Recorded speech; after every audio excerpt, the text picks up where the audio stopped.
Our protagonist this time is Beck Uziel. The story begins with the game Mythical World, released 10 years ago as a dating sim aimed at female players. Surprisingly, it attracted a massive male player base instead.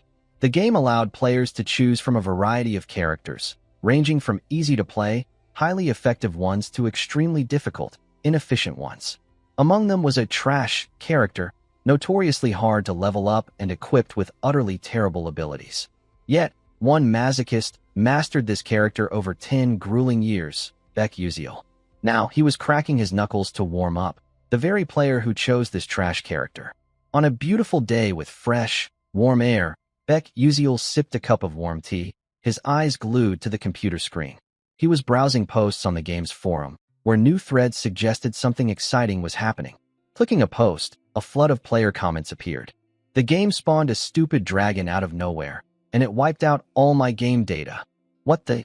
How did the black demon dragon kill my character, and now I can't log in? What the hell's going on? My character got deleted for no reason. Reading this, Beck Uziel was baffled. A final boss in a dating sim? I thought the game ended when two characters got together. Scrolling further, he found a trending post. Guys, help. This boss is unbeatable.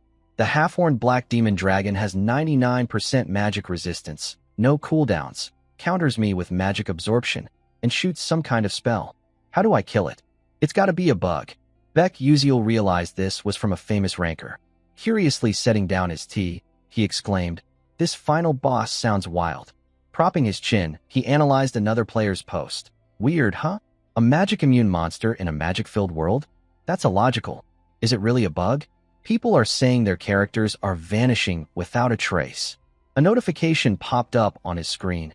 The Black Demon Dragon, Dark Knight 13 Moons, has appeared. Beck Uziel clicked it, rereading the game's lore. In Mythical World, a cult called the Black Demon Cult aimed to help another world, known as the Persona Gate, dominate the world. Once they succeeded, the Black Demon Dragon would appear, and 90% of the continent would fall to the Persona Gate. Reading this, Beck Uziel's jaw dropped, exclaiming, "I only played PvP and ignored the story, but this is chaos." He pondered, haven't I been avoiding it? Maybe I should give it a shot. Acting on impulse, he moved his mouse to the status bar. Do you want to fight the Black Demon Dragon? Please select yes or no. Without hesitation, he chose yes.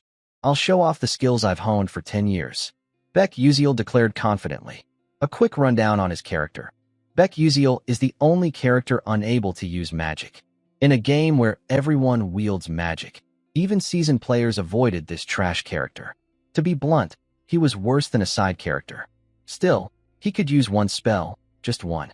Back in the game, the Black Demon Dragon was charging a massive fireball in its mouth. It opened wide, unleashing the projectile at incredible speed toward Beck Uziel. In this critical moment, he remained calm, smirking.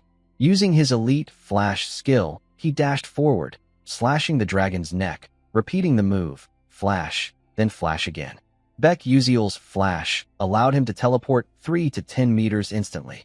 However, the teleport's location was random, and poor distance control could kill him due to the intense speed and impact. Plus, the skill had a ridiculous cooldown and mana cost, along with a 2-second immobilization penalty after use. Anyone could learn it, but no one bothered. Beck Uziel, however, was on another level. He mastered flash, controlling both direction and distance.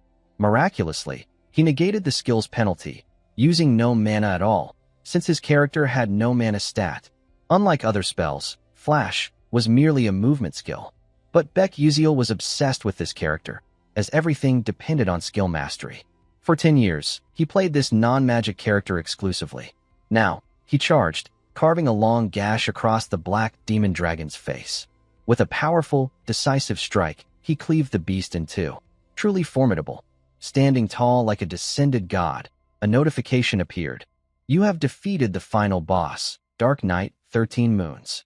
In reality, Beck Uziel was stunned, exclaiming, "What the? I killed the Black Demon Dragon, the final boss? I know I'm decked out in rare artifacts from head to toe, but this is still a trash character. Unreal. Still, it felt amazing. I've got to brag to the online community that I killed the Black Demon Dragon." Before he could post, his screen flooded with red notifications. Due to reaching a glitched ending, 90% of Mythical World has been destroyed. However, you are very close to the true ending. Staring at the messages, Beck Uziel's jaw dropped, shouting, "Holy crap! What's this?" Before he could process, another notification appeared. "Please reach the true ending." Panicking, he yelled, "What the hell?" Then, our protagonist mysteriously vanished from his room. When he opened his eyes, he was in an unfamiliar place. Beck Uziel lay sprawled on the ground. Groaning, he sat up, head spinning. Clutching his head, he muttered, "What just happened?" His body trembled as he looked around, exclaiming, "Where am I?" A glint of light caught his attention. He realized it was a mirror. Approaching it, he peered in. What he saw shocked him. His current appearance was the face he'd known for over 10 years. Beck Uziel. Before he could comprehend, a notification appeared. Episode 1. Escape the Pursuit. Beck Uziel realized. Isn't this Beck Uziel's opening quest? No way. Am I dreaming? He reached into his pocket, feeling something. What he pulled out froze him for seconds. A Stella Academy admission certificate.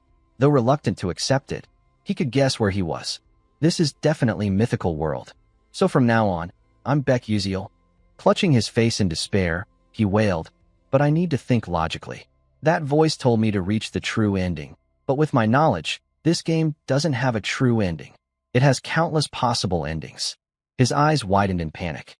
Wait, has no one unlocked the true ending in 10 years? Damn it, but I don't have time to think. If I recall correctly, right after Beck Uziel wakes up, the Black Demon cult comes charging into the house. He rushed to the window, peeking out. Before him were people in identical black outfits. Under the snowy rain, they frantically searched, shouting, "Damn it, where's that kid?" Seeing this, Beck Uziel's heart raced, hiding behind the door. Peeking out, he thought, "This is bad. They're already here." Outside, a white-eyed man spotted something. Pointing to a house in the distance, he yelled, "Guys, there's a house over there. Let's search it." They shouted in unison. Understood. Realizing the urgent problem, Beck Uziel panicked, unsure what to do. He recalled, "There's a time limit to evade them, but alone, I can't fight them." As he floundered, the system displayed, "You can use Flash." Beck Uziel exclaimed, "Huh? I can use Flash." Born with mana leak syndrome, Beck Uziel, a person unable to accumulate mana, could only pin his hopes on one thing, the spell he'd spent his entire life mastering. Back in the present, outside, snow fell relentlessly, blanketing the forest in white. Inside the dilapidated house, Beck Uziel was still pondering the system's hint. But right now, his Flash skill was only at level 0, with a maximum range of 3 meters. Utterly confused, he muttered, "How's this damn system telling me to use Flash? I'm not playing a game with a mouse in front of a computer screen. How do I flash like that?" Outside, the Black Demon cult members were charging toward the house like maniacs. The sound of their footsteps grew closer, making Beck Uziel panic. "Damn it, they're here already? I've got to act. No time left. Fine, let's do this." On their side, they spotted something, their eyes blazing with rage. One shouted, "Boss, I found that bastard. Chase him down and capture him alive." They frantically pursued, yelling, "Stop! Don't let him escape. Grab him." Meanwhile, Beck Uziel ran for his life. This was the first challenge of the tutorial. Use Flash to lose your pursuers. As he ran, he thought, "They're wearing magic boots, so they're faster. The only way to escape is Flash. Calm down. I've used it countless times. I know how to time it perfectly." The cultists were now hot on his heels, shouting, "You little punk, stop running." Glancing back, he realized, "Holy crap, they're right behind me." But Flash had a weakness. If the user misjudged the distance, they'd crash into objects and die instantly. Not me, though, Beck Uziel thought as he ran. At that moment, the cult leader closed in right behind him. Brandishing his sword, he roared, "I'll send you to hell. Die, you dog." At this life-or-death moment, Beck Uziel used Flash to escape. Elated, he thought, "Yes, it worked." The Black Demon cult members were left stunned, jaws dropped. What was that? Flash? Is that kid a mage too? Seeing his dim-witted team lose their cool, the leader turned to calm them. "Don't falter. Flash has a weakness. The user's paralyzed for 2 seconds. That's our chance." He turned toward Beck Uziel, but was shocked beyond belief. "Wait, how's that kid still moving?" Meanwhile, Beck Uziel kept sprinting. Encouraging himself, he thought, "Careful. Gotta be more careful." Come on. I need to use this rough terrain to escape. If a player couldn't master Flash at this point, they'd die. In fact, 99% of players who chose Beck Uziel failed the tutorial. The remaining 1% passed, but couldn't grasp how to control Flash's distance or chain flashes. With this in mind, Beck Uziel frantically used Flash, then Flash again, zipping from one spot to another. The cultists were awestruck. Whoa, he's using Flash on terrain like this? Is this kid insane? But the leader turned to his team, saying, anyone who can use magic, step up. We'll hit him from range. 3 stepped forward, faces brimming with murderous intent. Noticing they'd stopped chasing, Beck Uziel glanced back, a new worry surfacing. Oh no, they're using magic? The second part of the tutorial was to use Flash to dodge magic arrows. Damn it, in the game, I could see behind me on the screen, so dodging wasn't hard. Suddenly, the system displayed a notification. Mana Leak Syndrome skill activated. Mana Leak Syndrome disables Sixth Sense and boosts perception speed. Upon receiving it, Beck Uziel suddenly sensed Sword Aura approaching, even without looking back. With ease, he dodged the attacks. At the same time, a massive dark energy surged toward him. He realized, this is the moment for my final flash. He narrowly escaped the lethal attack. A deafening explosion rang out. Boom, boom, boom, like a meteor crashing to Earth. Its overwhelming force knocked Beck Uziel off his feet, forcing him to brace himself with his hands. As the smoke cleared, the blast left a massive crater. Only then did he snap back, thinking, holy hell, I almost died. But now's not the time to rest. He bolted again. Suddenly, his eyes widened in terror. Before him was a deep chasm. One misstep, and he'd be meeting his ancestors. This was the tutorial's third challenge. Use Flash to cross the chasm. He thought, the only way to the other side is to time Flash perfectly. Then I'll encounter some passing mages and escape. That's the tutorial's end.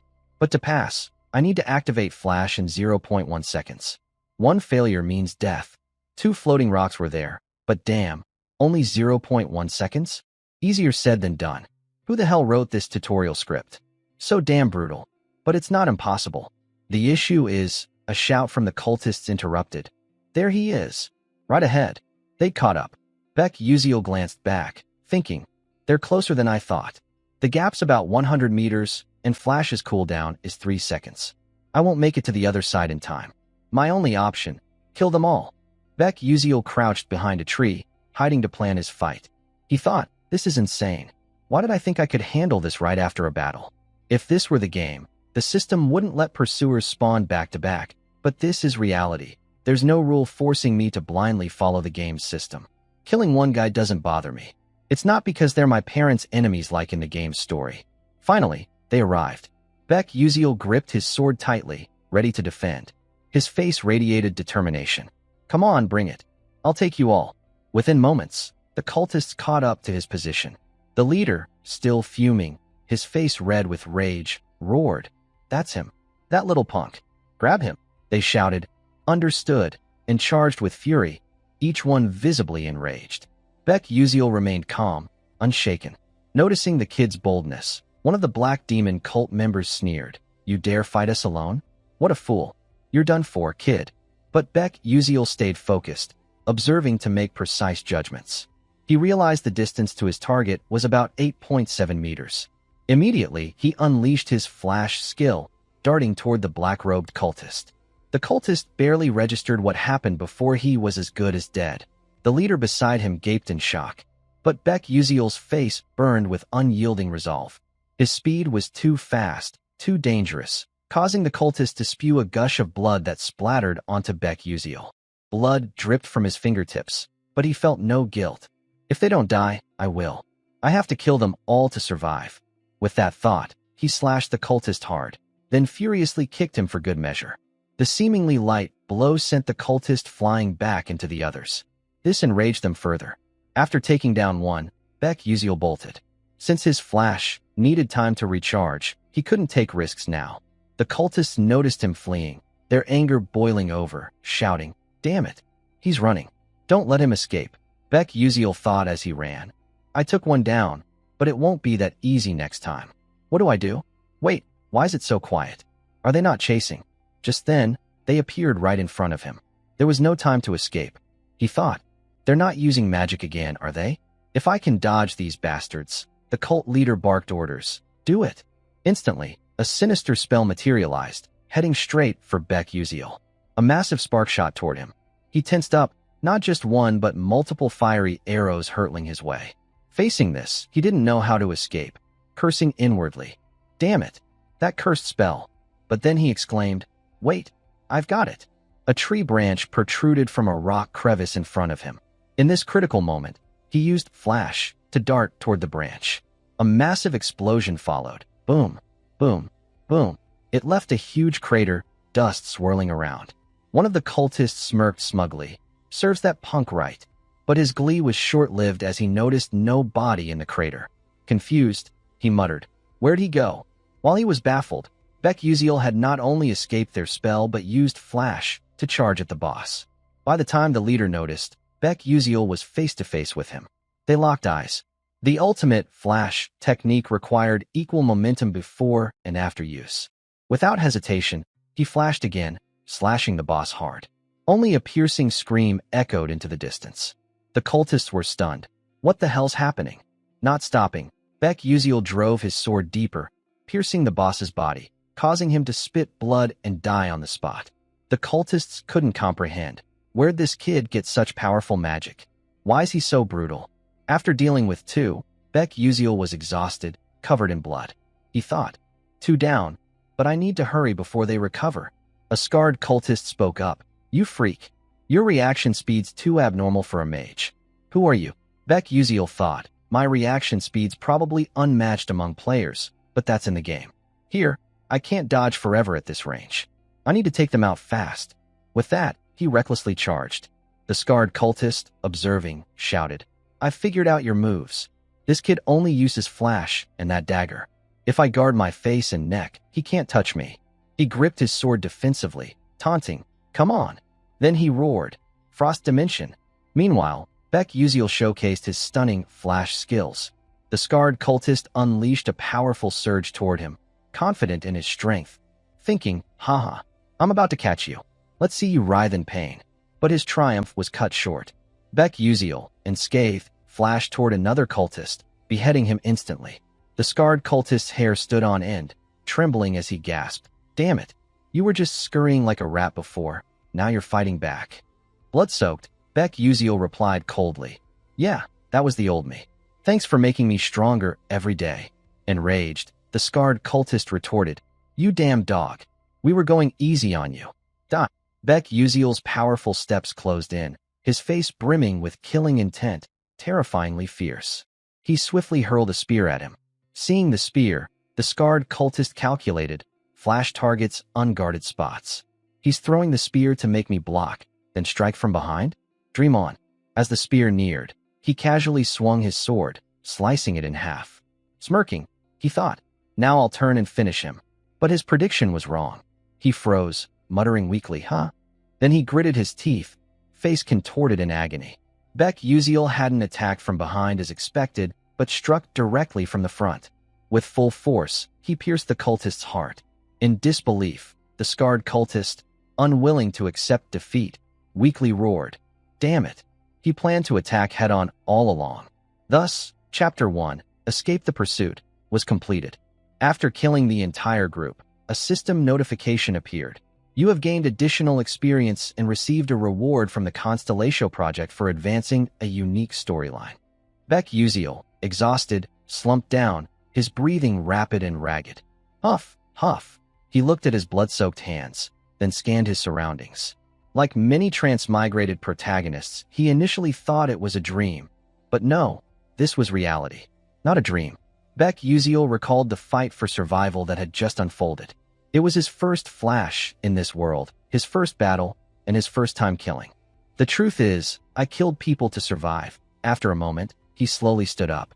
Brushing the dirt off his clothes, he gazed at the path ahead, muttering, since I've transmigrated here, I need to get out of this place fast. A thought suddenly struck him. He turned to look at the bodies he'd defeated. Hesitant, his eyes tinged with sadness, he crouched down, rummaging through their pockets and clothes, thinking, this might be a bit low, but I need to be practical. I don't have a single coin on me. After searching, he found a pouch of gleaming gold coins. Elated, he thought, this must be about 200 gold cats, maybe more. Talk about luck in misfortune. But his joy was short-lived as a new worry emerged. He looked at the path ahead, dismayed. A deep chasm loomed before him. One slip, and he'd be done for. Standing on the edge of life and death, Beck Uziel panicked, thinking, how am I supposed to cross this cliff? Suddenly, a loud voice called from the other side. Is anyone there? He looked up, spotting a group on the opposite side. Beck Uziel waved frantically, shouting, hey, over here. We're here. He recognized them as the mages from the tutorial. He yelled like mad. I'm here. I'm here. A voice from the other side responded, but there's no bridge nearby. Can you make it across? Beck Uziel replied, is that so? I'm on my way. Hearing his signal, a girl on the other side turned to the group, saying, let's wait for him. He says he can cross. A green-haired guy, skeptical, said, crossing this cliff isn't easy. He'd need to be at least a third-rank knight to manage. Can that young guy do it? The girl replied, I'm not sure. Then her eyes widened in shock. He's jumping from rock to rock so smoothly and skillfully. The group watched, jaws dropped, observing with bated breath. Beck Uziel, hyper-focused, crossed segment by segment. Quick as lightning, he was halfway across. The onlookers, unable to believe their eyes, exclaimed, what's that move? Some kind of jumping spell. A voice clarified, that's Flash. It came from a cute, green-haired girl standing behind them. The purple-haired girl turned to her, then back at Beck Uziel, bewildered, saying, that's Flash? But Flash can't be controlled so precisely in direction and distance. That's nearly impossible. He makes it look effortless. To outsiders, it seemed so, but Beck Uziel was struggling. Suddenly, the purple-haired girl saw something, her eyes widening in panic as she stammered. Who are those two? Are they with him? At the other end, two black-robed figures approached the cliff. While the group was confused, one of them raised a magic staff, emitting an orange glow. He aimed forward, conjuring a sinister spell array, then fired it at Beck Uziel. A shout rang out, hey, watch your back. Sensing the terrifying power hurtling toward him, Beck Uziel cursed inwardly. Damn it, son of a... As it closed in, he used Flash to teleport away, narrowly escaping. A massive explosion followed. Boom, boom, bang, bang. Turning back, he saw his attackers through the fading smoke, the two black-robed mercenaries from before. He thought, they've revived. This is too dangerous. Flash's cooldown is 3 seconds. Dodging all those spells is impossible. I need another floating rock to stand on. His eyes widened in panic. Oh crap, what's that? The Black Demon cult wasn't letting him escape easily. They instantly cast another spell, firing it at him. Luckily, Beck Uziel tilted to dodge the surge. But the real trouble was just beginning. The rock beneath him split in two. He tried to balance, but it was futile. He fell backward. Yet he didn't give up. Struggling between life and death, he told himself, I have to survive. I must. But reality was harsh. The floating rocks were too far from his fall. Clinging to a sliver of hope, he prayed to land on one. Miraculously, his eyes lit up as he spotted a nearby rock. Luck was on his side. Using Flash, he lunged toward it, grabbing hold. Clinging tightly with both hands, he glanced back, exclaiming, I actually survived? Before he could catch his breath, another terrifying orange surge shot toward him. He thought, or maybe I'll die here. As it reached his feet, despair set in, certain of death. But a green surge intercepted it, causing a massive explosion. Boom, boom, boom. The force was overwhelming, but he held on. After the storm, the sky cleared. Only the explosion's dust remained. He was alive. Thought a protagonist would die that fast, he mused, stunned. What was that spell? Ice spears wrapped in lightning. Who could combine two moves like that with such pinpoint accuracy, wasting no mana? Who could pull off such a perfect strike? In the distance, the group stared at the green-haired girl in the center. Her face remained impassive, utterly cold. Everyone watching was pale with shock. One stammered, no way. She did that. The two mercenaries on the other side, realizing their inferiority, turned and fled. Beck Uziel watched their retreating figures, sighing in relief. Phew. Thank God. I'm alive.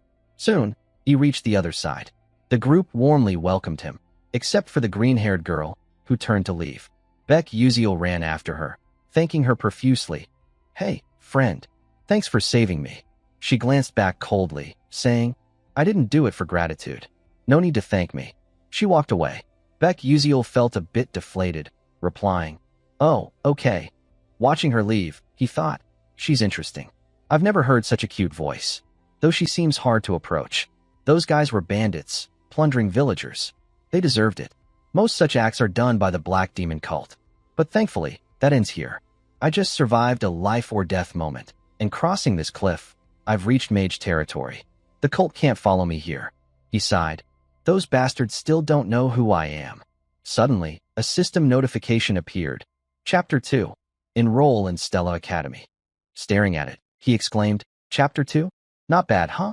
But, damn it, how am I supposed to go to school at this age? The group boarded a carriage heading to Stella Academy. Night had fallen. The area they passed through was quiet and desolate, with only the clopping of the horses' hooves breaking the silence. Inside, Beck Uziel, exhausted, slept deeply. Suddenly, he let out strange sounds. Ugh. Lost in a dream, memories flashed before him. A cute young boy tugging at his mother's dress, cheerfully calling, Mom, Mom.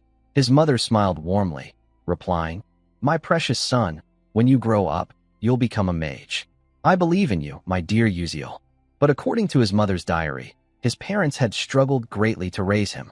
Back then, he vowed to study hard to make them proud. When he fell asleep at his desk late at night, his mother would gently drape a blanket over him. But one day, after hearing the doctor, she was distraught. Doctor, you're saying my son has mana leak syndrome? Young Beck Uziel, devastated, refused to accept it. No, it can't be. The boy burst into tears. But were these Beck Uziel's memories, or his own? Snapping awake, Beck Uziel felt dizzy, clutching his head. He looked out the window. Dawn had broken, the sun peeking over the horizon. A fellow passenger noticed he was awake and said, Oh, you're up? Looked like you had a nightmare. You were mumbling something I couldn't understand. I almost woke you. Outside, someone announced, We'll head to Lazoica, a satellite city of Arcanium, soon. The carriage slowed, and another voice called, Let's take a break here. The group quickly disembarked to stretch. Beck Uziel, sore, stretched his arms high.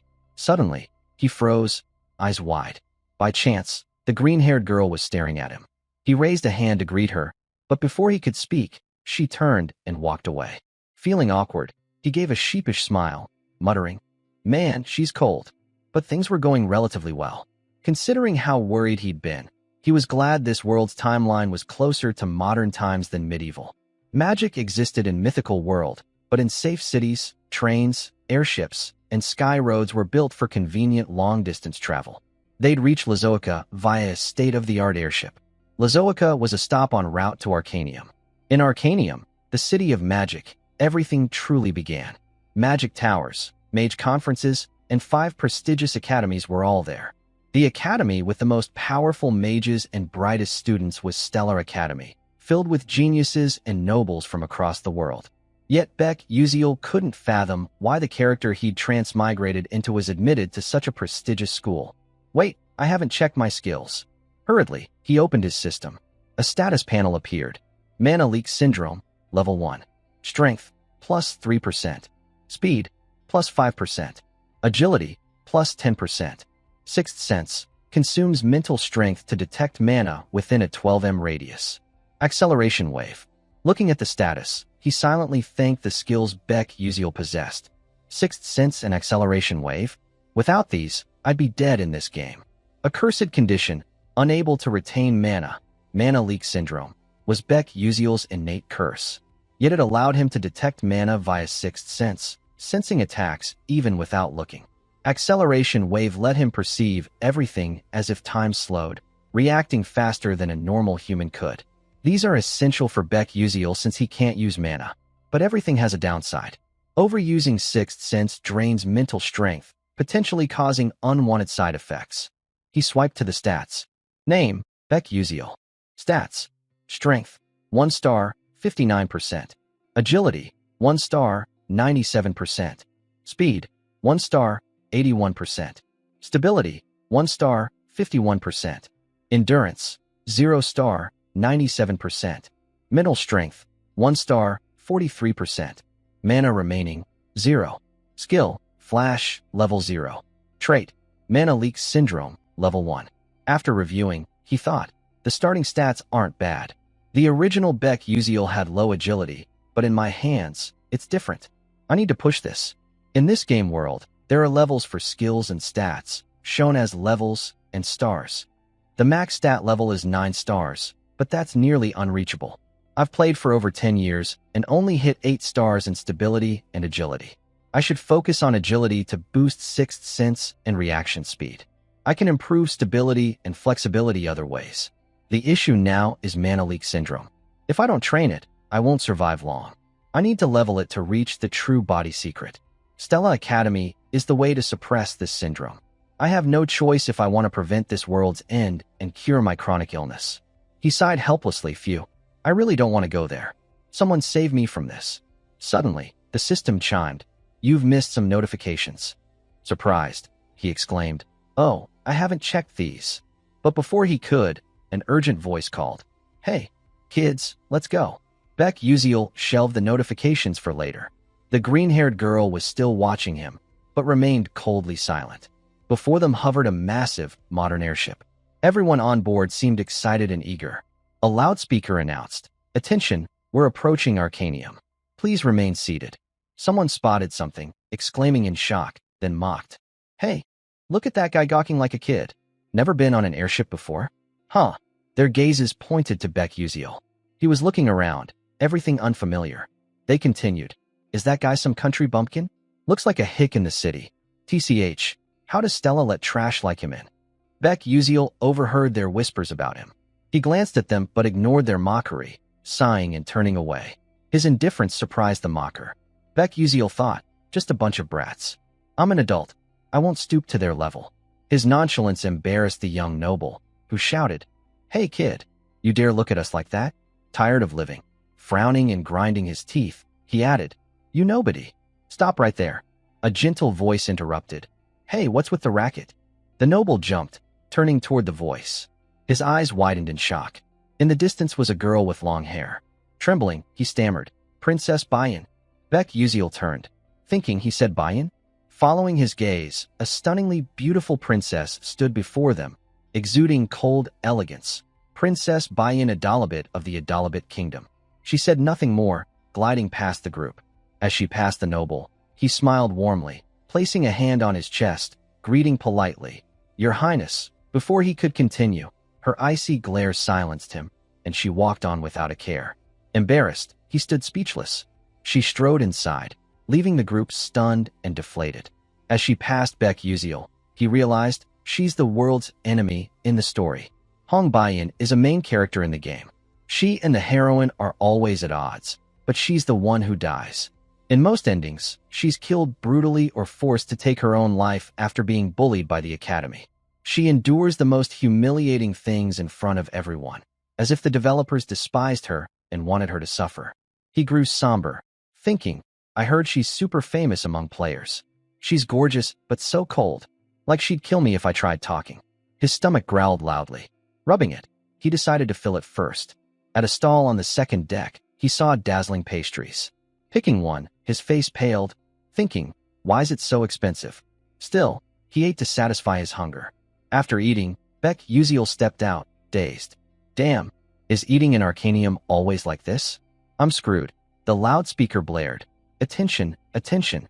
We'll arrive in Arcanium in 10 minutes. Please proceed to the main deck.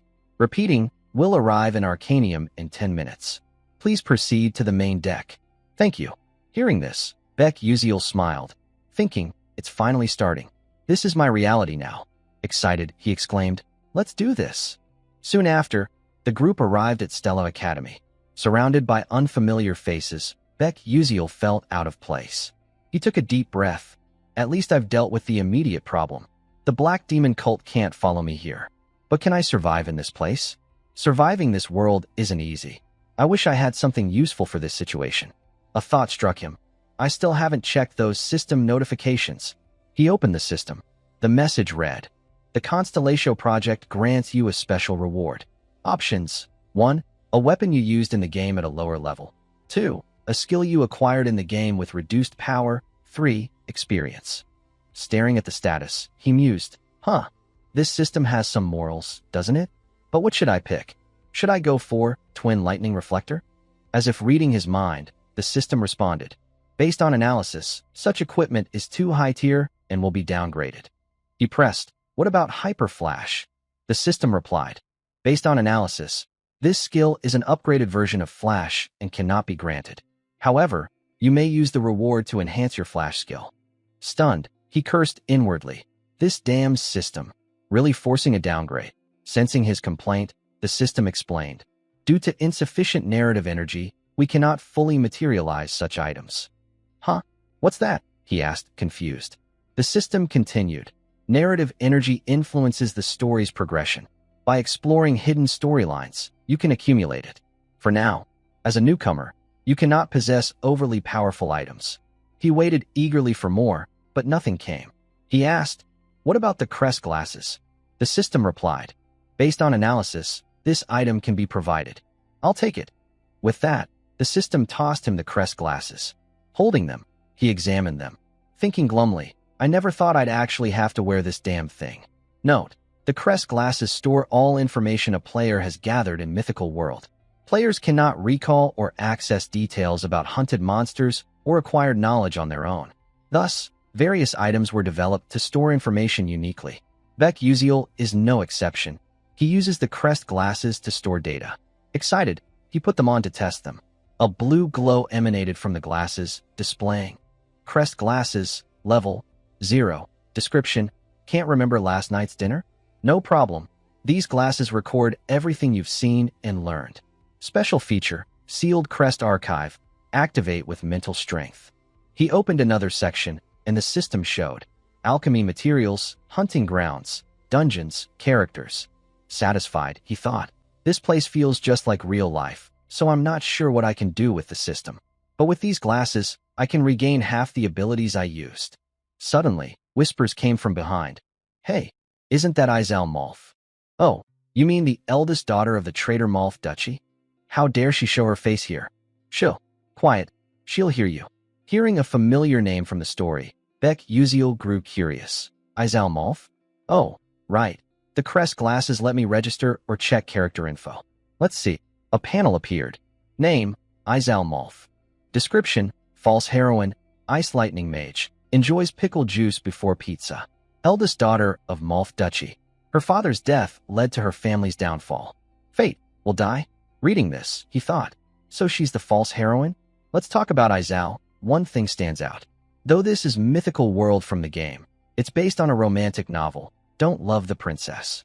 That novel follows heroine Izal, who loses her family, grows by facing the villain Hong Baiyan's schemes, and ends happily with the male lead. Her revenge fades, and other male characters protect her. But it has a tragic ending after mixed reader reactions. The issue is, while the game is based on the novel, the story differs. In the game, a character named Flame was added, replacing the heroine's role. Flame has her own storyline. She was a modern woman who loved reading Don't Love the Princess and was reincarnated here. So, unlike the novel, Izal is the false heroine, while Flame is the true heroine. No matter how hard players try, Izal cannot survive any storyline, a result of being pushed out as the heroine. But that's got nothing to do with me. Though, I feel like I've seen her somewhere. Probably my imagination. Time to face this reality. After a tumultuous day, dawn broke. Bright sunlight bathed Stella Academy. Inside, students in uniforms lined up neatly for a speech. The principal spoke. As you know, the black demon cultists are witches who gain power from another world, turning into monsters. They continue their invasion by opening persona gates or unleashing ancient dungeons to seize the magical world. Our duty as mages is to protect it from these evil forces. Whispers arose below. Starting the term with this lame speech? Yeah, so boring. The principal continued. Now, we'll hold the oath ceremony for the 4 highest scoring students, representing the freshmen.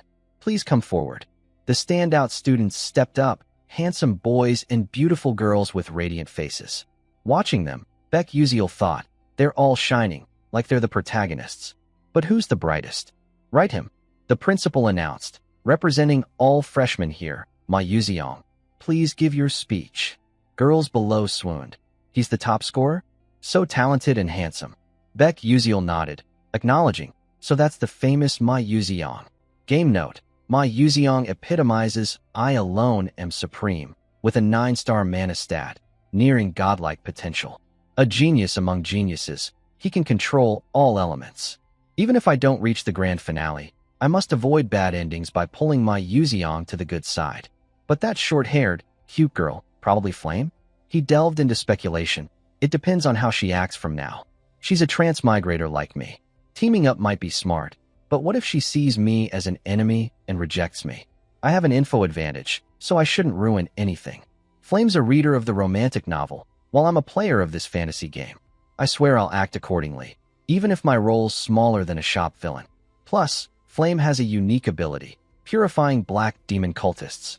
But she also brings misfortune to those close to her. Staying near her will affect me. My role is to support the protagonist from afar and avoid involvement as much as possible.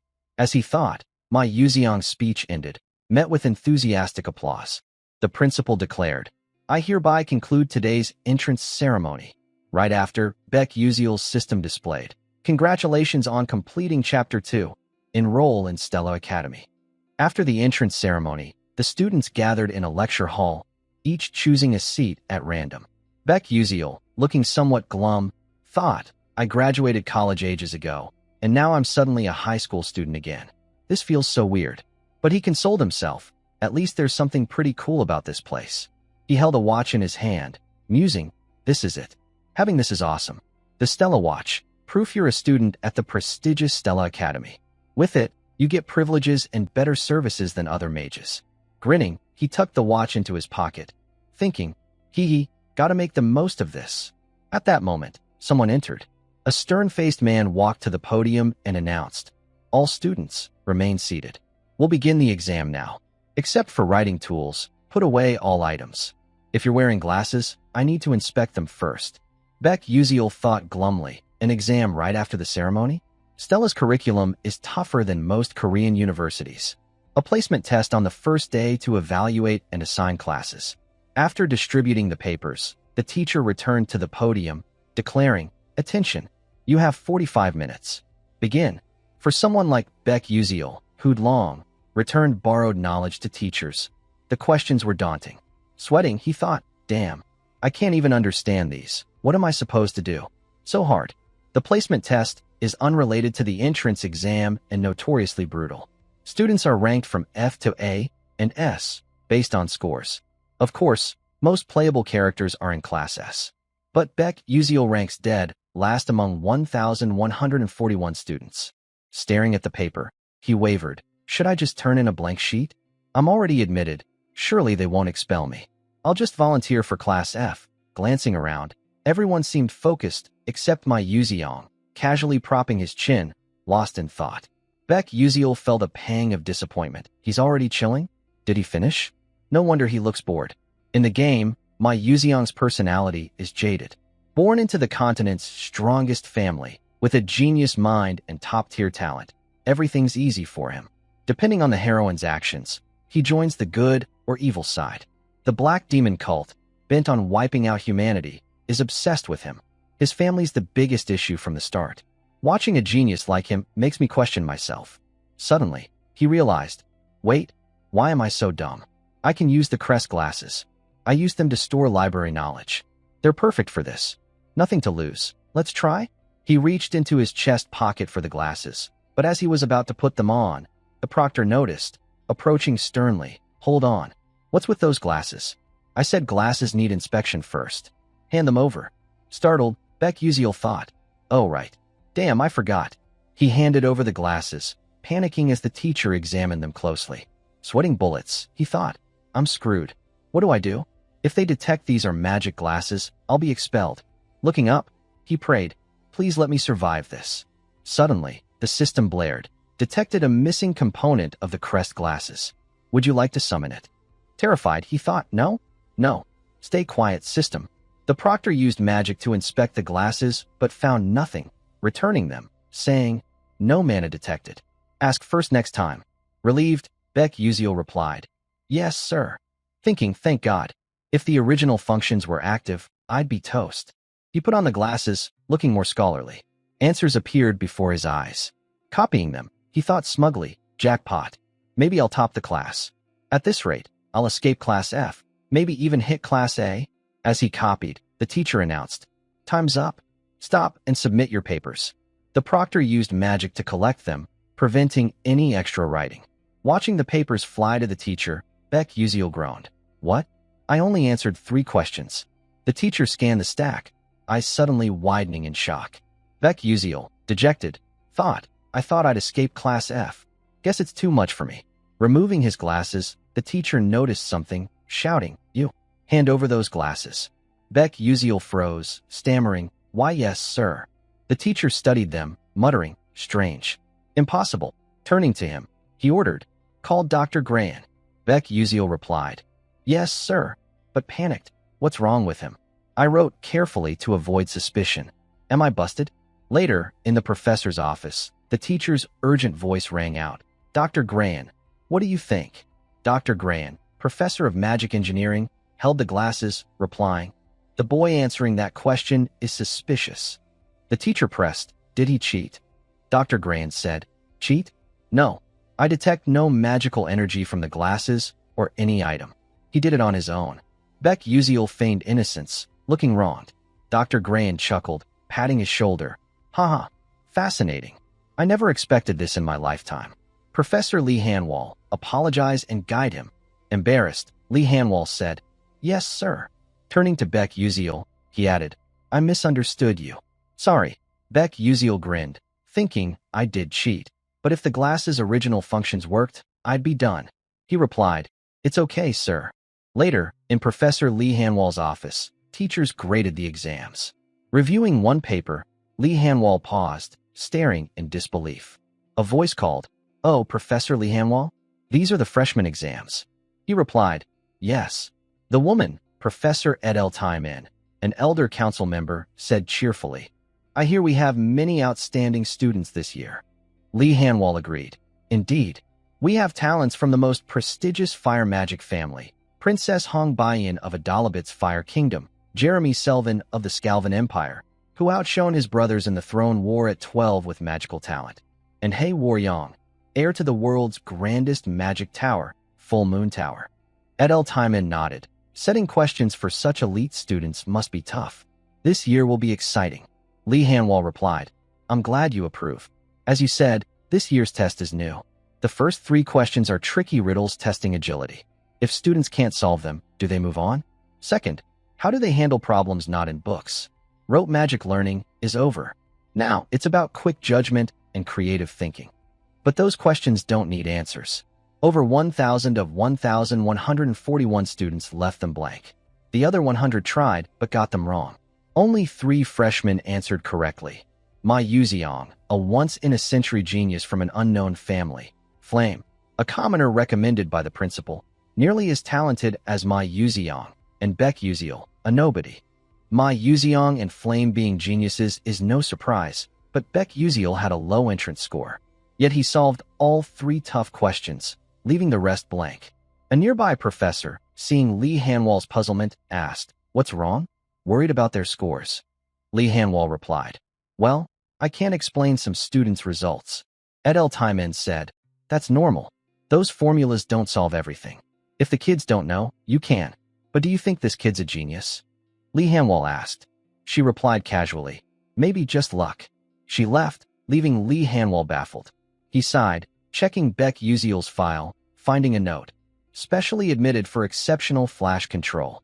Reading this, Lee Hanwall accepted it, thinking, admitted by the principal himself, huh? Using flash for combat magic? Intriguing. We'll soon see if this is luck or if he's truly special. After the results, the school assigned students to classes. Everyone eagerly checked their placements. Voices echoed. "The results are posted." "I'm so nervous. My mom said if I don't get Class A, don't come home." Beck Uziel trudged behind, thinking, unbelievable. Checking class rankings in person? Back then, I'd just click a mouse. At the bulletin board, a boy in blue stared at him like an alien. Whispers followed. "Is that Beck Uziel? I heard he scored 0 in practical magic." "No way. How does trash like him get into Stella? What are their standards now?" Beck Uziel ignored the chatter, focused on finding his class. Nothing else mattered. Approaching the board, he scanned it, panicking. Where's my name? Shocked, he thought. Did I fail for only answering 3 questions? No way. I'm dead. The crowd kept gossiping. Beck Uziel? Must be a mistake. Uslak from Marquis checked Balin's family ranked 29th and got Class A. Even Kyle, with perfect theory at 17th, is in Class A. So why am? Hearing his name mentioned vaguely, Beck Uziel grew curious. What's going on? Should I check? I'm already screwed. He approached the crowd, then froze, eyes wide. What the? My name's there? No way. A mistake? What the hell? The most coveted rank, Class S. Home to Stella's 41 top students, a single elite tier. Rubbing his head, he thought, Class S? I hope this is a mistake. This is insane. Now I'll run into the game's protagonists constantly. Getting tangled with them will only shorten my lifespan. I can't change this. Guess I'll have to live quietly. There's got to be a way. Outside the academy, everything seemed calm and quiet, but in a secluded corner, a woman angrily slapped Princess Bayan hard across the face. Frowning, she shouted, "You got all 3 questions wrong." Even Princess Izal from the Fallen Duchy answered 2 correctly. This woman was Professor Hong Yil, a fire element mage and Bayan's mother. She continued, "You couldn't answer questions even vermin could solve. That means you're lower than vermin, Bayan. Reflect on yourself. Do you understand?" The girl replied weakly, "Yes, mother." Still furious, her mother glared sharply, then sighed, choking up. "Listen, Bayan. You cannot become like me, expelled from the kingdom and stuck in this foolish professor position. You must not be the kingdom's disgrace." She leaned down, gently placing her hands on her daughter's cheeks, saying, "You must surpass your sister." Then she smiled warmly, like any loving mother, gazing at her child. "You understand, right?" Bayan's cheeks flushed red. She thought for a moment before replying, "Of course, mother." But in truth, her heart was in turmoil. She didn't understand at all. She'd lived as taught, solving everything mechanically. But this time, the problems involved magic, spells, and formulas, things she'd never studied. "What am I supposed to do?" Tears welled up, and she broke down crying. "Why? Why must you torment me like this?" Meanwhile, in the Class S lecture hall, the students had gathered. Beck Uziel sat alone at the top desk, sulking. "I'm screwed. Of course I'd end up in a place full of weirdos. It's not like I'm trying to befriend them." Whispers arose around him. "Why is he here?" "That's what I'm saying. I don't get it." "Did you know? Our family protested, asking why he's in Class S. They just said Beck Uziel qualifies." "Seriously? That's so weird." Though they whispered, Beck Uziel overheard. He thought dejectedly, "Looks like I'm the outcast." "Makes sense. They've trained hard since childhood, so they'd be devastated to see someone like me in their class. Class assignments shift based on performance, so this is normal. Even Class S isn't exempt. You can drop to a lower class, or some guys climb from Class A to S later. Guess I'll talk to them then." He glanced around. These were familiar game characters, yet somehow, he was their classmate. It's surreal. Game characters are standing before me. In a few years, most of this class will be famous across the continent. 5 could betray the Magic Council. My Yuxiang's one of them. If only Flame could stop that from the start. Professor Lee entered, announcing, "Hello, students. Settle down." Recognizing the familiar voice, Beck Uziel looked toward the podium. The authoritative professor spoke. "I'm honored to meet you. Some may know me, but I'll introduce myself. I'm Professor Lee Hanwall, your Class S teacher." Whispers erupted below. One said, "So that's the famous Lee Hanwall?" Another replied, "He's hunted nearly 1,000 black demon cultists. Insane. They call him a 7th-rank magic warrior. He's on another level." Seeing the students' excited chatter, Professor Lee called for order. "Quiet down. This year, we have many talented students, including a specially admitted one. As you know, this academy trains combat mages or magic warriors. You'll face a rigorous 3-year curriculum. I expect you to keep up. Show me your best during your time here. Any questions?" The class stayed silent. He smiled. "Good. Let's begin." At that moment, Princess Bayan entered from outside. Seeing her bruised cheek, everyone was shocked, including Beck Uziel. Bayan, who follows rules more than anyone, is late? What's wrong with her? She approached the professor, apologizing and explaining, her face weary and disappointed. Curious, Beck Uziel checked his crest glasses. A panel appeared. Hong Bayan, villain, fire mage. Hoards red ginseng candy. Occasionally self-critical. Only drinks a Kalia-style sofa coffee. Has a cruel mother. Fated to die. Reading this, he thought, not much different. She's doomed to die. If Izal dies because of flame, Bayan will too. It's the unavoidable fate of a villain. I'd save her if I could, but I'm not in a position to save anyone. Feeling a pang of sadness, he removed the glasses. After hearing her explanation, the professor said, "Find a seat." Beck Uziel sighed. "I feel bad, but I can only keep my distance." Lost in thought, he didn't notice Bayan approaching his desk. Her eyes, filled with resentment and sorrow, locked onto him. He was clueless about what was happening. Then, Bayan sat next to him. Stunned, he thought, what? What's going on? Why do I feel like this? Has everything gone wrong from the start? Once everyone settled into their seats, the professor announced, "Before we begin class, we'll hold an inheritance ceremony for you to receive your magic wands. Classes S and A will participate together. I'll explain the details later." Beck Uziel, slightly bewildered, thought, an inheritance ceremony? Sounds like a hassle. But then he smiled, a spark of anticipation for the event. At Stella Academy, two major events stand out: the Oath of the Century and the Inheritance Ceremony. For a prestigious institution like Stella, the inheritance ceremony holds a special significance. Soon after, students from classes S and A gathered in a mystical area. Professor Lee spoke. "Is everyone here? We've prepared wands ranging from the lowest to mid-tier. Your task is to approach the wand you like and take it. Changing wands after selection is complicated, so choose carefully." Beck Uziel thought, he says that, but we don't choose the wand. It chooses us. In this world, wands only respond to those they recognize, creating a resonance effect. You can't just use a high-tier wand because you want to. With that in mind, he approached the floating magic wands. He looked around, hesitating. Which one should I pick? He stood there, lost in thought. Before, I'd grab a low-tier wand and be done. But since I'm in Class S, I can't pick something random and let them look down on me forever. His eyes caught a simple wand. In this world, wands are divided into two types: magic wands and staves. Wands are used by knights for quick casting magic, while staves are for bishops, focusing on powerful single spells with longer casting times. Suddenly, whispers came from behind. "Which one do you think he'll pick? Since he's in Class S, he shouldn't have trouble resonating, right?" Beck Uziel realized they were talking about him, but ignored them, thinking, "Say what you want, kids. I don't care enough to get worked up." Then someone called from behind, "Hey, Iku." Confused, not knowing who was addressing him, he turned. A stranger's face appeared. Beck Uziel asked, "What's up? Who are you?" The boy, with an arrogant smirk, replied boldly, "I'm Uslek." Beck Uziel didn't recognize him, thinking, probably some minor character. First time hearing that name. Whatever, just answer and move on. He replied casually, "Oh, got it."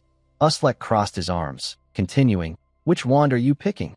Beck Uziel shrugged, "I'll just grab one." Uslek sneered mockingly, "Better pick something fitting for a commoner like you. Don't aim too high and fall hard, causing trouble for Professor Lee." "Man, what a joke." Beck Uziel's expression screamed, "As if I'm scared of you." Ignoring him, he turned away, throwing in a jab, "Sure thing. Don't cause any trouble yourself." Uslek, provoked by the taunt, fumed, his face turning red. Losing it, he shouted, "Damn it, you punk. You want to fight? Such a pain." Beck Uziel was ready to brush it off, but this kid kept pushing.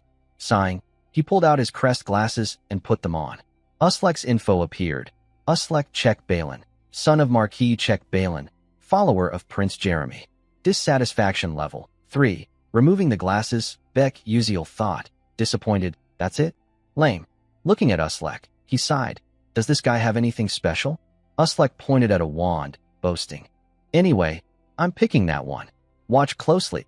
Following his gesture, Beck Uziel saw it was a staff, Edamuri Edamirai, the highest tier item here. A high mid-tier staff is typically used by professional mages. Even with talent, low mid-tier is the limit for students. Professional mages rarely use low mid-tier staves. The Edamuri Edamirai, the only high mid-tier staff here, was mostly for show. No student could claim it. The professor spoke again. "Students, stand before the wand you want." One by one, students approached their chosen wands. They seemed to have made their picks. Blue lights glowed around them. The crowd gasped. "Wow, isn't Hey One's wand the Hayden Amikatan? That's a mid-tier staff." Prince Scalvin picked a mid-tier wand too. Observing, Beck Uziel commented, Princess Bayan chose Suaviter Lahaven, also mid-tier. How many can pick mid-tier wands? This year's wild. Uslek, even more enraged, gritted his teeth. Damn it. Just watch, I can do it too. With resolve, he marched toward the staff. The crowd watched, stunned, murmuring, That's Uslek? Can he resonate with a high mid-tier staff? Meanwhile, Beck Uziel, our story's protagonist, remained prideful. Uslek reached for a mid-tier staff, grinning smugly. I'll make you all gape. See a true Class S talent. He grabbed it. Instantly, small electric sparks flashed. Then, a massive explosion. Boom, boom, boom. The force was blindingly intense. Beck Uziel, unfazed, blinked. As I predicted, he failed. Uslek was flung back by the staff's power, crashing to the ground, grinding his teeth in defiance. Onlookers panicked. Oh no, he's badly hurt. Someone get the professor. A high mid-tier staff is impossible. Why is this guy so reckless? Beck Uziel sighed. Who's the one aiming too high and falling now, huh? Should have given up from the start.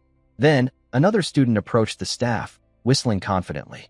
It seemed the staff's true owner had already been decided, and the confident figure was none other than Ma Yuziang. He stared intently at the staff before him, a smug smile spreading across his face. He seemed quite pleased with his decision, but his action sparked an uproar among the surrounding students. Oh my gosh! Is he going for a high mid-tier staff? No way he can resonate with that. Ignoring the chatter, Ma Yuziang coolly reached out and gripped the staff tightly. Instantly, it emitted a blinding light, yet he stood unfazed. The overwhelming aura forced everyone to shield their eyes. As expected, Ma Yuziang resonated with the staff. Holding it, he flashed a bright smile, radiating brilliance. The students, unable to believe their eyes, exclaimed, Unbelievable! No way! How can a first-year claim a high mid-tier staff? My God, is this possible? Beck Uziel, unsurprised, sighed. I saw it coming. From now on, more people will see how talented he is. Suddenly, Ma Yuziang glanced at him. Confused, Beck Uziel wondered, what's he looking at? Then Ma Yuziang approached with a friendly smile. Beck Uziel froze, hair standing on end, thinking, what the hell? Is he crazy? Why is he smiling? But then he recalled the game's storyline. Ma Yuziang also possesses another high mid-tier staff, Terry Vaughn. This moment is a turning point. If Flame claims Terry Vaughn, Ma Yuziang will take an interest in her talent, setting him on one path. But if she chooses another staff, he'll follow a different one entirely. I need to use Flame to pull Ma Yuziang in. Spotting Flame, Beck Uziel saw her approaching a staff, still hesitant. It was Terry Vaughn. His heart raced as he watched her closely. Flame inched toward it.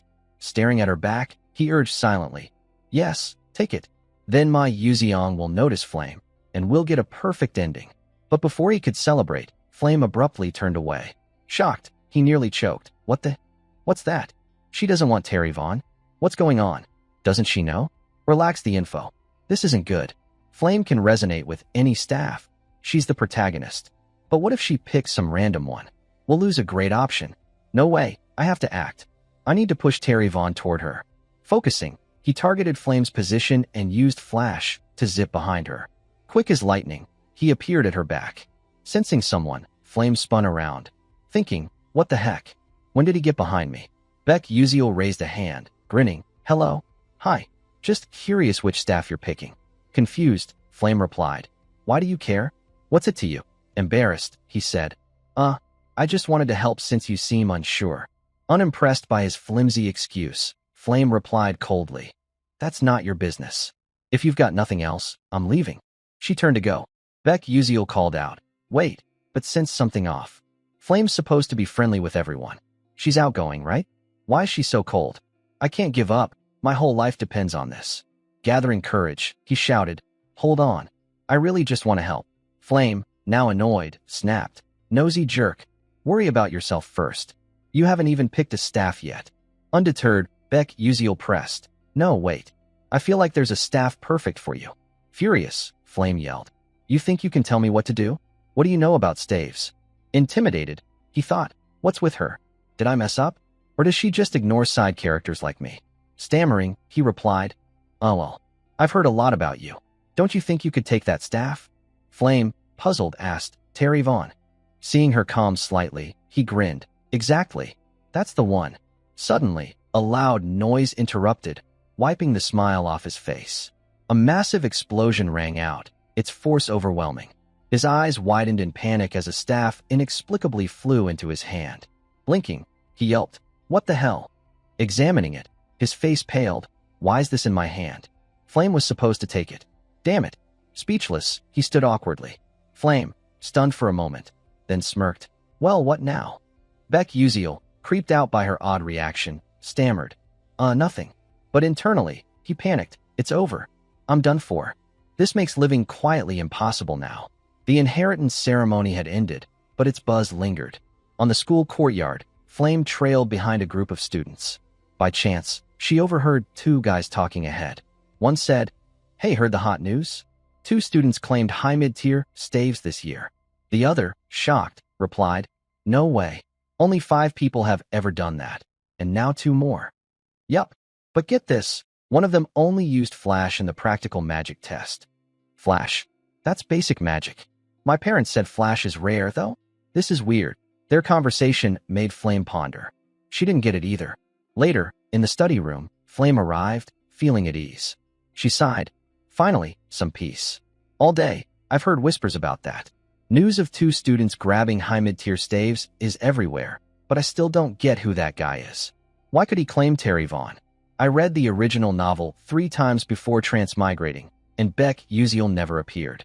They say no one can take Terry Vaughn, yet he resonated with it so easily.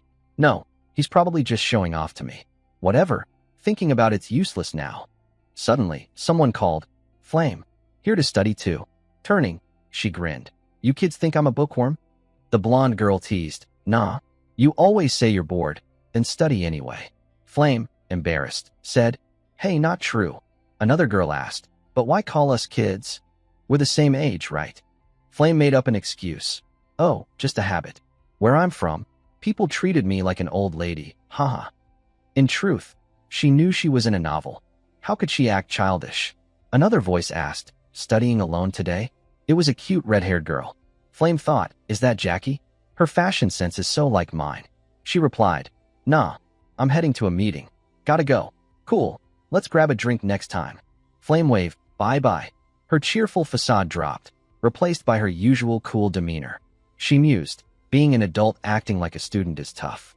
Lost in thought, she didn't notice someone ahead and bumped into them with a thud, clutching her head. "Ouch." A warm voice said, "Flame?" Surprised, she looked up. "Hey, Wonriang, is that you?" He asked, "You okay? What were you thinking, walking so carelessly?" Flame replied, "I'm fine." He studied her, then said, "You look off. Something wrong?" His warm concern made her eyes sparkle. "He's worried about me?" Blushing, she said, "No, I'm good." Changing the topic, he said, "All right, good. You here to study?" She nodded. "Yeah." "You heading to the Class S training room again?" He grinned. "Daily training, can't slack." "You're dedicated too." She teased, "Don't say that." He laughed. "Oh, really?" A playful cat and dog banter ensued. Then, Hey Wonriang smiled warmly, waving, "I'm off. See ya." He left, leaving Flame confused. She'd imagined a romantic moment, but nothing happened. Disappointed, she muttered, "Humph, boring guy." Suddenly, she froze, spotting a purple-haired girl peeking from behind a door. Flame waved, but the girl left without a word. Puzzled but shrugging it off, Flame thought, "It's late. Not worth chasing her." Soon, she reached the study room. Standing at the door, she mused, "A special supplementary meeting?" In the novel, Izal and Bayan attend this. I'm curious how the heroine and villain face off.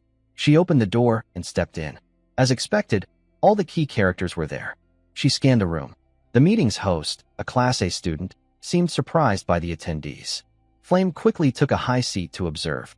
Sitting down, she thought, this is for students aiming to advance. No wonder so many famous Class S students are here. Her eyes caught Mai Yuziang and Beck Uziel chatting happily, which shocked her.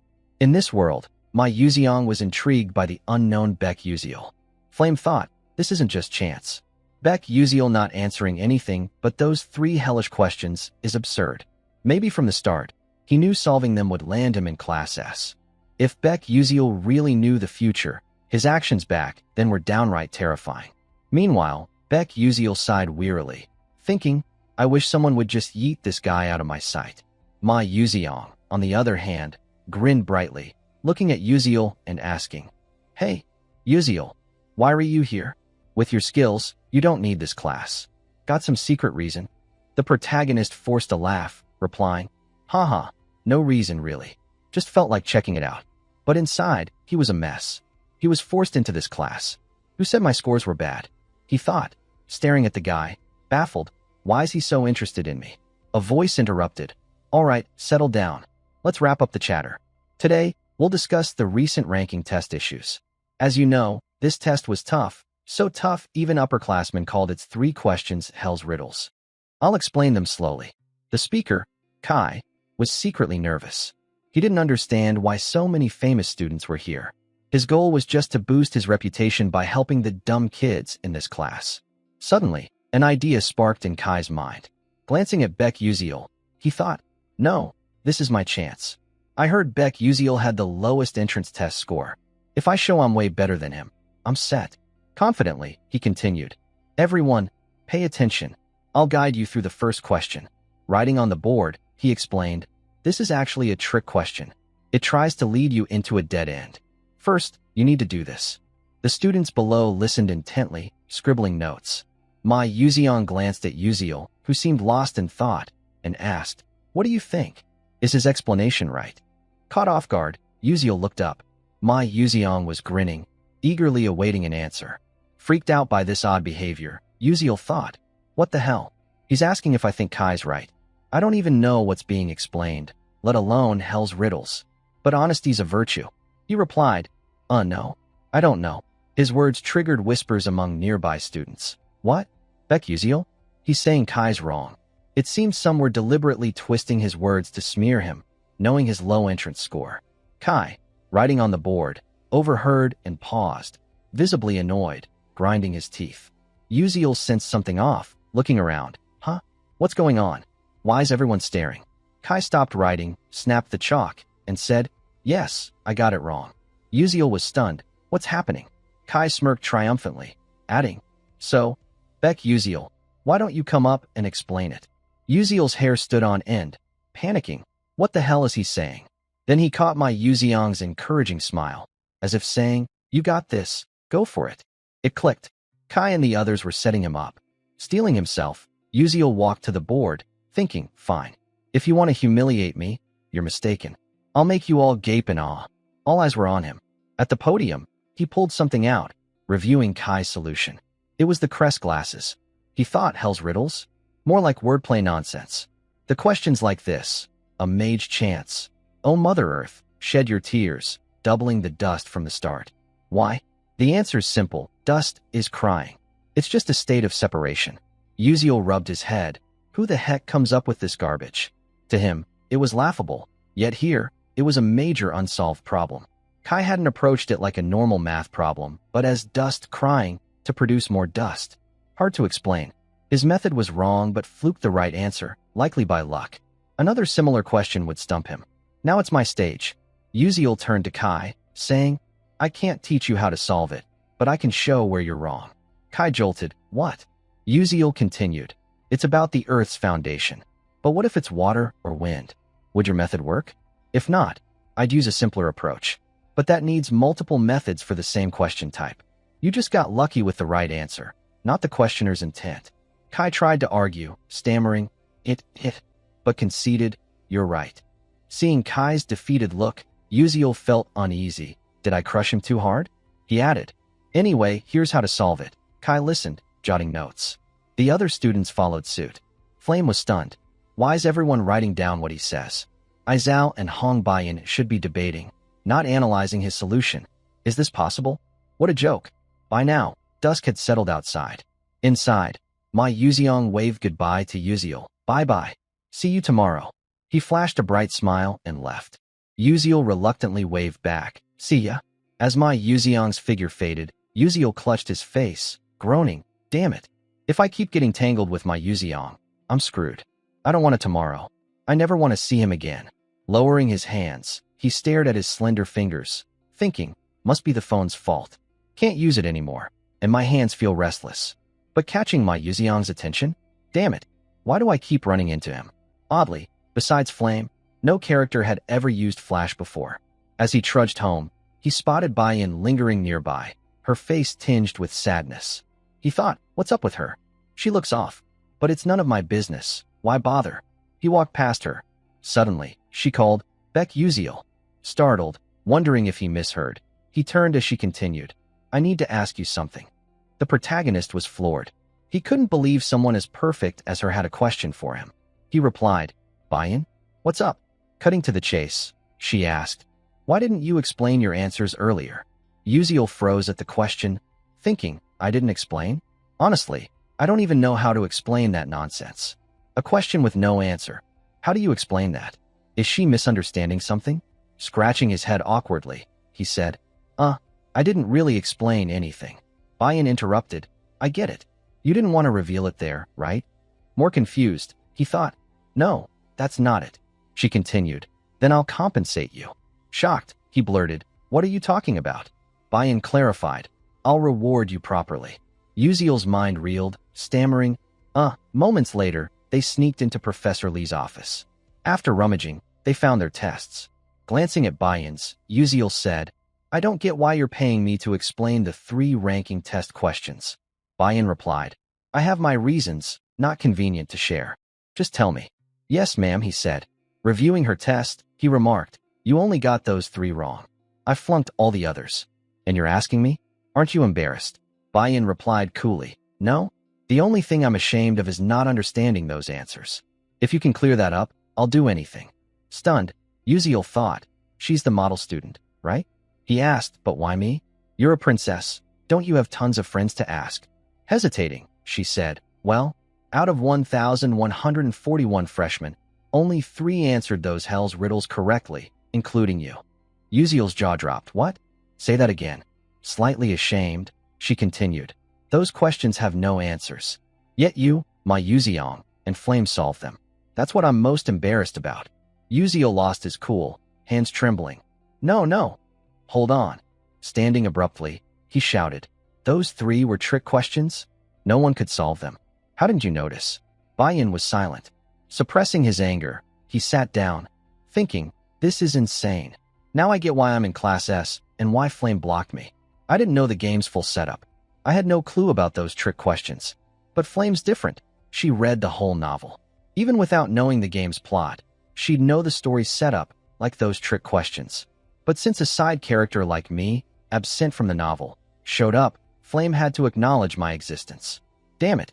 No wonder she acted like that. Baiyan, puzzled by his reaction, asked, what's wrong? Uziel brushed it off. Nothing, don't worry. Don't forget you owe me if I explain. She nodded. Of course. He added, I've got one small request. Turn my staff into a magic sword. Your kingdom's blacksmiths can do that, right? Surprised, Baiyan said, but only low-tier mercenaries use those. A future mage like you, why? Cutting her off, he said, it's my style. You can't call that a flaw. Looking at her expectantly, he asked, so, can you do it? After a moment's thought, she replied confidently, obviously. That's easy for me. Best answer of the day. Uziel, thrilled, cheeks flushing, thought, hell yeah. He began, all right, I'll explain the first question. Pointing at the test, he said clearly, you need to change your perspective. Confused, Baiyan asked, change my perspective? Uziel knew her weakness. Her magic was too mechanical, trapping her in rigid thinking. In the novel, she only realized this in her 2nd year after losing to Flame. I doubt I can make her see it now, but I hope to nudge her the right way. So what I need to do is, he continued, do you know what a nonsense riddle is? Before this question, Baiyan was a bit taken aback, then quickly responded, a riddle? I think I've heard of it. The male lead continued, all right, let's try an example. What's between a knee and a knee? Right away, she propped her chin on her hand, racking her brain, and answered, the inside of the knee, right? The male lead casually replied, nope, you got it wrong. Baiyan, still confused, asked, huh? Why's that? He emphasized the question again. I'm asking which letter is between the word knee and the word knee. Got it now, right? Realizing she'd been tricked, Baiyan was furious. Meanwhile, Beck Uziel, seeing her fuming, got a bit nervous and said, whoa, easy. Don't glare at me like that. Just calm down. Sit and check out this question. It's got its own tricks and patterns you haven't figured out yet. What I mean is, when you face a problem, you need to tackle it more creatively. But can you do that just with your own creativity? Bayan fell silent, feeling ashamed, and replied, "No, that's impossible." At this, the male lead let out a relieved sigh, smiling as he continued, "Exactly. While understanding spells and how to use them is crucial, for a mage, the most important thing is how you view the world. Magic is unpredictable, even with the smallest changes. But you're only thinking about what you've seen or read in books. That's all theoretical, not practical. Spells aren't just about memorizing and casting them. You might be better than me at analysis and evaluation, but you're missing the most critical thing for a mage, creativity." After Beck Uziel's long analysis, Bayan grew quiet, reflecting on his words, unable to deny them or hold back her emotions. Her hands trembled. She was in a state of deep despair. Seeing her serious expression, the male lead, now sweating, scratched his head awkwardly and said, You get what I'm saying, right? It might sound a bit complicated and abstract." Bayan confidently replied, "Of course I understand." The male lead gave a sheepish grin, thinking, "Man, that's rich. I don't even know what the heck I just said."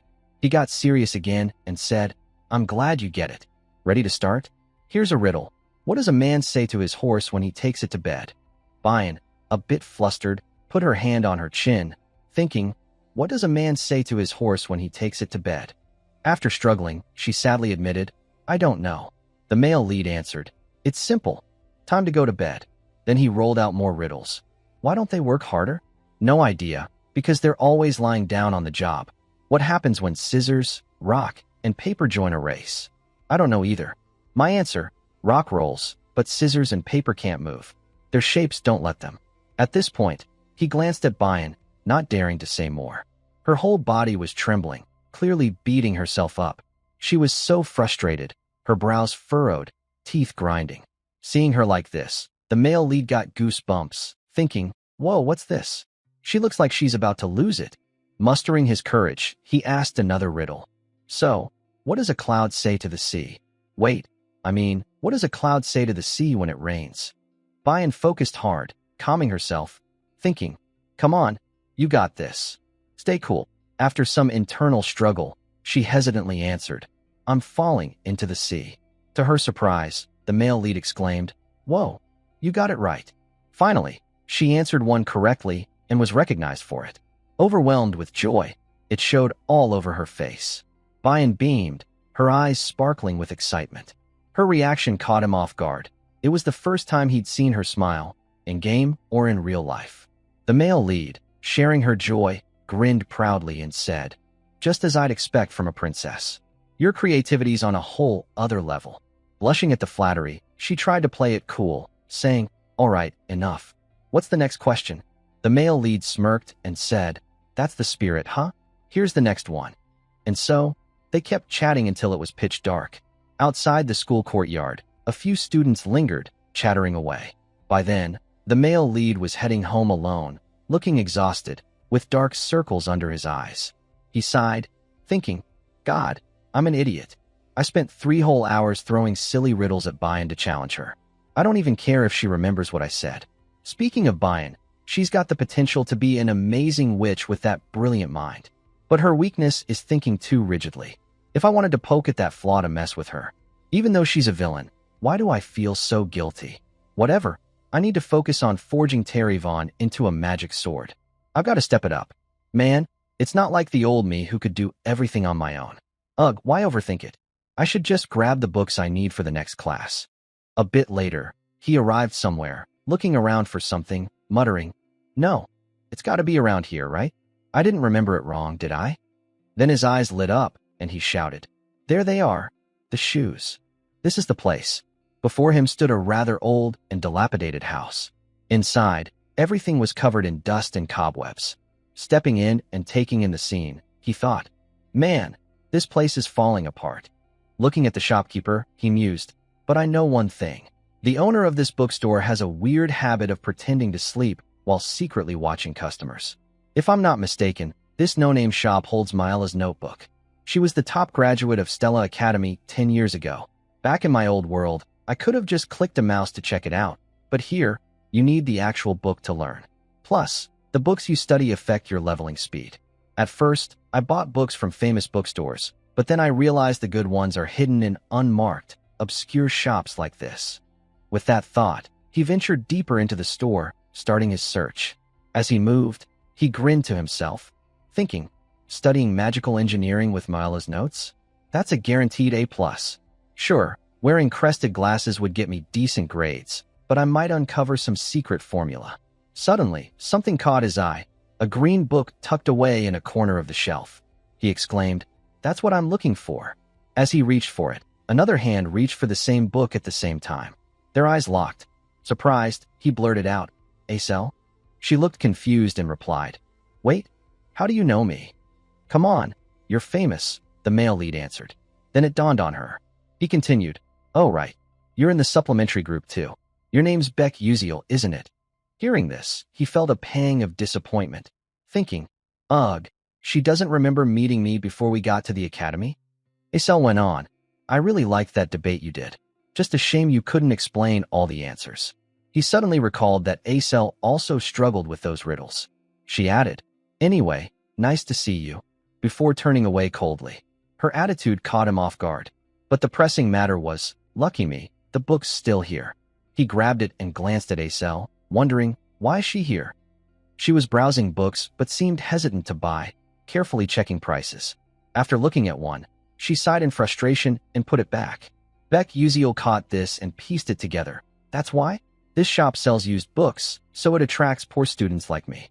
Someone like Acel, from a fallen noble family who's lost everything, can only shop here. Her father was probably killed by the dark mages. He felt a twinge of pity. It's sad, really. A princess like her, stuck buying used books and checking prices because she can't afford them. Plus, in the original novel, Acel has a tragic ending. She dies even before Flame, the main character in this world. She's probably the unluckiest character in the game. With that, he found the books he wanted, thick and heavy ones. He placed them in front of the shopkeeper and said, "I'll take these." At the same time, Acel reached the counter. Seeing the stack of books he'd chosen, she looked envious. She hadn't expected him to buy so many. Even the shopkeeper was surprised, asking, "All of these?" The male lead just nodded, glancing at Acel. She looked a bit melancholic. He asked, "You okay?" She replied indifferently, you picked some great books." He was thrown off, thinking, was she about to roast me? Then he responded, "Which ones?" Acel continued, "All of them. Why are you reading about advanced sealing theory? Sealing's an ancient art that requires artifacts. Nowadays, with alchemists and magical engineers so advanced, hardly anyone uses it." He replied, "Oh, this book? Yeah, it's pretty useless." Thinking he must be crazy for picking it, she said curiously, "So you know that?" He casually answered, "Yup, that's why I got it." Her eyes widened in shock as she exclaimed, "What?" Hugging his stack of books, he smirked and said, "Because everyone thinks like you. This class isn't easy. Catch you later, bye." As he walked away, he thought smugly, Azel's right. Nobody wants to take sealing theory. But that's exactly why it'll take less time and be easier to ace than other classes. With these books, this semester's gonna be a breeze. He left Acel standing there, stunned. She was puzzled. She wanted to ask more, but was too proud to speak up. The scene shifts to the next day at Stella Academy, where Acel nervously walked down the hallway. It was her first void theory class, her first lesson since enrolling. She thought, this class is supposed to be an EA system. Arriving at the classroom, she found many students already there. As she sat in an empty seat, she overheard nearby classmates. "Hey, you're taking void theory too?" "Yeah, but I think I'm screwed. I signed up because everyone said it's easy, but word spread.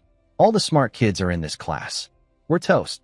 Acel sighed, thinking, "Oh well, I'll just have to try harder in other classes." After the lesson ended, everyone shuffled out, looking exhausted and grumbling. "Ugh, my butt's numb from sitting. I'm starving. What's for lunch? Let's hit the cafeteria and figure it out." Acel walked alone, trailing behind, feeling dejected. She thought, damn it, how am I supposed to get a scholarship with this class's competition? Her stomach growled loudly. Holding her wallet, she hesitated. Maybe I should eat first. Let's see. I've only got 60 meal vouchers left. so I'll grab a sandwich today. Her eyes suddenly widened in shock. On her way to the cafeteria, she passed a room and spotted a familiar figure, Beck Uziel, sitting there. At first, Aisel wondered, what's he doing here? But when she saw the professor lecturing, she realized this was the class Beck Uziel had signed up for. Oddly, the class had very few students, and they all seemed to be underachievers. This professor's probably on the verge of getting fired, she thought. Then it hit her. If she took this class too, she could score high grades without much effort, saving energy for other subjects and maybe even securing a scholarship. Wait, does Beck Uziel already know this class is an easy A? No way. Did he plan out which classes to take for a smooth ride? No, that's impossible. What am I even thinking? It's probably just a coincidence. With that, she left. The scene shifts to the next morning, with the sun high in the sky. In a corner of the academy, students were attentively listening to a lecture. The professor said, "Surely you all know the origin of magic. The creator mage, White Robe Mage, spread magic across the world. Humans and other races learned to wield it." This was Professor Ludin, an expert on divine artifacts, who continued. He taught the elves natural magic, dwarves material magic, and humans elemental magic. Then, he ascended to the heavens, blah blah blah.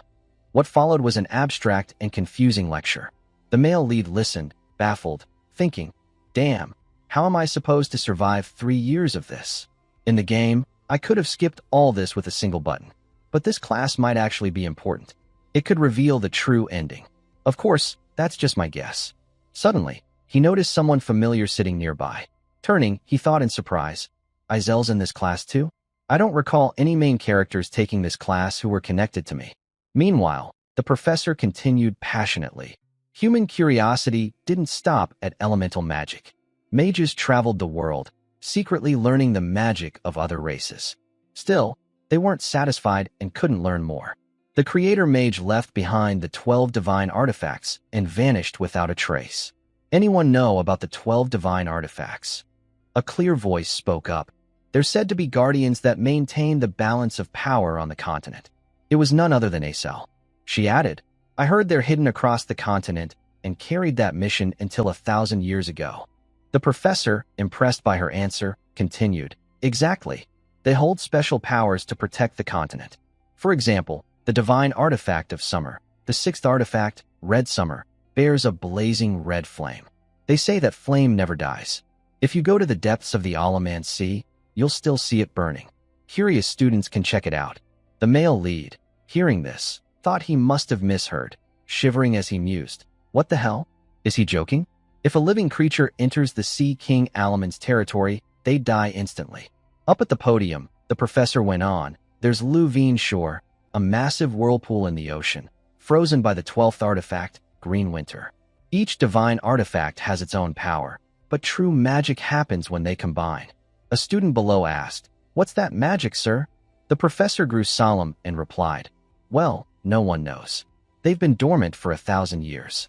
The male lead felt the professor was onto something, thinking, At least in the game, I encountered a few divine artifacts. I saw 5 during limited time events, piecing together info from other players. No gamer's seen more than me.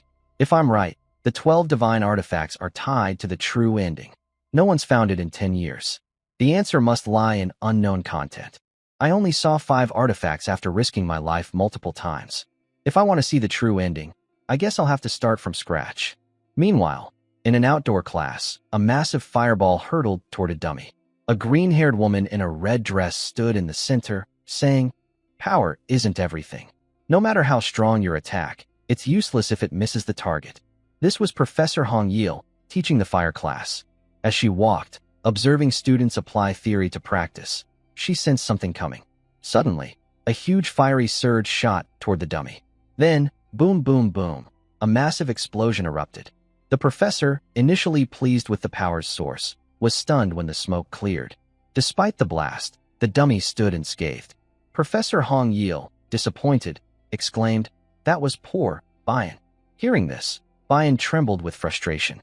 Bayan sat down on a bench, her eyes betraying deep disappointment. She thought to herself, I've let Mother down again. She must be so disappointed. Suddenly, a voice called out, Princess. Looking up, she saw a cute girl with red hair tied in twin braids. It was Fo Ma Ke, who smiled brightly and asked, "Are you okay?" Sitting beside Bayan, she continued, "Don't be sad. You looked amazing out there, princess." Bayan responded indifferently, "What do you mean? If someone used magic like mine but way stronger, what's the point? I didn't even hit the target." The girl replied, "But your magic was incredible. Super cool, honestly. I've known about you since I was a kid." Bayan realized this girl, Wang, was also a fire mage like her. She vaguely recalled hearing about a rumored fire magic prodigy. Even so, her magic's nothing compared to mine, Bayan thought, then said aloud, "Your accuracy is impressive." Wang blushed and replied, "But if you practiced more, I couldn't possibly compare, princess." Bayan stood up abruptly and said, "That's only enough for the weak. Anyway, talking to you made me feel better." But, with that, she walked off, leaving the braided girl sitting there, stunned. The scene shifts to a tidy, well-kept castle. Bayan was there, looking exhausted. A voice spoke up, "Princess." A strong, dignified woman stood behind her. It was Ye Taran, Bayan's personal guard. "Welcome back, Your Highness," she said, adding, "Some warm tea and snacks have been prepared." Bayan replied, "Thanks." Ye Taran continued, "Regarding the wand appearance adjustment you tasked me with, since the wand is of high quality, they say it can be crafted into a high-grade magic sword." Bayan, nibbling on a snack, asked skeptically, "Really?" Ye Taran hesitated. "However, there's a concern." Bayan, surprised, asked, "What concern?" Ye Taran stammered, "I heard it constantly drains mana from its owner." Bayan, shocked, stood up and spun around, exclaiming, "What? Isn't that a dark artifact?" Ye Taran clarified, "Not exactly. It resonates with natural energy." Bayan, utterly confused, muttered, "No way. Something that drains its owner's mana can resonate with natural energy? Then why is the wand only mid-tier?" Ye Taran explained, "That's exactly why it's mid-tier. What do you think, Your Highness? Its core ability is to greatly enhance the user's mana, making it stronger or even high-tier. But because it only absorbs and doesn't release, it's downgraded to mid-tier." Bayan, losing her composure, jumped up and shouted, "What? High-tier? How could a student use it?" Even Ye Taran was surprised by her reaction. Still rattled, Bayan clutched her head and continued, "I know it doesn't resonate with everyone at first, but I didn't think anyone would use it unless they had an insane amount of mana or none at all. I don't get it. Any normal person would know that." After her long rant, her throat felt dry. She sipped some hot tea to soothe it, then added, "But whoever they are, they're definitely special." The scene shifts to a few days later, at the start of the new semester. In a classroom, a professor was passionately lecturing. "For you students, attack magic requires more understanding than any other type." Our male lead, Beck Uziel, was listening attentively in this class, taught by Professor Carliam, a bald mana guidance instructor. He continued, "That's why mana guidance is mandatory. From now on, in your duels, you'll focus on casting and aiming accurately." Acel was also in this class, listening intently. Up at the podium, the professor went on. "Casting means releasing magic from the caster's body. Aiming means targeting a stationary object. Now, let's discuss trajectory formulas. From 760 meters north, if Kyolsu moves south at 12.6 meters per second, what's the appropriate trajectory and predicted distance Yongi needs for water-based magic?" The classroom fell silent. Below, two students whispered. One said, "For attributes, what about water?" The other cautioned, "If you're not a water specialist, don't answer. Is the professor trying to trick us?" Meanwhile, Beck Uziel was bored, yawning and thinking, "This is so dull. Why is it more time-consuming than a Korean language class?" Suddenly, the bald professor called out, "Student Uziel, please stand and answer." Beck Uziel, exasperated, replied, "Yes, sir," but inwardly cursed, "Damn it, me again." After fumbling through his explanation, he finished confidently, turning to say, "I'm done, sir." Seeing Uziel's work, the professor was astonished, exclaiming, "Excellent. You solved it so easily. Is your primary attribute water?" Uziel waved it off. "No, sir." "Wow, that's impressive. Let's move to the next question." Uziel's performance made Acel see him in a new light. Soon, the class ended, and everyone rushed out. A clear voice spoke up, "Excuse me." Turning toward it, Uziel responded, "Yeah, you talking to me?" It was Acel, who continued, "Yes. I have a question for you. Acel couldn't help but wonder about Beck Uziel as she observed him. It wasn't about his ranking, but his intelligence, even compared to top rankers. He solved the professor's problem so quickly and accurately. It was almost unbelievable. That question was at least university level, no, professor level. Even at Stella, a hub for geniuses, who was Uziel, really? At first, I didn't think so, but now I'm sure. He's definitely got a strategy for picking classes, she thought. With that, she continued, I want to ask, what's your next class? Caught off guard by the sudden question, Uziel stayed calm and replied, Why do you ask?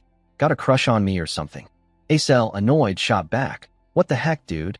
You think I'm a creep? Gross. Uziel, fuming, retorted, I'm the one who's grossed out here. But then he thought, I'm the adult here. What am I even saying? Scratching his head awkwardly, he asked, So, why do you want to know? Acel answered seriously, I've looked into the classes you're taking. They seem like ones where you can easily score high. I'll cut to the chase. Where'd you learn this strategy? It's important to me. Uziel thought. So that's what she was getting at. Waving dismissively, he laughed. Haha, what do you mean? The classes?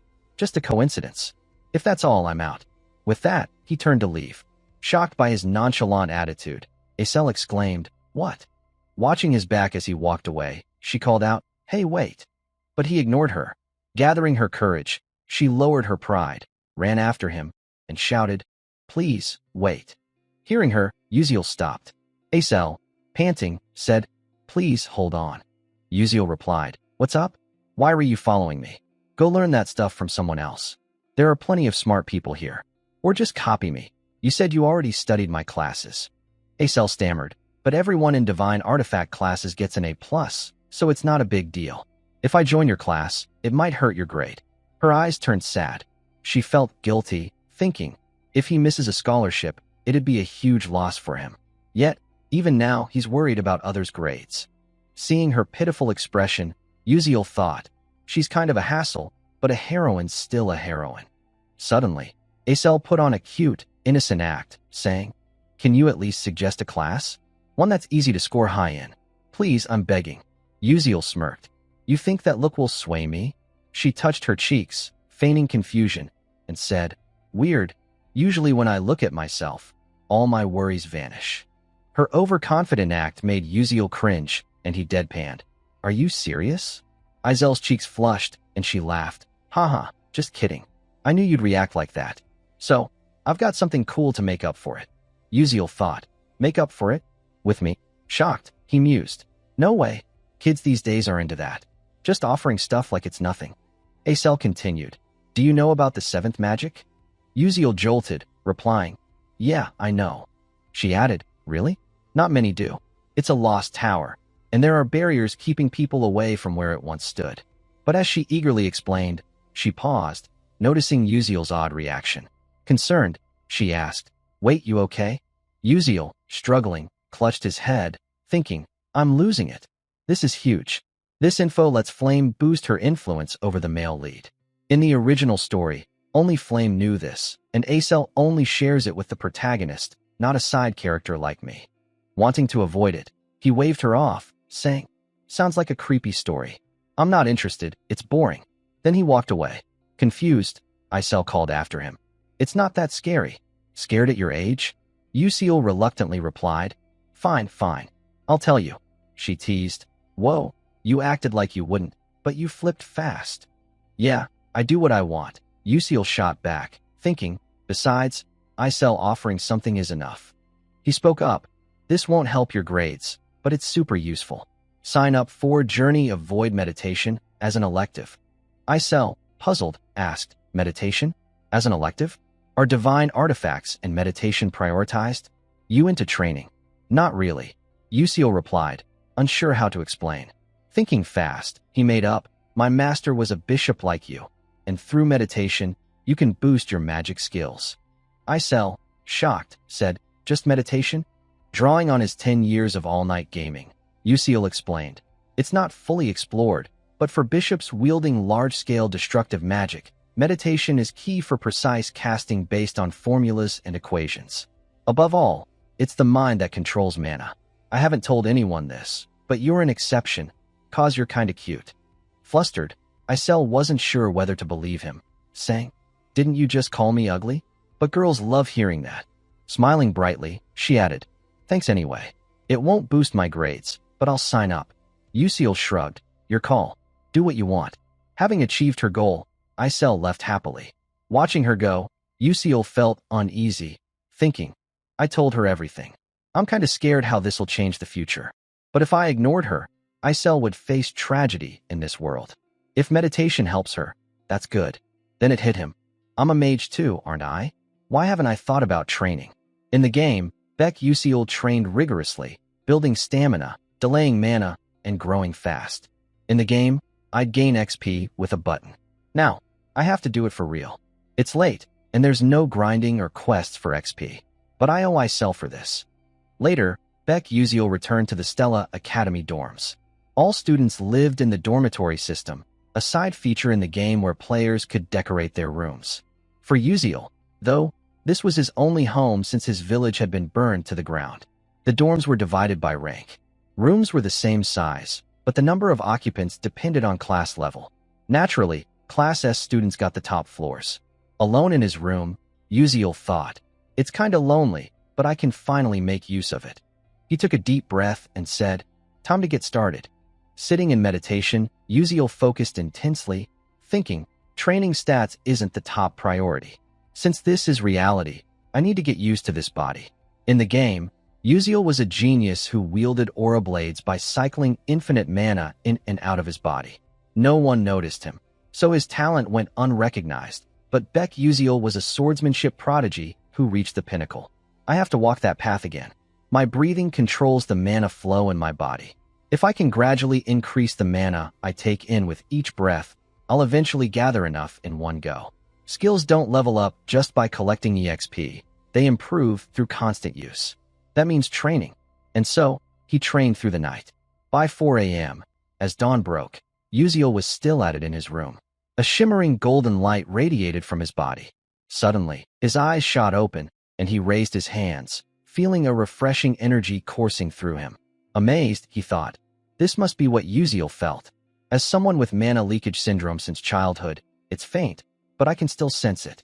At that moment, a system notification appeared. Mana leakage syndrome skill leveled up. Flash skill leveled up. Checking his status, Yusiel grinned. Awesome. I'm one step closer to my goal. I'll find the true ending no matter what. The scene shifts to a serene place with endless green meadows and fresh air, an idyllic space within Stella Academy. Flame, immersed in the atmosphere, thought, the grass and breeze are artificial, but it feels so real, so relaxing. Stella's dorm system is a pocket dimension within the campus, letting people manipulate its elements and properties. That's why sports events, other activities, dungeons, portals, and monster training happen here. Back in reality, students had gathered in the area. Flame, standing at the back, scanned the crowd, thinking, there are 141 students, 50 from classes A1 and A2, and 40 from Class S. In the novel, there were 39 Class S students. I thought I made it 40, but there's one extra. Right, where'd Beck Yusiel come from? The novel had 1,140 first years, 1,141 including me. So, Yusiel was in the original novel. I'll figure it out slowly. No big deal, I've got this. I'm the only one in this world who knows the novel. The class was about to start. Suddenly, the students in front of Flame buzzed with chatter. One said, Prince Jeremy, you registered for your classes yet? A blonde young man, likely the one mentioned, looked smug and replied, Of course. We signed up for soft magic research since we heard you did too. He grinned, adding, Really? Let's help each other out. Flame, watching him, thought, That's Prince Jeremy from the novel. He was crazy in love with Acel, but she rejected him. After that, he changed, becoming a villain. He seems nice, but every move is calculated. I need to watch him carefully to avoid trouble. Spotting Flame, Jeremy, ever the charming prince, waved and flashed a bright smile. Flame waved back, thinking, he's pretty hot though. No wonder he's got so many followers. His clique's full of the school's most popular kids. With that, she turned to leave, determined, I need to gather them together. From now on, this world is my reality. I have to prepare for the future. Her actions caught Jeremy's eye. He smirked, thinking, so much drama. Then, the teacher's voice rang out. Attention, everyone. We'll start with basic training before today's lesson. I need to assess your abilities to teach you properly. I'll be your instructor. Don't complain if you don't like it. As you may know, we professors can deduct or add points. Remember, you'll be expelled if you don't meet the point requirements. Now, I'll explain today's training. We'll simulate a dungeon. I'll use real dungeon scenarios, traps, and monsters to test you. You'll earn 4 points for defeating a level 1 monster, 8 for a level 2, and 20 for securing the staff of points. The top 5 students will get a small reward and shopping privileges. Those with 0 points will lose points. If you're scared of failing or going alone, you can form groups, but points will be split evenly among members. If you eliminate another student, you take their points. With that, the teacher vanished, his voice echoing. That's all. Good luck. Suddenly, the ground shook violently. The students screamed, "What's happening?" The ground's moving. Then, the earth split open, and something emerged. Flame, wide-eyed, stared in shock. A massive tree sprouted, and the surroundings transformed. She realized, this is the Jack and the Beanstalk map. The scenery turned dense and overgrown with trees. The students began splitting off in different directions. Some chose to go solo, others formed groups. In the distance, Flame walked alone, gripping her magic staff, thinking, "All right, I'm ready to jump into this game." Suddenly, a voice called out, "Flame." Turning, she saw the red-haired girl, Jaya, who continued, "You're going alone for the training?" Flame replied, "Oh, Jaya." She thought to herself that while teaming up in a dungeon battle had advantages, going solo was better for earning more points. With that, she said coolly, "Sorry, but this time I want to test myself, so I'm going alone." Jaya grinned mischievously. "Yeah, I get it. You'd have to share points with teammates, so it's understandable." Flame nodded, "Exactly." But then she wondered, am I overthinking this? Is she throwing shade? Whatever, let it go. Flame said, "We'll team up next time." Jaya didn't reply and walked off. Watching her leave, Flame felt a bit annoyed, thinking, am I imagining things? Why does it feel like she's mimicking me? Oh well, back to business. Things will be different later. An hour after the dungeon opened, in a corner of the area, a green light glowed. Flame, looking exhausted from a recent battle, muttered, "Man, I'm beat. When's this training gonna end?" Suddenly, she sensed something off. A massive vine shot toward her. Quick as a flash, she raised her staff to counter it. A powerful green energy burst from the staff, striking the vine directly. After a moment, the vine was defeated, shrinking back. Looking around, Flame thought, not just monsters, plants attack too. This is next level. Even training's no joke. I've got 18 points so far, not bad. But to catch up, 1 staff of points would do it. Gotta keep moving. She ventured deeper into the dungeon. Suddenly, her eyes widened in shock. In the distance, a faint figure appeared, but the glaring sunlight made it hard to see clearly. She thought nervously, a monster? No, it's a person. But how's a student hiding so well in this realm?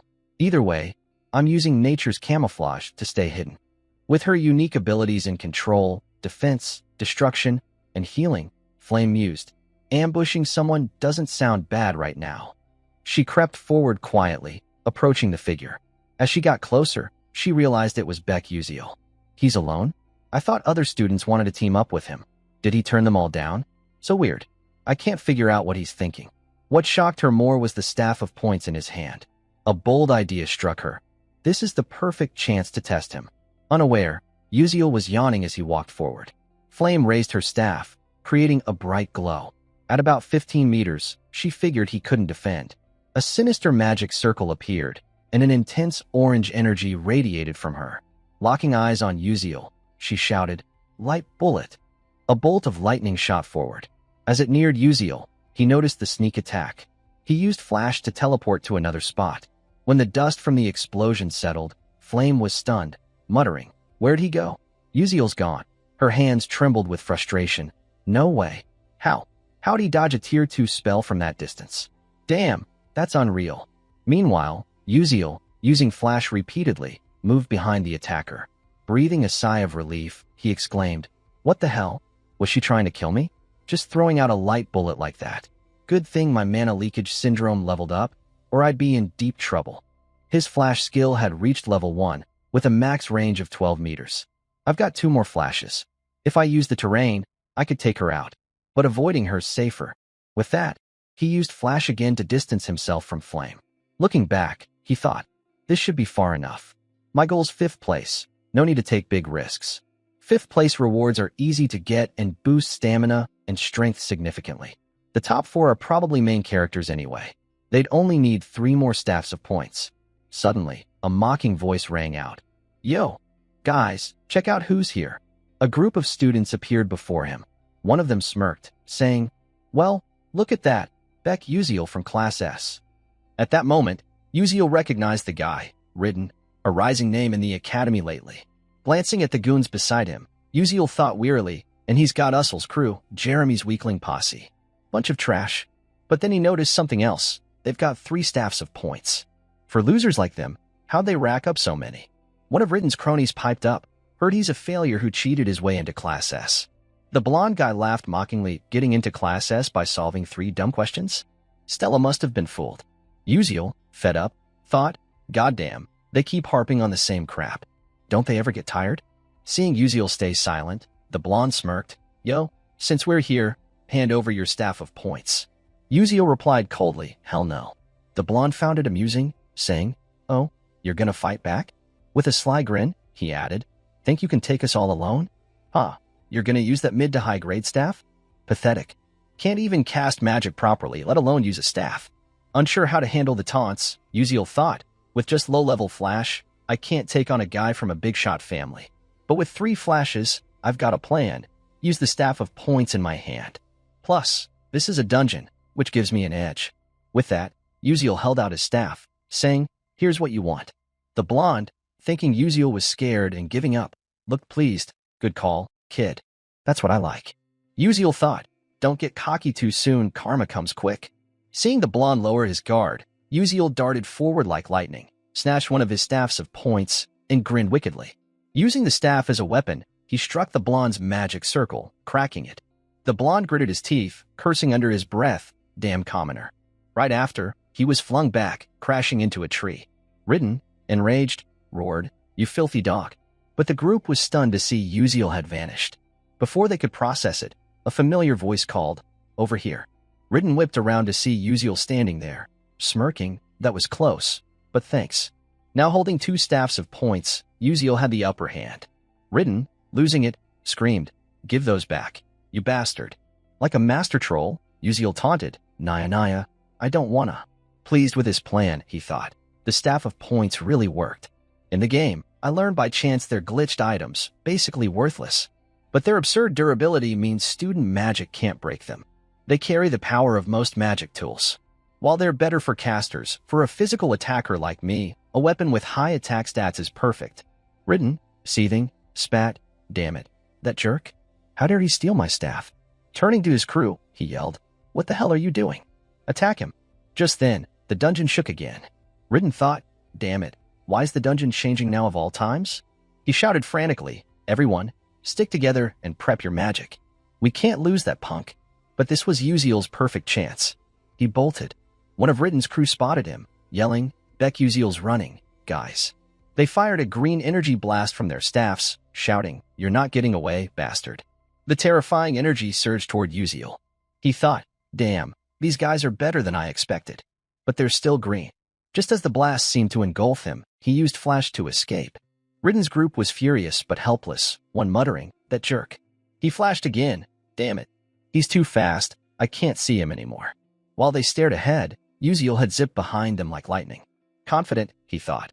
10 years of game experience means I can use terrain to my advantage like it's nothing. Ridden, livid, growled, damn it, we just need to hit him once. Suddenly, the dungeon shook violently again. Seeing everyone's tense faces, Ridden calmed them. Chill, guys. He's still nearby. Wait for the quake to stop, then hit him together. But if our magic fails, it'll backfire. So we gotta be careful. Scanning the area, he locked eyes with Uziel standing right in front of them. Before they could attack, Uziel moved faster, smashing their magic circle with his staff. The force shattered it, and the circle backfired on Ridden's crew. Explosions rang out, boom, bang, as their own magic circle blasted them back. This was the unintended side effect, magic backlash. Uziel dashed away, watching the group get hit by their own spell. Smirking, he thought, it's over. As the dust settled, Ridden looked up, cursing, damn you, Beck Uziel. Uziel held up 3 staffs of points, gloating. I'm taking these. Grinning cheekily, he added, oh, if I get a girlfriend, I'll give her one. Bye, cuties. Ridden, stunned, yelled, would you take those? Give them back. Uziel, thrilled with their pathetic state, thought, that's enough. Taking their last one would be too much hassle. He said, that was fun. I'm done playing. See ya. With that, he flashed away, leaving Ridden's crew trembling with rage. Ridden roared, you dead dog. The scene was witnessed by another female student from start to finish. Uziel, now far from them, cheered, I got lucky. In a straight fight, they'd have taken my stuff. But in a dungeon, it's different. That's the power of experience. Still, something feels off. Too late, he realized a massive fireball was hurtling toward him. Seeing this, Uziel was floored, exclaiming, what the hell is this? A firestorm out of nowhere?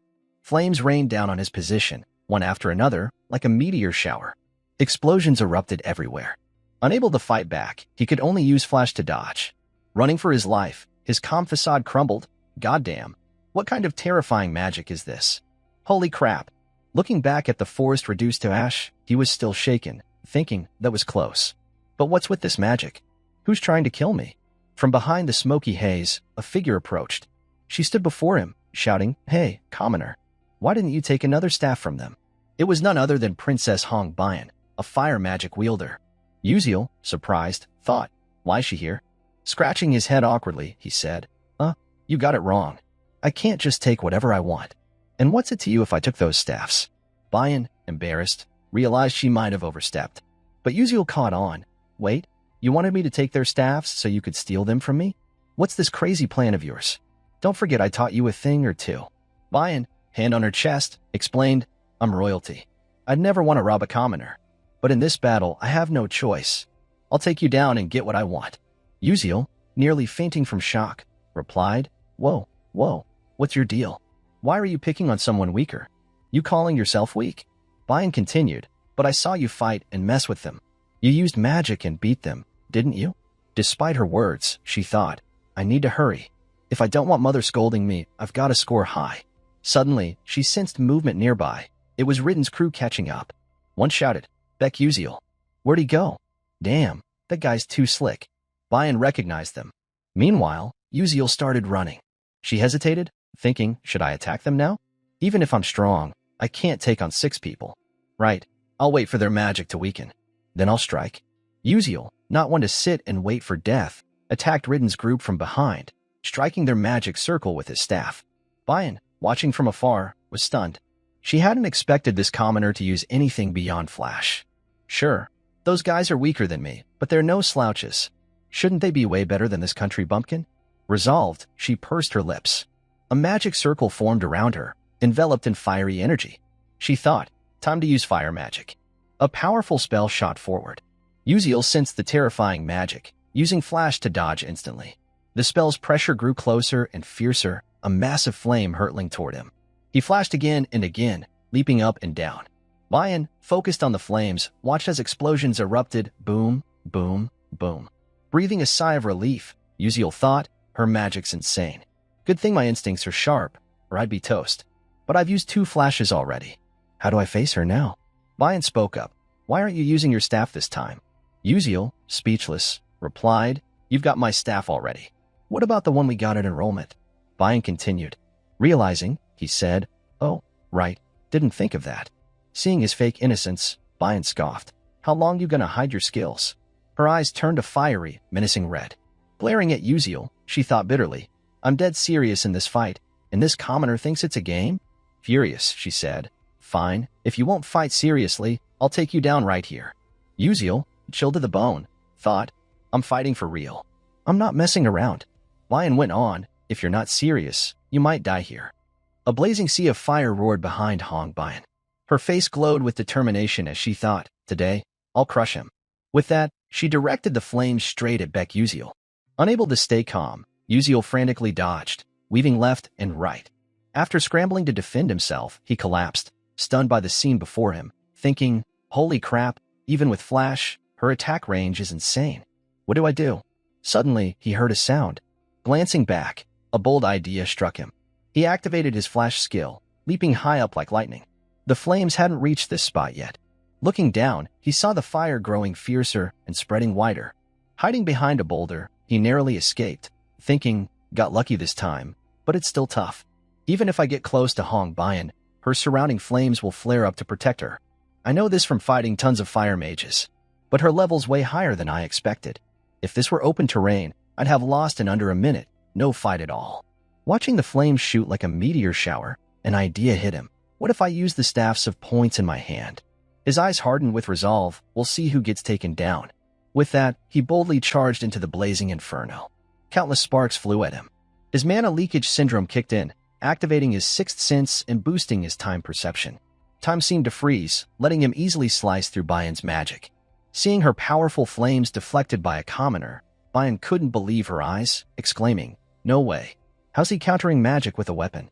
That's impossible." Uziel, still battling fiercely, felt the moment vividly. This isn't a keyboard and mouse game. It's moving my body to face a mage head-on. The mana around me is getting stronger. My sixth sense is as clear as sight or hearing. Bian, baffled, thought, how's this possible?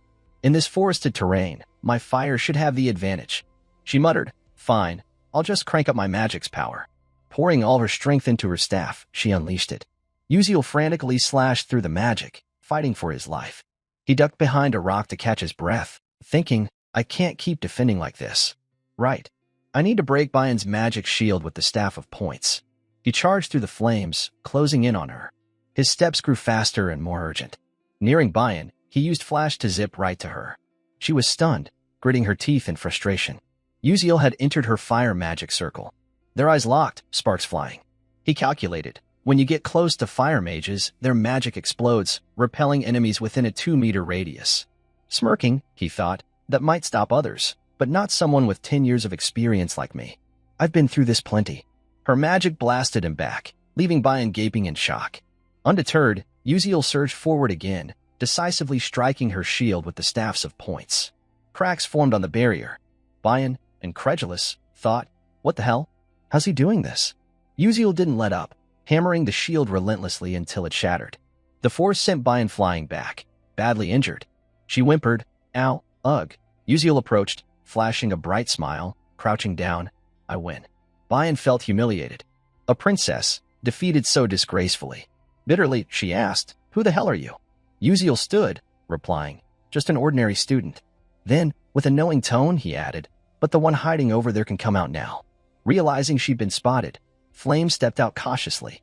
She cautiously approached them, looking startled, and said, you didn't need to hide there, did you? But how'd you know I was there? Uziel, unsure how to explain, gave an awkward laugh. Let's call it a hunch. In truth, he knew it was simple, his intuition for sensing mana. Flame, unconvinced by his flimsy excuse, replied blankly, a hunch, huh?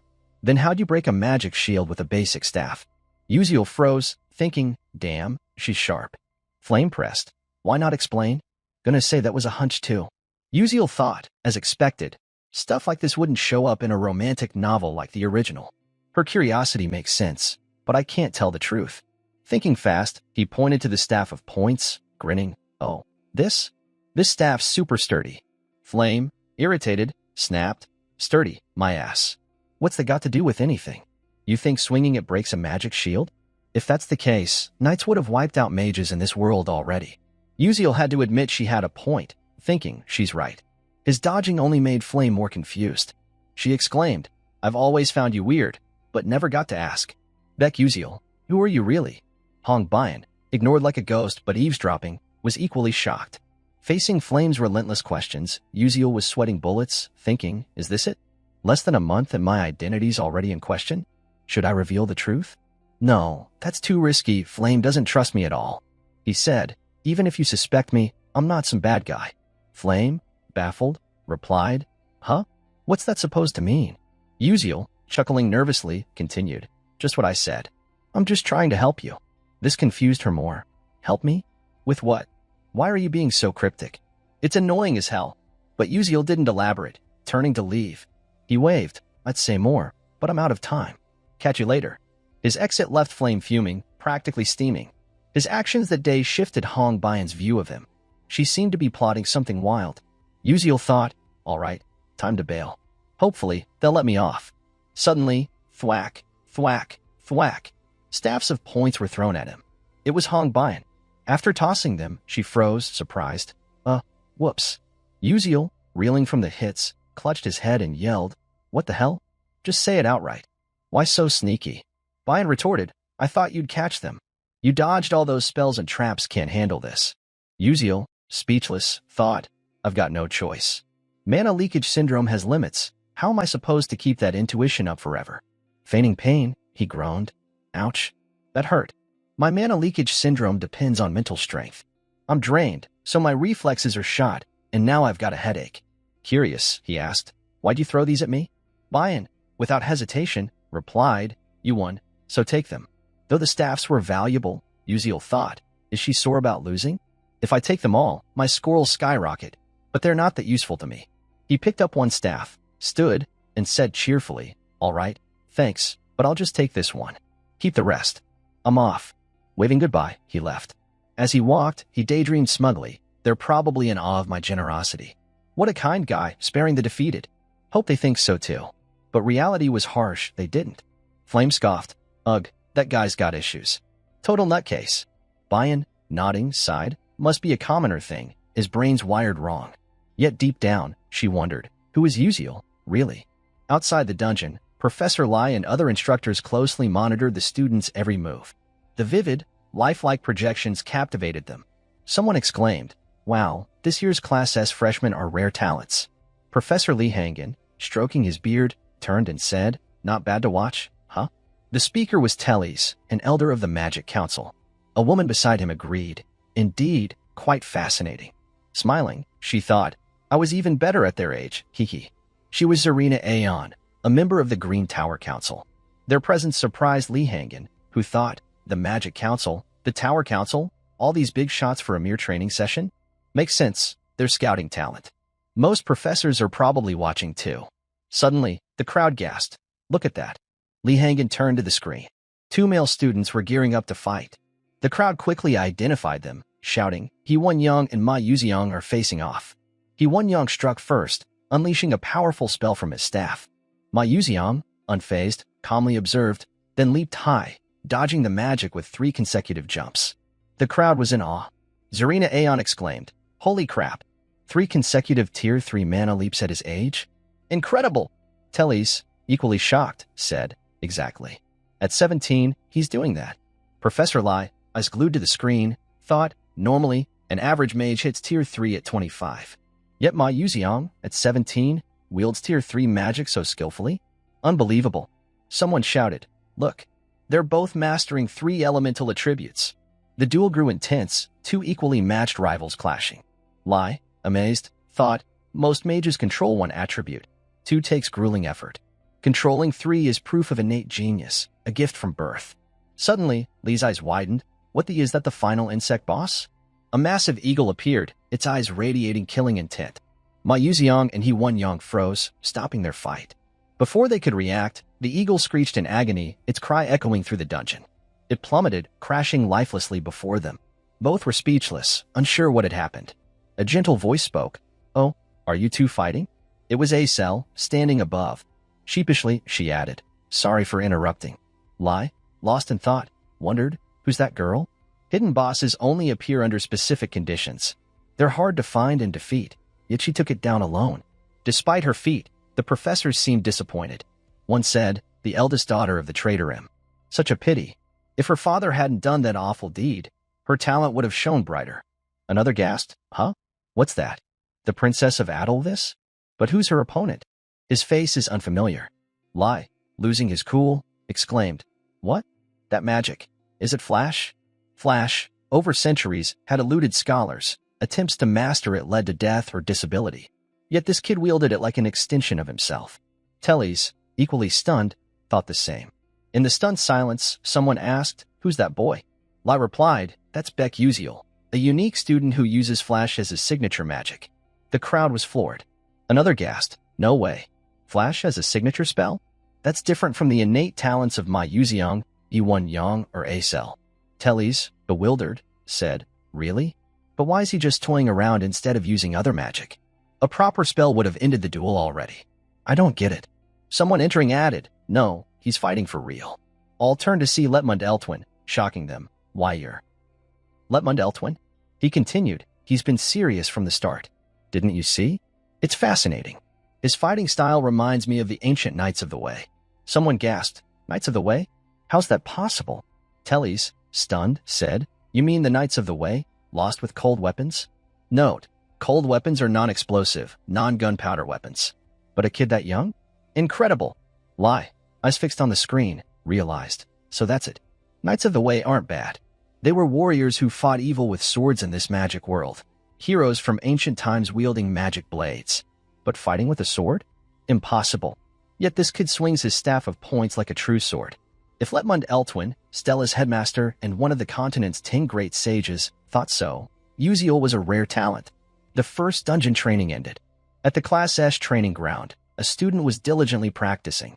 He used his staff to unleash mana, attacking a dummy. Exhausted, he panted, noticing his staff's mana was nearly depleted. Still unsatisfied, he thought, damn it, this isn't enough. I'm still far off. Of the 141 students in the dungeon training, 39 failed. Acel, who killed the final insect boss, ranked first. He was second, Ma Yuziang sixth. But he didn't feel victorious. Recalling the dungeon fight, he thought, when the final boss appeared, if Acel hadn't stepped in, I'd have seen Ma Yuziang's true strength. Gritting his teeth, He Wan-Young fumed. I've disliked that guy since we met. He's so casual, yet everything he does exceeds expectations. He'd set up magic circles and calculated their movements. But Ma Yuziang easily blocked and countered them. How can I not beat him? Is his talent an impenetrable wall? No, I can't blame myself. I need to work harder. At that moment, Hong Bian entered the training room. Seeing a male student create a massive vortex of energy with his staff, she thought, He Wan-Young? That calm guy's training like a maniac today? But that's not what I'm here for. She cast a fire spell, her body glowing with orange flames. Aiming at the target, she unleashed a fiery blast, triggering a massive explosion. Boom. Bang. Her mood seemed off, as if she was venting frustration. The flames raged on, and the explosion caught He Wan-Yang's attention. He stopped, turning to see who unleashed such power. Bian, fuming, thought, damn it. Third place? Even with bonus points, Mother's pleased, but if I don't regain my form, I'll be punished. Damn commoners acting all high and mighty, so annoying. She unleashed another powerful blast, a blinding light erupting. Exhausted, she panted. He Wan-Young, intimidated, thought, whoa, what's up with the princess today? Is it her mood, or is her magic more precise than before? Her fire magic's destructive power is insane, and she's controlling it so well in such a short time. Bian, surprised by her own progress, thought, damn, I hate to admit it, but Uziel's special lecture worked. Using those wordplay riddles, my magic's improved a lot. He's just a commoner with lousy grades and personality, but he's the only one who knows how to fix my flaws. Why am I still so pissed, though? A voice called, Your Highness. Bian looked up. Terran? What's up? The woman replied, The Terran scepter you requested has been repaired. Should I inform Beck Uziel now? Examining the scepter, Bian said, Looks good. Terran replied, Understood. I'll head back. But Bian, recalling something, tapped her shoulder. Wait. Terran, confused, asked, What is it, Your Highness? Later, at the second main tower, Bian clutched Beck Uziel's scepter, her mind conflicted. She thought, I heard Uziel's here, so I came. This is the second main tower, where the professor's research rooms are. But what's he doing here? Meeting professors? Suddenly, she jolted, eyes wide, turning away hesitantly. Wait, why am I even here? I could have just given it to him at the training ground. Ugh, this makes it look like I'm chasing after that commoner. No way, I gotta head back. Lost in thought, a voice interrupted. Oh my, what's the princess doing here? Startled, Bian looked up, stammering, Professor Heyman. Greetings, Professor. It's been a while, Heyman replied. Teaching you magic feels like yesterday, yet you've grown so much. Time flies. But what brings you here? Flustered, Bian answered. I had some business. But something came up, so I'll come back later. Noticing the princess's awkwardness, Heyman casually said, Fair enough. It's a bit chaotic in there now, so later's better. Bian, shocked, blurted, Huh. Heyman continued, Right now, magic officials are here because of that student, Uziel. This stunned Bian even more. Curious and confused, she asked, Why are they after that commoner? Heyman replied, You know he doesn't use magic, right? Bian nodded hesitantly, yes. But inwardly, she felt dejected and embarrassed, thinking, of course, she saw that match. Why did I have to look so pathetic in front of the teacher I respect most? So humiliating. Seeing Bayan's expression shift, Heyman comforted her. No need to blame yourself, princess. He gave it his all. Bayan muttered, but he didn't even use magic. Heyman laughed. Aha. No. It's his conviction. Conviction? Bayan asked, surprised. Yes, Heyman explained. The headmaster, after watching the training, believes he's trying to revive the lost Knights of the Way. Bayan couldn't believe it, exclaiming, Professor, what? Uziel and the Knights of the Way? How's that possible? She froze for 5 seconds, recalling Uziel's fighting style. Unbelievable, but it's true, he used the scepter like a sword. He broke my shield with just a staff of points. Even this magic sword is the same. Feeling glum, she stammered. But not using magic at a magic academy means heavy penalties, right? During practicals, you lose points and more. Heyman's tone grew serious, true. He knows this, but still chose that path. Isn't that admirable? Despite excelling with Flash, he's pushing so hard. I can't believe such conviction exists. With that, Heyman said goodbye and left, leaving Bayan lost in thought. She believed anyone claiming to pursue the Knights of the Way would be mocked, a ridiculous joke in this era. Yet Uziel wasn't joking, he genuinely aimed to revive it. She'd angrily told him to stop fooling around. Suddenly, Uziel's voice broke her thoughts. What are you doing here? He was casually chewing on his 5th place prize, Edley herbs. Flustered, Bayan's cheeks flushed as she snapped. I'm not here for you, okay. Unprompted, her denial made Uziel chuckle. Who said you were? Her icy glare shut him up. Bayan thrust a box at him, saying coldly, Fine, take it. Seeing the box, Uziel lit up, eyes sparkling. Oh, the Terran? Thanks a ton. Opening it, he marveled at the stunning sword, thinking, wow, the invisible sword. Adelvis's craftsmanship is unreal. Helping the princess was worth it. I couldn't afford this. He asked, Can I keep the box? His real intent was clear. This sell for a lot. Bayan sighed, whatever. Uziel, thrilled, thought, yes. I'm making bank, kinda wild. Bayan shook her head, such a commoner, only thinking about money. But she hesitated to ask something directly. Mustering courage, she said, Hey, Uziel. Startled, he replied, Yeah, what? Bayan pressed, Do you really not use any other magic? Caught off guard, Uziel froze for 5 seconds, unsure how to respond. Bayan, realizing her question was awkward, blushed and turned away. Never mind. I'm leaving. Uziel watched her go, then turned to leave, thinking, Other magic? Professor Lee Hangen said something similar. He seemed to respect my choices, but I don't get it. What's so great? With this magic sword, I'm set. He exclaimed, Oh, right? I should test how awesome this sword is. At the Class S training ground, holding the sword, he muttered, Let's see, just channel mana into it, right? A fiery light glowed around his hand, forming a sharp blade. He gasped, Wow, it's gorgeous. Better than I thought. But his mood dipped. If Flame held it, it'd be different, way more vibrant. As the heroine, she's special. Though human, she wields elf, dwarf, and fairy magic. That one alone drains mana constantly, unusable for most. But Flame recovers mana with natural energy, using it as a signature move. And me? I've got no mana. Despite absorbing it constantly, mana leakage syndrome pushes it out. In other words, the mana in my breath is Terran's key. Remembering the neglected system, he opened it, muttering, Time to check my status. A panel appeared. Beck Uziel. Stats. Strength, 77%. Senses, 29%. Agility, 87%. Stamina, 55%. Precision, 97%. Mental strength, 43%. Mana. Remaining EXP, 0. Skills, Flash, level 1. Traits. Mana leakage delay, level 2. Strength, plus 5%. Agility, plus 8%.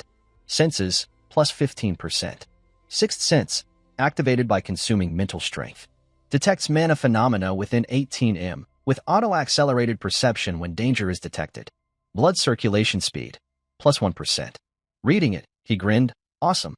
The 5th place herb boosted my strength a bit. With this weapon, I can gain EXP directly. Got a train sword play now. Things are gonna get busy. The scene shifts to the next morning at the academy, where a mage's voice echoes in a classroom. Starting today, we'll begin proper magic practice. Everyone, spread out and raise your staffs to train. The instructor was Professor Barena, who taught defensive magic. After explaining, he walked around observing the students practice. They were highly focused, shouting, "Magic shield! Magic shield!"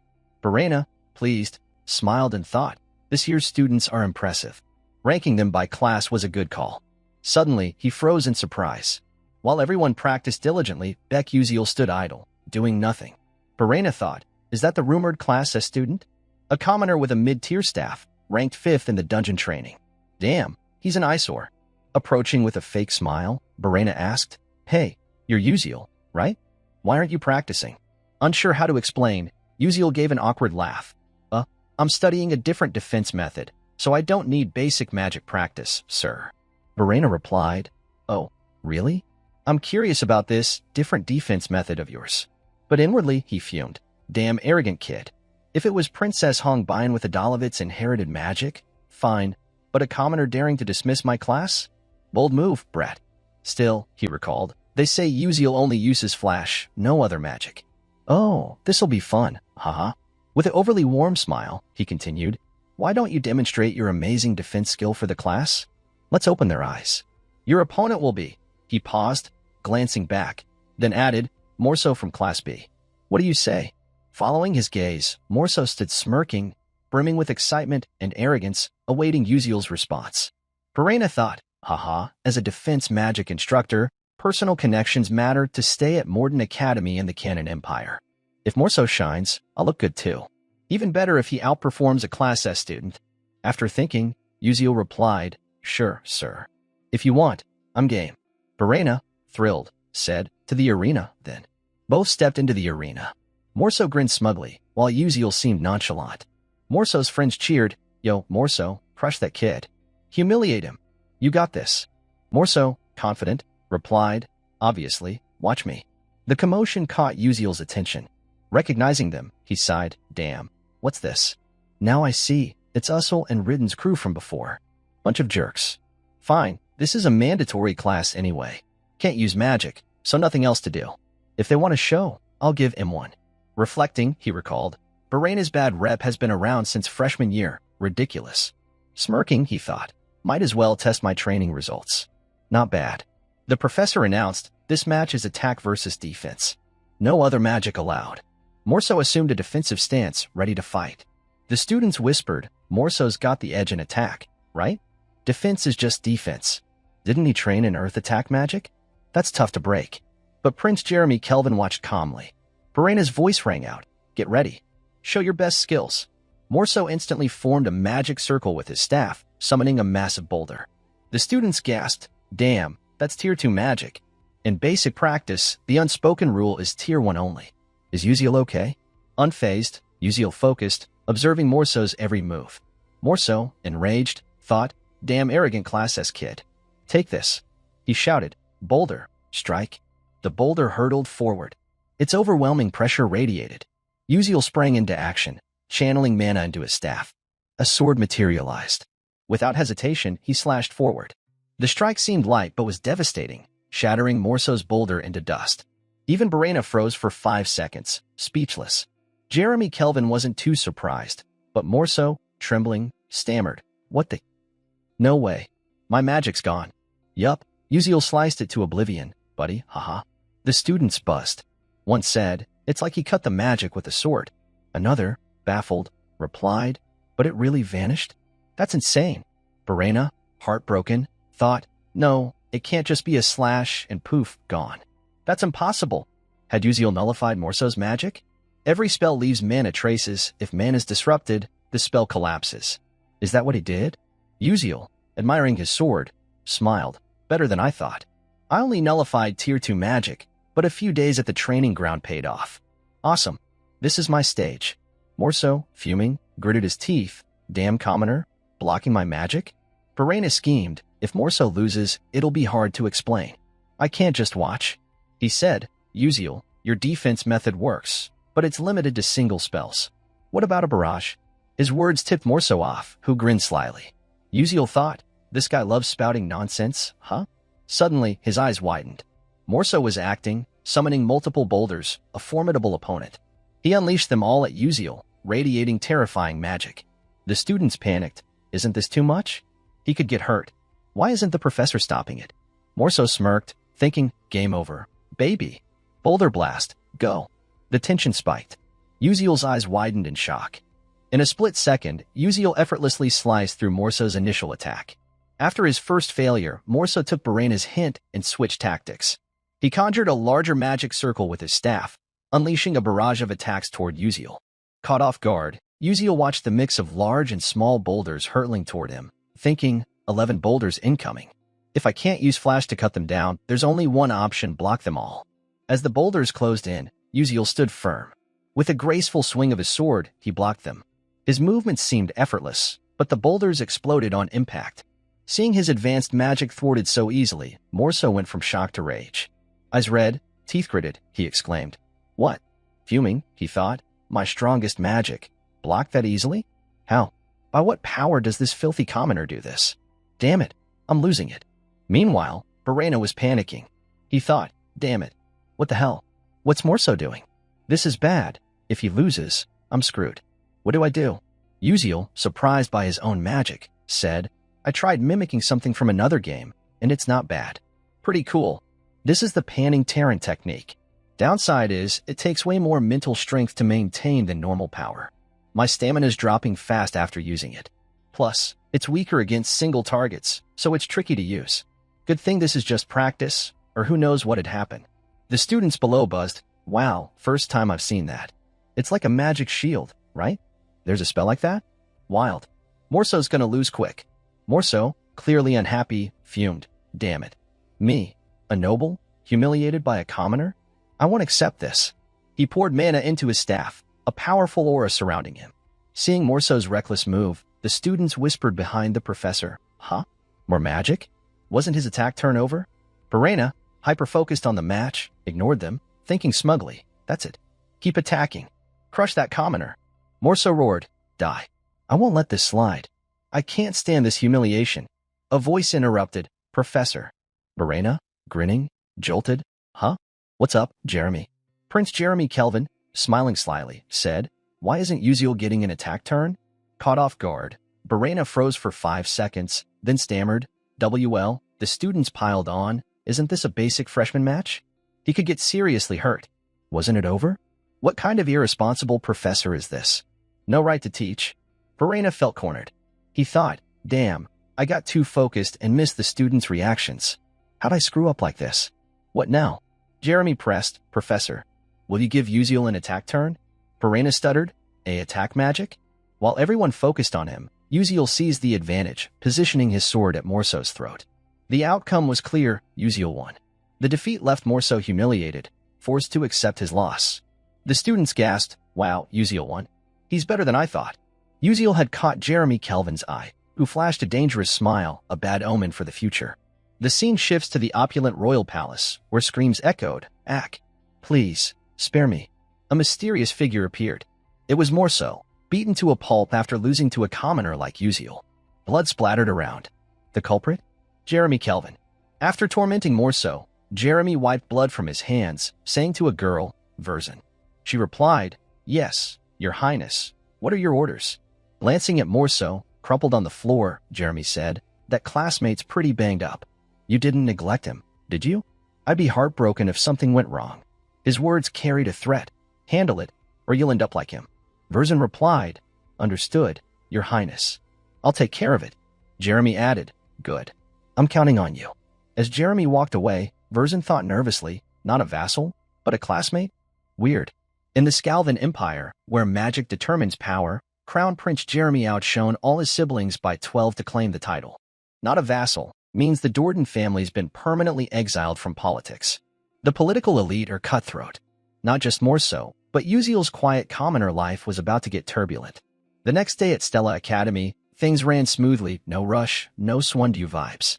In a magic class lab, experiments were underway. Students still gossiped about Uziel's bold fight. Yo, heard Uziel from Class S is chasing the Knights of the Way? Wild. Knights of the Way at a magic school? Is he trying to be famous? He beat Morso from the Dordan family. Guy's got skills. Really? The Dordans have clout in Scalvan. This is gonna be good. Overhearing, Flame sighed. Ugh, Uziel's name is everywhere. I don't care, but it's annoying. Who is that guy? A stern professor's voice cut in, Focus, everyone. Stop chattering. Holding a vial of liquid, he continued, alchemy requires precise timing and perfect temperature control. This was Professor Mazen Tyron, the alchemy instructor. He added, today we'll practice making my Tyron fatigue recovery potion. Focus. Flame, experimenting, grumbled, damn, this sucks. One tiny mistake and it's ruined. Alchemy's too hard and complicated. I'd avoid it if I could. The professor shouted, Aunt, that's dangerous. How will you become an alchemist like that? The blonde girl stammered, I am sorry, sir. Watching from afar, Flame thought, Professor Mazen said I'll become a dark mage and even greater. Gotta gather materials and prepare. No choice but to study hard. I believe I can do it. A smug laugh caught Flame's attention. Hee hee. Uziel, successful, grinned proudly. Haha. Nailed it. This is the stuff. Flame thought. Why's Uziel acting crazy? Laughing like a maniac? I thought he took this class to get close to A-Cell, but he's just a weirdo. What am I witnessing? Sighing, she muttered. Whatever, not my problem. Time to grab more materials. Soon, impressive experiment results emerged. Exhausted, Flame wiped her sweat, thinking, phew, finally done. Good thing my grades are solid, so I finished fast. How's A-Cell doing? Seeing A-Cell working steadily, Flame relaxed. Good, she's doing fine, normally. Wait, normally? If I recall, in the original story, A-Cell stumbles on Mila's coded notebook here. Shouldn't this class produce something like the Tyron potion? Why is her potion so ordinary? Lost in thought, the professor's angry voice rang out. Uziel, who told you to change the experiment materials?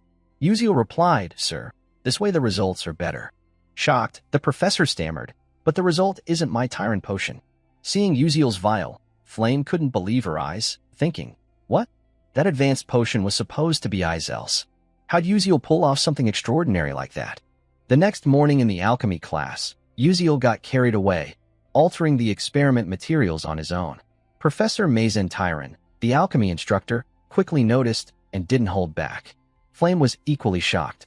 Staring at Uziel's vial, she thought, something's off. Why did Uziel make Tyron poison instead of someone else?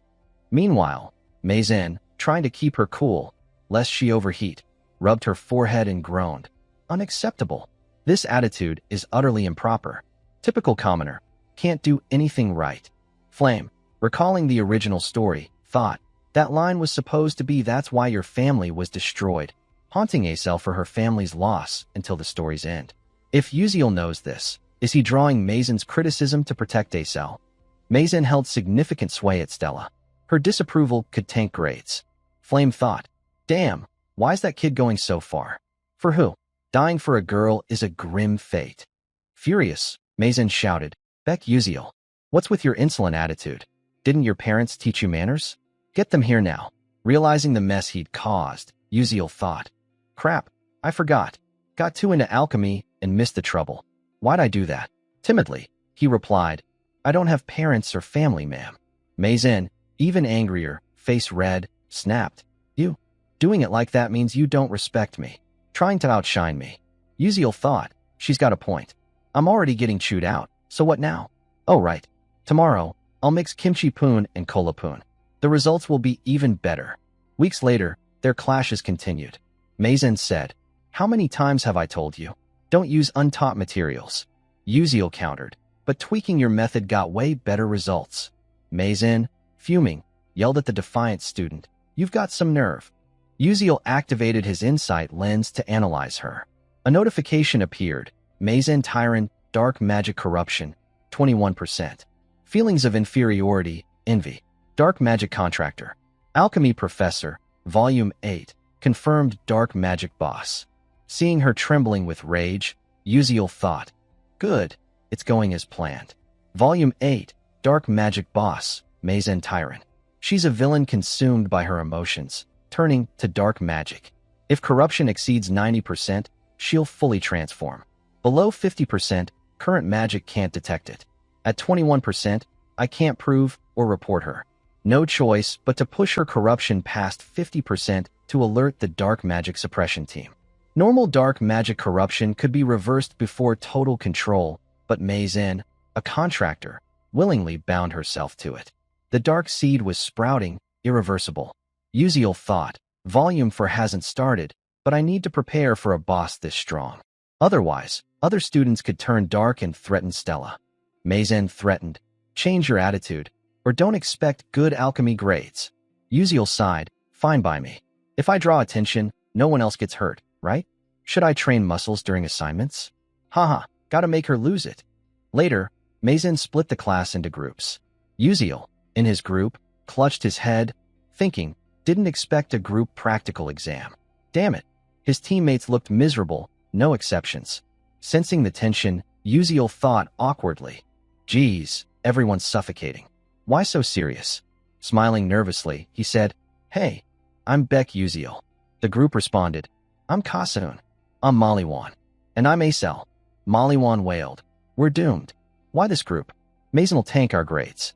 She hates her students, so even good work's pointless. Uziel, dejected, thought, Damn, my fault. I feel bad for them. Acel spoke up. Come on, cheer up. Are we giving up already? Someone stammered, but Acel continued. In the practical, at least 3 alchemists will judge compatibility. Maizen can't sabotage our scores then. Kasahun and Maliwan perked up, eyes sparkling.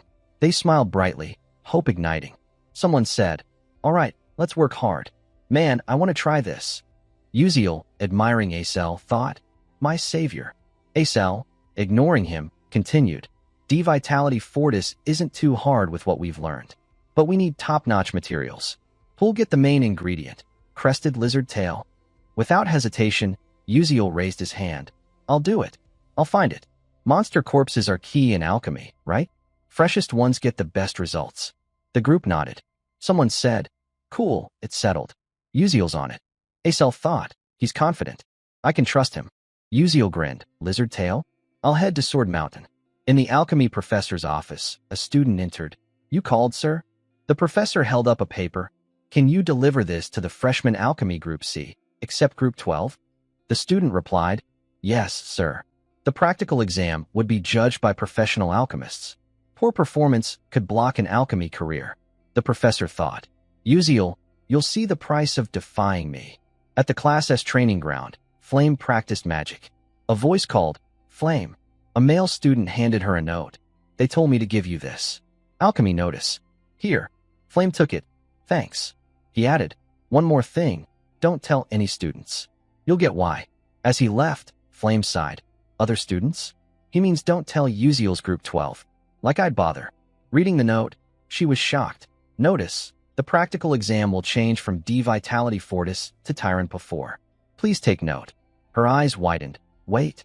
If Uziel knows the original story, he'd counter this, right?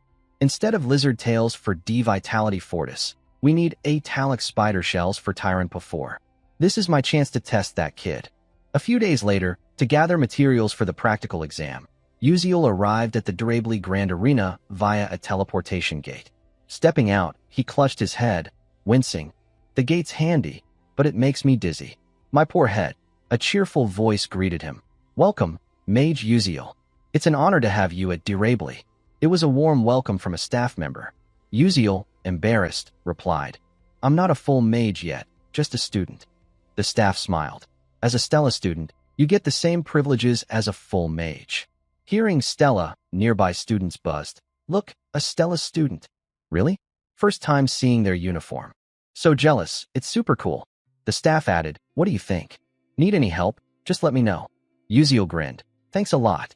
As he walked inside, he thought, with a Stella pass and pocket watch, I'm treated like a full mage anywhere.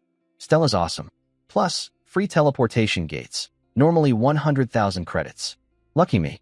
I've been visiting nearby cities every weekend, and it's exactly like this world. Venturing deep into the forest, he scanned his surroundings, muttering, This should be the spot. Today's target, fire lizards, Tier 2 monsters. Slightly stronger and tougher than regular beasts, but their magic defense and speed are formidable. Need Tier 2 magic or higher to take them down. He added, I've hunted Tier 1 monsters before. No big deal, so Tier 2 should be fine. Soon, he sensed their presence nearby.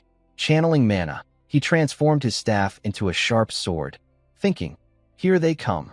Standing alone, he focused intently. Across from him, a pair of glowing red eyes locked onto him, ravenous. The fire lizard charged, but Uziel was no pushover. With sharp instincts, he spotted the enemy instantly. Without wasting a move, he spun and struck a fatal blow. The lizard, dead before it knew what hit it, collapsed in a pool of blood. Uziel gave it a cold glance. Not bad. One down in a flash. He shouted, "One done. Any more want to join my team? I'll take you all." Suddenly, he froze, stunned by the sight. Several fire lizards crawled closer, all fresh and lively. Uziel smirked. Time to collect materials. He charged, attacking fiercely. The results exceeded expectations. On exam day, Acel gasped. Eyes wide, so fresh. Uziel, unfazed, said, "Obviously. Who do you think I am?" "Heh," Acel teased. "All right, don't overdo it. You've got a knack for picking materials." Uziel shot back. "Know it, then shut it." Acel, excited, said, "Good. Now we just combine them. Let's do this." The group's eyes sparkled with anticipation. Professor Mazen Tyrant spoke. "Everyone ready?" Beside her stood 3 alchemists who'd judged today's exam. She continued, "As announced, this test is under the Alchemists Guild's supervision. Perform well, and your alchemy path will open wide. Let's begin. Today's task, Tyrant Type B Supplement Potion." Uziel's group froze, stunned. "What the? Is she screwing us over?" Mazen asked. "Have you prepared your materials?" Acel, panicked, said, "Sorry, Professor, we thought it was D Vitality Fortis." Mazen smirked. "True, but I announced the change to Tyrant's Supplement Potion, didn't I?" The truth was, the whole class knew, except Uziel's group, left in the dark. Frustration and betrayal surged. Uziel thought, "She's playing dirty. I'm fine, but if my group fails, it's bad." Was this in the original story? Flame glanced at Uziel's group, feeling a pang of guilt before looking away. Her unease puzzled Uziel. Flame thought, "What's going on? Doesn't Uziel know the original plot? Why didn't he stop this?" Mazen said, "Acel, did you prepare the wrong materials?" Acel stammered. "Well," Mazen snapped. An alchemist pursuing truth, mixing up materials and losing focus? Unacceptable. Smirking slyly, she added, "Looks like Group 12 is out." Uziel raised his hand. "Hold on. Making Tyrant Supplement Potions no big deal." Mazen, shocked, said, "What?" Uziel, brimming with confidence, declared, "I'll make it with different materials, better than your recipe, my usual style." His arrogance infuriated Mazen, but she was powerless. She thought, Tyrant Supplement Potion needs Atalic spider shells for their nutrients. He's using fire lizard tails? Insane. Perfect chance to end his alchemy path publicly. "Just wait, arrogant brat." Mazen announced, "Fine. You have 1 hour to complete the Tyrant Supplement Potion." Acel, staring at the lizard tails, panicked. "Uziel, are you crazy? What can these do?" Uziel grinned awkwardly. "We're in deep, so we go all in. Trust me and follow my lead. Better to try than get eliminated. Maybe luck's on our side." His words rallied the group, who cheered. "I'm in. Let's try. We'll make them see." They dove into the task. Uziel said, "All right, listen up, here's the plan." Reflecting on it, alchemy was the field Uziel excelled at most in conquering the game world. He meticulously recorded every recipe, down to the smallest detail. The Tyrant Type B Supplement Potion recipe was no exception. Initially, he hadn't planned to use it, as it was something the future Mazen Tyrant painstakingly researched and invented. With confidence, Uziel said, "Atalic spider shells are nutrient-rich because they're vital for reproduction. Fire lizard tails have a similar organ." Pointing to a spot on the tail, he continued, "This is the blood vessel. See it? I heard the Alacer tribe in the southern desert uses fire lizard blood vessels to boost their chieftain's health. They live long, so these can replace Atalic shells." Maliwan raised a hand. "I know a bit about the Alacer tribe's material processing techniques. Should I handle this part?" Uziel grinned. "Sure, that's perfect. Now, this mistletoe needs to be dried using the desert's special method." "Anyone know how?" Kasahun replied. "Solar drying, right? I learned it from my dad. With this amount of blood vessels, I can dry it in 5 minutes." Before he finished, Acel volunteered, "I'll take care of the next step." Uziel smiled. "Thanks, you're on." The group dove in, working seriously and diligently. Each handled their task, giving their all, knowing this was their only shot. No one could afford to fail. Watching their effort, Uziel smiled, thinking, "They're pretty great. This is beyond my expectations." He said, "Let's mix it according to my instructions." "Go for it." Moments later, Mazen Tyron froze, eyes wide, stunned by the potion Uziel's group produced.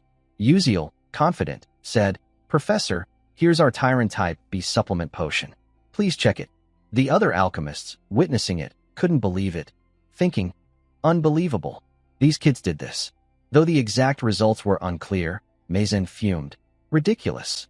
Even I took years to develop the Tyron supplement potion. How did these kids pull it off so easily?" One alchemist, curious, said, "Let me test it first." Absorbing the potion's energy, she felt its power and gasped. "In all my years, I've never seen such a marvel." Another alchemist asked, "What are you doing?" "Regaining composure," she said. "There are some flaws, and materials were wasted, but the effect surpasses my Tyron supplement potion." The group's eyes lit up like headlights, thrilled by the unexpected success. Luck had smiled on them. The other alchemists tested it, praising, "Outstanding. You young folks bring fresh knowledge." But one person was livid. "Damn it." Mazen's face twisted in frustration. "Poor her, but oh well, huh?" Mazen snapped. "Let me see it. I'll verify it myself." Holding the group's potion, she was floored. She thought, "This can't be wrong. This potion uses my technique to convert monster nutrients into human energy. A perfect Tyron supplement potion. How did they make a better version so quickly? This is absurd." But then she schemed. "Whatever, I'm the greater. Hee, I'll fail them for missing materials right here." But life isn't that easy. Her plans crumbled when another alchemist said, "A+4 group, 12 seems too low. Don't you think, Professor Mazen?" Mazen thought, "Damn those old geezers." Gritting her teeth, she conceded, "Group 12 passes." The group erupted from nervous anticipation to joy. "Hell yeah, we did it. Pepsi, we nailed it." They aced the practical, but someone was probably having a heart attack. "Damn it." Mazen's face contorted, thinking, "I'll deal with you later, Beck Uziel. Just wait." Her dark magic corruption rate was rising. Days later, at the Class S training ground, students practiced diligently. Flame, exhausted, said, "Ugh, finally done. But I've still got classes, tiring as hell." Suddenly, her eyes widened. From afar, she heard, "It's okay, He-Won Riang. You did great. You're still better than the princess. Don't cry." Following the voices, Flame saw a group comforting He-Won Riang, a red-haired girl. Flame thought, "That girl's a fire magic prodigy." But she said, "His progress is terrifying. I've trained for years, yet the princess might soon surpass my control." Overhearing this, Flame was shocked. Uziel's control was supposed to develop in year 2. How's he doing it in year 1? Is it because of him? Recalling the alchemy practical, she found it odd. The Tyron Type B supplement potion recipe was Izel's future discovery, stolen and refined by Mazen. Yet Uziel knew a recipe not in the original story. This wasn't in the plot. Wait, he knows future info, but not the original story's details. Is he not a transmigrator, but a regressor? That explains everything. If Uziel's from the future, he'd know future knowledge, but not every minor event tied to Acel. Flame speculated. In the original, Mazen also regressed once. The 11th moon, a unique entity controlling time. That power's terrifying. Lost in thought, a voice interrupted. "What's up, Flame?" It was He-Won Riang. Flame ran over. Perfect timing. "You know Uziel, right? What's your impression of him?" Surprised, He-Won Riang said, "What do you mean? He's just a bit unique." Flame pressed. "Nothing else? No other feelings?" He-Won Riang shrugged. "Nope." Flame, disappointed, palmed her forehead. "Ugh, really?" He-Won Riang asked. "Flame, what's your deal with Uziel?" Flame admitted. "Well, kinda." She thought, Uziel's like me, knowing the original plot. Muttering, "But this won't do. I can't stay stuck." He-Won Riang, confused, asked, "What's that mean?" Flame replied, "I mean standing still isn't my style. Since we're talking about Uziel, maybe I should meet him and spill everything." He-Won Riang froze, baffled. Spill everything? Flame's words left He-Won Riang stunned, frozen for a few seconds, speechless. As she walked away, she waved. "Thanks for listening. I'm off," leaving him with a whirlwind of questions. His eyes clouded with a hint of sadness as he watched her fade into the distance, his hand slowly dropping. Flame's words echoed in his mind. "Confess what? Does Flame have feelings for Uziel? Damn it, this is driving me nuts." A long day passed. The next morning, Uziel sat alone, sipping bitter coffee, lost in thought. He sighed, "What now? Mazen Tyron's dark magic corruption is at 37%. Less than 3 months until that event. Her corruption could randomly affect a student, maybe Flame's friends like Jackie, Ars Huang, Bian's loyal knight, or even He-Won Riang, heir to the Shadow Moon Tower. If He-Won Riang gets corrupted, it's a disaster. Though unlikely, his corruption would be the worst outcome. Gotta be extra careful. Suddenly, his eyes widened in shock. Flame stood before him, visibly annoyed. She spoke first. What are you doing? Uziel, flustered, replied, doing what? Flame pressed. You didn't answer my question about your identity last time. Uziel thought, that question? You're putting me on the spot. How do I explain? It's a long story. Should I just tell Flame the truth? Maybe it'll lead to something better. All or nothing. Let's try. He started. But before he could finish, system alerts flooded in. Warning. Insufficient plot power. Warning. Do not reveal transmigration identity to this character. Warning. Do not share known information with this character. The barrage of alerts startled him. Exhausted, he thought. Damn, this is maddening. What the hell? He said, let's do this. Everyone has secrets, so we'll share half-truths. Sound good. Flame nodded. Fine, I'm in. Relieved, Uziel thought. Phew, if Flame pushed harder, I'd be screwed. She went first. Do you know the future? Uziel, briefly hopeful, grimaced. Half-truths, and you go straight for that? He countered. You're asking like you know it too, right? Why were you at this school? Flame was blunt. To stop the world from ending. It's in danger. Uziel sighed, thinking good. True or not, I don't want the world to end either. Flame continued. My turn. Why do you act like that? Uziel thought. Act how? I don't get it. Let's dodge. He replied. No reason. I just do what I think is right. Thinking, that should do it. But Flame snapped. Damn it, don't lie. Why are you so kind? You've got some goal, right? Flustered, Uziel said. No, really. It's not what you think.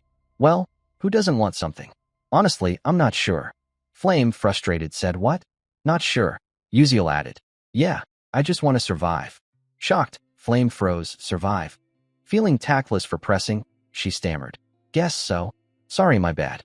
Uziel, confused, said what? That's it. Tears in her eyes, Flame turned away. I'm going. See you later. Uziel was floored. What the hell? I didn't even ask anything. Why's she crying? I didn't do anything. Suddenly, a furious voice roared. Uziel. A chill ran down his spine. Oh crap. It was He-Won Riang, eyes like daggers, radiating menace. Without preamble, he shouted. Damn it. Answer. Why's Flame crying? Lie and you're done.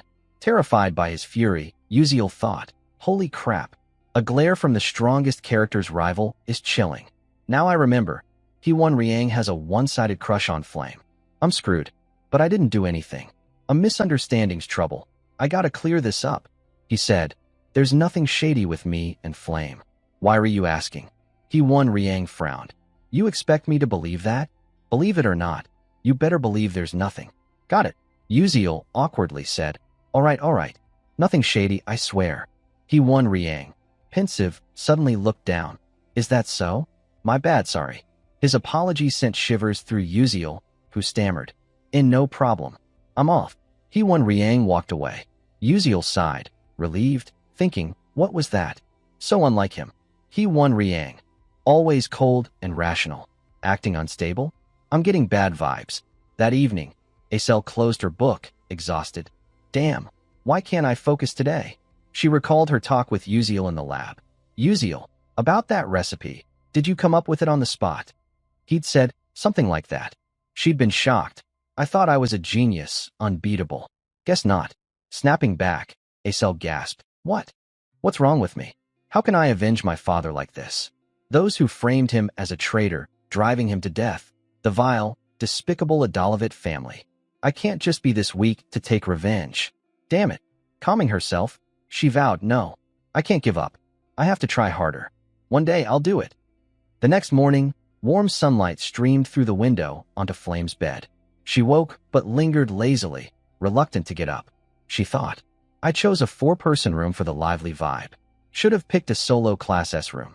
She'd picked the shared room for fun and socializing, but now regretted it. Flame muttered. Uziel said he doesn't know his purpose. No doubt, he's a regressor. I recall in the original story's end, The 11th moon told my Yuziang. I can send you back in time, but you'll lose most memories and recollections of that period. After completing your mission, you'll vanish from this world. No one, not friends, not loved ones, will remember you saved it. Will you sacrifice to start over? My Yuziang had replied. If that's my fate, I'll save the world again. But Acel, desperate, interjected. Wait. I'd rather see the world end than live without you. Let's go together. Her plea melted my Yuziang's icy heart, making him abandon regression. Ultimately, the world was destroyed, ending tragically. Sitting up, Flame thought. If this world differs from the original, and my Yuziang doesn't know Yuziel regressed via the 11th moon, then after his mission, he'll vanish. No one will know he existed. With most memories gone, driven only by duty, he just wants to survive. As a regressor, his courage must be his sole shield against erasure. Flame reflected, he could have run. But with his mission, Yuziel returned to save the world, knowing death awaits. Despite fear, he accepted it. I shouldn't doubt him anymore. We share the same goal. I'll help him save this world. Suddenly, urgent footsteps echoed. Jackie burst in, panicking. Flame. Lord, He-Won Riang's looking for you. He's waiting on the dorm's first floor. Flame flopped back, feigning exhaustion. Tell him I'm not here. Say I'm sleeping. Jackie hesitated, but Flame cut her off. I don't care. Just say that. I want to sleep. Don't bother me. Jackie relented, but envy flickered. She was jealous of the attention Flame got, but didn't cherish. She hurried to the first floor. Outside, He-Won Riang stood, eyes tinged with the sorrow of unrequited love. Jackie called, Lord He-Won Riang. He perked up, but seeing Jackie, his face fell. The one he wanted didn't show. Instead, a stranger did. His cold demeanor embarrassed Jackie. Her eyes sparkled with budding one-sided love, but he said icily, Who are you?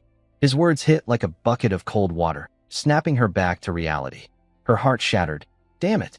Seeing her silence, he asked, Where's Flame? Jackie replied, She's tired and sleeping. He thought, maybe she confessed to that loser and got rejected, so she's upset. What's he got that I don't? Coldly, he said, Got it. I'll come back later, and left, leaving Jackie staring blankly. Jackie, disappointed, thought, Why? I love him, but he doesn't even know my name. It's always like this. Everyone only notices Flame, her talent shining, basking in glory and affection. She's beautiful like an angel. Even He-Won Riang loves her secretly. I'm just a nobody. Life's so unfair. Jealousy surged. She clenched her fists, fuming. Damn, so frustrating. The next morning at Stella Academy's first main tower, a man spoke. I heard Professor Mazen Tyron was humiliated by a student. Mazen Tyron bit her lip. I'm sorry. I'm useless. I have no excuse. The man turned. You know I have high hopes for you, right? It was Vice Principal Aki Hayden. He continued. By the way, how's the alchemy magic fusion research with the Shadow Moon sex doctors going? Mazen Tyron, confident, said, Very well. I won't let you down. Aki Hayden patted her shoulder, whispering, Good. I trust only you. She replied, Yes, leave it to me. I'll go now. After she left, Aki Hayden sneered. Stupid, brainless, pathetic fool. She doesn't know she's being used. Even if she did, she wouldn't care. She craves status and honor, blinded by it. Hilarious that a mage researching anti-dark magic works for dark magic. Haha, I can't wait for the alchemy magic fusion to be complete. Elsewhere, a slender figure struggled under a towering stack of documents, trembling. Bystanders ignored her. Suddenly, a kind soul approached. Yuziel. He grinned. Teaching assistant, you okay? Let me help. With his aid, the documents reached Professor Mazen Tyron's office. The assistant sighed. Thanks. Without you, I'd get scolded again. Yuziel smiled. No big deal. Small stuff. Seizing the chance, Yuziel glanced around. The room was a mess. Crumpled papers everywhere, from desk to floor. He thought, total chaos. His eyes lit up, fixed on a board. Whoa, what's that? The assistant explained. Oh, that's the formula Professor Mazen Tyron's researching with other doctors. Something called random spatial transposition calculus. Yuziel jolted. Random spatial transposition? That's the first formula for alchemy magic fusion. In Mazen Tyron's corruption arc, dark mages complete it with her, causing massive destruction, engulfing the world in flames. A flower of hope blooms on Inthara's barren land. If she cracks this before the dark mages, what then? He thought. She's the only light in the darkness. With her genius and brilliant ideas, she created items dark mages couldn't dream of. An idea sparked, and he said, "Assistant Altarisha." She started, "Huh? Want some coffee?" Uziel laughed. "No, not that. Professor Mazin Tyron's a pain, right? If there's a way to get satisfying revenge, would you try it?" Altarisha, flustered, said, "I'm just a lowly assistant. How could I help with revenge? If I'm not careful, I could get fired, end up homeless, and then what?" Uziel pressed, "So what? Got any ideas?" "You could become an alchemist greater than Professor Mazin." Altarisha, stunned, said, "What?" Uziel continued, "Then no one would dare look down on you." His words sparked hope in her. She murmured, "If only." As Uziel predicted, Altarisha was fed up with her job, tired of tending to Mazin in a dusty room. Her long-held dream was to become an alchemist, creating groundbreaking inventions. She had the talent. Later, Altarisha would become a legendary alchemist with genius intellect and remarkable creations, deserving of the best. For now, harsh reality forced her to shelve that dream, but Uziel thought, "I'll help her achieve it soon." After the first preliminary exam at Stella, Uziel visited Altarisha, offering a few suggestions. She caught on quickly, excitedly saying, "Oh, you think so too? I thought about adding a color-changing button to the magic pen, plus an eraser. Like a mechanical pencil, super convenient." Uziel, pleased, thought, "Great. Altarisha's invention is progressing, but the core formula's still missing. I need to guide her to surpass my Uziel." Not easy. As Uziel strolled out, a snarky voice called, "Hey, what's with that dazed walk? You'll bump into someone." It was Flame passing by.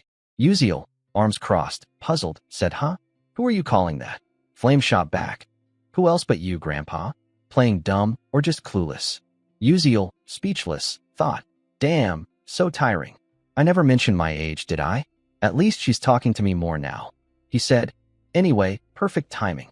I've got something important. Remember your roommate, Jackie?" At Jackie's name, Flame's face soured, and she snapped, "That's illegal." Uziel, startled, jumped back. "Whoa, what are you thinking? I haven't said anything. I mean, keep an eye on her. Jackie's not in a good state." He thought, "If Jackie gets corrupted by dark magic, she'll be unstable." Flame replied, "I don't know, but we're hunting this weekend. I'll check then." Uziel said, "Thanks." But he thought, hunting?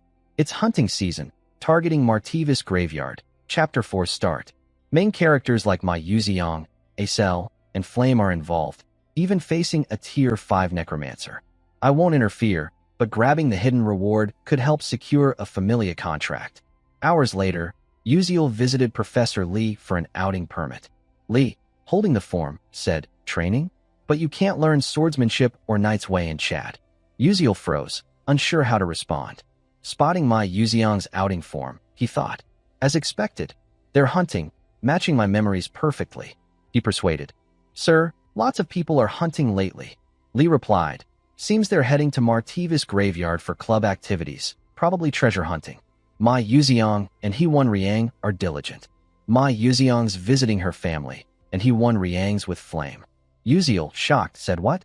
Without my Yuziong, we can't beat the Necromancer. Why's she going home? This lineup can't handle a Tier 5 Necromancer. What now? I can't request help without proof, and the plot won't let me spill everything. But I won't let this happen." Days later, at Martivis Graveyard, a male student defeated a giant fish, now writhing on the ground. It was second-year Do Kielwang. He cheered, "Hell yeah, Tier 2 threat. No match.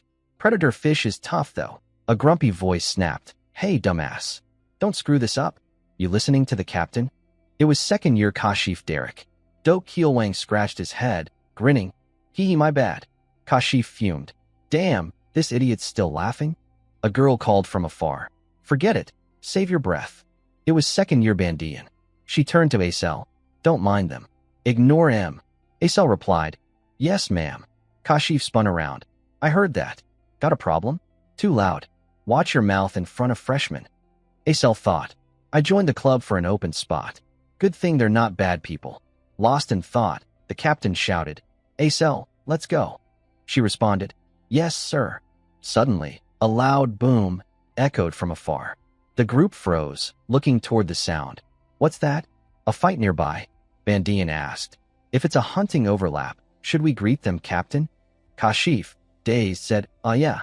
With that, the team marched toward the noise.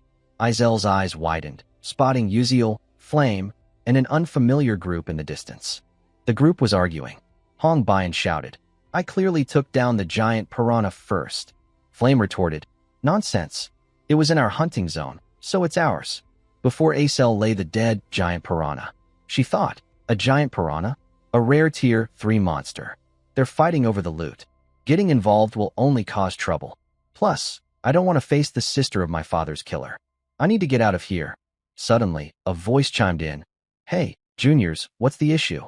Spill it to your senior. It was Kashif Derek, approaching cheerfully. Hong Bayan and Flame snapped in unison. Shut up and get lost. Kashif, annoyed, said, talking to your senior like that? Hong Bayan shot back. Act like a proper senior, then. The team captain, bewildered, stammered, what?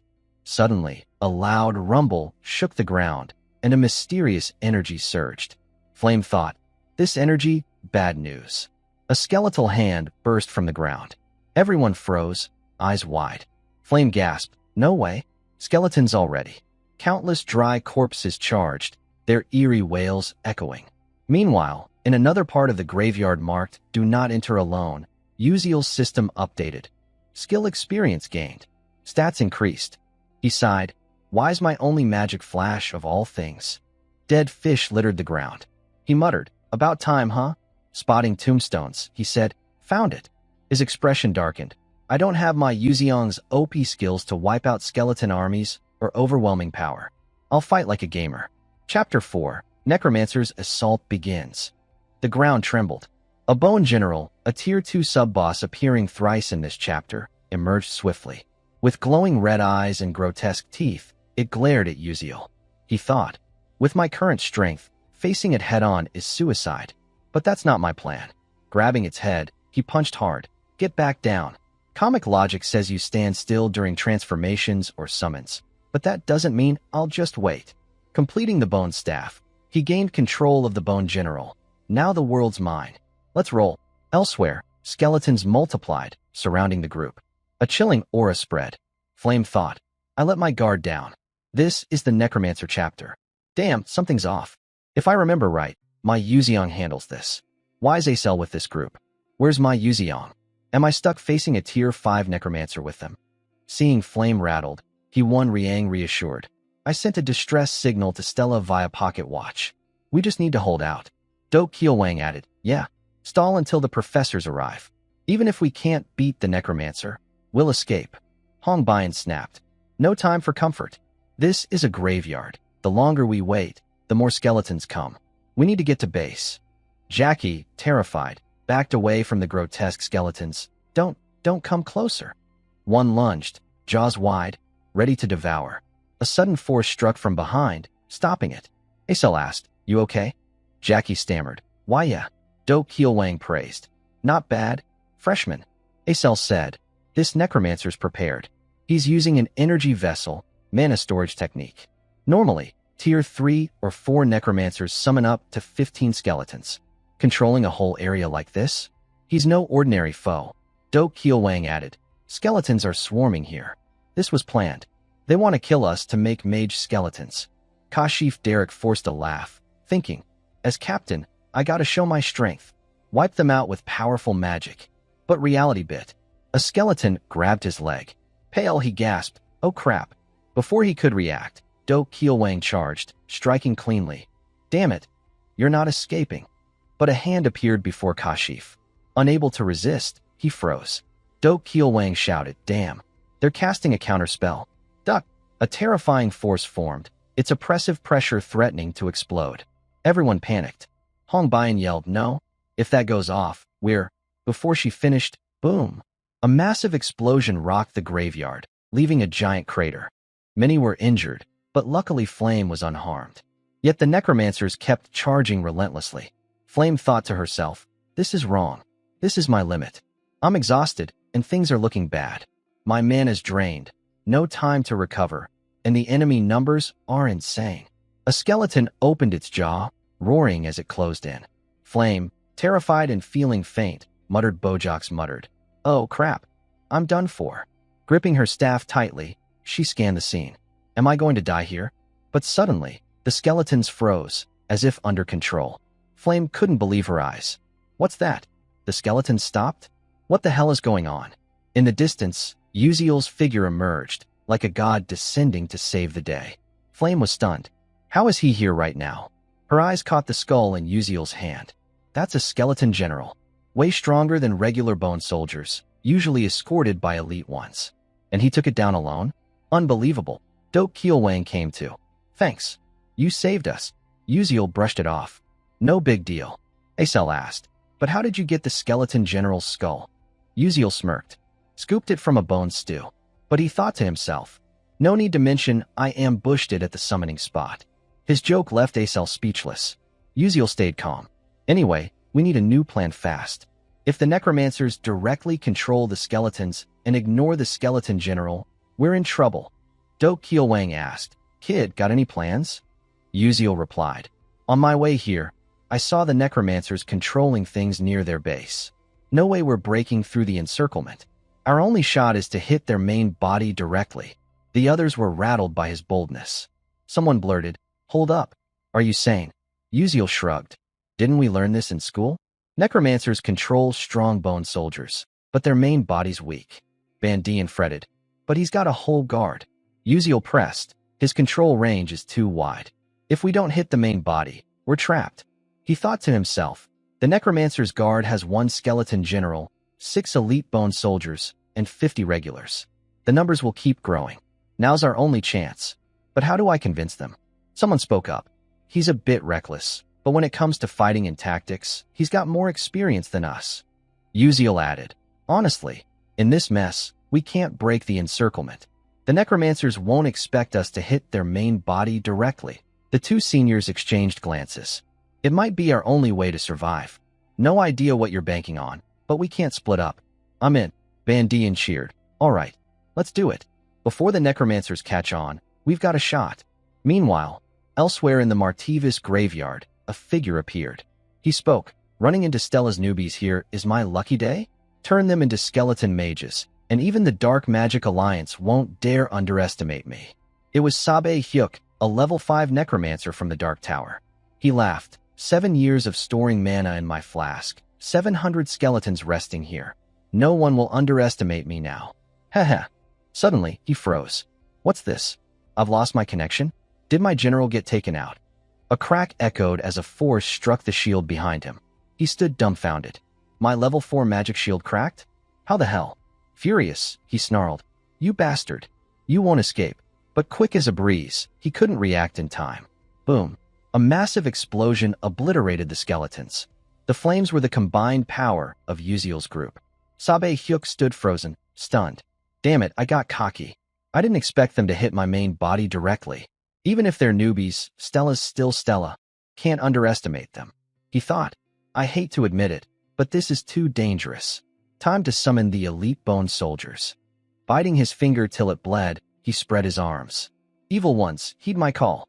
The ground split open, and skeleton warriors emerged, grinning wickedly. An army quickly surrounded them. But Sabe Hyuk spat blood, his body heavily damaged. Wiping the blood, he cursed, Damn it. Wiping the blood, he thought bitterly. Summoning those bone soldiers hurt me, but it's enough. Hold them off. Kill them so I can claim my reward. The skeletons roared and charged, while he watched from afar. Smirking, he said, Good. Fight well. Now I can relax. But life's never that simple. Uziel flashed in with a blink, appearing right behind the necromancer. Sabe Hyuk sensed someone, turned, and shouted in panic. Damn it. Who are you? Uziel just smirked, not bothering to answer.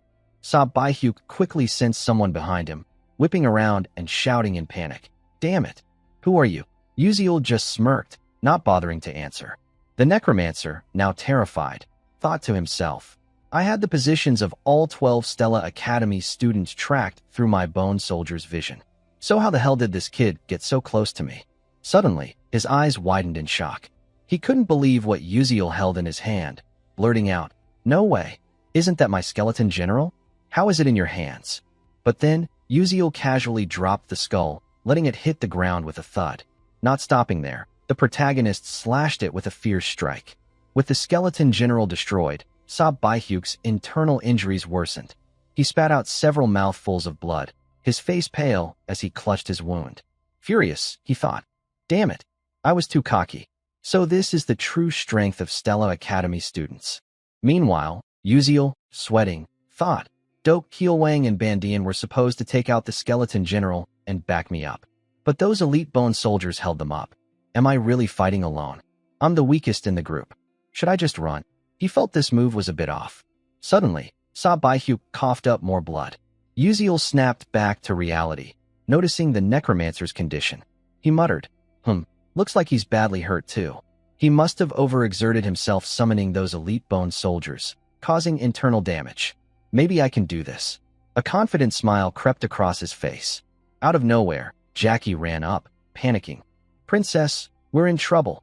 The necromancer's fighting Uziel one-on-one." He won. Riang flinched. "What?" She looked ahead, where Uziel and Sab Baihyuk were locked in combat. A powerful aura radiated around them, the fight intense. He won. Riang mumbled, "This is bad. This wasn't the plan." For some reason, Uziel's the only one facing the necromancer. Right now, the Stella trainees are scattered, probably to divide his forces and take out enemies one by one. Can Uziel hold him off until we get there? If he dies, I'll never forgive him. Hang in there, Uziel. Uziel kept using his blink skill, moving nimbly. Eyes wide, he observed to find a smart solution. His precise judgment and blink skill let him dodge Sab Baihyuk's attacks for now. But knowing he couldn't keep evading, Uziel switched to a high-risk, high-reward playstyle, like in his gaming days. He blinked right up to the necromancer. Sab Baihyuk, a level 5 necromancer, saw Uziel's bold move and gritted his teeth, snarling. "Humph, you won't take me down that easily. Dream on." A cage of bones enveloped him. Uziel smirked, thinking, "Is that all? I've got Cola, the bone soldier's kryptonite, ready for this. Haha, this battlefield's mine now." With that, Uziel hurled 2 Cola vials at him. Instantly, the bones corroded. Sab Baihyuk's eyes widened in disbelief as his prized magical shield dissolved. Recalling his earlier boasts, his face flushed with embarrassment. He roared, "You bastard! How dare you destroy my bone shield? Kill him now." Sharp bone spikes shot toward Uziel, but he had already blinked behind Sab Baihyuk. Gripping his sword smugly, Uziel thought, "Now's the moment." Thinking he'd land a fatal blow, he was shocked when Sab Baihyuk turned, grinning wickedly. "Got you." It was all part of his plan. He'd sensed Uziel's approach. Uziel realized, "Damn it, I'm the one who got played." A sharp bone spike shot up from the ground, brutally piercing his leg. Blood sprayed everywhere. Uziel, in agony, thought bitterly, "Crap, it hit." Gritting his teeth, he staggered back. Sab Baihyuk laughed triumphantly. "Ha, you fool. Keep struggling. But here's your bitter end. Go on, keep talking big." Feeling the searing pain in his leg, Uziel panted, thinking, "I was too cocky. Even injured, he's a legit level 5 mage. But I can't die here. He's got to be exhausted. Constant spellcasting is wearing him down. In other words, this is all he's got. Level 5 or not, what do I do? If I can land one more hit, I might take him out. But the pain's too much. I can't focus. Even my 6th sense skill isn't working. My head's pounding, and blinking's near impossible now. What do I do?" Suddenly, an idea sparked in Uziel's mind. That's it. As he hung his head in thought, Sab Baihyuk closed in, ready to strike with a smug look. "Die." Uziel reacted instantly, bolting forward without a word. But his injury made him stumble, face-planting into the dirt. Seeing the protagonist's pathetic state, Sab Baihyuk cackled like a madman. "Haha, look at you running for your life. How pitiful." But Uziel ignored the taunts. In his mind, he told himself, "Just a bit more." He dragged himself forward. Sab Baihyuk kept mocking. "Haha, struggling's pointless. I'll kill you right here." But Uziel didn't see it that way. He smirked and declared, "I've won." The distance between Sab Baihyuk and Uziel was 13 meters, meaning he didn't need to cancel his blink skill. As the necromancer stood puzzled, unsure of Uziel's next move, his eyes suddenly widened in sheer terror. In less than a second, Uziel blinked right in front of him. Bracing against the searing pain in his leg, Uziel mustered all his remaining strength into his sword and delivered a fatal strike, piercing Sab Baihyuk's heart. Blood sprayed everywhere. At the same moment, with the necromancer dead, the bone soldiers attacking Uziel's teammates froze, leaving everyone stunned. The skeleton army disintegrated into the wind. Seeing this, Doak Kielwang gasped. Did Uziel actually defeat the necromancer? As if waking from a nightmare, Jackie collapsed to the ground, eyes wide with disbelief, muttering, "No way. Uziel really took down a level 5 necromancer." His words triggered an explosion of emotions, like returning from the brink of death. The group shouted in unison, "We're alive! We're alive!" No one understood how a first-year student defeated a necromancer, but it didn't matter. They were alive, their hearts pounding with the vivid truth. Someone cheered joyfully, tears streaming down their face. Cutting to Uziel, after defeating Sa Baihyuk, he collapsed from exhaustion. A while later, he stirred, sighing, "I'm beat. I just want to go home." Soon after, the Magic Knights of Stella Academy arrived at Martivis Graveyard, gathering intel and escorting everyone back to the academy. Upon arrival, Uziel was called out by Professor Lee, who scolded him. "Uziel, you said you were training in some scenic, fresh-air spot, but you ended up in a graveyard? Pretty fresh air there, huh?" Uziel, at a loss for excuses, bowed his head.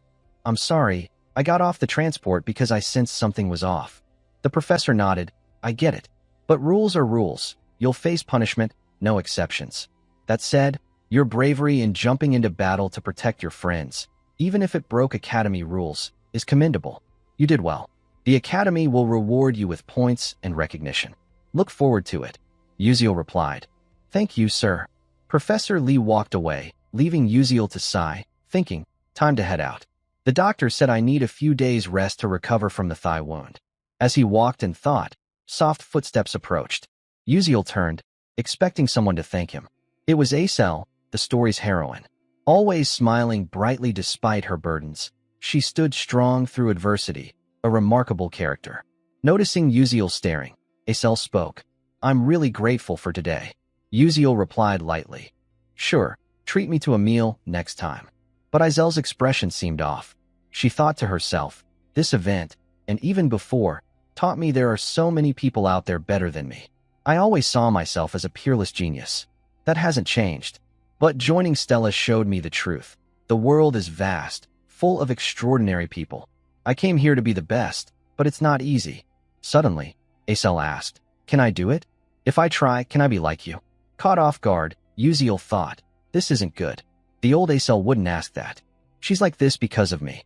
In the original story, Acel faced every challenge as the protagonist and miraculously overcame them. The Necromancer raid was the same. She turned the tide with her own strategies. But my interference meant she only faced the challenge without the triumph. She's still relying on others, so despite everything, her spirit's fragile. Uziel didn't know how to respond. Empty platitudes would only hurt her more. So, he spoke from the heart. "You don't need to ask me. You've already shown what others thought impossible. That's your miracle, your success." Acel was surprised. "How do you know that?" Uziel replied softly. "Because I've always been watching you." His words threw her off, her cheeks flushing with embarrassment. Seeing her reaction, Uziel panicked. "Wait, doesn't that sound like I'm a stalker? What did I just say?" Flustered, he stammered. "I'm heading out," and left, muttering to himself. "Man, that was close. Holy crap." Meanwhile, Acel reflected on his words. He said he's always watched me? No one's ever cared about the daughter of a traitor like me. If they did, it was just to nitpick and criticize. No one truly cared. But he's been watching me. Uziel's words pierced her icy heart, flowing through her veins, lingering in her mind. Her heart raced, reigniting her passion for magic and her seemingly lost goals. Before anyone noticed, the sun rose on the horizon. A new day began in the city. At the Magic Council, the hub of the world's greatest mages, obsessed with magic, a major event was brewing. People buzzed about Stella Academy students defeating a level 5 necromancer. This is insane. Necromancers in this day and age? Haven't dark mages faded into history? Though sensational, the news was true. Hearing the chatter, Uziel thought, it's just an award ceremony. But there are magical reporters and nobles here. They're hyping it up. Wait, why's Princess Hongbian so excited? She's practically glowing. Sensing Uziel's gaze, Hongbian turned, her face cold as ever. What are you staring at? Uziel fumbled. Nothing. Professor Lee addressed the crowd. Quiet, everyone. Today, we honor 13 brave students who fought a dark mage. The award will be presented by the headmaster himself. The 13 students were shocked. The headmaster personally presenting? Uziel hadn't expected Elman Elwin, a level 9 mage and humanity's pinnacle, to be there. Known in the game as nearly a protagonist, he was supposedly 300 years old but looked 18 to 19, always smiling kindly. Yet, he was the world's strongest mage, nicknamed Slaughtering Devastator. As the crowd reeled, Elman Elwin approached each student, patting their shoulders. Well done. Keep striving and stay brave. Then he reached Uziel. His youthful eyes belied his 300 years, younger looking than the students. Standing before him, Uziel felt immense pressure, swallowing hard. Thinking, just meeting his eyes is overwhelming. This is a level 9 mage. Only 10 exist worldwide. I can't look away now. Man, this is intense. The headmaster, puzzled by Uziel's tension, smiled brightly. Still as diligent as ever, just as I expected. He walked off, leaving Uziel confused. What did he mean by that? Soon, the loudspeaker announced, the awards ceremony concludes here. Back at the dorm, Uziel stared at the check and certificate in his hand, jaw dropping in shock. Whoa, a 5 million Halfong credit reward. With this, I won't have to worry about money for a long time. Never dreamed the academy would give out such a huge sum. It might not mean much to rich kids like Hong Bian or Hee-Won Riang, but for someone poor like Uziel or Acel, it was a massive deal.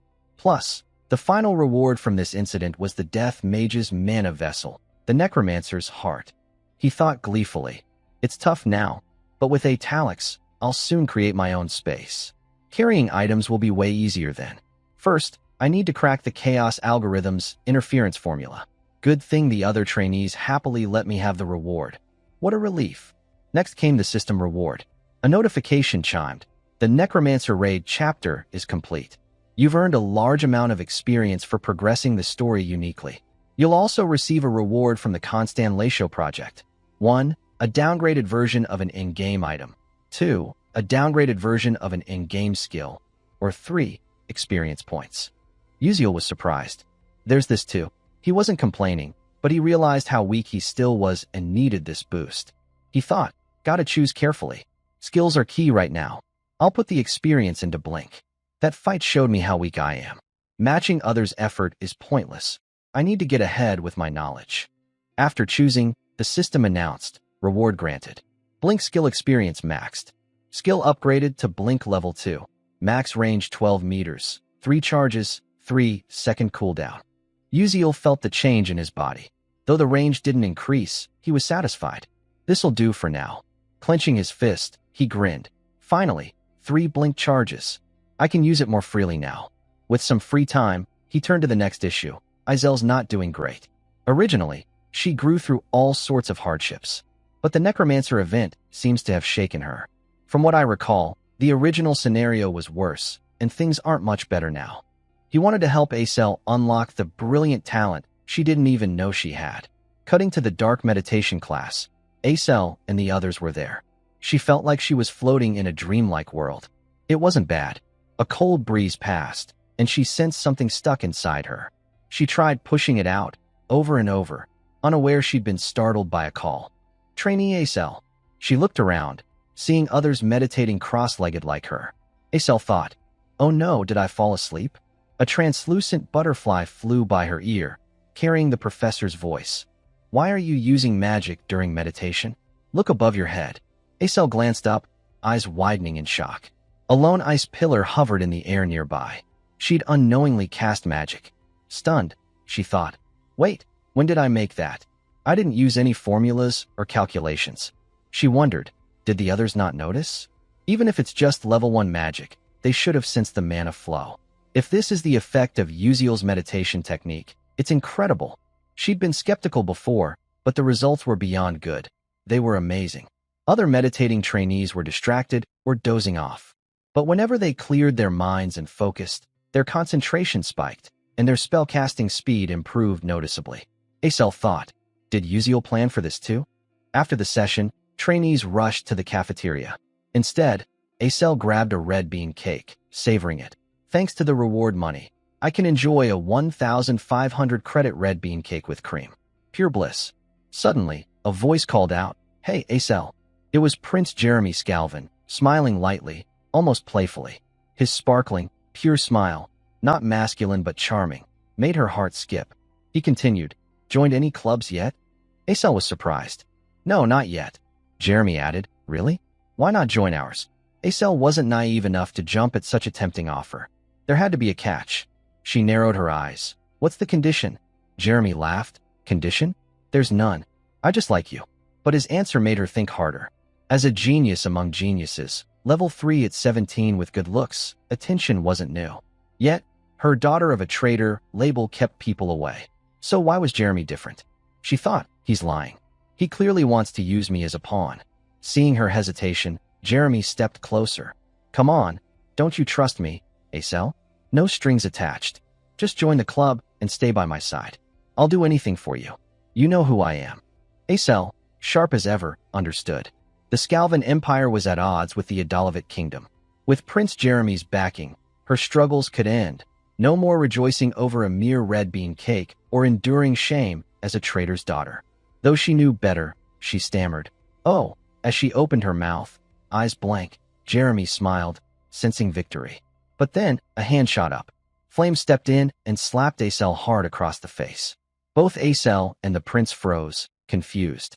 Unlike Azel's blank expression, Flame snapped. "You said you wanted to be with me, and now you're flirting with someone else? You said you liked me, and now you're ditching me."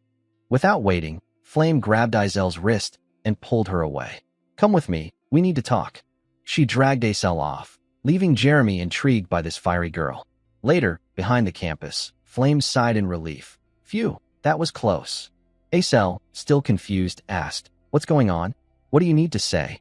Flame replied, "You should thank me. If you'd refused him without a reason, he'd harass you forever. Sorry for hitting you. I'm out of here." Waving, Flame left, leaving Acel stunned. As Flame walked, she thought, did I do the right thing? If Acel followed the story and joined his club, Jeremy would destroy her. He'd spread humiliating gossip no woman could bear, and her achievements would go unrecognized. Her depression would worsen. I tried not to interfere, but seeing Uziel, I figured stepping in isn't always bad. Even with most of his future knowledge gone, he's still changing murky events.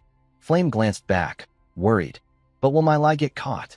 Cutting to Jeremy Scalvin's room, he sipped fragrant tea, musing, Flame's adorable. The way she hid her emotions in front of me was so fun. More than Acel. I want her. And so, the prince shifted his target. The scene shifts to the next day, with the sun high and a new day beginning. In the classroom, Professor Lee's voice rang out. "Starting today, we'll conduct a combat simulation against monsters. This test isn't about weak level 1 or level 2 monsters anymore. Instead, you'll face mid-tier level 3 monsters, far more dangerous and tougher. I know an average trainee can't take them down alone, so the goal is to form teams, find their weaknesses, and defeat them with your group's tactics. The rules have been shared. From now on, you can move around and choose a mid-tier monster as your target. You'll have plenty of time to practice against it. Head to the Stella Dome. The north has the blazing valley, the south has the frozen sea, the west has the barren desert, and the east has the swamp with dense foliage. Pick the terrain that suits your team best, hunt a mid-tier monster that matches your fighting style, and take it down." He continued, "Classes A and S will train together. The evaluation is in 4 days. You'll showcase your battle against your chosen monster then. Form groups of up to 6, and submit your list to me." Hearing this, Acel stood alone, isolated. No one wanted to team up with her.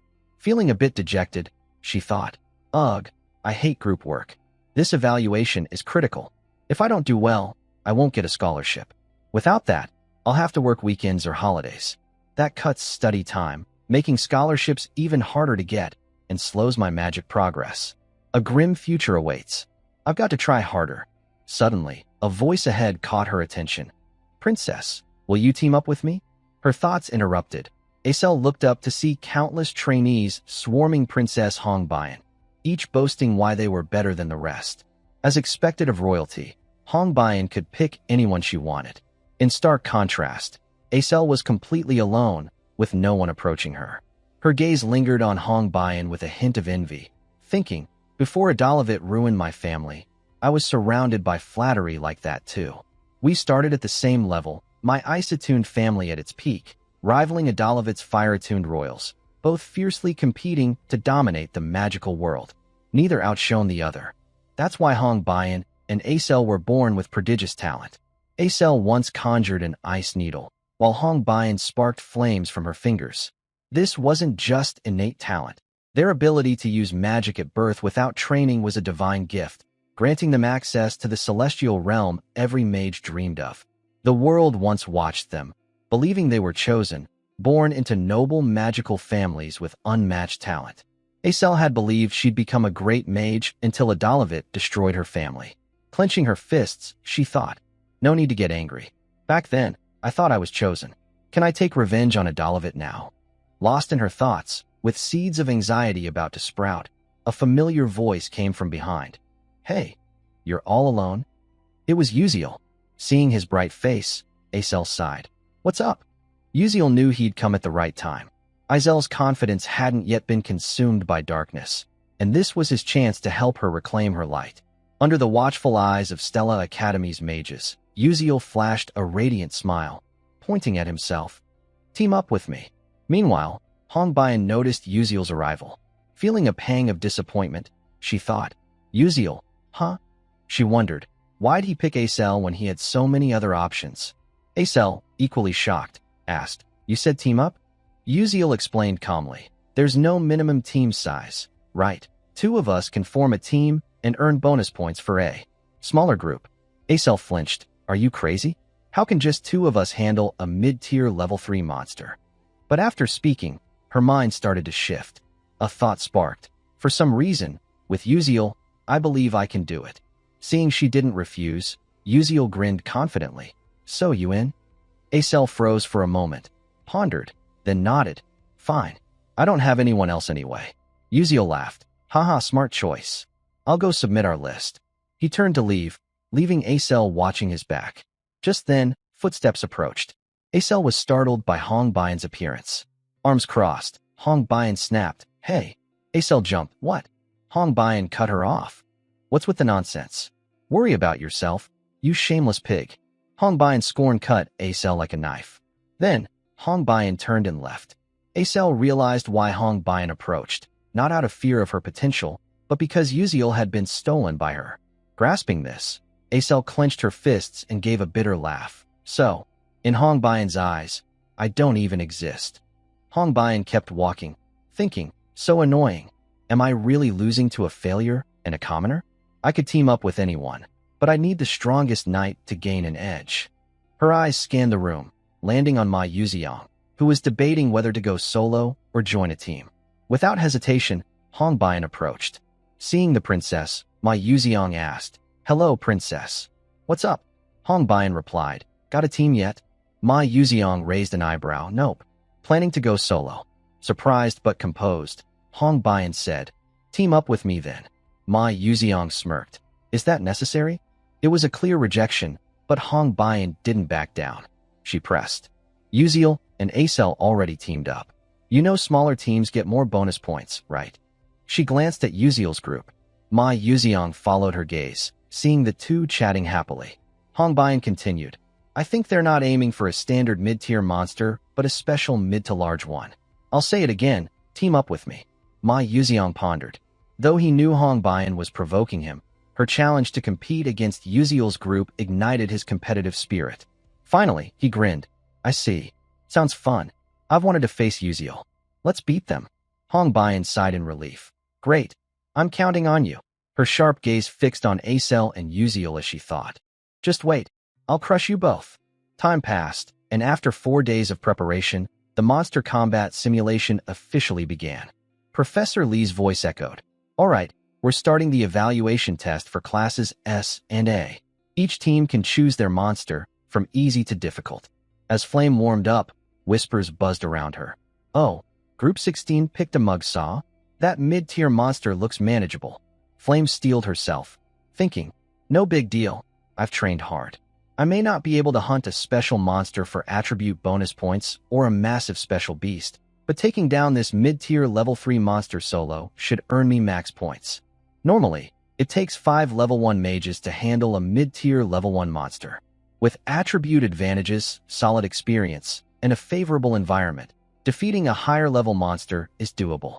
Flame thought, my Radiance magic doesn't counter any attributes, so I'll just deal with it. She decided to steer clear of special level 2 monsters and focus on scoring high with her skills. While waiting her turn, she spotted Acel. In the original novel, Acel was pressured by Hong Bayan and her clique, unable to train or form a team, forced to compete alone, and scored poorly. Without a scholarship, she worked side jobs, endured humiliation, and her magic stagnated as her spirit crumbled. But now things were different.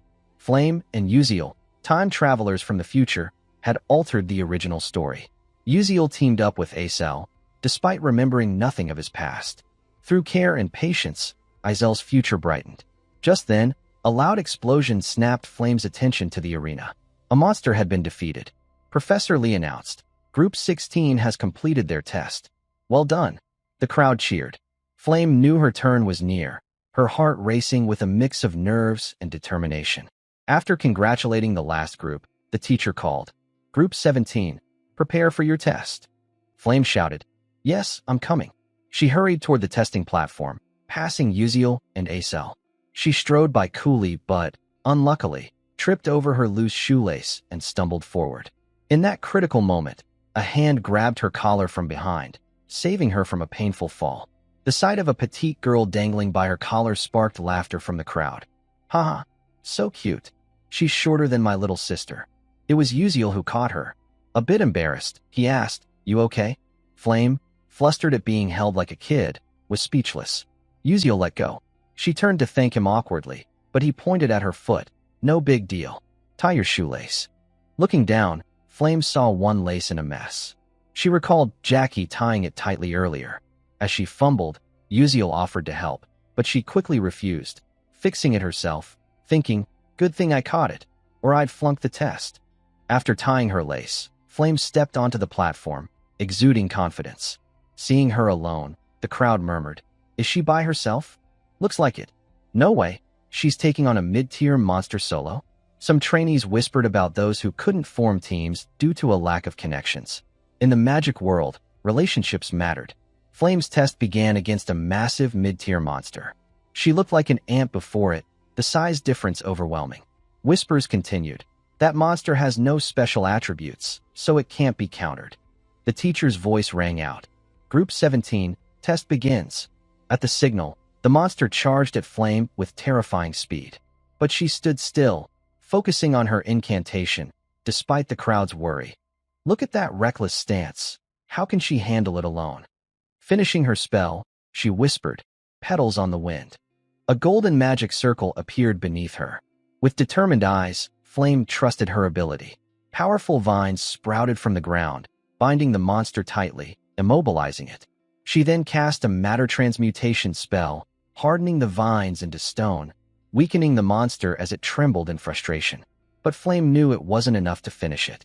She summoned 3 radiant halos above her head, condensing power for the final blow. Just then, the beast went berserk, breaking free of the vines in a second. With blood-red eyes, it charged, jaws wide to swallow her. At that moment, Flame's spell activated. A massive beam of light shot out, piercing the monster and leaving a gaping wound in its body. Exhausted, having used nearly all her mana, Flame panted. The giant beast finally crashed to the ground, shaking the earth. The watching trainees were stunned. Teachers and guests removed their glasses, then put them back on, unable to believe their eyes. Those who'd mocked Flame fell silent. Whoa, that's insane. Our 5-person team couldn't even take down a mid-tier monster. Who is she? Professor Lee declared. Group 17's test is complete. He praised Flame. She bowed in thanks, left the stage, and thought, Phew, finally done. Returning to her seat, she spotted someone, her eyes widening in shock. Am I seeing things? Up next, the following group took the stage. The teacher announced, Now, Group 31's test begins. An intense showdown between the Academy's strongest was about to unfold. All eyes were on them, especially the first-year trainees, who screamed like they were seeing K-pop idols. It's Princess Hong Bayan, the princess of Adalavit royalty. And her teammate is Ma Yuziang, the top scorer in the entrance exam. He's so hot. How can someone be that handsome and smart? This is going to be a flawless performance. Go, princess. Go, Ma Yuziang.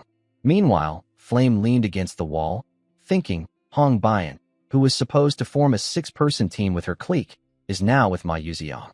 In the original novel, these two had nothing to do with each other, but now they're a team. The more I think about it, the more my head hurts. What kind of bizarre combo is this? As Flame puzzled over it, the monster summoned by Hong Bian's team appeared. Its body was covered in diamond-hard scales coated in slime, with 2 fin-like wings letting it glide through the air. It had arms, legs, and a carp-like head, giving it a grotesque look. The crowd gasped in awe. Wait, is this real? No way. A phantasmal fish, for heaven's sake. That's a special mid-to-large tier monster. I can't believe they're tackling an impossible cross-element beast like that. Are they insane? Some professors and mages in the stands hurriedly pulled out magic charts, checking Ma Yuziang and Hong Bian's attributes. Many teams had tried special mid-tier monsters and failed miserably, even with magical advantages. Hong Bian's team ditched all those advantages, clearly aiming for bonus points. Some spectators marveled. As expected of a Dalovitz princess, incredible. Finding a phantasmal fish is hard enough, and they're going all in like this. In the original novel, Hong Bian used fire attributes, while Ma Yuziang wielded earth, lightning, and fire. But those were secondary. His true attribute was hidden, a secret he couldn't reveal. Ma Yuziang only showcased the attributes he was most confident in. The phantasmal fish, a water-attuned monster with tough scales, once ruled the seas with intelligence and numbers. A centuries-old curse stripped their intellect, reducing them to mere beasts. Still, they retained their aerial agility, immunity to lightning, a usual weakness for flying creatures, and clashed with Ma Yuziang's typical attributes. Not only were the two targeting a special mid-to-large tier monster that everyone else failed against, they also abandoned attribute advantages, clearly aiming for a perfect score. But that score depended on success. As the crowd buzzed, Professor Lee signaled the start. The phantasmal fish soared high, roaring, its foul breath spreading across the stands. As it approached, Hong Bian raised her staff. Let's do this, stick to the plan. Ma Yuziang nodded. Got it, princess. He twirled his wand, stepping back to observe from a distance. A trainee wondered, what are they doing? Another, confused, said, I thought they'd attack. Why's the knight retreating? What kind of mage is this? As the crowd watched closely, Ma Yuziang suddenly used a speed boost, leaping into the air to face the phantasmal fish head-on. Do Keelwang, stroking his chin, remarked, for a first year, his speed boost is impressive. Bandian nodded. Yeah, the kid's got skills. But at that level, he can't reach the monster. Speed boosts don't work midair. What's he planning? Amid the skepticism, Ma Yuziang summoned a square stone platform beneath his feet with his wand. Then, a fireball cast by Hong Bian exploded at his position post-speed boost. The shockwave propelled him forward like a rocket, straight at the phantasmal fish. The crowd gaped at the coordination. Their teamwork is perfect. Unbelievable. As he closed in, Ma Yuziang conjured a massive stone fist in the air, smashing it into the monster, sending it crashing to the ground at breakneck speed. When the dust settled, the phantasmal fish lay still, its hard scales cracked from the immense physical impact. Seizing the moment, Ma Yuziang cast another spell. A green magic circle appeared on the ground, and countless stone pillars rose, locking the phantasmal fish in place. But his control wasn't perfect. The monster quickly broke free. Ma Yuziang landed, unfazed. His goal was to buy time, as Hong Bian's destructive spell was ready. A massive fireball, like a miniature sun, crashed into the phantasmal fish, making it scream in agony. The explosion engulfed the area. The crowd couldn't believe it. Holy crap, that's just a level 3 spell? How's a fire spell making it scream like that? I don't believe my eyes. Seeing the phantasmal fish still standing, Ma Yuziang cast a lightning spell. As it completed, he smirked. It's over. The moment he spoke, a cylindrical lightning bolt struck the monster. Despite its water attribute, raw power rendered resistance meaningless. After the 2 hits, the phantasmal fish died, its body dissolving into dust. The crowd erupted, clapping wildly. The phantasmal fish went down without a fight. That's insane. This year's freshmen are unreal. Especially that first-year girl who soloed a mid-tier monster. She's amazing. Their skills rival Class S seniors. After their performance, Hong Bian and Ma Yuziang returned to their seats, basking in envious and admiring stares. Hong Bian felt triumphant, her overwhelming power making her feel like the test's protagonist. Glancing at Yuziel and Izel's group, she thought, "Can you beat me? No matter what monster you pick, you can't outshine us." That was just her inner thought. But when Yuziel stepped onto the stage, his next words silenced the entire arena. "Please summon 5 monsters for me." The crowd was stunned, shock evident on Princess Hong Bian's face. Unlike her calm demeanor, the other trainees buzzed with chatter. Did I hear that right? Aside from Hong Bian's group and Flame, every other team needs 5 people to barely handle one mid-tier monster. And now these 2 are taking on 5 at once? I've heard rumors about Yuziel, but is he crazy? All eyes locked onto the protagonist. A flurry of green lights enveloped the pair, and the summoning completed as 5 mid-tier monsters appeared on the arena. Yuziel and Acel were surrounded, looking like tiny ants amidst the beasts. At the special observation corner, 2 teachers were slightly surprised. Monster researcher Barena spoke up. The monsters Yuziel's team summoned are a Heimer Raiden Poison Frog, a Black Sand Buffalo, a Kaden, a Nami Slime, and a Falling Beast. Nearby, Princess Hong Bian turned to Ma Yuziang, puzzled. "Hey, notice anything?" Ma Yuziang glanced at her, mildly surprised, then looked to the stage with a smile. "Not really. I'm just curious about Yuziel's plan. I'm looking forward to his performance." As the monsters appeared, Professor Lee, the host, asked skeptically, "One question, who picked this monster lineup?" Innocent and carefree, Yuziel replied, "I did."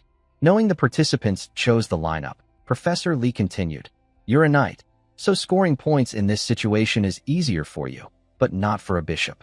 This strategy seems too much for a bishop." The 5 monsters now surrounded the pair. Despite the crowd's concern and doubt, Yuziel flashed a confident smile. "Not at all. This strategy was designed specifically for a bishop." Acel, standing beside him, was caught off guard. Hearing his response, Professor Lee sensed something and said, "All right then, let's begin." At the signal, the monsters closed in on Yuziel and Acel. Acel, anxious, heard Yuziel whisper, "You got this." She replied, "Of course, just trust me." But inwardly, she scoffed, "Trust you? That's such a cliché line." To boost her morale, Yuziel said something that made her cringe, "I believe in you." A top-tier pep talk from her teammate. Acel sighed, thinking, Yuziel's so hard to figure out. Flashback to an evening. Acel trailed behind Yuziel, full of doubts. She decided to ask, "Hey." Yuziel turned, surprised. Seizing the moment alone, Acel pressed, "Why me? Honestly, you're a skilled knight. You could have picked anyone else for your team." Faced with the tough question, Yuziel scratched his head, searching for the right words. Finally, he spoke. "It's true our class has tons of talent. For fire magic control, no one beats Princess Hong Bian. For precision, Flame's unmatched. Ma Yuziang's called the strongest first year, no question. Even He-Won Riang would have been a great teammate for me, with her single-target attack skills." Yuziel knew his classmates well. Acel grew more skeptical. "So why?" Yuziel turned away, calm as ever. "I still think you're the best teammate for me. That's all." He turned back, flashing a bright smile. "All right, let's keep going." As expected, Acel watched his back, her face slightly flushed. It was the first time she'd seen him so serious yet smiling. If he's that sincere, my responsibility just got heavier. Back to the present, Acel gripped her mystic staff tightly. Thoughts crystallized. I don't fully get his reasoning, but he chose me for a reason. I'll show him. She channeled magic around her feet, her staff floating before her. Closing her eyes, she sensed her surroundings, focusing her mana. In danger lies opportunity. Only in opportunity could she unleash her full talent. The watching trainees noticed the shift. Wait, isn't that supernatural resonance? Another added, no way. That's a special ability that only happens when a mage above level 6 enters an unconscious state. But if focus slips, the mana flow reverses, potentially crippling them. She's just a first year. As the crowd debated, Acel was enveloped in a mana aura. A blooming flower appeared on the stage, stunning everyone. Yuziel watched her, a flurry of thoughts in his mind. As expected, she's a prime candidate for the Winter Queen title. He smiled. Let's do this. 2 first years against 5 mid-tier monsters. All he relied on now was himself. Uziel charged forward, activating his blink skill, his sword glowing with aura. He slashed at the Heimer Raiden poison frog's belly. His eyes burned with focus, his precision evident. A long gash appeared on the frog's belly. As if feeling the pain, it croaked. Ouch! Ouch! Uziel glanced aside. Step 1 for attacking the frog is done. Next, the black sand buffalo. He muttered to himself. Suddenly, the buffalo turned toward the croaking frog, its eyes bloodshot. Its target was the frog, not Uziel. The buffalo inhaled deeply, its front legs pulling back. Anticipating this, Uziel smirked. Keep charging. Perfect. Just as I predicted. The way to handle 5 mid-tier monsters at once is to create a special atmosphere, turning them into each other's enemies. The battle grew more intense and thrilling than ever. Witnessing the scene, every trainee in the stands was wide-eyed and slack-jawed. Before them, the 5 monsters were tearing into each other. They muttered, "Holy crap, what's happening? I can't believe my eyes. They're fighting among themselves." Seeing his plan succeed, Uziel flashed a victorious smile. Just as I predicted, the strategy to make them hostile and slaughter each other worked. In other words, this is the borrowing a knife to kill tactic, a dirty but common trick, using the enemy's strength to destroy them without lifting a finger. Uziel explained further. Pro gamers in EW racked their brains. How can a bunch of newbies handle a pack of strong monsters? After countless trials, they found the answer. Exploit the monster's traits and attributes. He analyzed. First, when I attacked and wounded the Heimer Raiden poison frog, its forehead glowed red.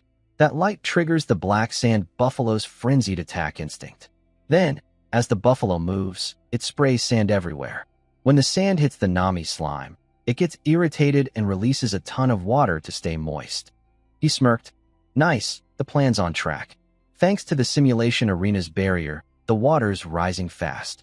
As if recalling something, Uziel glanced at the Kaden bird with a sly grin. Your turn next. He continued. A unique trait of the Kaden bird is that it screeches above 7 octaves when it senses moisture. As the water rises, it gets annoyed and screams. That screech drives the falling beast, sensitive to sound, into a frenzy, attacking its enemies. As predicted, the screech sent the falling beast into a rage, pummeling the Kaden bird. A supersonic kick deformed the bird's face, knocking it back into the Nami slime. Furious, the Nami slime splashed water in the Kaden bird's face. Everyone expected a counterattack, but instead, the bird glared at the falling beast with murderous intent. The falling beast glared back, as if saying, "Plenty of blood here, come get some." The two clashed for hundreds of rounds. The other monsters started picking fights, attacking each other. In the stands, scholars and professors were stunned. One scholar exclaimed, "Unbelievable! How does a student like Uziel know every trait and weakness of these 5 monsters? Even I, a monster studies expert, didn't think of this plan. They're reckless and impulsive, but worth learning from." A female professor added, "I agree. They're reckless and crazy. But what amazes me is Izel's focus. She's maintaining her mana flow amid this chaotic monster brawl. That's extraordinary. She's clearly put all her trust in her knight." On the simulation stage, the monsters kept attacking each other, ignoring everyone else. Sand swirled, water surged, and the red glow intensified. Amid the chaos, Uziel fulfilled his knightly role perfectly. A knight's duty is to protect and suppress enemies until the mage's spell is ready. Whenever a monster blindly charged a cell, Uziel blinked to her side, slicing its ankle with his sharp sword, making it collapse. As the Kaden bird struggled to its feet, it was attacked by the others, too dazed to react. Uziel realized his attacks were enraging the monsters. He quickly returned to his position, resuming his knightly duties. Suddenly, his sixth sense screamed danger. Eyes wide, he saw a massive boulder hurtling toward Acel, who was locked in her mana resonance, unable to move. Without hesitation, Uziel blinked to shield her. With deft skill, he cleaved the boulder in two. Watching, Ma Yuziang chuckled. "Hey, Princess Hongbian, doesn't Uziel seem like the ideal knight? Like a fairy tale knight protecting his princess." Hongbian's eyes widened. Her ruby-red gaze sparkled as she watched Uziel on the battlefield. He danced like a warrior of light, his sword and blink afterimages mesmerizing. East, west, not a performance, but a knight shielding Acel from all directions, like in a fairy tale. Under his absolute protection, Acel remained unscathed. As the battle intensified, the monsters grew exhausted, covered in wounds. Suddenly, a magic circle appeared around Acel, glowing like a meteor or a droplet in a still void. Her sapphire eyes opened. Gripping her staff, she declared, "Crystal flower." Instantly, the pooled water froze. A massive ice flower bloomed in the sky, radiating a cool glow from its petals. The crowd was captivated by the dazzling spell, forgetting the test's purpose, wondering, is there a finer work of art? No one judged it as a trainee's magic anymore. They admired a true mage's craft. Izel's spell was simple, but on another level, unmatched by any mage.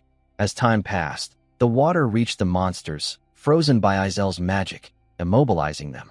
Exhausted from their brawl, they couldn't break free immediately. But soon, they'd shatter the ice and attack in a frenzy. Knowing this, Acel cast Shatter Magic. The radiant flower broke into thousands of ice spears, piercing the 5 monsters like giant lances. Their skin tore, froze, and necrotized. Struggling, their wounds fused with flesh, making them scream in pain. The crowd buzzed. What's happening? I don't know. Wait, you think they actually beat 5 mid-tier monsters with just 2 people? Suddenly, someone gasped. No way. Look over there. All eyes turned to see the Caden bird's ice melting. Its eyes glared, steam rising from its body. As Izel's defiant roar faded, a bolt of lightning crashed from the sky to the ground. The thunder's echo reverberated across the starry dome, deafening everyone. The world bathed in brilliant gold light. A flower bloomed, not a phoenix flower or any famed species, but the radiant blossom, more dazzling and splendid than anything. On the stands, people wondered, can the pure beauty of magic be called art? If it resonates with the human soul, no one can deny it's an exquisite masterpiece. Then, countless electric currents erupted, transforming into myriad lightning bolts that surged into 5 monsters, making them scream in agony as the electricity ravaged them. Witnessing the lightning ice fusion magic she created, Acel stood awestruck at the grandiose spectacle. Her eyes reflected disbelief. Is this my magic? I actually did it, like he said. Memories flooded back. She recalled her shock at Uziel's crazy plan, asking, "Are you insane?" Expecting annoyance, she was met with his sincere smile. "You can do it, and I believe in you. So trust me, I've always believed in you." His heartfelt words made Acel clench her fists, thinking. Uziel's smile was serious, his tone and expression no joke. A weight pressed on her chest. I've never had anything. No faith in my path. No friend saying I'm on the right track. I've lived in fear and anxiety, clinging to faint hope. When that hope nearly faded, Uziel appeared. He was the first to reach out and save me. Can I really do this? She felt adrift in an endless ocean, struggling through storms, unsure of her direction. But that question no longer mattered. On the distant horizon, Uziel had gone ahead, leaving footprints of light in the vast sea. A guiding star for sailors, a lighthouse steering ships from danger. Acel felt the light whisper, "Follow me. I'll lead you." Professor Lee announced, "Group 32's test ends here. Congratulations on your outstanding performance." Standing center stage, Acel smiled, radiant. Her self-doubt and insecurity vanished, leaving a confident, joyful Acel, though still lost in thought. From the south, Uziel hovered midair, thinking, "Phew, almost got caught in that. At least warn me before casting such dangerous magic." The next day, the monster combat simulation results were posted. First place, Group 32, 199 points, Uziel and Acel. Second, Group 31, 127 points, Ma Yuziang and Hongbian, followed by third, fourth, and so on. Staring at the board, Ma Yuziang said bitterly, "We lost." Hongbian nodded. The point gap is huge. Breaking 100 is incredible, especially against a mid-tier special monster with a type disadvantage. No one's done that. But 199 for Uziel's group? We lost, no question. Ma Yuziang hadn't expected the proud, icy princess to admit defeat. He teased, "Didn't expect you to accept it so fast." Hongbian, haughty, snapped, "Humph, shut it. No one asked you to talk." Ma Yuziang added, "I hate to admit it, but you're a better Vanguard knight than me, and Izel's a better long-range mage than you." Though partly agreeing, Hongbian couldn't accept losing to Acel. Seeing Ma Yuziang's handsome face, Yuziel's image flickered in her mind. She consoled herself. If Yuziel were my knight, things would have been different. He protected Acel throughout, strategized, positioned the mage, and set the stage for her to shine. She thought, I know my Yuziang's talented, but Yuziel's Stella's best knight. With his support, I could cast magic rivaling Izel's. Why is that commoner so devoted to her? If a perfect knight exists, it should be mine, the perfect queen. The more she thought, the less she could accept someone so perfect serving another. Her face darkened, menacing, as she wrestled internally. Admitting defeat was a lie. I can't accept this. It's baffling. I need to investigate Yuziel. With that, she bid my Yuziang goodbye and left. On her way, Hongbian's eyes widened, spotting a black-haired woman with an icy expression, clear eyes untainted, nearly her height, wearing a third-year badge. It was Ceylon Orkin, heir to a dukedom and best friend of the Adalavat Empire's current queen. Passing by, Hongbian fumed. Is she here because I lost to a commoner and a traitor? So annoying. Ceylon smirked, young and naive. Haven't you realized your petty actions are laughable and weak? Still so green. As the princess's figure faded, Ceylon looked on with disdain. At Stella's library, Flame wrote in her journal, thinking, can't believe Acel cast Radiant Blossom so soon. It's her signature, her trump card after countless struggles. She perfected and performed it publicly. In the original plot, Acel should have collapsed from the simulation's shock, trapped by Prince Jeremy Ceylon Orkin, withering over time. But that dark future changed, likely because of Yuziel. She continued, in the original romance novel, my Yuziang and Acel faced doomsday together. But what if there's an unwritten side story? What if Yuziel's an unknown figure who loved Acel unrequitedly until the world's end? Too far-fetched. After reading many romance novels, odd thoughts swirled in Flame's mind. An answer emerged, regressing to find love and protect the world where his beloved lives happily, even if it costs his existence. Did Yuziel have regrets in his final moments? Her heart tightened, emotions overwhelming. Can't believe I'm seeing a tragic story in real life, not a movie or book. What's it like to trade existence for time reversal? In Yuziel's room, he stared at the system panel. Chapter 5 Monster Combat Simulation concluded. Congratulations, host, for earning massive experience by steering the story positively. Constel Project grants an additional reward. Yuziel exclaimed, what to pick? I planned ahead but haven't decided. Flash was upgraded last chapter, so I should prepare for the next. So many options. Suddenly, an idea sparked. He grinned. That's it. How'd I forget? He told the system, I want J. Fannel's leaf key. The system replied, evaluating host. Please wait. Ding. Evaluation complete. Congratulations, host, for obtaining J. Fannel's leaf key. Seeing the key appear, Yuziel jumped. Awesome. Not as classic as my old gear, but this is a rare item only high-level players get. It unlocks communication with a special spirit, but its only function is opening a specific dungeon. I need to go outside, but after the graveyard incident, Stella's tightened restrictions.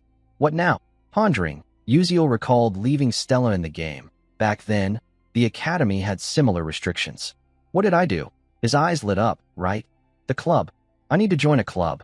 Outside, the sun rose high, casting warm rays. Yuziel began writing in his growth journal. Growing up, my family was poor, rarely eating out like others. When Mom worked, I stayed home alone, cooking instant noodles. When I got sick of them, I begged for something tasty. Mom used her savings to buy me a bowl of R.A. Jong noodles. I was so happy. Though she ate with me, I didn't understand why she didn't touch her chopsticks. She said she didn't like R.A. Jong. After pestering her, I finally got it. Finishing, he slumped over, arms crossed, eyes stinging from writing so long. He smiled, thinking, all right, I'm almost done with this assignment. Time to find a club to join. Yuziel headed to the school bulletin board, covered in club advertisements. He observed carefully, hand on his chin, muttering, but which club's the best? The notices left him torn. Writing club, study for college, chess club, the ultimate mage sport, cooking club, inspiration for young chefs. Scanning the info, he thought, there are tons of clubs here, but few allow off-campus activities. Gotta think this through. Just then, He noticed something, his eyes flicking sideways. He muttered, "Haven't joined a club yet?" Someone was standing nearby. Uziel asked, "Who's that?" The person glanced over. "What? So what?" Sensing their irritation, he switched topics. Shouldn't you be getting tons of club invites?" Acel shot back, "Don't you know who I am?" To her odd question, Uziel replied casually, "Sure, you're Acel. You're pretty famous these days." Not denying it, Acel said, "Well, yeah." Noticing her slightly downcast look, Uziel thought, after the test, Azel's reputation changed a lot. She must feel it too, like me. As she waited for him to choose, Acel closed her eyes, mimicking Uziel's earlier demeanor. He thought, gotta pick a club carefully. Suddenly, Ma Yuziang approached, slapping Uziel's shoulder with a grin. "Uziel, that you?" His friendly vibe surprised Uziel, who thought, "Ma Yuziang? Why's he?" Uziel brushed his hand off. "All right, hands off first." But Ma Yuziang kept smiling. "You're awesome. I saw your test. Heard you even led the necromancer takedown. Impressive." Uziel blinked. Just got lucky." As expected, Ma Yuziang stared intently. "You're really something else." His cold demeanor flipped completely.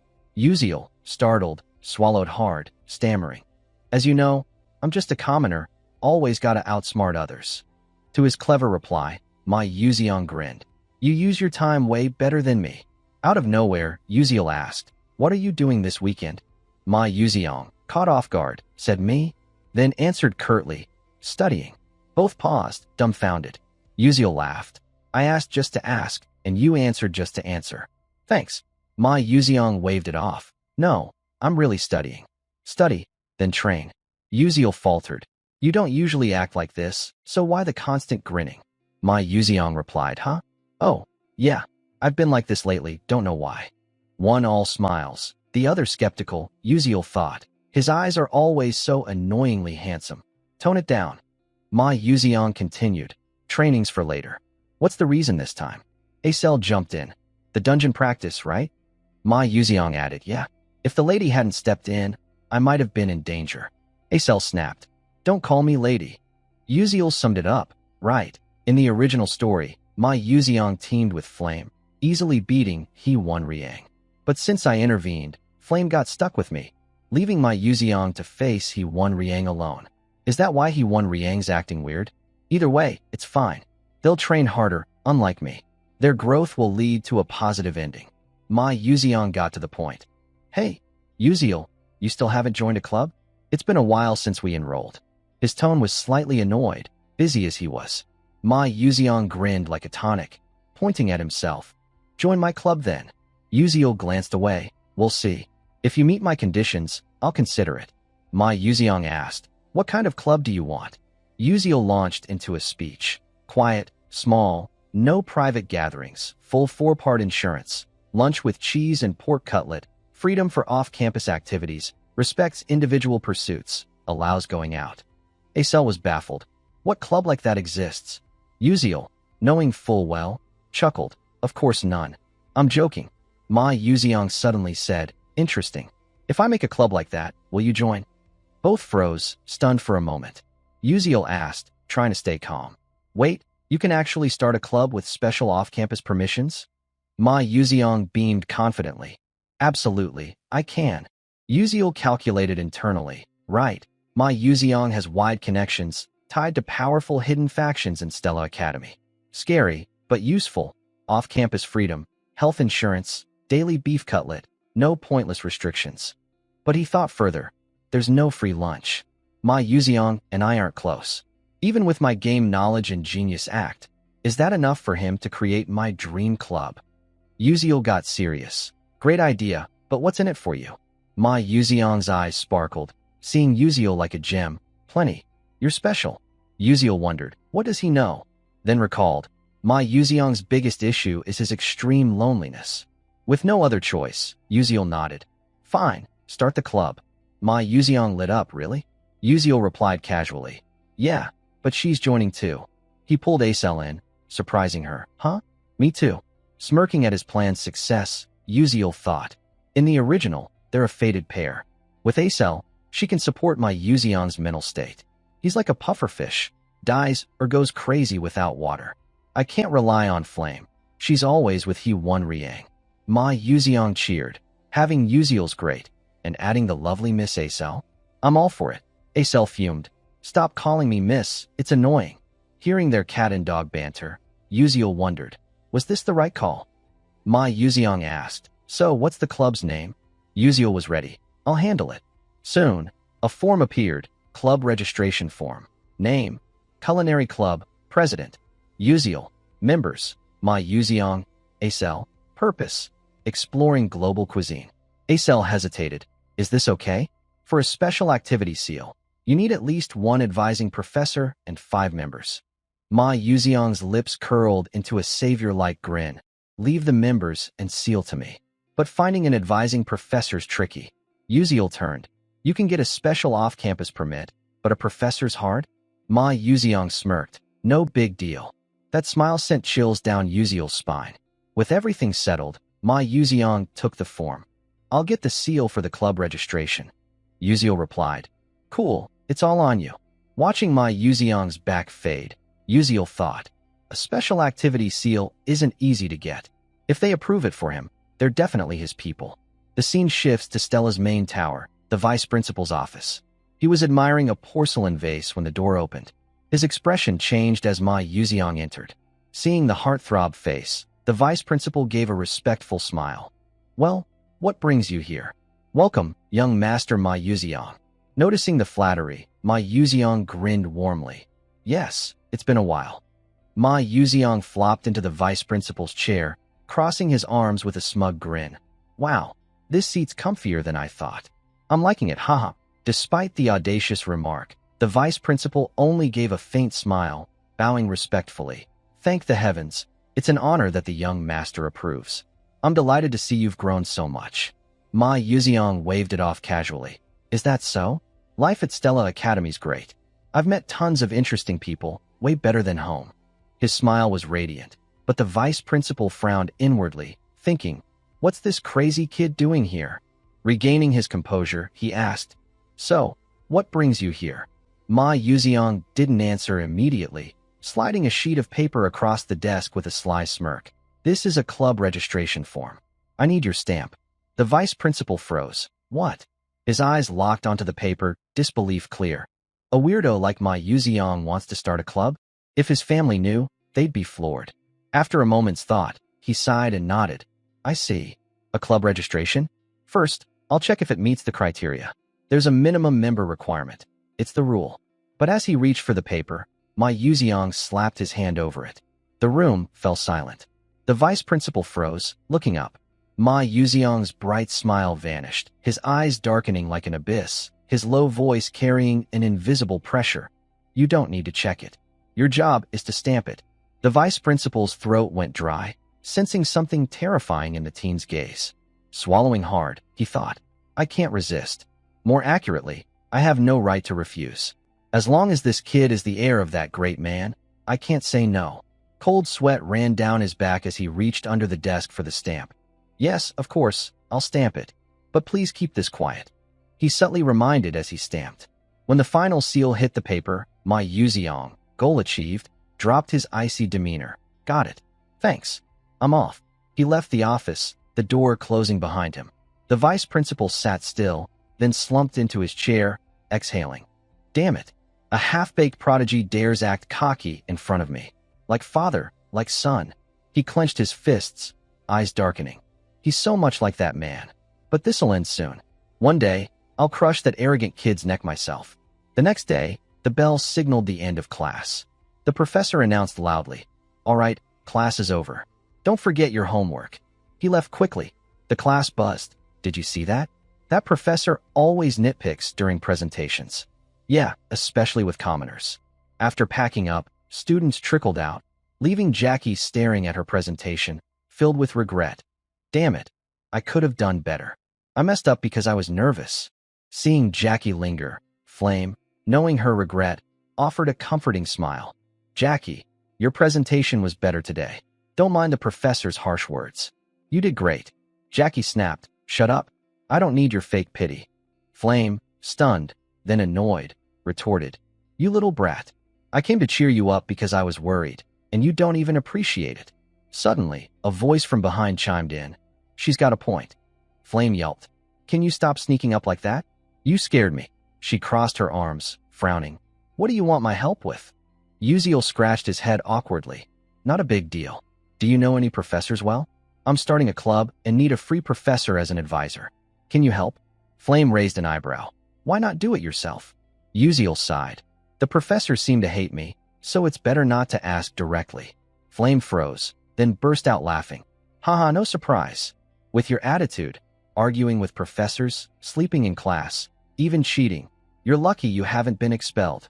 Uziel coughed, looking away. Ahem, no need to list it all. Flame closed her eyes, thinking, being a club advisor's a hassle. Finding a willing professor isn't easy. Then it hit her. Wait, aren't you close with Professor Mazen Tyron's assistant? I've seen you at her lab. Uziel's eyes lit up. Yeah, you're right. Why not ask her? Flame crossed her arms, looking at him like he was an idiot. Are you dumb? This is Stella Academy. Assistants can be advisors too. Uziel's jaw dropped. I can't believe I ran around everywhere and missed the easiest path right in front of me. Too focused on the game's storyline to notice this detail. He said goodbye to Flame and bolted to the assistant's lab. As he walked, he rehearsed his pitch. But nearing the lab, he stopped short. Professor Mazen Tyron stepped out, holding a stack of papers, her smile sinister, her sharp eyes hiding something unpredictable. Uziel narrowed his eyes as she disappeared, thinking, why is she here? Without hesitation, he pushed the door open, cheerful. I'm here. But his smile faded. In the middle of the room, Altarisha looked pitiful, wiping tears, flustered. Uziel, you're here? Uziel approached, concerned, softening his voice. What happened? Altarisha sobbed, trying to explain. It's like this. Seeing her evasive eyes, Uziel knew she was lying and said sternly, Assistant, what about the research you worked so hard on? Altarisha clenched her fists, giving a bitter smile. Well, about that. I gave it to Professor Mazen. You know the alchemy conference is coming up. She said she'll present it for me. Her eyes sparkled with hope. It's great. My research will be presented to the world's top alchemists. But Uziel cut her off, angry. I get it. Assistant Altarisha, your research was just stolen. Is your name even on it? Altarisha froze, hesitated, then smiled bitterly. Haha, it's fine. It's experience. That's how alchemy works. Everyone's had their work taken. It's an unspoken rule. Uziel bristled. This is how they endure to become alchemists. He sensed she was hiding more, but through some unspoken understanding, he got it. The alchemy community was small. Everyone knew each other. Crossing a senior alchemist meant abandoning the field. As Altarisha said, all followed this dark side of the discipline, bound by its cold traditions. The upcoming conference was her lifelong dream, her first chance to present her work. So she endured Mazen Tyron's pressure. But Mazen crushed that hope. Uziel recalled Mazen's usual line when stealing research. Wait another year. You'll get your chance, right? Altarisha accepted it, as it was the reality she faced. He thought, even if Mazen's close to cracking the formula, I want Altarisha to finish it first. Seeing her research stolen, I can't sit still. Uziel asked, Assistant, what about the other research you're working on? Altarisha was surprised. The one we solved together? You mean the random number interference technique with Qigong? She sighed. That technique's 300 years old. No one solved it. I tried your unique idea, but it's still not working. Uziel smiled confidently. If we solve it, it'll be a breakthrough. Actually, I've already cracked that part. Altarisha's eyes widened, pupils shrinking in shock. What? You really solved it? Uziel nodded firmly. Yeah, let me explain. Though he didn't fully grasp how it worked, he wrote the enhanced formula on the board. Altarisha stared, her eyes reflecting the technique and alchemy formulas. She gasped as he finished, and he looked at her confidently. But with you, it'll be different. Altarisha muttered, stepping closer. So, if we add the dispersion and reflection ratio to the formula, combine the Panu's flow with the Chini coefficient, she was engrossed, forgetting Uziel's presence. He marveled at her insane focus. Unlike me, who just copies and memorizes, her genius brain must be sparking with ideas. I shouldn't finish this research. Altarisha needs to complete it herself, become its true author, and regain her confidence. I'm just support. I don't aim to be an alchemist. I lack the skill or ideals. But Alterish is different. She's a genius who could change humanity's future. Uziel quietly left the room, closing the doors silently. His role here was done. The rest, he trusted to Alterish's talent, and he waited. After some time, with the help of assistant Alterisha and Ma Yuziong, Uziel successfully established the culinary club. As president, he requested permission to leave campus and arrived via a teleportation gate. Though the process left his joints aching and Professor Lee grilled him repeatedly, his prior preparation helped him pass the check and secure easy travel permits, as long as he stayed out of trouble. Along the path, Uziel was captivated by the dreamy scenery. A colossal tree, the Third World Tree, towered into the clouds, its thousands of branches spreading like an umbrella over the vast garden below.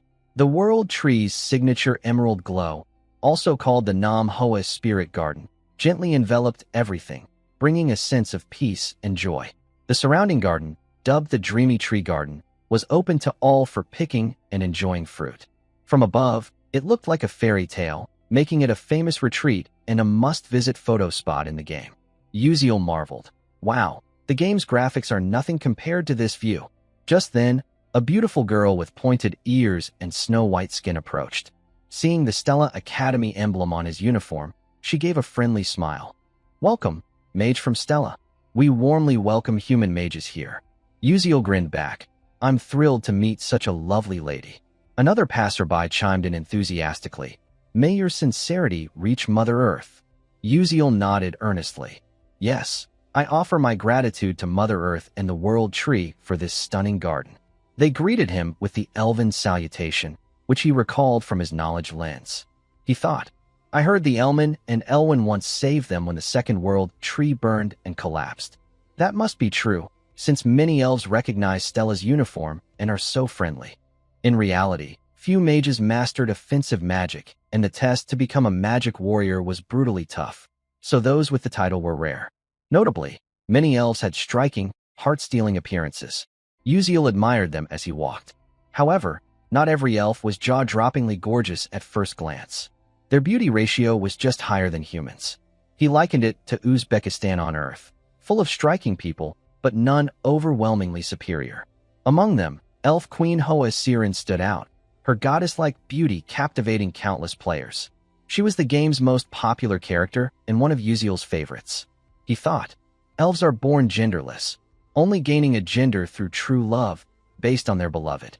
Hoa Siren, with her stunning feminine appearance, has never loved, so per the game's lore, she's still genderless. Later, saved by Flame, she falls for her and chooses to become male to stand by her side. What a wild twist. Who wrote this plot? No matter the storyline players pick, Hoa Siren never becomes female, breaking male gamers' hearts. Hilarious and tragic. Uziel wondered, what would Hoa Siren be like as a man? I didn't like her just for her looks, but for her charm curse. Those enchanting eyes make anyone, regardless of age or gender, fall into intense, soul-consuming love, dying in anguish from unrequited longing. Lost in thought, wandering the World Tree's outskirts, Uziel found a hidden labyrinth, the garden of the celestial spirit Leafinal. He calculated, my skills have improved a lot. Time to prep for the upcoming event. He opened his inventory, pulled out Leafinal's light leaf key, and grinned. Heh, good thing I can use this sooner than planned. He inserted the key, about to turn it, when a notification popped up. Opening this gate may alert other key holders. Uziel flinched. I've seen this warning in the game. It had the same message, but players were disappointed since no special event triggered. He thought, screw it. What's the worst that could happen? Uziel turned the key decisively. In an instant, the gate to the Celestial Spirit's garden opened. At the same time, in the cradle of the Celestial Spirit Wood, home of the Elf Kingdom, on the highest peak of the primeval mountain range, a majestic, ruined castle stood. Though dilapidated, it blended strangely with the grand nature. At a glance, it could be mistaken for a tree in the vast forest. At the castle's peak, a bedroom lay in darkness, with only faint light seeping through a window slit, sparking curiosity. Does sunlight not reach here? As if stirred by the light, a slender woman rose from bed, slowly approaching the window. Her snow-white hair cascaded like snowflakes on the ice cedar range. Gazing at the stunning natural scenery, her golden eyes widened, gleaming like molten gold, radiating brilliance. Anyone who saw her would lose reason, overwhelmed by beauty beyond any sentient being's endurance. She was Elf Queen Hoasirin, often overly sleepy in the morning with low blood pressure. Even after waking, she sat quietly by the window, watching birds soar freely, a pang of envy rising. When will I fly free like them? But I can't leave this place. I'm so jealous. Suddenly, a strange sensation in her chest startled her. She touched her head, frowning. Did someone enter the secret garden? That was the resting place of the 1,000-year celestial spirit Leafinal. Hoasirin couldn't believe it. That's a forbidden land. No one can enter. Who dares trespass? Setting aside how they got the lost key, she was curious about the intruder's identity. Deciding to investigate herself, despite knowing she couldn't leave her room, she grabbed the door handle. At that moment, her heart clenched, a pain like hundreds of needles piercing her, making her freeze. I've hidden my face for decades. I can't act rashly. What if the curse activates and drives someone mad? Clenching her fist, she suppressed her emotions. Wait a bit longer. The World Tree's birthday is near. As Elf Queen, I must appear before my people. Then, I'll find out who it is. Resolved, Hoasirin gazed out the window. Sunlight caressed her face. She lived in this dark, secluded place for many reasons, always fearing someone might glimpse her nation-toppling beauty. Back to Uziel, who just entered the dungeon. A pungent floral scent hit him, making him sneeze uncontrollably. Damn these pollen clouds. The sound attracted the dungeon's magical beasts, tree roots, which lunged at him. Uziel ran for his life, but couldn't keep fleeing. Stopping, he steeled himself to fight. The battle was fierce, but wood-type beasts were resilient and hard to kill. Uziel pulled out an alchemical bomb. Fire's their weakness. That's why I picked alchemy as a minor. I can't combine gunpowder and magic like high-level alchemists, but a level 1 fire bomb should do. He threw the bomb at the roots. Boom, boom, boom. The explosion made the beast scream in pain. Seizing the chance, Uziel drew his sword, blinked closer, and quickly found its weak point. Without hesitation, he stabbed the root's head. It collapsed, dissolving into nothingness. The system chimed. Congratulations, you've earned experience points. Uziel sighed. Phew, at least weak beasts give decent points. Looking ahead, he pressed on. The real goal's up ahead. No time to waste. The system announced, you're entering the labyrinth's boss room. A massive wooden door closed behind him. A gentle breeze passed. The scene before Uziel was like a fairy tale, a mystical night sky, a full moon brighter than Earth's, enveloping an endless field of flowers. Countless stars adorned the night, adding romance. Moonlight bathed the petals, shimmering like silver. Uziel took a deep breath, steeling himself, and stepped toward the labyrinth's center. His eyes lit up. That woman praying on the stone pillar. Is she the celestial spirit Leafinal, this labyrinth's boss? The most mystical beings in the world are celestial spirits, pure souls that, after eons of cultivation, comprehend the truth and evolve into new entities. Even in the ether world, such beings are exceedingly rare. But the figure before Uziel wasn't a perfect celestial spirit. This woman, on the verge of becoming one, had her heart stolen, forever frozen in this state. Uziel approached cautiously, each step wary. Suddenly, the ground shook violently, throwing him off balance, his face pale with panic. A second later, his body gave out, and he collapsed. Uziel realized, this is the pressure of mana. Even in death, a celestial spirit is still a celestial spirit. But he couldn't give up. With that thought, he locked eyes on the celestial spirit and charged forward. Despite the crushing weight on his legs, he pressed on. The distance between them closed. As he reached her, his legs buckled from exhaustion, and he knelt, panting heavily. Then, the system chimed. Mana leak suppression trait experience increased. Ability stats boosted. Uziel sighed in relief, his breathing easing as the pressure lifted. Right, this place is a supreme training ground left by the celestial spirit.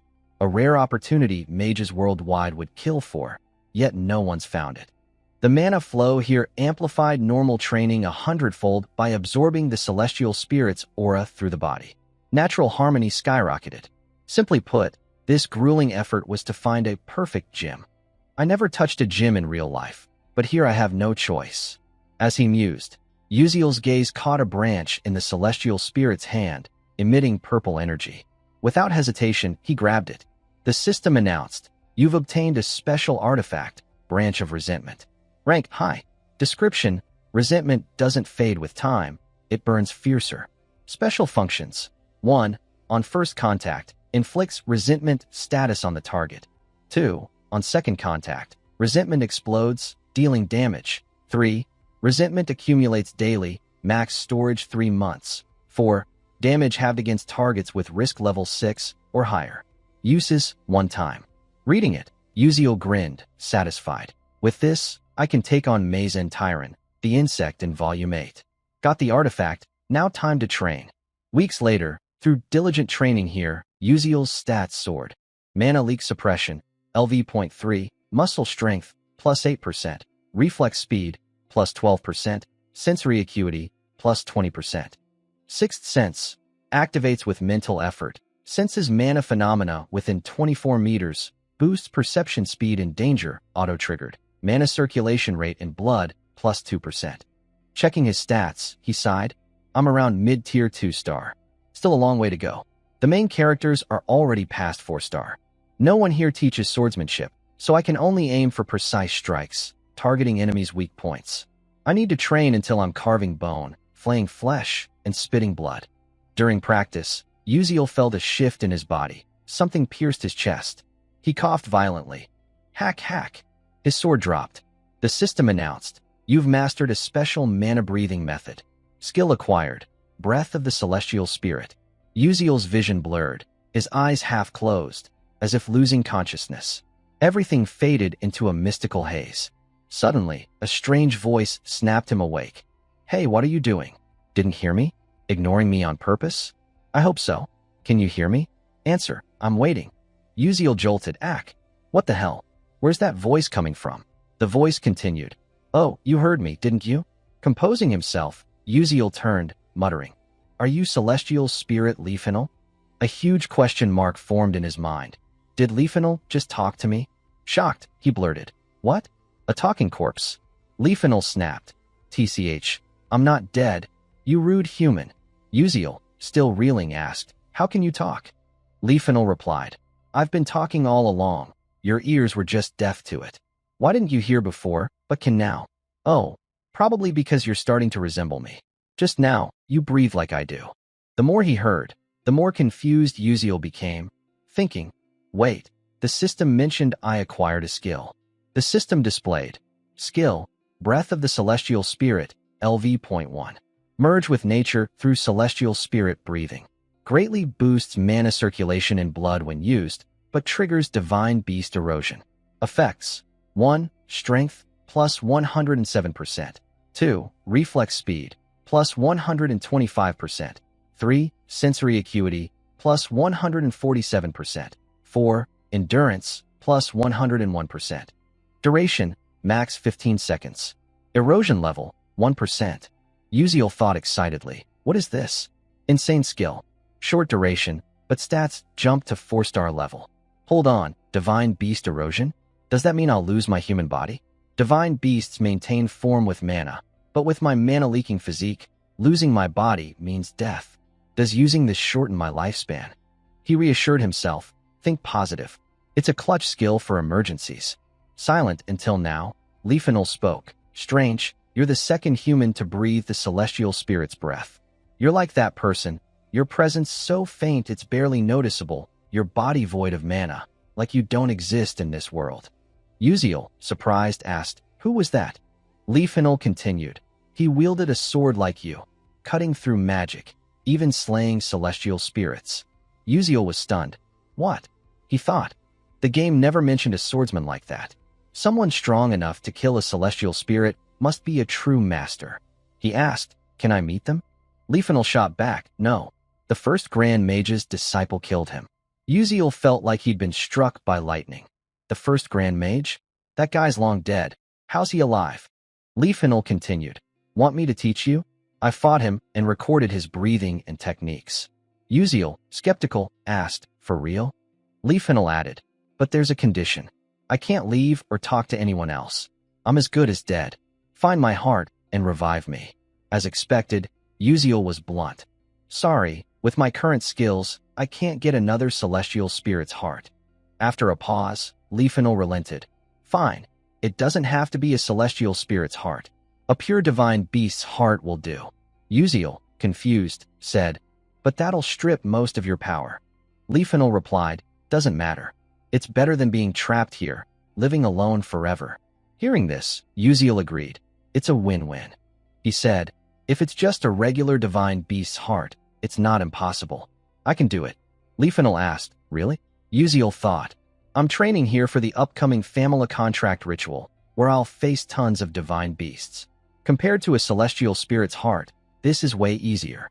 Confidently, he said, I'll do my best within my ability. Leafinal cheered, thanks. I'll wait. Oh, I've got something for you. Uziel, surprised, asked, what? Leafinal said, look behind me. Uziel asked, what's this? Leafinal answered, the garland of Aphabil, symbol of the bond between Leafinal and their fated companion. Ability, none. Uziel had never heard of it in the game. At best, it's kindling if there's no fire. He tucked the garland into his pocket, but froze. Wait, you're a celestial spirit. Examining it, he exclaimed, a celestial spirit's symbol? This might be more useful than I thought. Heh. Meanwhile, in Alterisha's lab, she was finalizing the formula based on Uziel's guidance. After intense focus, she paused, staring at the result. Did I do it? No time for complacency. She copied the formula from the board to paper. Later, Alterisha beamed. Tomorrow, a new era begins. If Uziel knew, he'd be thrilled, right? The capital of the Dwarven Kingdom, the Black Iron Empire, was vast, towering, and eerily desolate. It boasted two resources any empire would covet: gold and iron mines, literally wealth and steel. The buildings soared so high that staring up too long could strain your neck. Intertwined like a concrete jungle, they exuded a gritty cyberpunk vibe, as if stepping into a sci-fi dream. Above, countless steel cables stretched like harp strings, with electric trains zipping back and forth like a weaver's shuttle. From afar, it resembled a giant spiderweb, earning the name Spider City. The air was gloomy, almost post-apocalyptic, as if you'd better stay home unless you had business here. But don't be fooled by the grim exterior. The dwarves were vibrant, bustling, and full of life. Amid this strange city, protagonists Uziel and Alterisha arrived. Stepping in, Uziel grinned brightly. We made it. Alterisha, beside him, glanced around and nodded. Yes, indeed. Today's the All-Realm Academic Conference, a major event with a new venue each year. This year, it's at the Optical Alchemy Academy, renowned as one of the world's top alchemy schools, right here in the Dwarven Kingdom. As dwarves pioneered material magic, this year's conference promised an unprecedented scale. Rumors swirled that the greatest alchemist, while Sukko, the golden alchemist, would attend. A thought sparked in Uziel's mind, tinged with satisfaction. This is the perfect stage for Alterisha's latest discovery. But his gaze shifted to Alterisha, who spoke, worry etched on her face. But Uziel, is this okay? This is what that professor spent half her life researching. Uziel thought, is she too kind or just naive? Her research was stolen, yet she's still making excuses for them. Sensing the mood, he lightened it. Don't worry, Alterisha. I didn't copy Professor Mazin Tyron's work. You just outdid her. Alterisha hesitated. Thank you. They kept walking. Uziel, with a playful tone, said, all right, let's head in. That red carpet looks intimidating. How about the back door? Alterisha nodded eagerly. Oh, good idea. They slipped through a side entrance, dodging the spotlight and prying eyes of ambitious, balding scientists. As they entered, a broadcast boomed, grabbing the hall's attention. Greetings, doctors, professors, and researchers of the Alchemy Society. I now declare the 87th Golden Ratio Academic Conference open. The enthusiastic, slightly humorous voice made top professors raise their brows. The host continued, for our opening, we're honored to present a new medical invention. Click. The sound of high heels echoed. A spotlight swung to a figure in a white coat striding confidently, none other than Professor Mazin Tyron, whom Alterisha had mentioned with respect and guilt. The host announced grandly, first, please welcome Professor Mazin Tyron from Stello Academy to present the latest medical drug. Mazin stepped to the podium, her sharp eyes scanning the room before displaying her first slide. Greetings, I'm Mazen Tyron from Stella Academy. Today, I present a new experimental drug, Alpha of the Crimson Potion. She paused, clicking a remote to show images. First, take a look at this. Her presentation began, long, detailed, and hyper-technical, requiring more patience than knowledge. The audience listened intently, though most wouldn't grasp her jargon, which could fry anyone's neurons. Those less patient might slip into open-eyed sleep. After a tedious spiel, she concluded, "That's all for my presentation." The hall snapped out of its trance. Applause erupted, paired with dramatic nods. A wave of chatter followed. "My God, Professor Mazen Tyron's a genius. That breakthrough on the Crimson Potion is incredible." At the room's edge, Uziel watched, arms crossed, eyes sharp like he was analyzing a chessboard. He thought, presenting Alterish's thesis like it's hers. Convincing. But the real show's just starting. There are many ways to retaliate, and the main course is coming. As expected, the main event arrived. Another figure stepped up. The host adjusted the mic, booming. "Next, please welcome Assistant Alterisha from Stella Academy." The room paused. Alterisha stepped lightly to the podium, standing where Mazen had just been. She scanned the crowd, took a deep breath, and spoke. "Hello, it's a pleasure to meet you all. I'm Alterisha, an alchemist from Stella Academy." But no one paid much attention. The audience buzzed like a tea stall. "Is she from a pharma company? I loved Mazen's cell regeneration extract." "Brilliant." Amid the chatter, only Uziel watched Alterish's every word. She hesitated but pressed on. "My topic today is..." A faint smile curved Uziel's lips, as if he knew what was coming. Alterish's next words silenced the hall. "This is a summary and complete understanding of the mixed variable interference technique." Silence engulfed the room, time frozen. No whispers, no murmurs. Everyone turned to her, eyes wide, as if saying, "What did she just say?" No one dared interrupt, but the tension broke when an elderly man slammed the table, standing with a sharp voice. "Do you know where you're standing?" The hall quaked, eyes on Alterisha. Under pressure, she faltered, her voice trembling but steady. "Yes, I know. This is a precious position, especially for someone like me." Her humble yet resolute reply stunned them. But the professor pressed. "Then explain what that incantation meant." Alterisha clutched her chest, calming herself. She took a deep breath, meeting the expectant eyes. "Please understand it as an alchemist would." The hall exploded like a disturbed beehive. Whispers surged. "Mixed variable interference technique. Impossible. Magic and alchemy principles can't merge." "Exactly. For 3 million years. No one's resolved that contradiction." A renowned silver-haired professor in the front row, eyes deep, coughed lightly to compose himself. As tension peaked, the host's voice rang like a saving bell. "Please maintain order and let the speaker finish." But a deep, authoritative voice cut through. "If you think it's impossible just because others failed, how can you call yourselves alchemists?" Silence fell. The voice belonged to a man in a white gold-trimmed coat, with lightly curled golden hair, while Suk Ko, the legendary golden alchemist. He smiled, stepping forward. "I'm eager to see what you'll present. I want to witness the truth hidden in magic deemed impossible." He gestured encouragingly. "Come, brave young lady, share your discovery with us." Alterisha froze, but a flush spread across her cheeks, her eyes gleaming with gratitude and emotion. She bowed slightly, whispering, "Thank you, sir." Next should be Alterish's presentation, but I object. A thunderous shout stunned the hall. It was Mazen Tyron, her eyes sour as if she'd swallowed vinegar, teeth gritted like she wanted to bite the mic. "Before Assistant Alterish's presentation begins, I have a concern about the thesis in question." The room buzzed, while Suk Ko tilted his head, eyes sharp as lasers. "What do you mean?" Mazen spun, glaring at Alterisha, her voice slicing the air. "I suspect plagiarism." The hall erupted, chatter crashing like waves. Plagiarism? The gravest accusation in academia. While Suk Ko laughed, a mix of amusement and readiness to sue. "How amusing.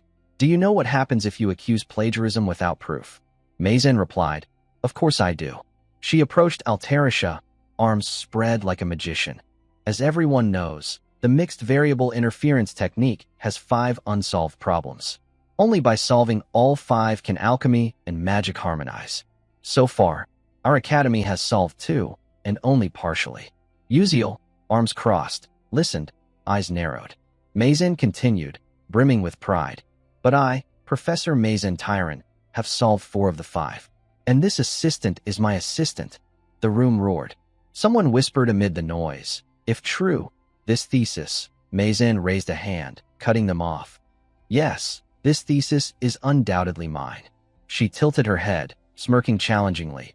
Even if my assistant somehow solved the 5th problem, so what? Her icy gaze stabbed Altarisha, sharp and chilling. Mazen's face twisted into a triumphant sneer, her thoughts venomous. Altarisha, you insolent fool. You're a genius, I won't deny it. But so what? This is your end. A talented idiot is nothing without recognition. Your talent will always be mine. Leaning close, face to face, her voice rang like a judge's gavel. So, Assistant Altarisha, do you dare claim you solved all 4 remaining problems? The hall held its breath. Altarisha froze, eyes wavering, stepping back, heart pounding. I knew this would happen. My hair's going gray. God, what do I do? But a voice like a gentle breeze echoed in her mind. If you feel alone and overwhelmed, call for me. Altarisha's eyes widened, light sparking, fear dissolving like rain under sunlight. She took a deep breath, lips pressing into a calm smile. Her right hand rose slowly. I have a request. I'd like to invite my co-author to join me. The hall detonated, gasps echoing. What? A co-author? While Suk Ko raised an eyebrow, surprised. Who's that? Altarisha lowered her hand, her gaze cutting through the crowd to a young man. My co-author is Uziel. Uziel nearly fell over, mouth agape, eyes wide as if his brain had crashed. Co-author? I just gave a few tips, right? No, wait. How do I even react to this? After Altarisha introduced Uziel as her co-author, Professor Mazen Tyran's gaze fixed on him. Uziel stepped forward, moving steadily toward the podium. The crowd's murmurs grew louder. Ridiculous. A kid that young? I doubt this changes anything, despite all their talk. Golden Alchemist Waysek Gordon, intrigued, crossed his arms in anticipation. Oh, I'm looking forward to this. As Uziel approached the podium, his eyes briefly dropped to the floor, a hint of melancholy in his expression. He drew closer to Professor Mazen Tyran, locking eyes with her, showing no fear or hesitation. As he passed her, a sudden surge of magical energy burst from the branch of resentment in his hand, striking Mazen's arm. A system notification flashed. Special skill resentment of the branch of resentment activated. Target, Mazen Tyran. Unaware, Mazen merely bristled, muttering, Humph, how rude. Seeing her obliviousness, Uziel gave a faint smirk, thinking, all right, it worked. Taking his position, he faced the scholars below, his face expressionless. Uziel spoke first. Let me begin by addressing Professor Mazen Tyran's argument. They say seeing once is worth hearing 100 times. So, let's tackle the cross-training technique here. A smile crept onto his face, sparking more chatter. A debate between a professor and her assistant over this report? Sounds exciting, one said. Totally agree, another echoed. Altarisha, anxious, stammered. Uziel, seeing her worry. Uziel glanced at her, turning the question back. Hey, assistant, don't you trust me? Altarisha blinked, flustered. And no, I do. To reassure her, Uziel added, I've been by your side all this time. Don't worry, Altarisha, you can do this. I believe in you more than anyone. Her cheeks flushed at his warm smile, thoughts racing. Can I really do this? She gripped her collar, adjusted her glasses, and resolved. Uziel's right. I have to trust my work. She tidied her hair, composure restored. Mazen, stunned, couldn't control the situation. Confident now, Altarisha stepped forward, facing Mazen, and said, Let's begin. Bolstered by Uziel's encouragement, she radiated assurance, introducing new insights on the mixed variable interference technique in alchemy. 300 years ago, an alchemist claimed, I found a miraculous formula to solve this equation, a wondrous array to crack the anomaly, but I need the bathroom urgently. He died there, making the formula infamous. Countless alchemists failed to solve it, deeming it impossible.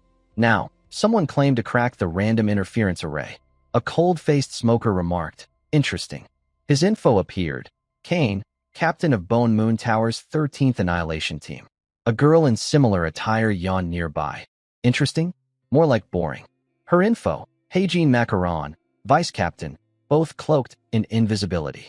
After yawning, Heijin glanced up, half judging. Captain, is that professor really a dark mage? Someone nearby muttered. Do I smell cigarette smoke? Watching Mazen and Altarisha write on their blackboards, Heijin added, this mission feels like a total scam. She glanced at Kane, silent. Ellipses filled her mind. Sighing, she rubbed her head, muttering, what can I do? The captain trusts that old man's every word. Her eyes snapped open, drawn forward, as did Kane's, to where Mazen and Altarisha faced off. A thought formed. The atmosphere's shifted, hasn't it? The host announced, we've just finished the first tough problem. Now, to Golden Alchemist Waysek Gordon. Gordon, stunned by the blackboard details, remarked, similar, yet a completely different approach. Kane, observing, thought, the assistant's explanation is simpler than Mazen's, with a slightly different result. The host continued, next, the second tough problem. Both scribbled on their blackboards. Spectators focused, surprise and anxiety evident. Many have solved the second problem. But this approach, it's a first. A problem needing 200 lines was solved by Altarisha in just 12. They discussed her. Uziel, arms crossed, smiled, thinking, the audience's reaction is great. His smile lingered, thoughts shifting, but now's the real deal. The host said, we're now on the third tough problem. Can the third problem, unsolved until now, be cracked here? Both wrote, sweat beading on Altarisha's brow, Mazen showing greater worry. They stopped, and Gordon, astonished, declared, she solved it? Mazen, cracking the impossible third problem, is impressive. Despite the praise, Mazen showed no joy, only shock and confusion. Gordon added, but Altarisha's approach is even more remarkable. Seeing her hidden results, Mazen grew furious, thinking, what's that explanation? Uziel, smiling smugly, heard relentless chatter. How could she devise that approach? I can't believe my eyes. New info emerged. Past alchemists treated the 5 problems separately. Altarisha saw them as a whole, solving them integrally. Her key difference from Mazen. The problem-solving continued. Mazen's hand trembled, calculations faltering. Wait, what's the next formula? She cursed. Damn, no space. Shouting at a host. Get another board now. But a familiar voice cut through, dissolving the tension. I'm done. Mazen froze, glaring at Altarisha, who calmly turned from her blackboard, facing the crowd. Altarisha explained the random interference array fully, her voice resonating, light gleaming from her. That was the complete analysis. The crowd erupted. Insane. Noise overwhelmed. This is madness. A historic moment here? I'm so moved. A once-in-a-century event. Altarisha, hearing this, beamed, confidence surging. I did it. Looking at Uziel, she thought, thank you, Uziel. It's all thanks to you. Her smile lingered, but a dark voice broke through. Altarisha. Mazen's ominous aura loomed. Altarisha, anxious, said, Professor. Uziel stepped forward, standing beside Altarisha, raising one arm as the dark mana emanating from Professor Mazen Tyron grew palpable. Her voice, unsteady, cut through. Altarisha, followed by a confession. How long will you keep humiliating me? You stole my thesis, revised it, and claimed it as yours. Feeling proud, Uziel moved forward, shielding Altarisha. His face showed no emotion, but his thoughts raced. Is she turning into a dark mage right now? It's earlier than expected, but this works. He continued, eyeing Mazen. If she becomes a dark mage in front of everyone, her rage-fueled dark mana won't be contained. Mazen called out again. Altarisha, Altarisha. Her eyes burned with fury. Altarisha, anxious, struggled to stay composed. Biting her lip, Altarisha steadied herself. I've been holding back my emotions all this time. She shouted, I told you to admit it. Confidence surged back. She declared clearly, my thesis surpasses yours. Wasn't my presentation enough? How much more of my work will you steal to feel satisfied? The audience and scientists gasped, whispering. The Crimson Potion thesis was hers? No wonder. Altarisha's newfound confidence wavered briefly. Professor, Professor. Her emotions erupted again, her voice louder. You're even more foolish than me. Uziel, stunned, glanced at her, the shock spreading to Kane and Heijin nearby. Mazen, now the center of attention, froze. To break the awkward tension, Golden Alchemist Waysek Gordon spoke, chuckling. Well, this is quite the conference. His hearty laugh, ha, truly fascinating, cut through the air. Mazen snapped back to reality, shaken, realizing she'd let a sliver of dark mana slip. What? She stared at her trembling hands, thinking, what did I just do? That was dangerous. Pinpointing the source, her anger and glare turned toward one person as she rushed toward Altarisha. Her threat materialized. Altarisha, how dare you? Altarisha flinched, shrinking back. But the surprise shifted to Mazen as a familiar figure blocked her path. Beck Uziel. His voice was calm but firm. Professor Mazen, take a step back and assess the situation. Mazen's face froze, then slipped into dazed disbelief, overwhelmed by an invisible pressure as countless eyes from the audience judged her harshly. The silent alchemists awaited the outcome, some hoping to clarify the situation and ease doubts. Mazen turned aside, stammering, and no, that's not it. At her breaking point, she raised a hand to her chest, voice rising. That girl stole my thesis. The crowd below, grasping the situation, murmured. Waysek Gordon, composed, signaled someone, take her out. A prompt yes followed, and 2 elven overseers escorted Mazen away. She protested, no, I didn't do anything wrong. The 2 members of the 13th Annihilation team watched her leave, her voice persisting. Let me go. With the major threat gone, Altarisha collapsed to the floor, the burden lifted. Ugh. A hand extended slowly before her. Her sparkling eyes met Uziel's confident smile. He said, Assistant, you worked hard today. His encouragement left her momentarily stunned. Then she beamed, dispelling her worries. MHL. The golden lights outside added a radiant glow, shifting to the 13th Annihilation team of Bone Moon Tower. The 2 were heading somewhere. Hey Jean, eyes closed, started a new topic. In the end, we got nothing. Kane, catching her vague remark, replied, if her emotions flared that much, there should have been signs. He added, the dark mana sensor showed no response. Hey Jean chimed in. True, Bone Moon Tower's psychic detection isn't perfect. Glancing at Uziel and Altarisha, surrounded by scholars, she asked, is that kid really the high school co-author they mentioned? Looking at Kane, she mused. Kinda cute, huh? Kane shot her a sidelong glance. Have you checked his background? Hey Jean, flustered, replied. Just got the intel from Maya. She shared details. Before Stella, his hometown was destroyed by dark mages. He's a commoner with the lowest grades, yet he's in Class S at the world's top magic academy without using magic. Super weird. He also requested his name be removed from the paper. So much info for one kid. Kane, calm, looked ahead, noted. His eyes widened at something. Uziel was staring directly at him, focused yet oblivious. Deciding not to dwell, Uziel looked forward, smiling brightly. Kane, puzzled, thought, did our eyes just meet? Hey Jean, skeptical, said, no way. She glanced at Uziel, adding, your perception-dampening spell and my shadow barrier? Pierced that easily? Just an illusion. Kane focused ahead, silent for seconds. Uziel's smile seemed untroubled by the earlier glance. With no words left about him and no abnormalities detected in Mazen, Kane moved on. Let's go. We're done. Hey Jean, hands behind her back, followed. I'm sick of this boring place. The scene shifted to an ornate noble carriage, where someone, Mazen Tyron, was furiously biting her nails. She cursed, damn it, if not for Beck Uziel, I wouldn't have been humiliated like this. A figure reading a book, eyes closed, spoke calmly from the front. It's come to this. Deal with Uziel. Calm down. Mazen, startled by the presence, exclaimed, Raiden? He opened his blood-red eyes, displeasure clear. With a fiery glare, Raiden slammed his book shut at Mazen's remark. That's not the issue. Professor Mazen Tyron's face betrayed deep shock, while Raiden's expression grew more displeased. He glanced at her, adding, almost. Luckily, the contract suppression kicked in. A bit more emotion, and the chaos could have ruined our plans. Realizing she nearly caused a disaster, Mazen froze, stammering, I'm so sorry. Seeing her weak apology, Raiden, stowing his book in a spatial pocket, closed his eyes and sighed. You think sorry fixes this? The leader is furious. Get your emotions under control, now, he said. You're close to losing your value as a Stella professor.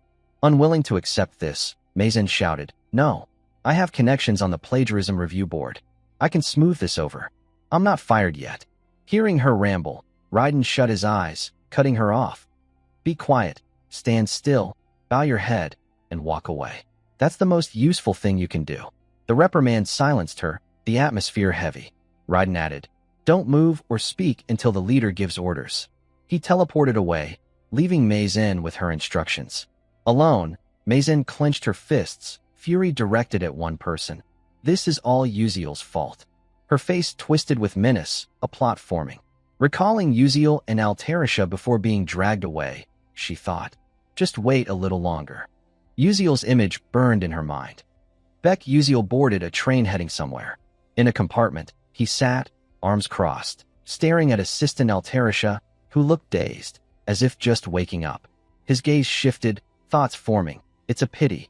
If Mazen had used dark magic during her presentation, it could have stopped the collapse in Volume 8's disaster. I guess things will stay calm until the story explodes, he mused, leaning back, eyes closed, but thoughts persisted. Nothing else to do but avoid rushing. The conference ended smoothly, and the branch of resentment activated. His eyes snapped open. One thing bothers me. He recalled a moment when his gaze drifted to where Kane and Heijin stood, cloaked in shadow invisibility. Kane had stared back, prompting a realization. That was definitely Kane. Details emerged. An elite mage unit, rigorously selected, from Bone Moon Tower, famed for hunting dark mages and witches. Kane led their top destruction unit, the 13th. If not for my sixth sense, I'd have missed them until the end. I can guess why those dangerous folks were there, likely watching Mazen. Either way, it'd be great to engage them positively. His thoughts paused as he noticed Altarisha's sleepy expression. A new conversation began. "Sorry, can you spare a moment?" A figure appeared near Altarisha. Surprised, she asked, who are you?" Before he answered, she gasped, "Wait, are you?" The man in a white suit, with distinct elven ears, doffed his hat with a warm smile. "Pleasure to meet you." His info appeared. Melion, chairman of Nebula Corporation. Context added. As the game's chapters expand, so does its world. As Flame matures, other characters become targets, including Melion, tied to the Southern Crescent Plains heart. Melion, fated by his golden ratio destiny, was the world's richest. Despite being over 50 with a daughter, he was a coveted target, not for wealth or looks, but because of his daughter, the villain Jelian, a high elf who tormented the protagonist. Players, enraged, targeted Melion to hurt Jelian by marrying him and ruining their family. Uziel sighed, summarizing. "Sounds like a joke, but everyone's hyped for this drama." He glanced forward, half disinterested, thinking, I expected it, but didn't think he'd show up. Overthinking kicked in. I need to make a good impression today for future chapters. Melion, smiling, addressed them. "You must be Alchemist Altarisha? And this is the unnamed alchemist, yes? May I have your name?" Uziel, prepared, thought, clever question. He replied, "I'm Uziel, a first-year S-class student at Stella Academy." Melion, surprised, said, "Oh, a Stella student. Honored." Reaching into his coat, he added, "The reason I'm here." He presented a meticulously prepared document, explaining, "This is an exclusive contract proposal for Altarisha's technique with Nebula Corporation. The terms are generous. Would you like to review it?" Uziel wasn't surprised, but Altarisha, holding the document, trembled, ellipses filling her mind. Opening it, her eyes lit up, voice brimming with excitement. Unlimited materials and technicians. I've never seen this much funding, she thought. With this, I can create my dream inventions. Uziel will love it. She glanced at him, but Uziel looked puzzled. Huh? Altarisha, noticing, paused and asked Melion, "Can I have time to think?" Sensing hesitation, Melion added, "Not enough? Name any condition." Altarisha interrupted, "No, it's more than enough." Focusing, she clarified, "I need to discuss with my co-author." Uziel, stunned, couldn't believe he was the reason for this critical decision. What? He thought, bewildered. Melion chuckled, thinking, co-author? I thought that was just talk. Observing them, he mused, solving a 300-year problem at that age? An extraordinary genius, but still just a student. Melion extended the contract to Uziel. Want to review it? He thought, genius or not, In business, he's just a kid. Uziel examined it closely, as Milion assumed. He can't refuse these terms. But Uziel replied, I decline. Milion, floored, stared at him. May I know why?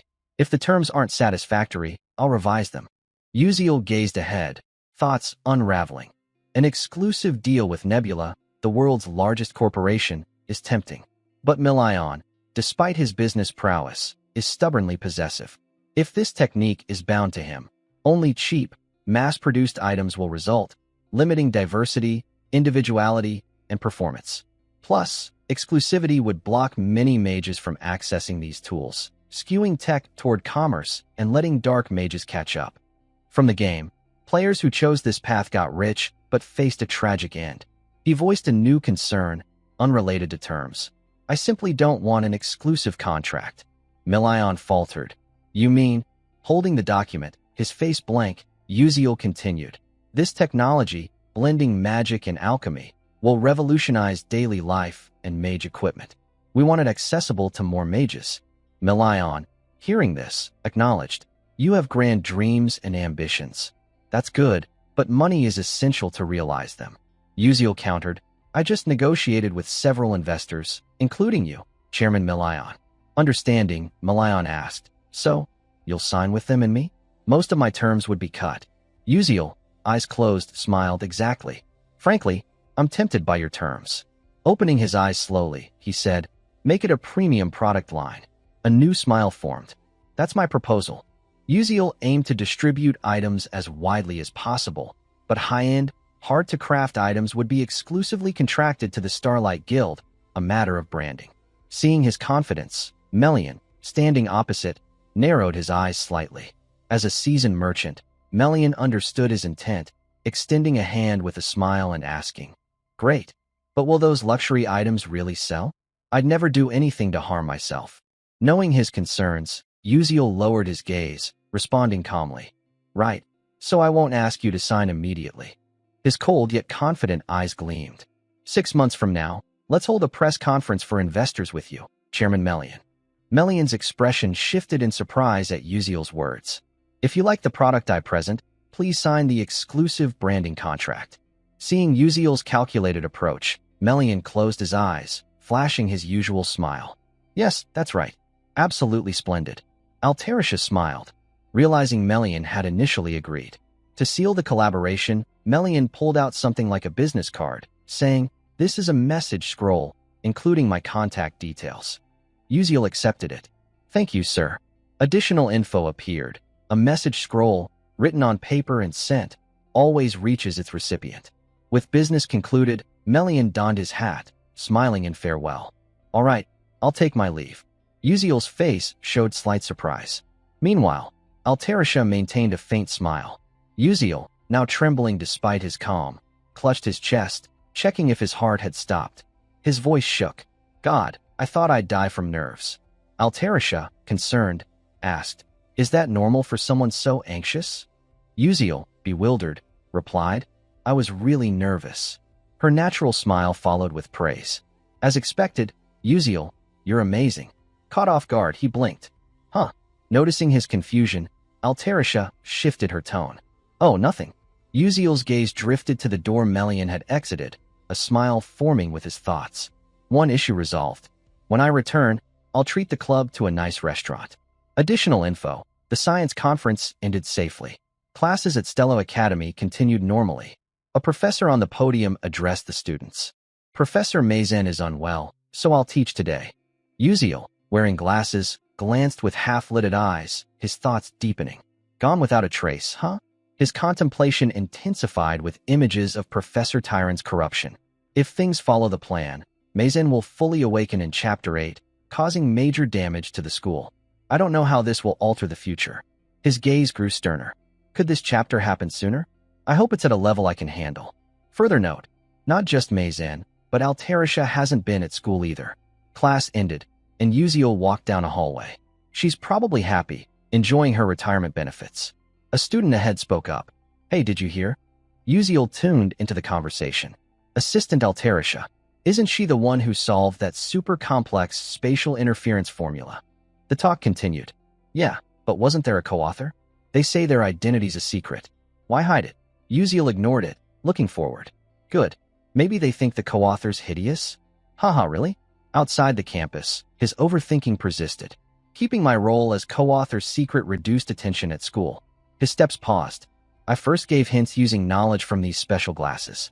All focus should be on Altarisha for the best outcome. Stopping, he noticed something nearby. Found it. Isn't that Ma Yuziong? Look at that giraffe. After a while, Uziel and Acel reappeared. People noticed Ma Yuziong watching Acel, whispering, her high grades and beauty. Cheating, right? Is she a subject or something? She looks like a doll. Humph, she's not that great. Sure, she's pretty. Uziel, hands on hips, thought. No peaceful day to draw their attention. He called out, I'm here. Ma Yuziong smiled brightly. Hey, Uziel. Uziel waved. Sorry, did I keep you waiting? Acel added, not really. She asked, so what are we eating? Didn't you say you'd decide? Knowing Izel's family limited her access to good food, Uziel grinned confidently. You'll see when we get there. At the restaurant, 3 sat at a table with only 2 plates. Bit stingy. Pizza, I bet. Sparkling lights and aromas filled the air. Izel's eyes gleamed with longing, her face flushed, excited for the delicious meal. Uziel noticed her cuteness, her gaze fixed on the food. His thoughts wandered. Izel's explanation mentioned ordering a drink like a sub, maybe pickle juice, with pizza. He handed her a glass, saying, Here, try this. Acel looked puzzled. What's this? How do I eat it? Her anxiety surfaced, question marks multiplying. Uziel's mind added ellipses. Is this her first time at a pizza place? He said, Yeah, exactly. Acel sipped, her face lighting up in surprise. Oh, it's good. Her cheeks reddened. Ma Yuziong, noticing her drink, tried it too, a pleasant sensation washing over him. Yeah, it's really good. Uziel stared blankly, thinking coldly. Take a photo, capture this moment. He's drinking like he's posing for a food magazine. After sipping, Uziel held up a slice, smiling. Try this too. Acel, eager, grabbed a knife and fork. Uziel, unsurprised, closed his eyes. Oh God, you're sticking a knife in the pizza? No one does that. He demonstrated, eating a slice. They say it tastes better this way. Acel hesitated, puzzled. That's odd, isn't it impolite? Ma Yuziong laughed brightly. Oh, isn't that fun? He casually bit into a slice. Let's see. You don't know till you try? Acel followed, biting her slice, eyes closing tightly. Her body trembled, drawing the boy's attention. She touched her cheek, joy spreading. The sweet cheese melts, bell peppers dancing, olive oil and bacon with onions, like a symphony. Uziel asked, So, is it good? Acel, startled mid-bite, blushed, looking at her slice. Yeah, it's really good. Both boys smiled at her. A suggestion followed. Let's come here often. Can I join? Or is it up to you? Don't. The scene shifted to a sunset field, where a peculiar rift signaled looming danger. Back in the classroom, Flame was walking when her steps halted as someone called out. Hey, Flame, have you heard about it? Her gaze shifted, a faint smile forming. Yes, I've heard. The female student hesitated. Oh, really? She quickly left. See you later, then. Flame watched her disappear, then stood silently, sighing. I guess she came to talk about the rumor that Assistant Altarisha solved the interference formula. But as far as I know, it was all Uziel's doing. His image surfaced in her mind, sparking new thoughts. How did he solve that formula? To return, most future knowledge, except key events and stories, should have been forgotten. Could he remember those things? Or is he just that brilliant? Nearby, students were chattering, but someone approached, greeting her. Hello, Flame. It was Jeremy Scalvin, smiling brightly, continuing, Want to practice the persona gate with our group this time? Seeing him close, Flame avoided his gaze. Why are you acting like this? If you go, do I have to follow? Her eyes widened, voice firm. Go find another girl. Don't flirt without reason. Flame left. Jeremy's face flashed a peculiar, striking smile. The scene shifted to a nearby notice board, displaying Official Persona Gate Notice. First-year students, please select a Persona Gate for group practice. Everyone looked up at it. Flame stood, lost in thought. By the way, this is the Persona Gate practice. Has it really started? Additional info surfaced. A different dimension created by Dark Mage's power, called a Persona Gate. If not conquered quickly upon appearing, it becomes a dead zone where no creature survives. Unlike dungeons cleared by defeating a boss or destroying a core, Persona gates require analyzing and breaking their patterns and magic. Pondering, she thought, from analyzing focus to distorting space, structure, and soul entrapment, it demands knowledge of thousands of patterns and the ability to recall them. And ultimately, combat strength. Training magical warriors aims to counter persona gates, making this the most critical subject. Flame's fist clenched. If it follows the original story, something real is mixed into this persona gate activity. I can't let Uziel handle it alone. Determination surged. This time, I must prevent major losses. The scene shifted to the 9th-star tower, the Cloud Layer Cafe. Princess Hong Baiyan's group gathered, their table laden with pastries and fragrant tea. A sudden question arose. Have you tried the new dessert? Responses followed. You mean the pumpkin pie without cream cheese? It's got a unique flavor. Hong Baiyan sipped her tea as chatter continued. Yeah, I tried it once and was surprised. But her thoughts disagreed. It's bland. Her eyes widened when someone mentioned recent news. By the way, Stella's assistant solved the random spatial interference technique. Rochelle added, I heard it from my dad. Apparently, the co-author is actually a Stella Academy student. Her friends gasped in unison. No way, really? Definitely. Rochelle's dad is the intelligence agency director. Doubt crept in. Who could solve an unsolved formula as a student? You're right. Hong Baiyan set her teacup down, thoughts overwhelming her. Even the intelligence agency director doesn't know who it is. Images of Uziel and Altarisha flashed in her mind. So Uziel is the co-author of the spatial interference technique. Her expression darkened. Unable to hold back, her hand gripped the teacup's edge. Questions raced through her mind. Why did Uziel hide it? Is he deliberately boosting Altarisha's reputation? Or does he have feelings for her? She stood abruptly, prompting a friend to look up and ask. Hong Baiyan turned, leaving immediately. I have to go, her friend added. But it's tea time. The three others stared, confused, as she hurried off. A question arose. Why is the princess acting like that?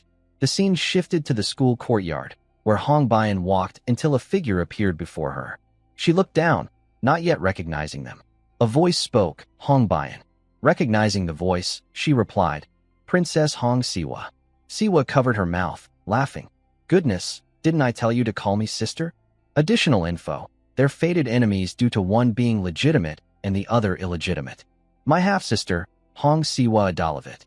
I hate her to death. Interrupting her thoughts, Hong Baiyan asked, What are you doing here? Siwa smiled brightly.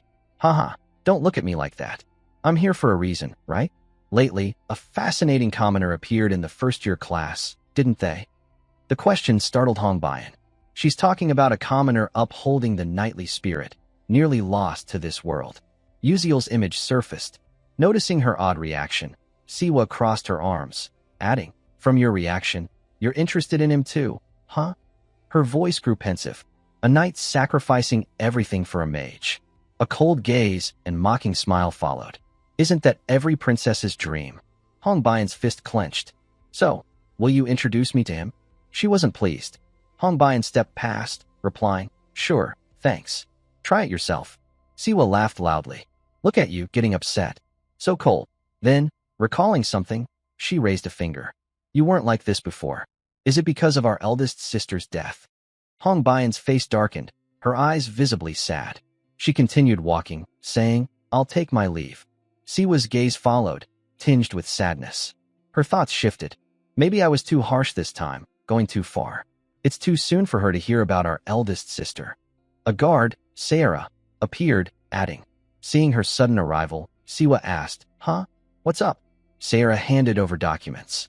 Info on the person you requested. Student Uziel. A copy of his class assignment and a brief background. Siwa took the documents, saying, Really? I didn't expect to get this without digging. Great job. So there was such an assignment. She opened it. Let's see what it's about. Title. To my mother. Mom, I miss you. Reading this, Siwa laughed loudly, quickly covering her mouth. Haha, kids are still kids, huh? Moments later, her hands holding the documents trembled. Sarah, surprised, watched as Siwa's tears fell, her hand covering her mouth.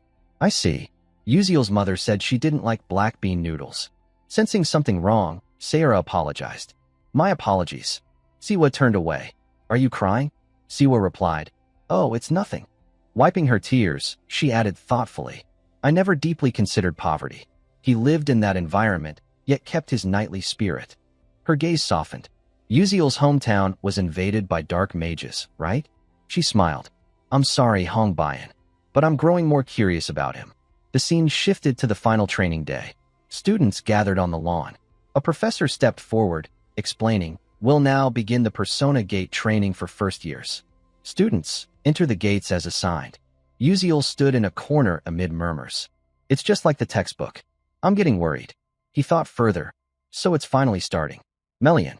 Before the upcoming events, Uziel began a new train of thought, connecting to his system interface, as a reward for completing an academic presentation. We can also activate the portal analysis function from these glasses. I've trained in Leafinal's garden and enhanced my abilities, so this should be enough. His stats appeared clearly. Snow White Uziel, physical stats. Strength, 2 stars 61%. Perception, 2 stars 45%. Agility, 2 stars 42%. Endurance, 2 stars 12%. Durability, 0 stars 97%. Mental resilience, 1 star 59%. Mana, undetermined. EXP, undetermined. Skill, Flash Step level 1. His expression was pensive, his eyes revealing deep contemplation. At that moment, a teacher nearby pointed toward the portal, gesturing. Students heading to Portal C7, please proceed this way. Flame, standing beside Uziel, replied curtly, yes. Her captivating tone made him glance at her. Others appeared, including Princess Hongbayan and Acel, lost in thought. So these are my companions? Uziel thought. This Persona Portal training would be conducted in groups of 4 to 18. Cooperation was key to overcoming the challenge. His gaze lingered on the group. First-year students at Stella Academy, averaging Class 2 skills, won't easily conquer a Persona Portal set with 3 risks for their first real mission. A worry surfaced. Portal C7, the event's location, held up to 16 people. It's a shame Hei Wonriang isn't here, he thought. But with Flame, Hongbayan, and Acel, we won't fail. He stepped forward. I don't need to join the strategy to defeat the final boss anyway. The portal loomed ahead. All I need is the hidden reward. Enchanting tree petals suddenly stirred, transporting him elsewhere. Uziel's face showed surprise. A new interface appeared. Welcome to the Aharon Ball. A dazzling golden plaza unfolded before him. Everyone gathered at the large central carpet. Hongbayan's group quickly moved there, as did Uziel. Eyes scanned the surroundings, assessing the situation, when a voice rang out, capturing attention. Hello. A maid steward raised her hand, beaming brightly. I've prepared dresses and shoes for everyone. Hearing this, Hongbayan sensed something off, suspiciously asking, a dress? Shoes? What do you mean? A thought interjected. Has a ballroom ever appeared in a Persona portal? She quickly adjusted her mindset. Now's not the time for that. We need to analyze the portal and check the guidance. Complex symbols appeared on the interface. Anxiety crept in. Huh? Wait, they're giving such a complex formula for a first-year test. The steward handed out instructions. Miss, it's almost time for the banquet. Please hurry. Hongbayan, still confused, asked in surprise, Steward, why are you talking like that? Is that a scripted phrase? A thought cut in. I don't know if this is a real NPC in the Persona portal. I heard people in portals created by mages don't show individual actions. Seeing the steward's free smile and earlier words, Hongbayan's mind wavered. No, impossible. This is Stella Academy. There's no way a real Persona portal would appear here. It's probably just Stella's advanced technology. The steward's smile remained. Why would you say that? Hongbayan changed her tone. Don't worry, go get the dress. The steward replied. Yes, I understand. She left under the princess's gaze, anxiety lingering. Maybe it's my mood, but this training feels like it won't end easily. Time passed quickly, and footsteps approached. Hongbayan, now in her dress, her silver-pink hair blending with its color, looked stunning. Her eyes caught a figure, Uziel, in an elegant vest. His gaze turned elsewhere. Hongbayan's cheeks flushed slightly. He looks good, very fitting. But focus took over. Memories surfaced. This was Uziel's academic submission. I heard it's his past story. She touched her hair, reviewing the data. Is that so? Back to reality. She kept watching Uziel. Is it because of the personal info I got about him days ago? He seems different. Uziel yawned repeatedly. His eyes met hers, while her thoughts continued. Overcoming such a past, the knight's path at Stella. Uziel's blank expression interrupted her. What are you staring at? First time seeing a commoner yawn. Hong Bian, startled, looked away embarrassedly, saying, No, it's nothing. A voice cut in. Everyone's here, right? Someone approached their position. All eyes turned to the newcomer, a red-haired lady with a fan, continuing. From now on, you'll attend the ball hosted by Duchess Aharon. Her gaze shifted to a wall. They say those 4 paths lead to the manor's basement, but it's a maze full of traps. If you get lost, the manor's knights will move. She smiled. You can only trust your intuition and knowledge. Can you do it? Uziel, standing aside, replied curtly, Yes. The lady glanced at him, surprised. You're quite confident. I like that. That boldness makes one feel a bit guilty. I love it. Uziel said, Thank you. The natural exchange shocked other students. What? She talks like a real person? Do original NPCs have such dialogue? The lady continued. Good luck. She turned, leaving her silhouette for all to see. Male students exchanged glances. All right, let's go. Anxiety loomed as they approached the portal, starting the mission. A voice rang out. Wait, everyone. It was Flame, asking about the training test. Doesn't it feel odd? She calmly detailed. It's hard to explain, and these NPCs act too real. I can't analyze this persona portal either. Normally, a first-year practical test wouldn't be this hard. Students ahead agreed. Actually, I thought it was weird too. I barely understand it. Yeah, that NPC seemed too real. As they concurred, Flame's expression brightened. All right, I'll convince them to go this way. A voice interrupted. Wait, Flame. Jackie appeared, arms crossed, displeased. You're not saying this is a real portal, are you? Scared already. To me, this is what the professors want. In real combat, you can't always fully decode a persona portal, right? This confusion is part of their plan. She analyzed further.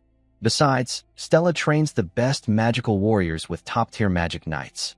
Would they miss a real portal in the academy? Others began believing Jackie. Oh, makes sense. So that's it. Anxiety gripped Flame. This is bad. By protocol, this portal is real, but no one will believe me. She tried to signal unease, glancing at Jackie's smug look. What now? Silence enveloped the space. Uziel looked over, pensive. So we're following this path after all. He recalled data.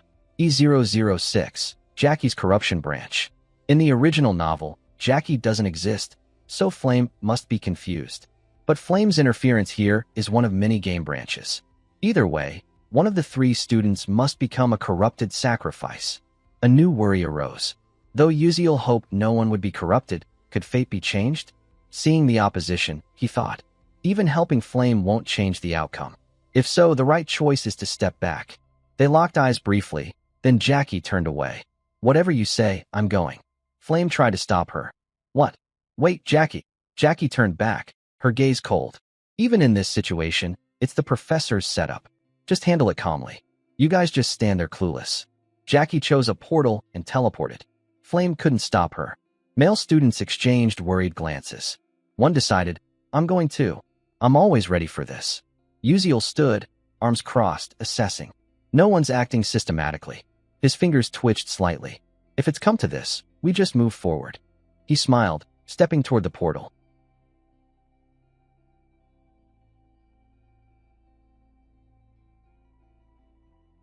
As Uziel confidently strode forward, he suddenly paused, noticing something behind him.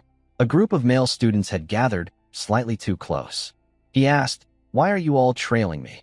They grew flustered, sweat beading. No reason. Seeing their shared expression, he sighed indifferently. Are they planning to follow me? Kids always have schemes. He continued walking, thinking, I don't care much about this. Nothing important here anyway. A long, dim corridor lay ahead, lit by purple glowing energy lamps. In the quiet space, footsteps approached from behind. His attention shifted to a voice. What's with this creepy hallway? It was Princess Hong Bian, accompanied by 2 other girls. He mused, seems everyone's here. The princess's gaze fixed on something. The trio moved ahead, standing before a closed door. Beck asked, Where'd the others go? Glancing down, he realized, as expected, we can't all appear at once. Analyzing further, 16 students, split into 4 groups of 4, each taking one of 4 paths. 2 familiar figures joined. Izel, and Flame, apparently grouped elsewhere. Beck glanced at those with Princess Hong Bayan, thinking, didn't expect to be teamed with her. The two exchanged words. We should move now. Yes, Your Highness. The princess caught his stare, asking with a puzzled look. What? Got a problem? He sweated. No, nothing. Maintaining her expression, she teased. Gods, so boring. Ignoring her, Beck's gaze shifted elsewhere. Hong Bayan and Izel splitting up is a good thing, right? Suddenly startled, he raised a hand, halting the group. Wait, something's ahead. Golden light revealed dancing statues, resembling decorative mannequins. The group wondered, are those dolls? Hong Bayan stayed silent but flinched, her attention locked forward. A gate lay within the room. The two girls beside her opined. Will our unlock spells work? I doubt it. We can't even read this gate. Our level's too low. It's so dark, I'm scared. The situation seemed tough. Hong Bayan glanced at Beck. Commoner, decoded the gate yet? His reply disappointed. No, her face showed it clearly. Is it too much to expect from a commoner? But surprise replaced her frown when he spoke again. But I've got a rough idea how to get out. Intrigued, she asked, Really? You serious? Staring at the statues, he pointed. Look closely. Each statue's pose differs, but they're all in the same dance. He questioned, Know the dance? Her eyes locked on the statues, and an answer formed. Serena's soul-calling dance, she said, describing the tragic performance Serena gave before her death. Beck pressed. You remember the moves, right? Startled, she grasped his intent, exclaiming, No way. To calm her, he looked ahead. She's noticed the statue's sequential movements, with some interruptions. After a moment, he asked, Ready? The other two girls took empty spots, starting the dance. Done. Me too. Hong Bayan followed, filling the missing position. Beck watched intently, and the gate opened perfectly. Cheers erupted. We did it. The door revealed another dark corridor, with light glimmering afar. They hurried through. Attention shifted to Hong Bayan as they advanced. A grand room appeared, bathed in golden light, with knight armors wielding swords, arranged variably. Strange patterns marked the floor beneath. One girl pointed, Maybe the armors hold clues. Another added, Let's check them closely. They split up, inspecting the armors, but found nothing. No matter how I look, I don't get it. Why is it different this time? Yeah, nothing's off. Hong Bayan's gaze landed on Beck, who was touching a tapestry with unique designs. Commoner, what are you doing? After observing, he stood. The armors are decoys. The real clues the tapestry. Surprise gripped the group. He explained, The dance on the tapestry's the key. Look closely, and figure performs specific moves. If we sequence them correctly, we solve this. The girls peered intently, one saying, You're right. I know this, Serena's silent tango. They spread out, studying the tapestry's moves. Beck and Hong Bayan examined closely. Suddenly, he noticed something odd. The sequence aligned, light flared, and a familiar sound rang. The gates open. A new path appeared. Beck urged, Let's go. Hong Bayan's gaze lingered on him. He's truly different. I knew it when taught to shift perspectives, but not this impactful. His breakthrough speed's uncanny for an unreadable gate. Strategy, observation, calculation, reasoning. Is this a first year's level? It's like he's tackled a persona gate hundreds of times. At the new area, her thoughts persisted. Before entering this academy, he said his hometown was destroyed by dark mages. He muttered, More stone statues here. She analyzed, a remote village, unknown, yet famed for brutal battles against dark mages. Now I get why he lacks basic academic knowledge, but excels in strategy and combat. Watching him, he must have fought on fierce battlefields against dark mages. Whether true or not, he's leagues above other students. Ahead, chatter arose. Go there and adjust the weight balance. Got it. Surprise crossed Hong Bayan's face. Everyone's striving for high scores, yet he blatantly guesses scribble on tests, flaunting it. He skips homework, acts poorly in class. But noticing his handsome features, she wondered, why is he trying so hard now? Princess Hong Bayan's expression darkened. There must be a reason. Don't tell me you sensed a change in the atmosphere. Beck Uziel turned to her, pointing to draw her attention. Hey, why are you zoning out? Get over there. But she sharply questioned him. Tell me, commoner. Uziel looked confused, unsure of what she meant. Hong Bayan voiced her suspicion. This persona gate we're challenging, is it real? She paused, awaiting an answer, met with Uziel's pensive silence. He assessed her. Your eyes have gotten sharper, Hong Bayan. Normally, she wouldn't see the truth until the end and would keep interfering with Melian. A smile formed. This proves she's straying from the villainous path. Noticing his smile, she asked, What are you grinning at? He replied, Nothing. The two other girls looked around, confused. Why isn't the princess coming? What's going on? Turning away, Uziel answered her earlier question. As you said, this place is real. You could get hurt or die. If we don't clear it, it'll synchronize with the outside world. So, I plan to get through this as fast as possible. Hong Bayan paused for a moment. I knew it. Beck Uziel always acts with purpose. Her lips pursed as she thought, I won't accept help like this. Her eyes narrowed, sweat beading. I'll survive on my own strength. Meanwhile, in another scene, a dark room was littered with fallen knight armors. Flame and Acel were teammates in this trial gate. Seeing them, someone called, Hey, Flame. Flame looked over as a girl waved. Over here. Flame approached the three rushing toward her. Is everyone okay? Where's the other one? The girl hesitated, well, then added. Jackie suddenly vanished. Flame's eyes widened in shock. What? Jackie? The girl, sharing the group's expression, explained. Thanks to Jackie, we made it this far. But after passing the final door, she disappeared. We couldn't find her. Panic gripped Flame. Have you searched long? A thought struck. That means she cleared this gate faster than Acel and me, without a scratch. Another added. But this isn't our first time. Flame couldn't believe her ears. What? Back to Beck Uziel. He sat cross-armed, leaning against a pillar, eyes closed. Someone approached, prompting him to open them. Hey, when'd you get here? Flame asked. He replied, Not long ago. She pressed, Have you seen Jackie? Haven't seen her. Disappointed, Flame sighed. I see. And left, Uziel watching her go. Though unclear on the details, he pieced it together. I could have stopped Jackie's disappearance if I'd gotten here sooner. But now, I can't do much else. At this point, I can only help the heroines clear the stage. At Stella Academy, a voice shouted, What? A Real Persona gate mixed into the students' training? Headmaster Beck Uziel rushed to the training area, shock and worry etched on his scarred face. The once blue gate now glowed blood red. How could this happen? Isn't Stella's security the best in the world? A professor nearby explained. It's like someone completely reversed Stella's spatial wave detection system. The wave appeared simultaneously with the gate, so it wasn't detected in time. Security's enhancing the system. Headmaster Beck Uziel cut in. Damn it. That's not what matters now.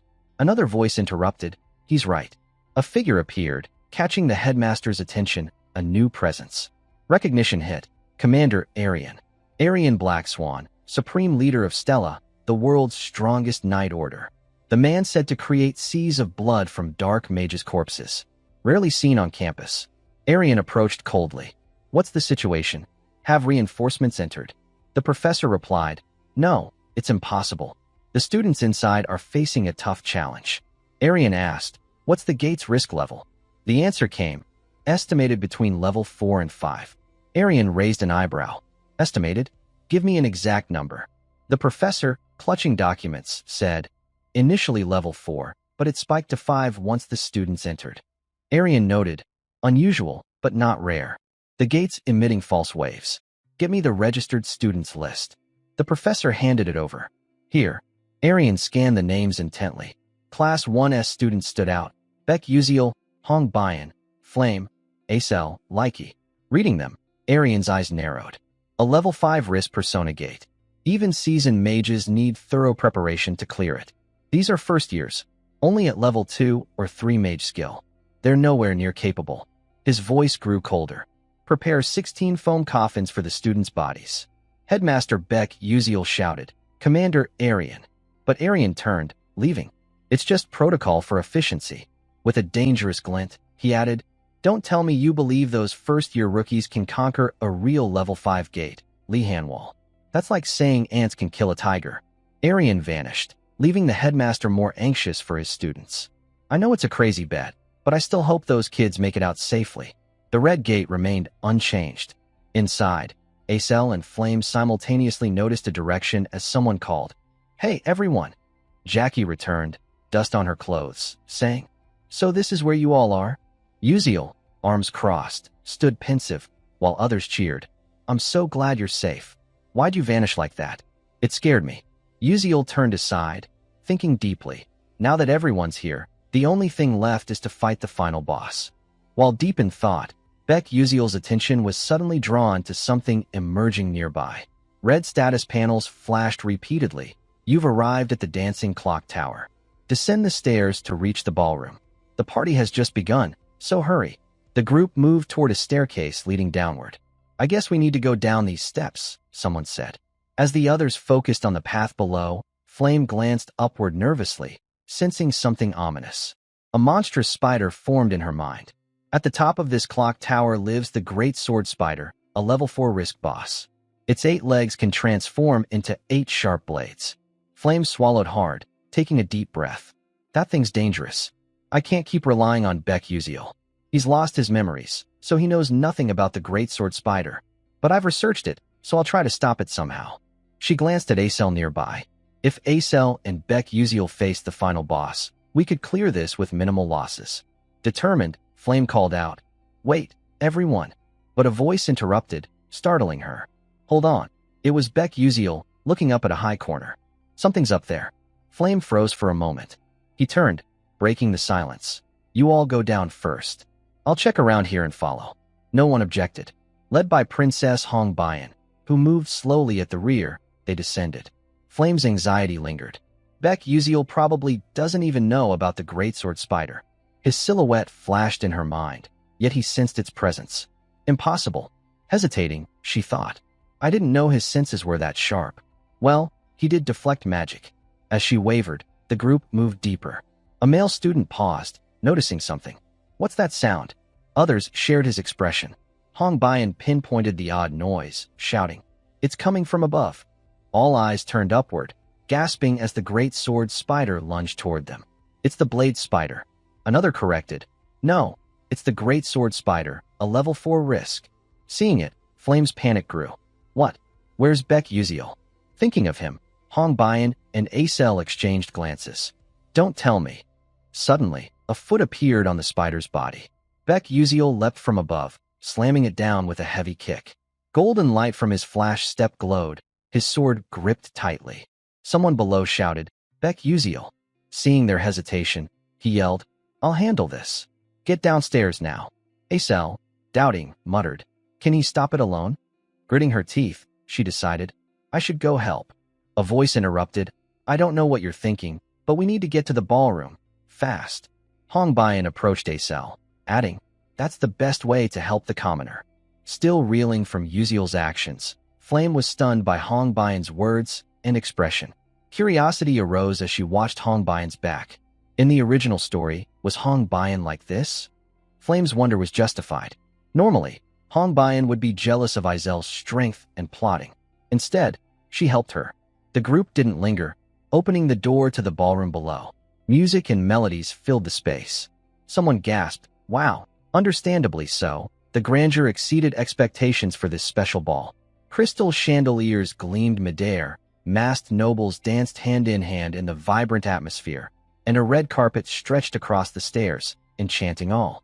Amid the festivity, the lights suddenly dimmed, and the music stopped. Silence fell. The nobles froze, awaiting a central figure. Slow footsteps emerged from the darkness, stunning everyone. Hong Bayan spoke, shifting attention. Someone's coming down the stairs. Flame guessed, maybe the final boss, Duchess Iharon. Stay alert, but something shattered her view, leaving her shocked. Huh. Under a central spotlight stood someone. Hello, nice to meet you all. I'm Jackie Iharon. It was Jackie, previously missing, her smile unsettling. Unlike the students' unease, the nobles cheered. Duchess, you're stunning today? Give me a smile, and I'll offer my heart. Despite knowing the original novel, Flame couldn't predict this. How is this possible? This development doesn't exist in the original romance novel. Jackie didn't even exist initially. Seeing Hong Bayan's worried expression, Flame realized a normal person becoming an NPC, let alone the final boss, was impossible. Izel's expression suggested only one way. Jackie was a dark mage. Flame pursed her lips, understanding why Uziel's earlier words were odd. So that's how he warned me about Jackie. But I can't give up. Determined amid anxiety, she shouted, Jackie, if you're consumed by that power, you'll become something horrific. Please calm down. Jackie cut her off. Huh, nonsense, she declared. I am a heron now. A dangerous smile hid behind her paper fan. She asked, and the nobles below replied, my head is a heron. My chest is Jackie. My heart is. Jackie's face flushed unnaturally. It's so thrilling, it feels like everything's melting. Hong Bian realized. It's too late. Her mind's corrupted by dark magic. Acel added. At this point, the only way is to clear the gate and bring her back. Flame gripped her staff tightly, golden mana glowing. Got it, she said, focusing. Wait, Jackie, I'll save you to make up for this. A red lightning bolt flashed near Jackie. Enough chatter, she said, her smile widening as mana surged. Let's start the party. A critical update appeared. The battle with the Masquerade Temptation boss has begun. Meanwhile, elsewhere, a streak of green blood appeared on the screen, where the great sword spider's massive blade had been slashed across its upper abdomen. The blood came from that wound, a result of Uziel's flash step attack. Anxiety enveloped him, sweat dripping down. This is tough. Analyzing the situation, he realized the great sword spider was a subspace entity, not critical to clearing the gate. Yet, two reasons compelled him to face this challenge. His eyes narrowed. First, to obtain the enchanting tree petal embedded in the spider's dessert-like crest. As he pondered, the spider suddenly swung a leg down at him, but he was prepared. Using Flash Step, he dodged effortlessly, checking the item left behind as the beast missed. Simultaneously, he hurled 3 vials of different colors: orange, spark potion; green, sleep slip potion; purple, oil potion. The result was immediate. The spider convulsed, struck by electric shocks, white light flashing as lightning hit its body. The second reason, Uziel thought, swinging his sword at the creature's energy barrier. Miraculously, it began to crack in moments, his target the pink petal on its forehead. His expression shifted with the tide of battle, a hidden strategy unfolding. To clear Chapter 6, Jackie's Dark Magic Path, additional info suggested, the enchanting tree petal, when absorbed, significantly boosts mental strength. It enhances perception speed, activates the Whispering Glass's critical point, and slows mana flow. A vital item with intriguing story elements. As another blade struck, he attacked, reinforcing his earlier analysis. The petal links to the final boss, Duchess Aheron. The spider lunged, he leapt to dodge. Focused on combat, his thoughts split. The great sword spider is actually the Duchess's husband. But I don't care much for that. I skipped the story to focus. Annoyed by constant attacks, his face showed frustration as he used Flash Step repeatedly, repositioning above the spider. Attacking the barrier before the petal causes the Duchess to show similar signs, making it easier for the heroines to strategize. Yet, he worried, I'm not sure if my attacks will hit at the right moment. A faint smile locked on his lips. I'll hit it as much as I can to take it down. In previous clashes, the spider struck first, so Uziel decided to act preemptively. Flash Step activated repeatedly, leaving only afterimages. 3 consecutive Flash Steps turned the area into his stage. The spider emitted eerie screeches at this shift. Exhausted from the performance, Uziel slowed. Before he could strategize further, his expression turned to shock. Huh. The spider moved erratically, green liquid trailing, and he realized the issue. I threw so many slip potions out already. With no choice, he charged again. Seeing the spider's odd movements and lack of footing, unease hit. Damn, the ballroom's below. Accelerating from inertia, he decided to act. Think. I need to track its direction. Speeding up, he caught up, their eyes locking, sweat dripping, teeth gritted in anger. His pupils flashed a unique color. Flash Step rewinding minutes to when the critical alert appeared. The battle with the Masquerade Temptation boss has begun. Following the alert, Hong Bian's group formed a tight combat cluster. Jackie gripped her black dress, blood-red music playing as her dance began, drawing all attention. Each step summoned red lightning, forming a bizarre magic circle beneath her. As she shifted her dance, the lightning altered the surroundings. Everyone dodge. The warning came too late. Lightning converged, striking. Nearby nobles were blasted back. Hong Bian, witnessing the powerful attack, turned to check. Everyone okay? A male student replied, yes. Calming herself, she analyzed. No time to hesitate. It's time to fight. She drew her staff, its tip glowing, facing a dark mage. As Jackie danced above, fire magic attacks targeted Hongbian. Jackie scoffed, her confidence justified. Not so easy. A strange black formation appeared before her, effortlessly blocking the fire attack.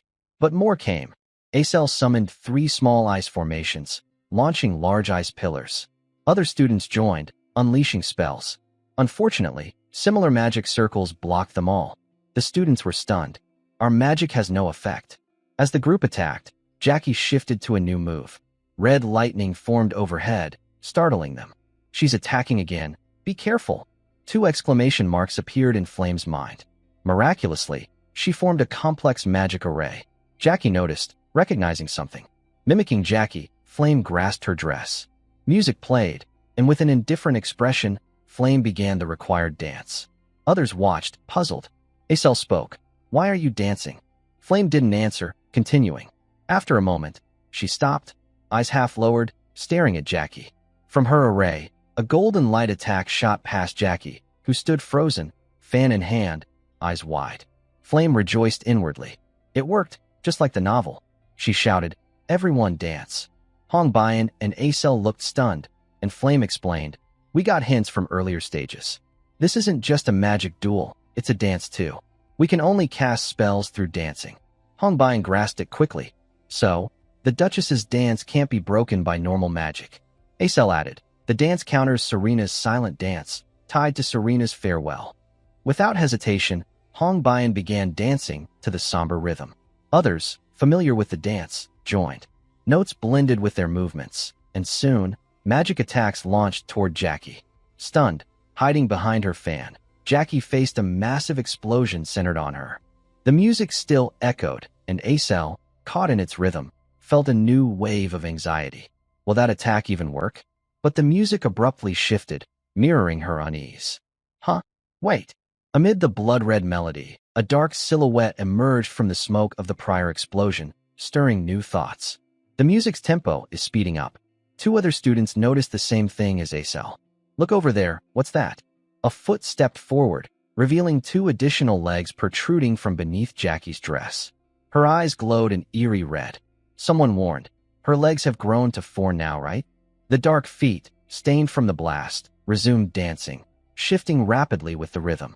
Through the new cadence of her 4 legs, Jackie formed a denser, more intricate magical array behind her. "All right, let's do this properly," Jackie said, her face growing increasingly sinister. Seeing her like this, Flame couldn't hold back, shouting, "Stop, Jackie. If you keep embracing the role of Duchess Aheron, you won't come back." Jackie retorted, "What exactly do you want me to stop?" Look around. As dark magic spread, the nobles' chants grew relentless. "Jackie Aheron, Jackie Aheron." The group stood frozen, witnessing the scene. It was no longer beautiful, but grotesque. The nobles cheered to the music's beat. "As expected, you're stunning. The best answer. Punish those foolish challengers." Noticing Flame's stunned expression, Jackie added, "Full Flame, are you really that cruel?" Flame flinched. What? Old memories surfaced, mingling with strange, selfish thoughts. This sweet, exhilarating feeling. You've monopolized it, kept it for yourself. Flame always smiled, while Jackie, standing aside, harbored sadness. Now, her pent-up anger erupted. "I'll never let go of this heart, this feeling." Red lightning surged again. Sensing a massive mana release, Hongbian warned, "It's coming. Protect yourselves." Jackie acted swiftly, energy beams bursting from her arrays. Thanks to the warning, Hongbian and Acel raised protective shields, blocking the attack. But unexpectedly, a student beside Acel was hit. Acel noticed but couldn't help. As she faltered, another force surged toward her, too fast to react. She closed her eyes, bracing, but opened them when nothing struck. A light shone on her face, confusion rising. Hongbian, using her power, had formed a massive firewall, shielding Acel from danger. After helping, Hongbian turned urgently. "Hey, idiot, why are you standing there distracted?" Acel stammered, "What?"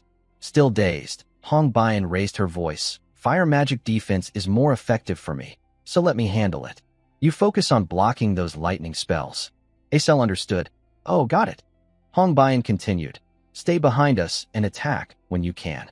Flame noticed this shift in the princess. especially her addressing her. In that fleeting moment, Flame was baffled. What's going on?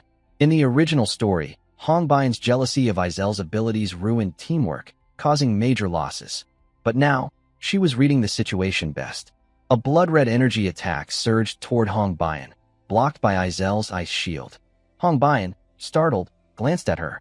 Flame's thoughts raced. No way, Hongbian and Acel are working together? Acel spoke casually. Don't let your guard down either. Hongbian, teased, snapped, what? Then Flame joined from behind, supporting both attack and defense. I can't lose to them. With a defense in place, Flame counterattacked, forming a grand magic array and unleashing golden energy beams. Jackie's 3 dark magic barriers blocked them. Useless. But Flame smirked. The beams pierced through, causing another massive explosion at Jackie's center. Peering through the thicker smoke, the familiar question arose. Is it over? But a new black silhouette appeared, now with horns. Acel noticed first, then Hongbian, then Flame. Jackie. Jackie's voice changed, calling, Flame, Flame. Her legs had fully transformed into those of the spider from the hallway. Do you hate seeing me this happy? The NPC nobles shifted, trembling, some vomiting. Jackie was losing control. Why won't you leave me alone? Feeling partly responsible, Flame shouted. Jackie, that's not it. Please, snap out of it. But Jackie's rage peaked. Shut up. Instantly, a blood-red magic layer formed, followed by a second divine array beneath. The red music resumed, and Jackie's smile locked in place. Hongbian, stunned, exclaimed, No way. Flame, equally shocked, thought this is. Facing the danger, she analyzed. At least a level 5 risk. I can't think straight. What do we do? Looking ahead, Flame glanced upward, sensing movement. The sound grew louder, and she asked, What's that noise? Acel, sensing it, interjected. Flame flinched at her words, but another event unfolded. Jackie screamed, as if struck. Hongbian asked, What's happening? Flame, half glancing from afar, explained, I don't know why, but Uziel's fight with the great sword spider above is affecting Jackie down here. Jackie clutched her head in pain. Flame, disbelieving, thought, Is Uziel fighting that beast alone to help us defeat this boss? As Jackie wailed helplessly again, Hongbian seized the moment. Now's our chance. After issuing the command, the 3 unleashed their magic skills once more. Princess Hongbian's flames, Izel's ice, and Flame's light surged forward. Ice struck first, freezing the legs of the leader sword spider. Hongbian's fire enveloped it next, followed by Flame's radiant blast. A massive explosion erupted as the elements clashed, dispersing the resulting smoke. Jackie shouted furiously, This is all you've got, brats? Her rage peaked. How dare you? At that moment, the original leader sword spider appeared in the room. Sensing something new, Hongbian asked anxiously, What's happening? Flame, equally puzzled, said, I don't know, something just dropped.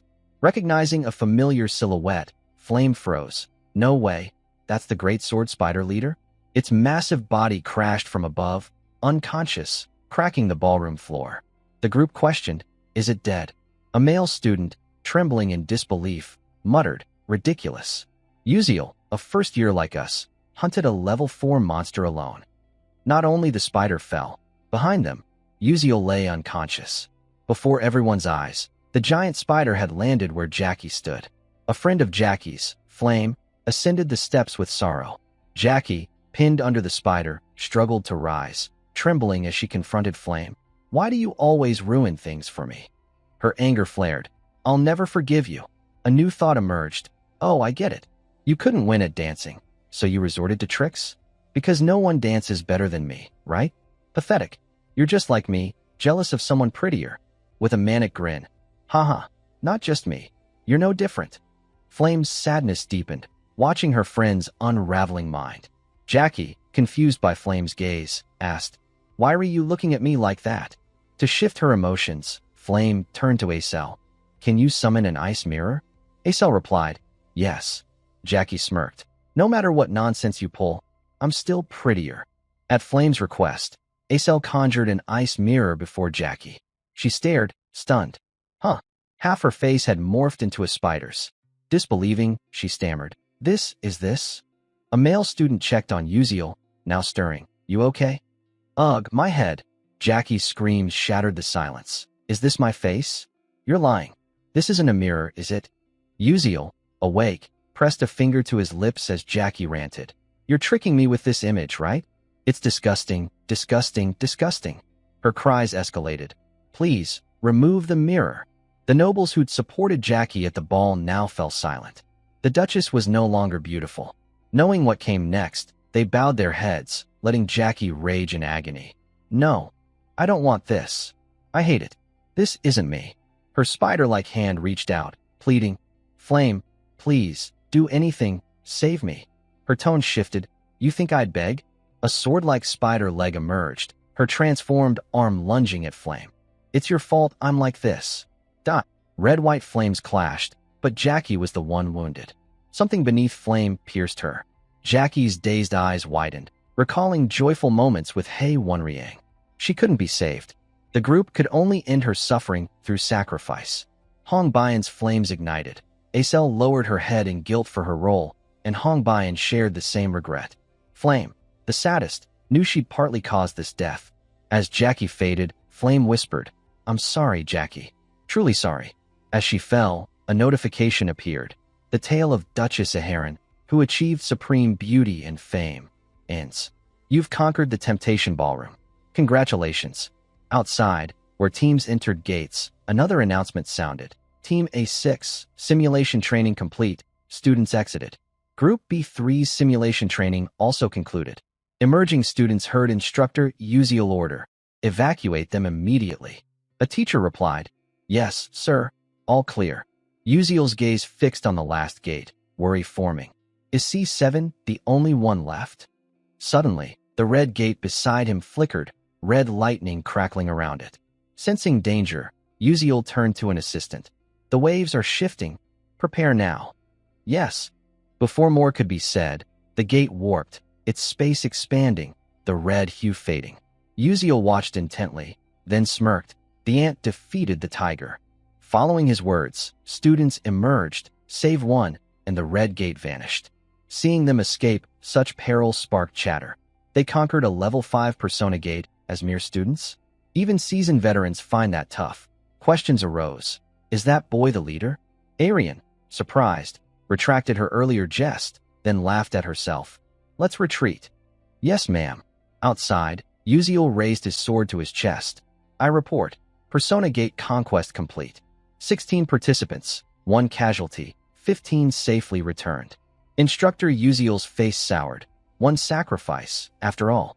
Refocusing, he ordered. Well done. I'll summon a healing mage. Rest now.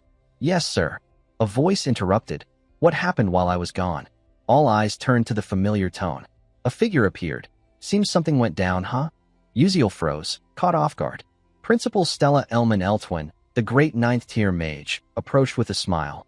You'll tell me everything, right? The scene shifts to Stella Building Number 1, the principal's office, where Beck Uziel walks alongside Principal Elman Eltwin down the corridor. As he moves, his face carries an indescribable hint of bewilderment, tinged with a new concern. A private conversation with Elman Eltwin. No way. Why am I feeling so anxious? His eyes darted to the side, as if complaining about some decision. That's why I didn't want to be the leader. Flashing back to before they left the Persona Gate, Princess Hong Baiyan gathered everyone as if to address a major issue. Wouldn't it be better to appoint a leader to report the situation before we leave? With a nonchalant expression, Beck Uziel's thumb pointed toward Acel. How about Acel? Having just woken from a fainting spell, Acel looked bewildered at the sudden responsibility directed at her. However, from the start, neither Hong Baiyan nor Flame had any intention of letting him escape the role. Both wore matching expressions, arms crossed casually, and said, Commoner, I've been watching closely, and you dare openly dismiss your own contributions? Your Highness, no matter how you look at it, that's not right. Sweat dripped down Beck Uziel's face, and for some reason, as if a special task had been pinned on Acel, he added, I think I'm pretty good, but not this time. He froze, his thoughts trailing off vaguely. You think so too, right? His eyes shut tightly. So, in the end, I was forced to become the leader. What the hell happened while I was unconscious? But his thoughts were quickly interrupted as the principal's voice rang out, bringing a new topic. Is this the third time we've met? Beck Uziel's eyes widened as he looked at the principal, who continued, You've grown taller since last time, haven't you? Slightly confused and still young, not quite grasping the principal's meaning, he froze again. What's he talking about? As he tried to process this, old memories suddenly flooded back. A small village ravaged by a blizzard. Blink, blink, blink. In that snow-covered place, Beck Uziel stood alone. At that time, despite having a body unable to wield magic, he diligently trained in his one and only magical skill, blink. In that moment, his gaze shifted to the side as a voice called out, You're incredible. A figure wrapped in heavy clothing appeared, adding to Beck Uziel's newfound bewilderment. You have an interesting talent. I'll write you a letter of recommendation, so come to my academy and take the entrance exam. There'll be bonus points. That figure was none other than the current principal of Stellar Academy, Elman Elthwin. Snapping him back to reality, the principal spoke again. The reason I called you here is? Beck Uziel jolted slightly. Teacher Lean smiled and continued. I'm here to thank you on behalf of the Academy for preventing that potential crisis. Beck Uziel sat there, deep in thought. It started with me, but the principal's words are still there, and I have no intention of revealing this to the outside. Of course, if the damage to the students had been severe, things would have been different. Thank you. It's all thanks to you. And there's one thing I need to confirm. Beck Uziel instinctively focused on these words. In an instant, the principal's expression turned cold. Was there anything wrong inside that gate? In that moment, cold sweat began to trickle down Beck Uziel's body. What's with that look? No wonder they call you the Black Witch Slayer. Even so, I'm not even a Black Witch. Caught between hiding the truth and speaking it, Beck Uziel chose to tell the truth, though his anxiety lingered. Yes, a student died. Jackie showed signs of corruption from black magic. With an expression devoid of empathy, the principal replied, Is that so? That's unfortunate, isn't it? Being affected by corruption means there were dark emotions in their heart from the start, and no one can resist that. Beck Uziel could clearly sense there was no real regret in his tone. Before he could fully process the situation, the principal brought up another matter. Oh, look at my mind. He chuckled. I haven't even offered you a drink yet. With his characteristic bright smile, he asked, Coffee or tea? Do young people these days like carbonated drinks? Others might not notice, but from this point on, it would be a proper conversation. Seizing key information, Beck Uziel made his choice. I'd like tea, he said nonchalantly. Is there a tea called Liddy? The principal looked at him with curiosity about Liddy, then immediately flashed a knowing smile. There is. Wait just a moment.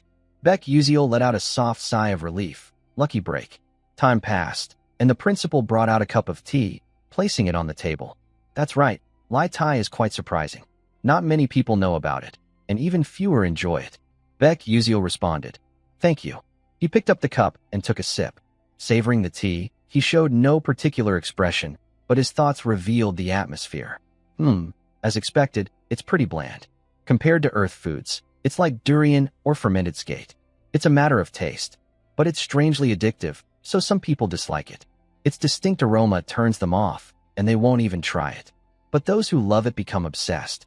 The reason he chose Liddy was because this private meeting with Elman Elthwin was a branching point and an opportunity. Flame, who chose coffee, was promised magic lessons. Acel, who picked a carbonated drink, gained magical enlightenment. And Liddy was Elman Elthwin's favorite tea. The only issue was that he glanced over, waiting for the principal to continue.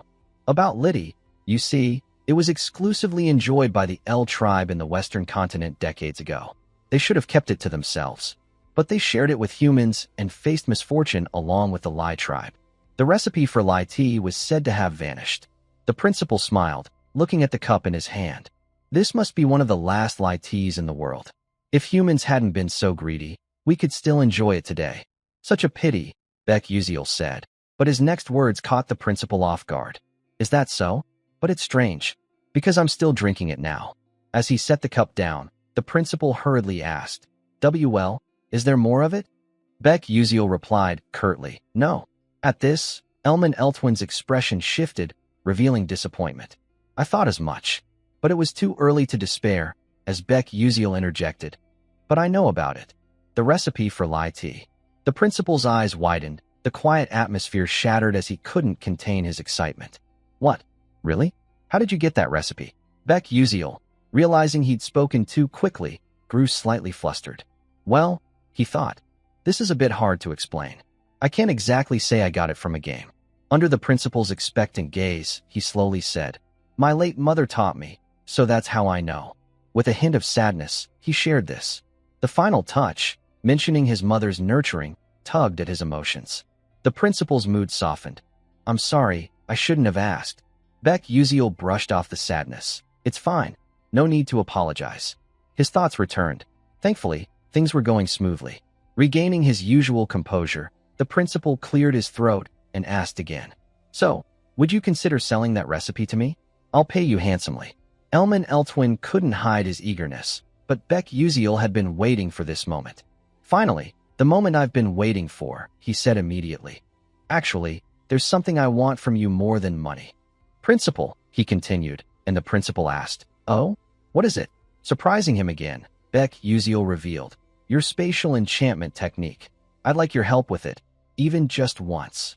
Stunned by the choice, the principal questioned, what? Why not reconsider? The Lai tea recipe is no longer in production, and it could fetch a much higher price than that. But my magical technique isn't practical. You understand what that means, right? Beck Uziel sat quietly. I understand perfectly about Elman Eltwin's spatial magic and Antaris's alchemy techniques. And by using a mana vessel controlled by a soul mage, I could create an incredible multidimensional space. It would be a storage space, one that could only be created by a mage who mastered 8th tier spatial attributes. As such, very few in this world could achieve it.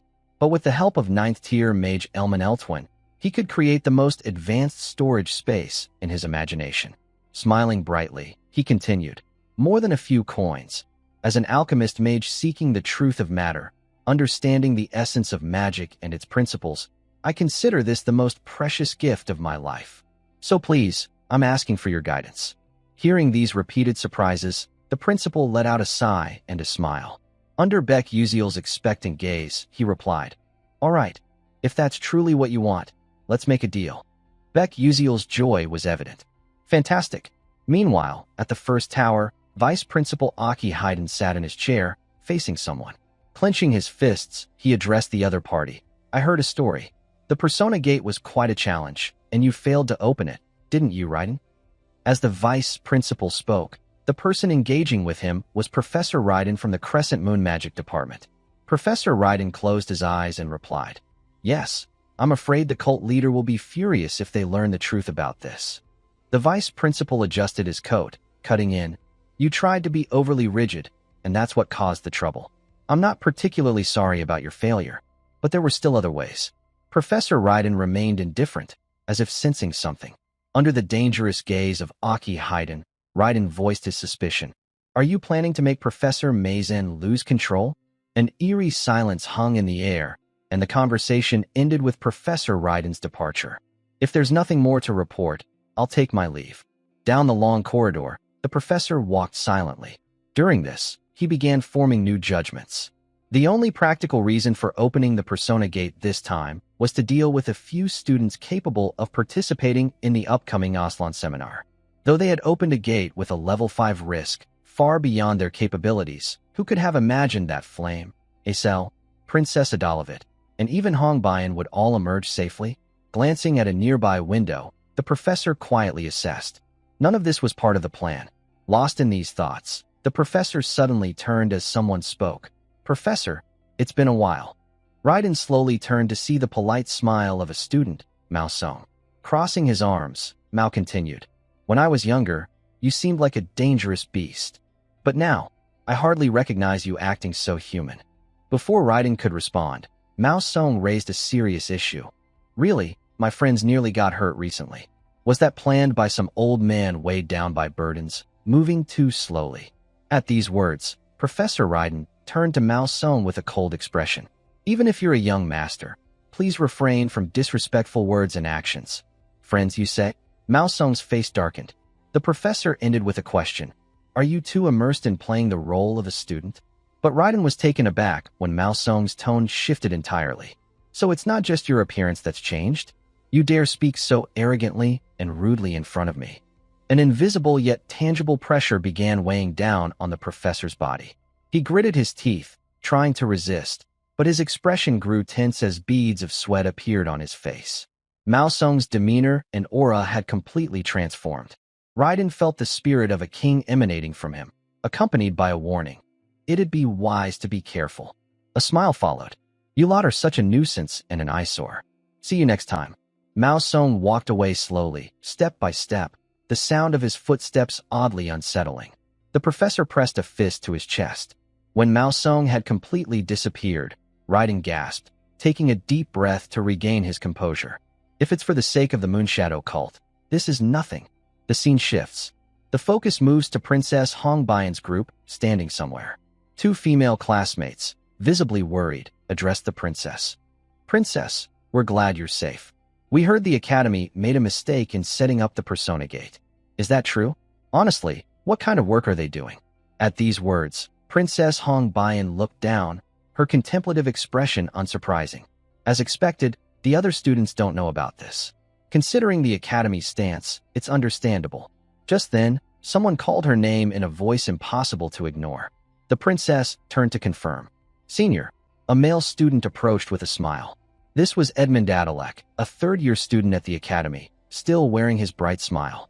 Edmund continued. No need to be so formal and stiff. He felt a bit awkward with overly formal language. Despite this shift, Princess Hong Baiyan responded calmly. The Academy maintains a strict hierarchy. Hearing her cold tone, Edmund quickly changed the subject. Haha, I'm just glad you're safe. I was really worried something might have happened to you. With her usual expression, the princess replied curtly. I'm fine, senior. No need to worry. A sudden thought crossed her mind. This cunning old fox isn't worried about me, but rather his own interests. The two major powers of the Adalavit kingdom, the Orkan ducal family supporting Princess Hong Baiyan and the Adalek ducal family, the only one capable of rivaling and opposing the Orkans. Among them, Edmund was the sole heir of the Adalek ducal family. His likely goal was to help her become queen and marry her. Realizing his previous approach wasn't working, Edmund shifted topics. Oh, right. Would you like to play Soul Chess? There's a tournament coming up for students. Though Princess Hong Baiyan had little interest in Soul Chess, she nodded in agreement. Sure, let's do it. Seeing an opportunity to get closer, Edmund placed a hand on her shoulder and said coldly, All right, today I'll teach you a move. Watch closely and learn it. Caught off guard by this action, Hong Baiyan bit her lip, unwilling to yield. As she followed Edmund, who was greeting others ahead, she closed her eyes, calmly thinking, The painful truth is that I can't become queen without the help of someone like him. If only I had some kind of power, even if it came from someone with strength equal to the Adalek Duke standing by my side. At that moment, the princess suddenly shifted her gaze to the window. Beck Uziel. By chance, he passed by outside, catching her eye. But she quickly turned back to Edmund as he spoke. Hong Baiyan, what are you doing? Hurry up. Still hesitant, she glanced back at the window. It seemed he had already left. Princess Hong Baiyan moved from her spot. Yes, senior. The scene shifts to Beck Uziel holding a flower petal, pausing in a corner, hands on his hips as he examined it, pondering. Let's see, is this enough? The surroundings turned pink, and the petal in his hand floated upward. A status window appeared. Absorbing the enchanting tree's petal will increase mental strength by 65% and permanently grant a small boost to resistance against charm-based magic. Beck Uziel status. Strength, 2 stars, 73%, Perception, 2 stars, 57%, Agility, 2 stars, 42%, Stamina, 2 stars, 19%, Endurance, 0 stars, 99%, Mental Strength, 2 stars, 24%, Magic Power, not applicable. Seeing the change, he smiled slightly. Not bad at all. More information followed. The Constellatio project grants you a special reward. Beck Uziel rubbed his chin, forming a new judgment. Thanks to completing a new stage, I got this special reward. So what should I take this time? Should I use another growth item? Suddenly, he realized something. Could I take Marikan's necklace? The system responded, Possible. He nodded, satisfied. Then I'll take it. New information appeared. You have received Marikan's necklace, superior grade. Description, a necklace crafted by Mekin, a future alchemist engineer, designed to create a barrier at its limit to protect the wearer's life. Special function: Marikin's shield automatically defends against attacks of level 6 or below, usable only once. Without hesitation, he put the necklace around his neck. It's a shame it's one-time use, but ensuring my survival isn't a bad deal. With the 8th episode approaching, he would have to face the awakened Professor Mazen Tyrant. More information followed. The Hatred branch has accumulated 78% of its value. Beck Uziel smiled brightly.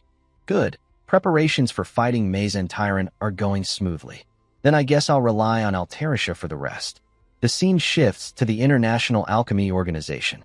Beck Uziel arrived at the location, standing before an area. A cheerful person greeted him. This is the 13th branch of the Cordon Vitalis School, the annex by the Great Elm Tree in Alchemy City. He responded, I'm here to meet Alchemist Alterisha. The receptionist's expression was clear. I'm very sorry, but you can't meet her right now. Knowing this might happen, he looked slightly puzzled, slipping his hand into his coat and muttering, I knew it. Immediately, he produced a letter. This is a direct invitation from Assistant Professor Alterisha. The receptionist was flustered. Oh my, the exchange that followed was simpler. My apologies, I'll guide you right away. This way, please. Thank you. At the door to Alterisha's research room, the receptionist called out, Miss Alterisha, you have a visitor. There was no response. The receptionist spoke again, We're coming in. At that moment, Beck Uziel flinched, startled by a sensation. A massive explosion suddenly erupted, releasing immense pressure. The explosion caused the door to shake violently, but fortunately, it remained intact. Inside, thick smoke billowed, obscuring the view, but thankfully, it didn't seem like a major accident. Beck Uziel stood there, remarking, That was unexpected. Having pulled the receptionist aside just as the door trembled, he felt a twinge of concern for himself. We almost got into trouble there. Waving away the smoke in front of him, Beck Uziel stepped cautiously into the room. With the smoke still thick, he called out loudly, Assistant, are you okay? A quick response came. Hey, is that you, Beck Uziel? Despite the chaos of the explosion, Assistant Alterisha was unharmed and greeted him with a cheerful smile. Welcome. I want to show you something. At the same time, a familiar figure appeared beside her, none other than the Golden Alchemist, Waysek Gordon. Beck Uziel hadn't noticed him yet, but he did catch Alterisha's expression, thinking to himself, the explosion didn't even faze her? Their attention shifted to the Golden Alchemist as he noticed something about the bracelet on his wrist. Student, do you see this? This is a shield bracelet. On the silver bracelet was a button, which he pressed with his finger. A green shield materialized, enveloping his entire arm. Excitedly, he explained, if we press this button twice, even in this state alone, it boasts third-tier strength. Beck Uziel was surprised, but the demonstration wasn't over. Waysek continued, Oh, but what if we press it one more time? Isn't it amazing? Even if your mana is low or you're an ordinary person unable to use magic, you can still deploy this shield magic at least once. Its defensive power reached only 500, but it could be incredibly useful in a critical situation. Before the three of them, a shield 3 times larger than Waysek's face appeared, replacing the smaller one. Notably, there were no magical runes etched onto it. The Golden Alchemist couldn't hide his amazement. If this is revealed to the world, it'll turn everything upside down. All thanks to this genius child, Alterisha. He noticed Beck Uziel's presence. Oh, come to think of it, you're a co-author too. He pulled Beck Uziel closer. How about joining the world of alchemy as an alchemist? Beck Uziel wanted this, but his response left them both stunned. I can't survive as an alchemist because I have no mana. Witnessing a prodigy in alchemy who lacked mana, Waysek Gordon exclaimed, What? What did you just say? This secret, up until now, seemed unknown to anyone in the academy, though it wasn't exactly a secret. Beck Uziel explained, A congenital condition that prevents me from absorbing mana, slowing the leakage of mana. Waysek Gordon pushed up his goggles, still in disbelief. What you just said? You don't mean, Alterisha finished his thought. Is that what they call a limited lifespan? Beck Uziel calmly accepted this, but his eyes drifted elsewhere, thinking, yes, it's a big deal. But is that really true? To ease their tension, Beck Uziel added, My time may be limited, but I don't plan on dying. I'll handle it, so don't worry. Hearing this, Altarisha sighed in relief. Oh, right. To dispel the heavy atmosphere, Beck Uziel raised his hand. Also, can I take a look at that shield bracelet? Waysek Gordon was startled. Huh? Oh, sure. After receiving the silver bracelet, Beck Uziel examined it with his encyclopedia glasses. Information about the bracelet appeared. He noted, it's definitely still in its early stages, with plenty of rough and unnecessary parts. Smiling at Altarisha, he asked, Hold on, can I borrow your magic soldering pen? Surprised but unopposed, Altarisha handed it over. Oh, here. Waysek Gordon's eyebrows twitched, unsure of what Beck Uziel was planning. Oh, what's the kid trying to do? The silence was broken by Altarisha, who knew what Beck Uziel intended and didn't want anyone to interfere. Returning to Beck Uziel, after taking the magic soldering pen, he carefully applied it to the silver bracelet containing special information. His thoughts interrupted. With the connection point from the magic soldering pen and the encyclopedia glasses, I'll engrave the complete shield bracelet of the future, erasing the original, creating a more efficient structure, and enhancing the quality. Everything was done. When he activated it, a shield far larger and stronger than before was created. Waysek Gordon's jaw dropped as he checked it with his measuring glasses. This can't be. In excitement and anticipation, he announced, the defensive value has risen to 800, nearly 1.5 times more effective. He exclaimed in admiration, his face flushed. No wonder she called you a co-author. Have you ever considered working as my equal? Don't worry about not using magic. I'll assign a few alchemists to craft magic shuttles for you. Beck Uziel was grateful, but declined. Haha, sorry, I have my own reasons for pursuing my dream of being a magic warrior. Waysek sighed regretfully. Oh, that's too bad. Beck Uziel added, but I do have a favor to ask. He held up a purple orb, the mana vessel. Can you create an item with this? Altarisha took it, asking, a kind of charm? Without rushing, Beck Uziel surprised them both. It's spatial magic. The principal of Stella also said he'd lend a hand. Both froze. Altarisha composed herself. First, what? The principal. Waysek Gordon was speechless. Oh, that old man decided to help you? You're really a troublemaker. Altarisha hesitated. I want to help you, but I've never tried working with elemental attributes. Beck Uziel smiled. I know. I'm not asking you to do it right away. You can take your time as you master the skill. His thoughts.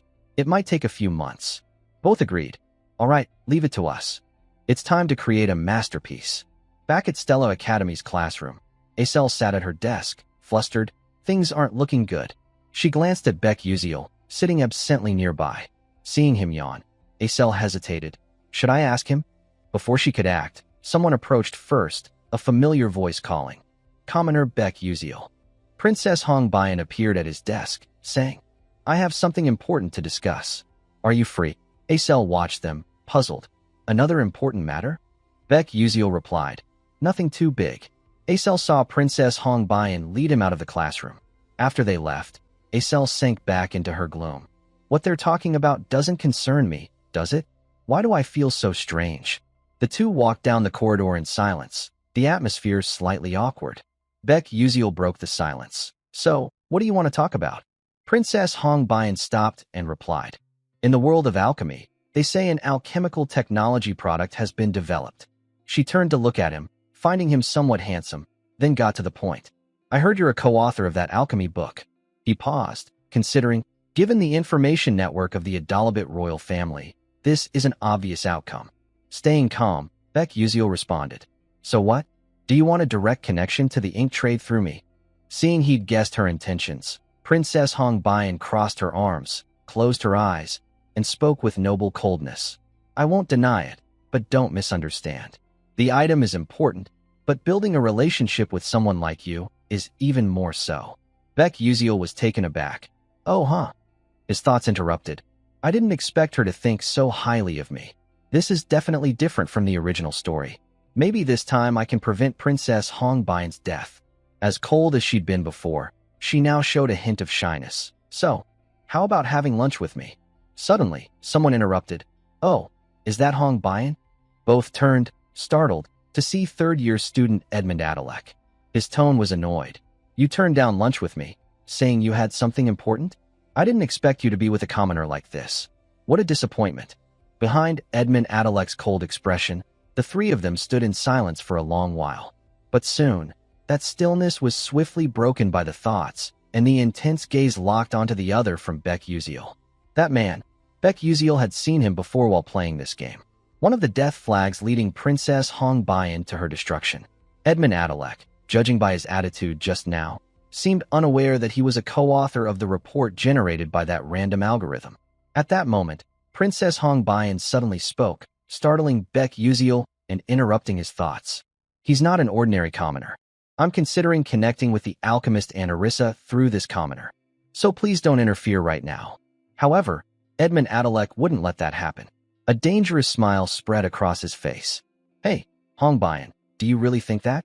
What kind of power could a mere commoner like him have to help you? Am I not far better than that? Baek Uziel listened to the criticism directed at him, but as always, indifference dominated his thoughts. It was almost amusing to glance at the princess beside him. His thoughts continued. Well, I'm used to being looked down on as a commoner by now. Though he knew the other was a significant supporter, Princess Hong Bayan coldly countered Adalek's earlier remark. What exactly do you mean by that, senior? Seeing the princess's less than pleasant expression, Baek Uziel didn't want things to escalate too far and immediately cut into their conversation with his own words. All right, let's just pretend we never discussed the item exchange. Princess Hong Bayan jolted and spun around to look at him.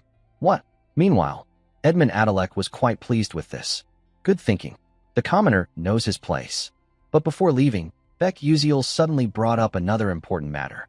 Oh, by the way, regarding the item trade, I'll make sure to tell them that Duke Adalek flat out refused to supply the Adalavit kingdom. At this, Edmund Adalek's face turned cold, though his dangerous smile remained. Hey, you're getting a bit too cocky. Do you know what happens when a first year dares to challenge a third year? Baek Uziel replied nonchalantly. So what? That's not my concern. Worried by his direct confrontation, Princess Hong Bayan found herself in a slightly awkward position. Commoner, you know the hierarchy at Stella is strictly enforced. Besides, he's known as the most influential among the third-year students. What were you thinking, saying those things without regard for either of us? Baek Uziel turned to leave. Then I'll take my leave.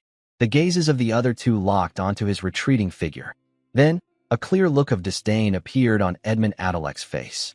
How can a first year not know how terrifying his seniors are? It seems I need to make this guy's school life a bit more enjoyable. Seeing her efforts come to nothing, Hong Bayan's face showed clear disappointment. Meanwhile, Baek Uziel had stepped out into the academy's main courtyard. As he walked, he carried a private sorrow. Sorry, Hong Bayan. But if that guy isn't brought down, Hong Bayan will never have a happy ending. Whether she inherits the throne or Duke Adalek falls, in the end, death will come. It's inevitable. His steps suddenly halted, his gaze sharply turning to one side. At the very least, I won't let Hong Bayan bow to that guy. His eyes shifted toward the moving students in the distance.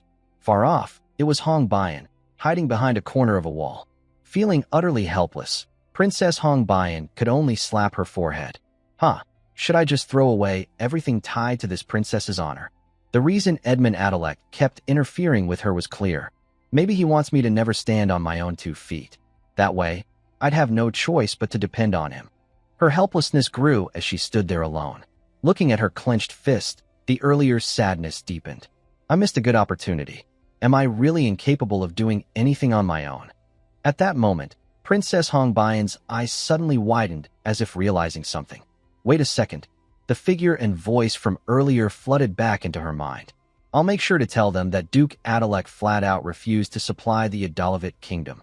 Thinking back, as a commoner, why would he say something like that? Normally, he shouldn't be drawing attention to himself like this. But instead, he directly provoked him. She had a strange feeling about this. Don't tell me. The scene shifted to nighttime, in a row of rooms at the academy. Baek Uziel appeared, holding something in his hand, opening a gift box, and smiling brightly. Great, it arrived safely. A 3-compartment box revealed itself, a bracelet, a necklace, and a ring with simple patterns. Though they didn't look like accessories, their integrated capabilities were remarkable. Sitting there, staring at them for a long time, Baek Uziel fell into deep thought. Antaris's prototype items arrived faster than I expected. Hesitating, he added a question. Now, what were these for again? An information panel appeared instantly. The necklace, a shield layer, low to medium level. Description: activates a protective layer covering the entire body when worn. Agility effect plus 11%, defense plus 14%, mana plus 1%. Special function: body shield level 1, 125 BP, damage absorption rate plus 3%. Looking at the necklace in his hand, Baek Yuziel's excitement was evident. Oh, this is better than I expected. The ring in his other hand displayed new information. Unidentified dagger ring, medium level. Description: when used, the ring transforms into a dagger hilt and generates a new mana dagger.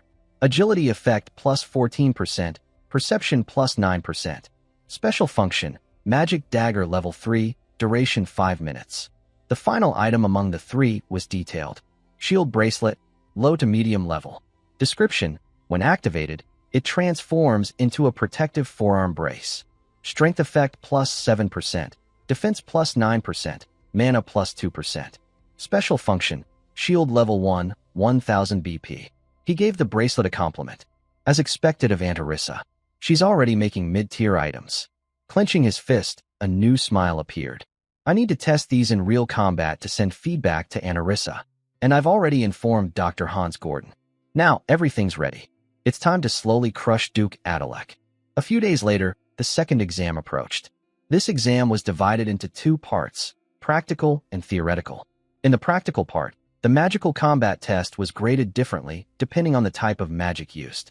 For example, lightning magic was graded based on maximum voltage and number of connections. Wind magic was scored based on the explosive force generated. Ice magic was evaluated by maximum coldness and coverage range. For healing magic, light magic, and other special attributes, there were many aspects to consider, but the most anticipated was still the fire attribute. Who else but Princess Hongbayan? Watching everyone continuously showcase their abilities, Baek Yuziel couldn't help but be amazed. As expected of the main characters, they're on a completely different level. Then, in front of him, an instructor looked back and spoke. Baek Yuziel, it's your turn. Baek Yuziel stepped into the testing area. The supervisor signaled, prepare to begin. Use exactly one of your abilities. From his position, Baek Yuziel dashed forward toward the pillars and a slightly large red button on top. Using his flash step, he easily moved to the pillars and pressed the red button. His focus and lack of wasted movements made each button press effortless. At the evaluation corner, the supervisors couldn't hide their surprise at his performance. Every time I see it, it's unimaginable. No delay in executing the flash step, and he orients and performs it perfectly right away. Truly remarkable. When Baek Yuziel stopped, the supervisor's announcement rang out. Baek Yuziel's test is complete. Standing there alone, looking off indifferently, he sank into new thoughts. With this, I've completed part of the practical test. I can't use magic, so the rest is pretty much a bust. But if I score high on the theoretical test with my glasses, it'll balance out. At that moment, Baek Yuziel flinched, looking back in confusion as someone approached and called his name. So you're Baek Yuziel, huh? A group of students approached, clearly mocking him. Heard a first year like you dared to argue with a third year? You're beyond help. Man, if I were a freshman, I couldn't even imagine doing that. Looking at the group that came to pick a fight, Baek Yuziel's eyes narrowed slightly, thinking to himself, so it started, huh? Adalek's lackeys.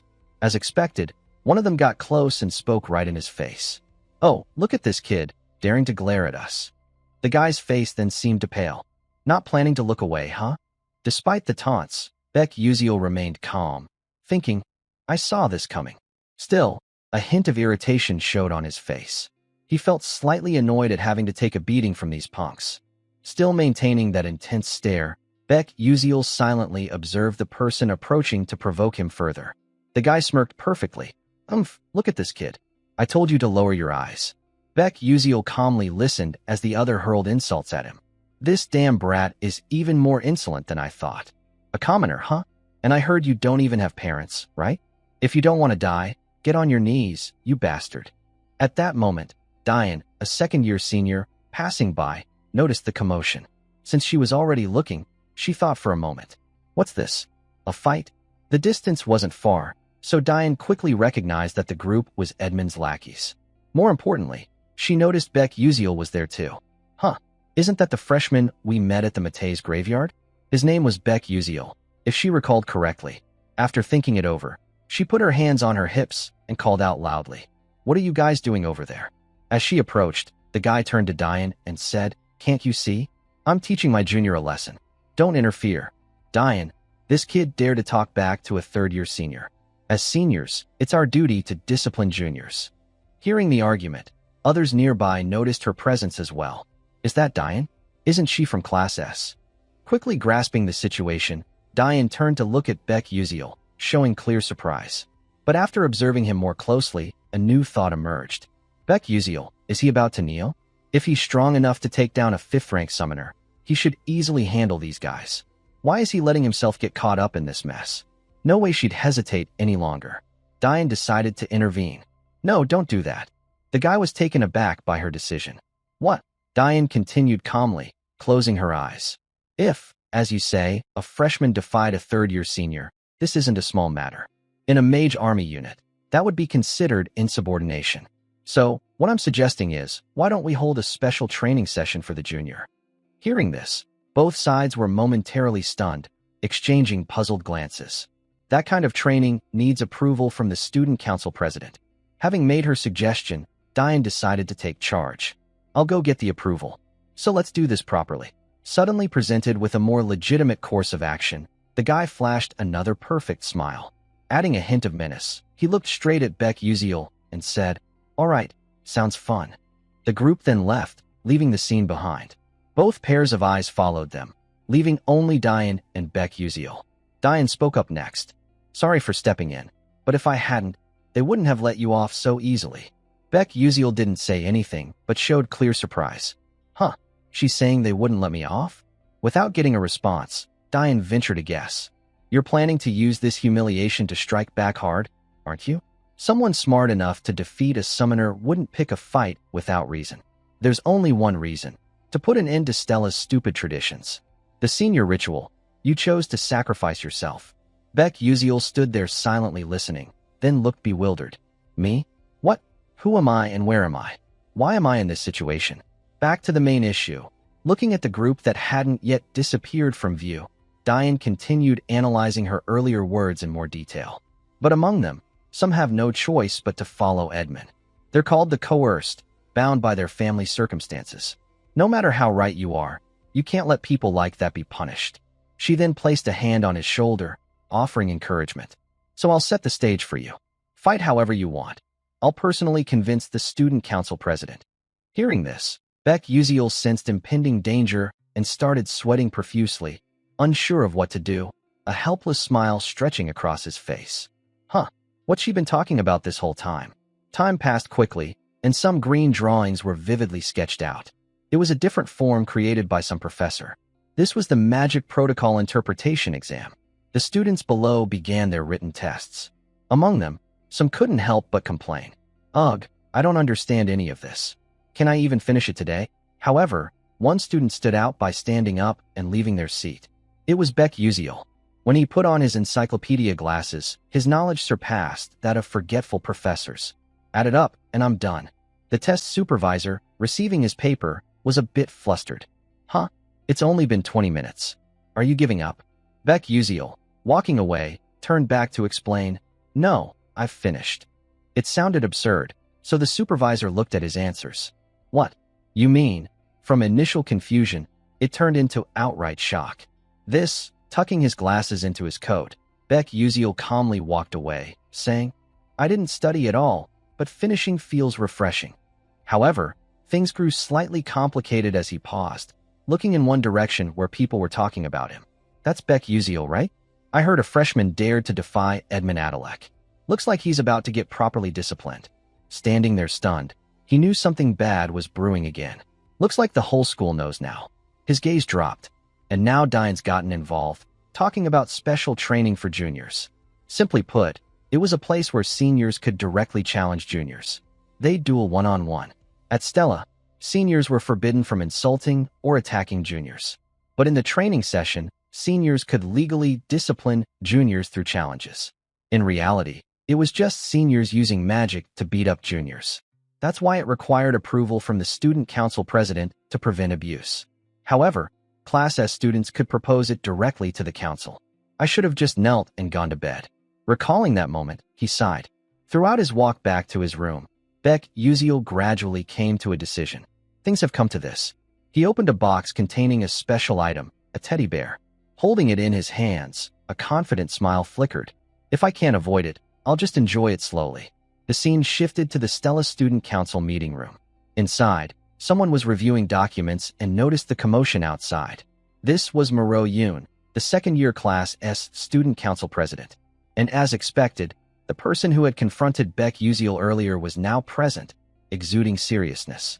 The president promptly asked, "Diane, what brings you here?" Without wasting a second, Diane placed a piece of paper on the president's desk. Her tone softened slightly. "I'd like to request approval for a special training session for a junior, targeting Baek Uziel, a Class S freshman."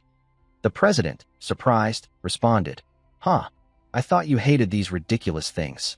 Why now?" Showing no emotion, Diane replied, "That's exactly why I'm doing it." Since this was a serious matter, the president cautioned, "I don't know what you're planning, but no matter how talented, a freshman can't possibly beat a second year. The gap created by experience isn't something stats can bridge, yet you still want to request this training session." Waving the paper, Diane smiled and said, "If you want to know why, come watch, it'll be fun." Seeing her sudden change, the president's eyes narrowed, and she sighed. "Seriously, what are you scheming?" Meanwhile, a voice approached from outside. "Oh, student Moreau Yoon." The figure of Baek Uziel's earlier test supervisor entered, holding a paper. "Could you review this report? It's a student's thesis submission." Recognizing the person, the president greeted, "Ah, Professor Gerald, welcome. Did this exam produce a thesis worthy of the academy?" However, there was a hint of dissatisfaction. "Last time, what you submitted wasn't quite up to par, but you insisted on sending it." The professor laughed. "Haha, just take a look. I was a bit flustered before, but now I'm even more so." The president understood why. Isn't this Professor Prokey's circuit overlay design?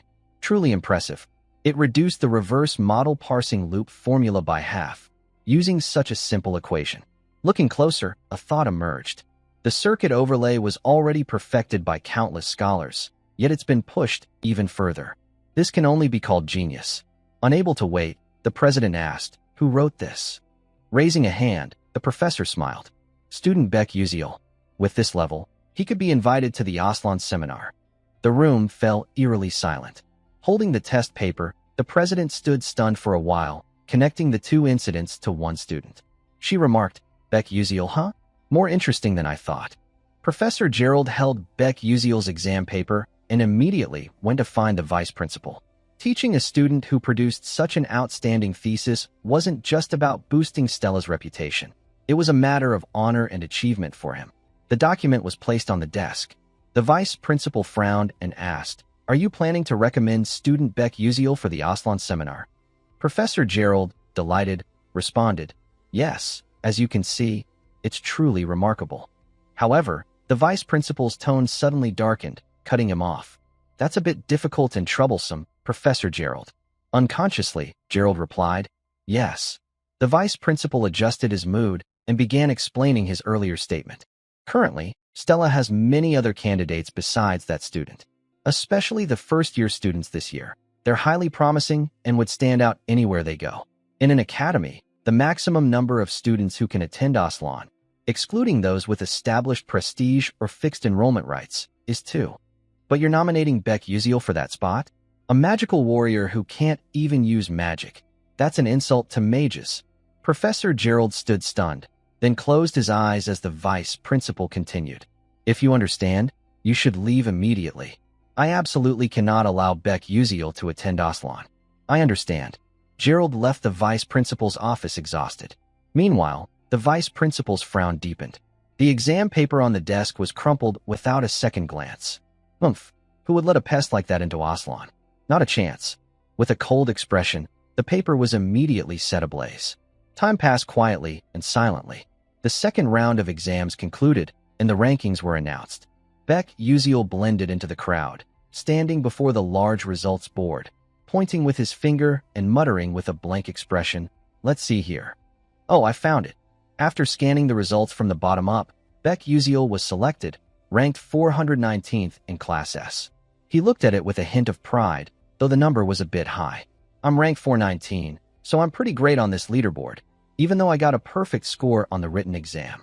However, his eyes suddenly focused, locking onto a specific spot in his line of sight. By the way, this time the top rank goes to Isn't That Ma Yuziong? The rankings displayed. First in Class S, Ma Yuziong. Second in Class S, Flame. Third in Class S, Acel. Fourth in Class S, Hei Wonriang.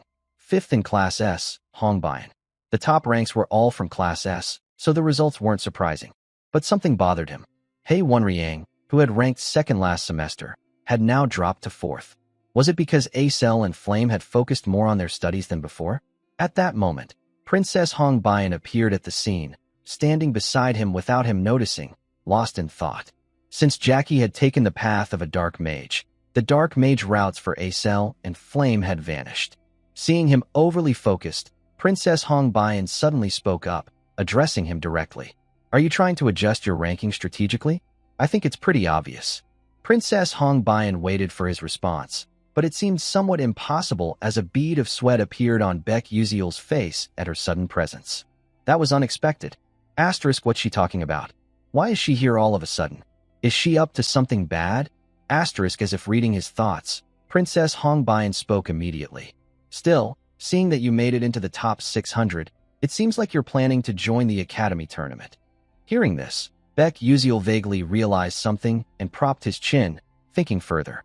Oh, now that I think about it, there's something like that too. The Academy Tournament is an event where selected students compete against students from other prestigious magic academies. After these calculations, he immediately turned to the person who had just evaluated him. At that moment, he only saw shyness, a flushed face, and the princess brushing her hair. He thought, what's going on? What's this feeling? Naturally closing the distance to the princess. Baek Uziel confidently voiced his earlier thoughts. What's that? Got anything else to say? Hongbian's eyes widened, her face growing redder, and she quickly turned away as if pouting.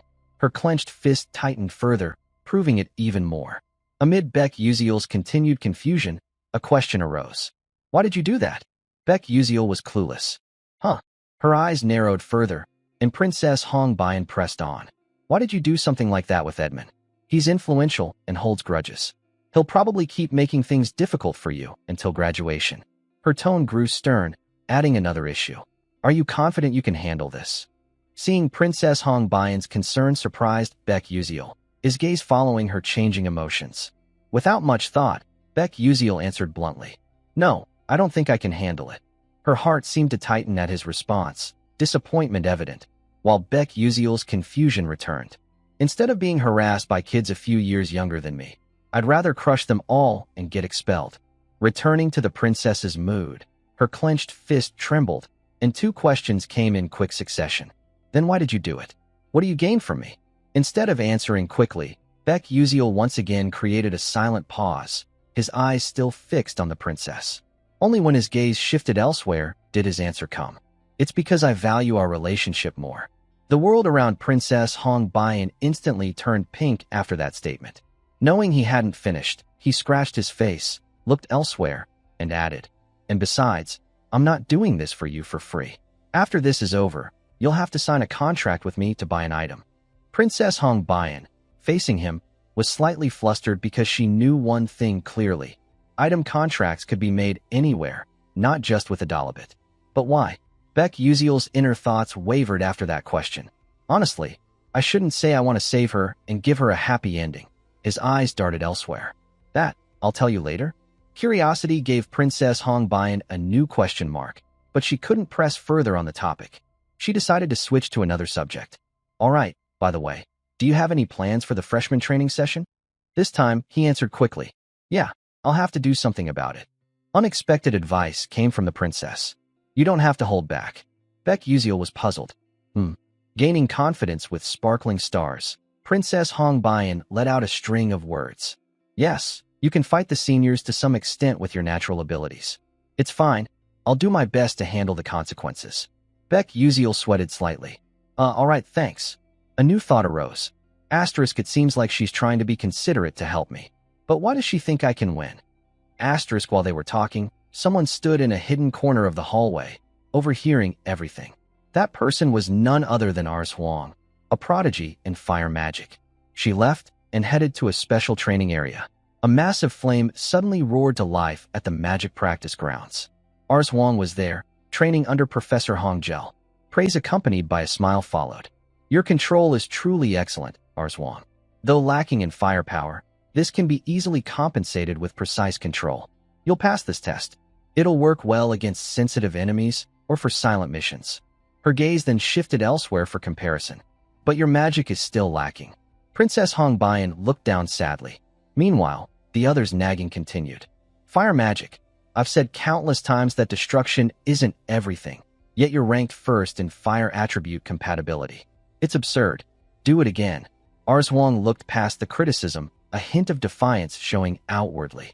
Magic flames kept forming and blazing. The training dummies ahead were engulfed in flames even more. Ars Huang relentlessly trained her fire magic specialty. Yet, dissatisfaction lingered on her face. I lost again this time. If it's about effort, I didn't lose. So why is it like this? She let her staff drop, looking at the destruction she'd caused. Ars Huang still couldn't understand why she couldn't win. Returning to A cell, she overheard the chatter of a few nearby students. Come to think of it, isn't today the day? I'm talking about the sparring match between the first years and second years. Shall we go watch? A cell kept a private thought about the matter. Is this about Baek Yuziel? Meanwhile, she had missed her chance to talk to him since Princess Hong Bayan had whisked him away first. A tinge of sadness marked her face. But that doesn't matter much to me. I still have to attend class. With that, Acel trudged off alone to another place. However, her inner thoughts were filled with significant hesitation. Then, stopping somewhere, Acel gave a faint smile and regained her composure. Ah, I finally made it here. Suddenly, another event cropped up. Acel glanced at the person next to her who started a conversation. Oh, you're here too? A question mark formed in her mind. It was a girl with brown hair and bright green eyes, smiling cheerfully. Rumor has it that Baek Yuziel likes you. This was Hari Len, a first year from Class B. Without hesitation, the girl sat beside Acel, flashing an even brighter smile with a teasing edge. You two aren't secretly dating, are you? That's why you're here, right? Acel, already shy, turned bright red at these words. It's not like that. From the start, her words carried hesitation. Baek Yuziel and I aren't. She couldn't finish. Hari Len, still smiling, had new thoughts about Acel. This is surprising. I wonder what kind of person she is, carrying the title of the trader's daughter. But isn't she cuter than I thought? Hari Len couldn't push Acel to talk more about it. Instead, she realized she hadn't done something yet. Oh, this greeting's a bit late, isn't it? I'm Hari Len from Class B. Nice to meet you. Acel responded blankly. Yes. Oh, nice to meet you. At that moment, a loud gasp from someone drew both their attention to one direction. Looks like it's about to start. Down on the large field, Baek Yuziel appeared, standing stock still with a backpack slung over his shoulder. As the chatter grew louder and focused on him, he looked as bewildered as ever. Why are so many people gathered here? And that wasn't all. A senior from the Light faction shouted encouragement from the stands. Hey, brave kid, I don't know the details, but go easy on them, all right? Hearing such lofty praise, Baek Yuziel felt lost, a new thought forming. Wait, aren't I the one getting beaten up by the seniors? Why should I go easy? Meanwhile, Diane, standing nearby, remained oddly calm. Only Diane was like that. The other students were thrilled about a match like this. That jerk Baek Yuziel's finally going to get a lesson he won't forget. A commoner who thinks he's the center of the universe. Serves him right. Once a senior marks you, that's the end of the story. At this, one of the two froze in expression. Hearing Baek Yuziel being badmouthed, Hong Bayan shot a chilling glare at the culprits. Her coldness intensified, as if warning that one more word would land them in deep trouble. And it worked. When Princess Hong Bayan left, the two students who had been mocking hid in a corner, too scared to do anything more. Like the others, Hong Bayan was invested in Baek Yuziel's match and chose a good spot to watch. But when she thought of him, her eyes narrowed slightly. The commoner couldn't take her eyes off the calm Baek Yuziel below. Not long after, Baek Yuziel's gaze locked forward. Someone standing opposite him spoke up. Hey kid, you ready? His opponent revealed himself, Caliban Kadan, a second year from Class C, glaring with sharp eyes. Around rank 300 or so. Even though I'm in Class S, if we're talking pure combatability, he's stronger than me. I'd better avoid direct confrontation as much as possible. Beck Uziel casually replied, I'm ready. Probably. Hearing his confirmation, Caliban flashed a dangerous, stubborn smile. Humph. As the tension escalated, a professor stepped forward to officiate. Since both parties are here, I'll explain the rules. This match will last at least 15 minutes. It will continue until one of you collapses. If there's any sign of life-threatening danger during the fight, Stella's spatial control magic will automatically end the match. Additionally, after 15 minutes, either side can choose to surrender and the match will end immediately. Let the match begin. As the signal sounded, both were transported to a vast forest with green trees. A clock with 4 zeros marked the start of it all. Caliban remained confident, pulling out his wand. Beck Uziel, facing him, grew serious, wielding a light sword to ease some tension. Harilyn glanced at Acel and asked, "Who do you think will win?" Acel had her answer ready. The senior, of course. After all, Senior Caliban is an heir to the Earth attribute. Earth magic has strong defensive capabilities, and Beck Uziel's firepower isn't exactly overwhelming. Harilyn nodded, analyzing further. Not to mention, Earth magic excels at terrain control, manipulating the battlefield's layout. Attacks can become more versatile. Can Beck Uziel's sword pierce the defense of a third-tier Earth mage? Though she had given her earlier assessment, Acel felt a deeper sadness. Harilyn, you're right. There's no way Beck Uziel can win this fight, at least not by normal standards. But I still have a bit of faith in him. Back to the fight, Caliban's face grew more menacing. Today, I'll show you what fear feels like. Earth domain. At that, confusion washed over Beck Uziel. The ground cracked, but the words flash step repeated in his mind. His first choice was to keep his distance. Once he secured a safe gap, Beck Uziel realized something. His opponent, Caliban, felt something similar. A new smile crept onto Beck Uziel's face. Smile and run as far as I can. Caliban, left behind, couldn't believe how fast he moved. What the? Sharing the same sentiment, Harilyn spoke up, stunned. Wow, running right from the start without a shred of pride. Acel agreed. Yeah, that makes sense. Yet, her worry for Beck Uziel lingered, though in this situation, it might be the right move. Back in the fight, Caliban chased after him, anger flaring as he shouted, "Hey, you jerk, get back here." Normally, turning back would be the strange thing. Who would listen to that and actually return? Once the frustration built up enough, it was time to unleash it. Caliban gritted his teeth, and from his position, 3 simple green magic circles formed. Flying Stone. Beck Uziel was caught off guard as his opponent swiftly shifted the situation. Realizing it, the attack struck ahead, sending dust and smoke billowing everywhere. Princess Hong Bayan, the Light Faction Senior, and Diane paused their emotions, anxiously waiting. Stopping at a slightly green bush, Caliban smirked, thinking, good, that hit landed for sure. But as his confidence peaked, the slap of reality hit harder. Caliban froze. What's this?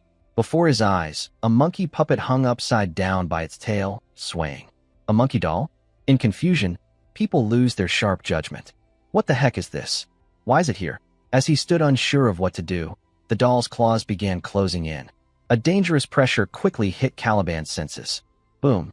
A burst of light exploded, forcing him to raise his arms to shield himself. True to his earth mage nature, a greenish light enveloped Caliban's entire body. His body unmoved, yet a growing sense of unease. That was close. Luckily, I matched my body's weight to the gravity of the land, but that no longer mattered when his senses detected a strange change. An earthen barrier formed right behind him. As Caliban expected, a tearing wind sounded. Beck Uziel appeared there and slashed with his blade of light. There was a crackling sound, but unfortunately the sword could not pierce it. Caliban turned with a triumphant grin, raising his wand. Die. Rock breaker. The earthen shield he'd made dissolved in an instant, replaced by the energy of a new explosion about to form. Caliban was certain he couldn't miss again, but the coming blow would slowly change his perspective at the point of the blast. Nothing appeared there, not even any strange traces interwoven. Nothing. Caliban scanned around, curled his lip and taunted, "Hey, newborn brat, Is running away all you can do? Are all those knightly ideals just empty words? The slap to his pride updated again when he stepped on something strange. Good heavens. His body reacted oddly. What had been heavy as a lump of earth was suddenly lifted. Unsteady, bewildered, he said, "Huh, why is my body so stiff? I'm losing my balance." He staggered to one side, and his gaze fixed forward. Hidden in the bushes some distance away, Beck Uziel watched intent. A smile bolstered his confidence, but when it met Caliban's eyes it felt like a provocation. "Huh, that brat, he's smiling? Huh, that brat, he's smiling? Huh, that brat, he's smiling?" Annoyed, irritated, utterly vexed, Caliban scanned about to find him again. Does this brat think hiding and peeking will kill me? Come out now. Whether by choice of angle or not, something odd like a tennis ball came flying from afar, its movement detected. Caliban dodged aside and slashed it in two with his wand. "Quit your petty tricks." He misfired. At the split seam of the ball, a slightly intense light shone out. Caliban was temporarily blinded. Tears fell. The game seemed over. But no, Caliban was still there, though looking a bit disheveled. Ugh, is this a CS gas grenade? Though hardly injured, his attention accidentally struck a bell lying and swinging on the ground, which he hadn't noticed. And what must come came. That light was displayed for all to see. Instead of affecting only Caliban in battle, it now affected the observers outside. Harry wondered, what is that? Acel squinted and answered, it's like a flashing device that temporarily blocks sight and sound. Harry wondered, what is that? Acel squinted and answered, it's like a flashing device that temporarily blocks sight and sound. Princess Hong Bian stood aside, puckering her lips with her own assessment. That's it. Now if someone can approach slowly and finish him, that commoner will win. Suddenly something changed that made the princess widen her eyes as she looked down. Huh? What now? Below, Beck Uziel nonchalantly took out more round pellets to prepare to throw. Bingo! The first one struck the side of his face, deforming it and sending a wave of pain. The rest couldn't be wasted. Beck Uziel repeatedly used his blink skill to redirect his attacks. From another vantage, Senior Huang and Senior Dian voiced their doubts. Is that CS gas again? It seems mixed with a bit of simple smoke. What should I say now? Beck Uziel's attacks aren't exactly lethal. Well, he did manage to inflict some minor wounds. This time it wasn't just tears streaming. There was drool too. Swearing was the only temporary outlet for anger. Beck Uziel, you bastard. Taking most of his mana, Caliban grabbed the chunk of earth under his foot and pulled up a whole slab toward the sky. Beck Uziel below was somewhat shocked by the effect. The earlier curse hadn't been enough. Caliban raised his voice in the following words. Enough with this so-called training? I don't need it. I'll fight you seriously right here and now. Beck Uziel, aware of what was coming, couldn't help but look bewildered. This time it was Beck Uziel's turn to get unlucky. A colossal green formation, layered with countless sigils, enveloped the entire area. From his previous days, Beck Uziel froze solid, a bead of sweat falling. Still, isn't a meteor shower a bit much for a freshman, already pissed at the pillar, and now hearing forbidden words? Caliban's eyes reddened, and he ground his teeth.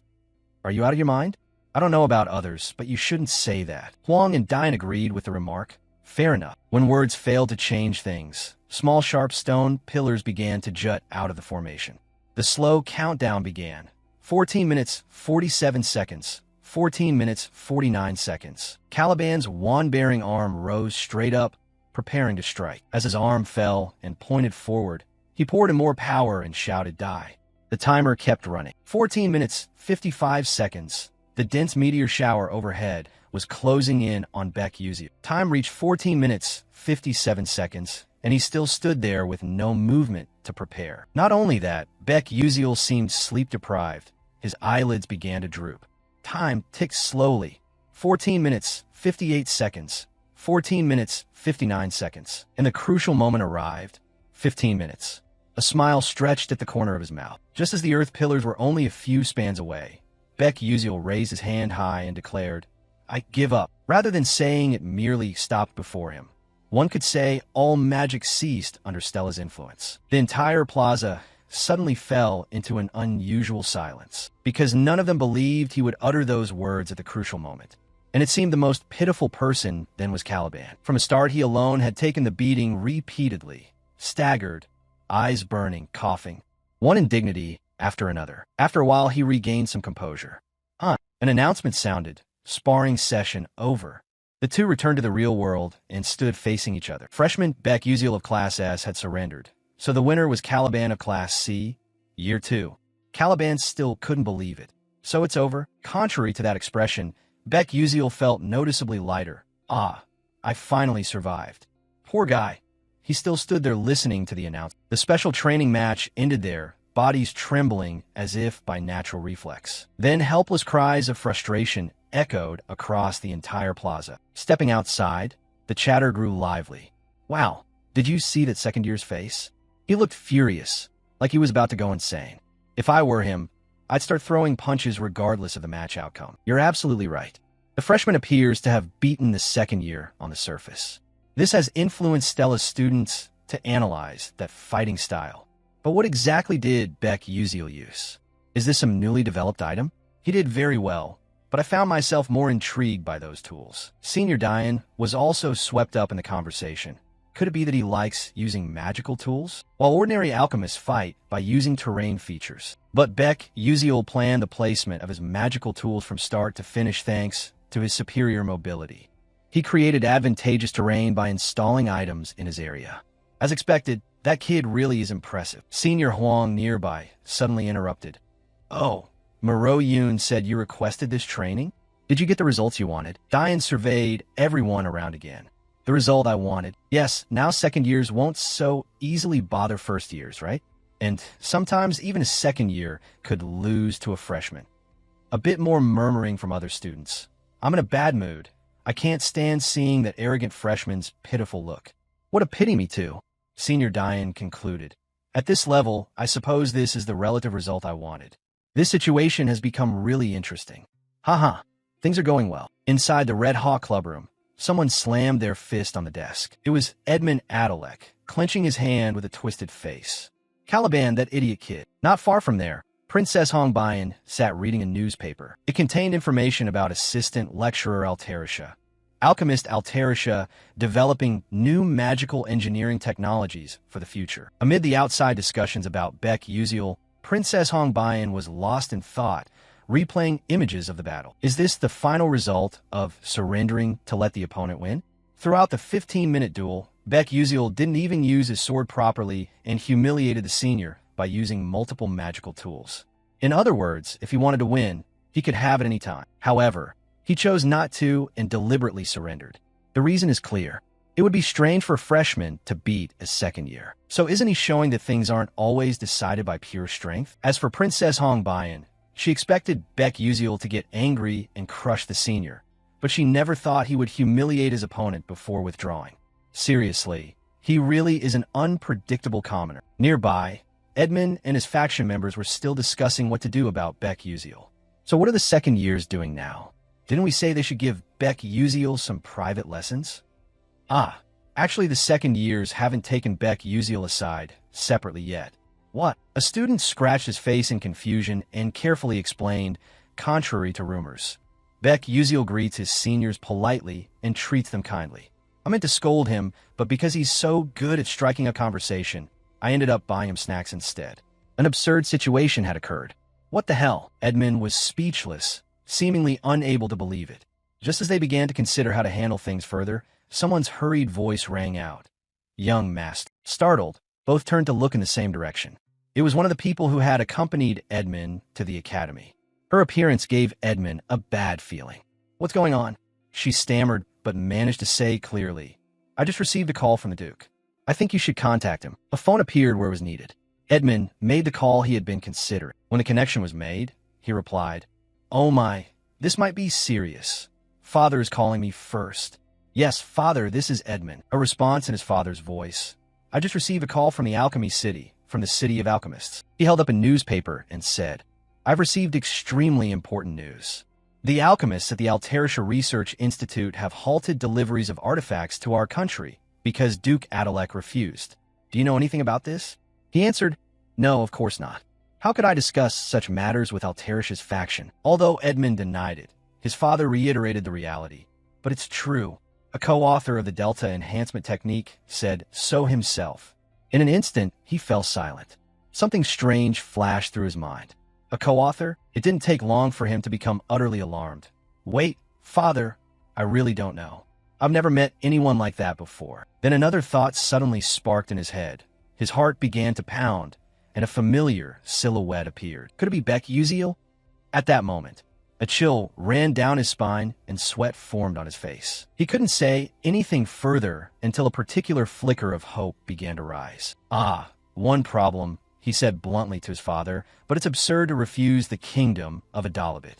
Father, do you realize how much influence we have over the Alchemist Guild? Not letting his son continue, his father interrupted in a cold tone. This is a scientific and technological revolution. It's a new technology that has never existed before. The ability to create objects equivalent to ancient relics.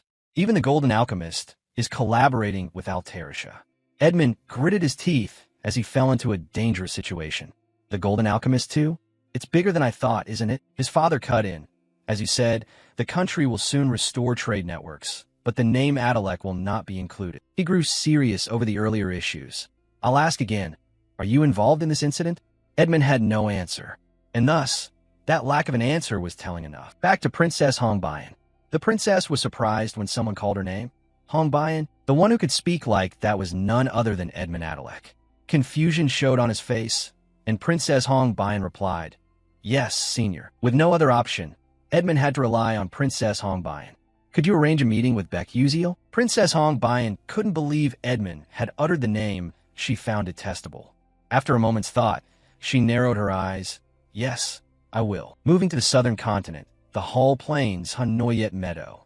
A magnificent scene unfolded before everyone's eyes. A girl with long red hair was gazing out at the vast expanse ahead. Jeliel. Expressionless, Jeliel said to herself, Land prices are rising.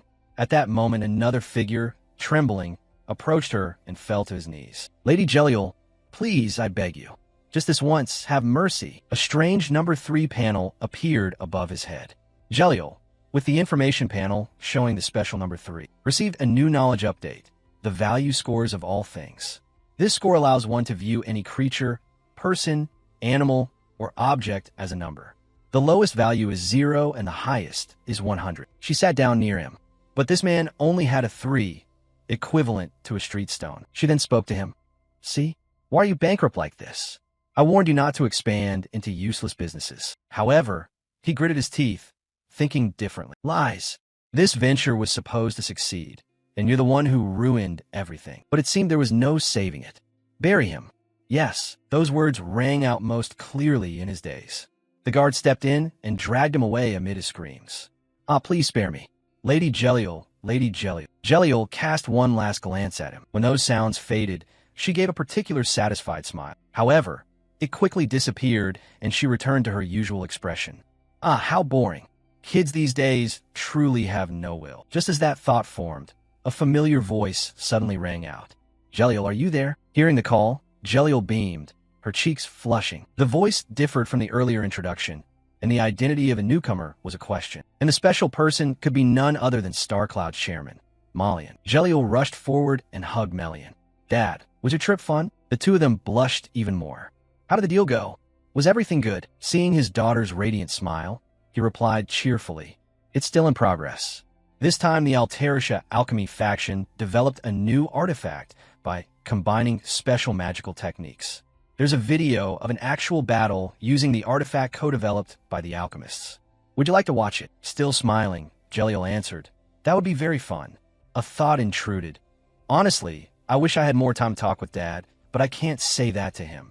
Then let's go to my room. All right. Entering the new room, a purple orb emitted a brilliant light. Melian gave a brief introduction before the video. He's a first year at Stella Academy. He fought a second year using that artifact.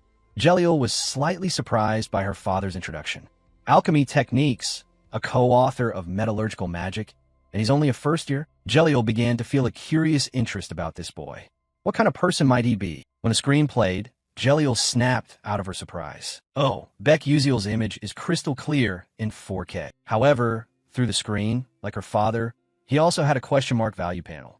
A different perspective appeared. That's strange. Why can't I read his value?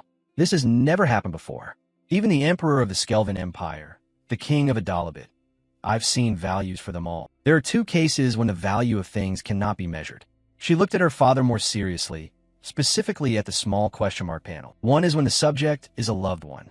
She furtively glanced back at the screen showing him. The other case is when the value is hidden to the point of being unmeasurable. The poster he held showed countless cool air spheres. Since her father hadn't mentioned his name yet, Jeliel curiously asked, "Dad, what is this person's name?" He smiled and answered his daughter, "His name is Beck Uziel. Remember it well. Who knows, you might meet him someday." She couldn't displease her father. "If you say so, then of course I'll remember." They chatted a bit more. "Also, Dad, before you leave, would you like to play a game of sun chess with me?" "Maybe." Tapping her fingers on her hand, Jeliel shook off her thoughts about him. Does he have a value I can't measure? A cold expression joined her mind. Beck Uziel, I will remember that name. Back at Stella Academy. More precisely, the one recently on someone's mind, Beck Uziel. He held a glass and was drinking a black liquid with a serious look. Across from him, Edmund Adalek showed clear embarrassment, awkwardness, and stammering unease, unwilling to let the silence waste time. He spoke first, setting the glass down. "I've finished my coffee. If you have nothing to say, I'll be going." Edmund couldn't believe how decisive and blunt he was. Wait, hold on." Not daring to look him in the eye, Edmund said, "I regret what happened before. It was my fault. I deeply repent and reproach myself for belittling you just because you were a commoner. So please, forget the things I said before and take back what you said, will you?" He remained indifferent as the other spoke, his expression fixed. He rephrased his deeper thought. "What is this? An apology or whatever isn't that important. But to prevent a tragic outcome for Princess Hongbayan as much as possible, I need to remove Edmund's political power." To achieve that, Edmund was taken aback when Uziel's voice grew oddly cold. "I don't want to do that for you. Right now, it would be better if I asked for a higher price." He spoke with mock sweetness. "So what should I do?" Let's see." Beck Uziel put his hand into his coat. "How about this?" A sheet of paper with writing on it was produced. It wasn't an ordinary paper, but a magic paper. A mysterious sheet on which anything can be created miraculously by drawing. Beck Uziel continued, "This is a magic oath written on magic paper. Bet with me." Edmund grew puzzled. "A bet." He explained in more detail, but nothing changed. "The game will be sun chess. If I lose here, I'll retract what I said. I'll only supply artifacts to the kingdom of Adalabit through the Adalek family." Edmund wanted to confirm again, "Sun chess, and you add a counter condition, but only if I win. Please grant me regular tickets to attend the Aslan Symposium." Edmund sensed a danger shrouding those words. "What?" He calmly listened as the other continued. "Now do you think that's reasonable?" Edmund squinted. "Of course not. The Aslan Symposium is a public discussion forum where members of renowned magical houses gather for academic group discussions. Only families with true prestige in the magical elite can participate, and there are 3 conditions for attendance. The Aslan Symposium is a public discussion forum where members of renowned magical houses gather for academic group discussions. Only families with true prestige in the magical elite can participate, and there are 3 conditions for attendance. Having a paper that can be presented at Aslan, or becoming one of the 12 rising stars of this generation, because it's the place worldwide where genius mages converge to compare ranks. Joining Aslan, and even maintaining that status, proves one's ability. The noble Adalek family has attended Aslan for decades. This is a key factor in sustaining their power. I'm thinking of targeting that." Tucking the paper back into his coat, Beck Uziel closed his eyes and added, "If you don't like it, fine then." Just as he took a few steps away, a hesitant voice decisively stopped him. "Wait." Edmund's face fell to the point of depression. "Did you just say sun chess?" If he had said that, a long smile tugged at the corner of his mouth, dangerous depth accompanying his gaze. "All right, I'll sign it. We'll meet here at this time tomorrow." He stared at his own expression for a long moment to question the person who had reached into his coat pocket. A day passed leading up to an important matter. The next day, students began gathering much more densely than usual. Surely they were all heading toward an event. Those who didn't know were informed by those who did. "Why are there so many people at the cafe today?" Senior Edmund, a final-year student, is betting a game of sun chess with a first-year junior. "Really? That's a thing." All eyes buzzed, focusing right behind Beck Uziel. Senior Edmund at Stella Academy. Who could be better at sun chess than him? Who's this junior who doesn't know fear? He had the answer but didn't say it aloud. "It's me." He exhaled softly and glanced elsewhere. "Do you all think I like this?" From the start, I had no interest in sun chess at all. Then what? He was startled when he saw a student signaling. They're here. Senior Edmund and Princess Hongbayan arrived accompanied by another student carrying something. Today's center of attention was Edmund Adalek's confidence. He paid attention to something similar. Indeed, he had brought Princess Hongbayan along. Today, Princess Hongbayan was very prim, and the chatter only doubled with his presence. Wow, the princess looks so beautiful today. Aren't those two secretly dating? On a bright morning, suddenly one of his shoulders was shadowed, taking all his composure and annoyance away. Princess Hongbayan directed her attention at Baek Yuziel. Clearly, what's this? Why is she staring at me so intently? Did I do something wrong? There was nothing he could do after sulking so much. Princess Hongbayan crossed her arms, closed her eyes, and chose a seat. Another student brought out a board divided into alternating black and white squares. Until now, Princess Hongbayan hadn't understood him much. This time was the same. She felt uneasy. What is Baek Yuziel thinking? Edmund had learned sun chess since he was 5 and was called a sun chess prodigy. Not just at Stella, but across Adalabit. Few players were better than Edmund. But why did he choose the game in which Edmund excelled? Baek Yuziel seemed to be reading Princess Hongbayan's mind. Edmund smiled at her like an object he was familiar with, holding that smile as he turned back to the decisive box of pieces. To be honest, it was surprising that Baek Yuziel had demanded Aslan participation. That was unexpected. Placing his hand on the white pieces, his smile grew slightly inhuman. Now the time has come. I will make you feel ashamed in front of Hongbayan. Picking up a piece, his smile remained a touch inhuman. Shall we begin the game? Finally, let's check and confirm one last time. Edmund, confident of victory, reminded him of the wager. Once you sign a magic paper, breaking the oath means you will lose all your mana. You understand that, right? Baek Yuziel showed no surprise and replied, "Of course." But inwardly he did feel he was playing a bit of a strange bluff. I have no mana, so breaking that agreement won't matter. One final piece was placed by Edmund at the center point of the board. He released his hand and extended an invitation to him. The setup is complete. You may go first. Baek Yuziel thought briefly to himself. Is he really giving up the first move advantage in such an important bet? He put his hand inside his coat. It seemed he had completely underestimated me. He had used the encyclopedia to its very last breath. All right, things seem better for me now. At this point, let's briefly explain some rules of sun chess. Sun chess is played on an octagonal board. You must choose 20 pieces from 200 types and place them on that board. You may only move one piece per turn. Unlike ordinary chess, each piece and each square has its own attribute and ability. Combine them strategically to capture the opponent's king and win. That's the ultimate goal.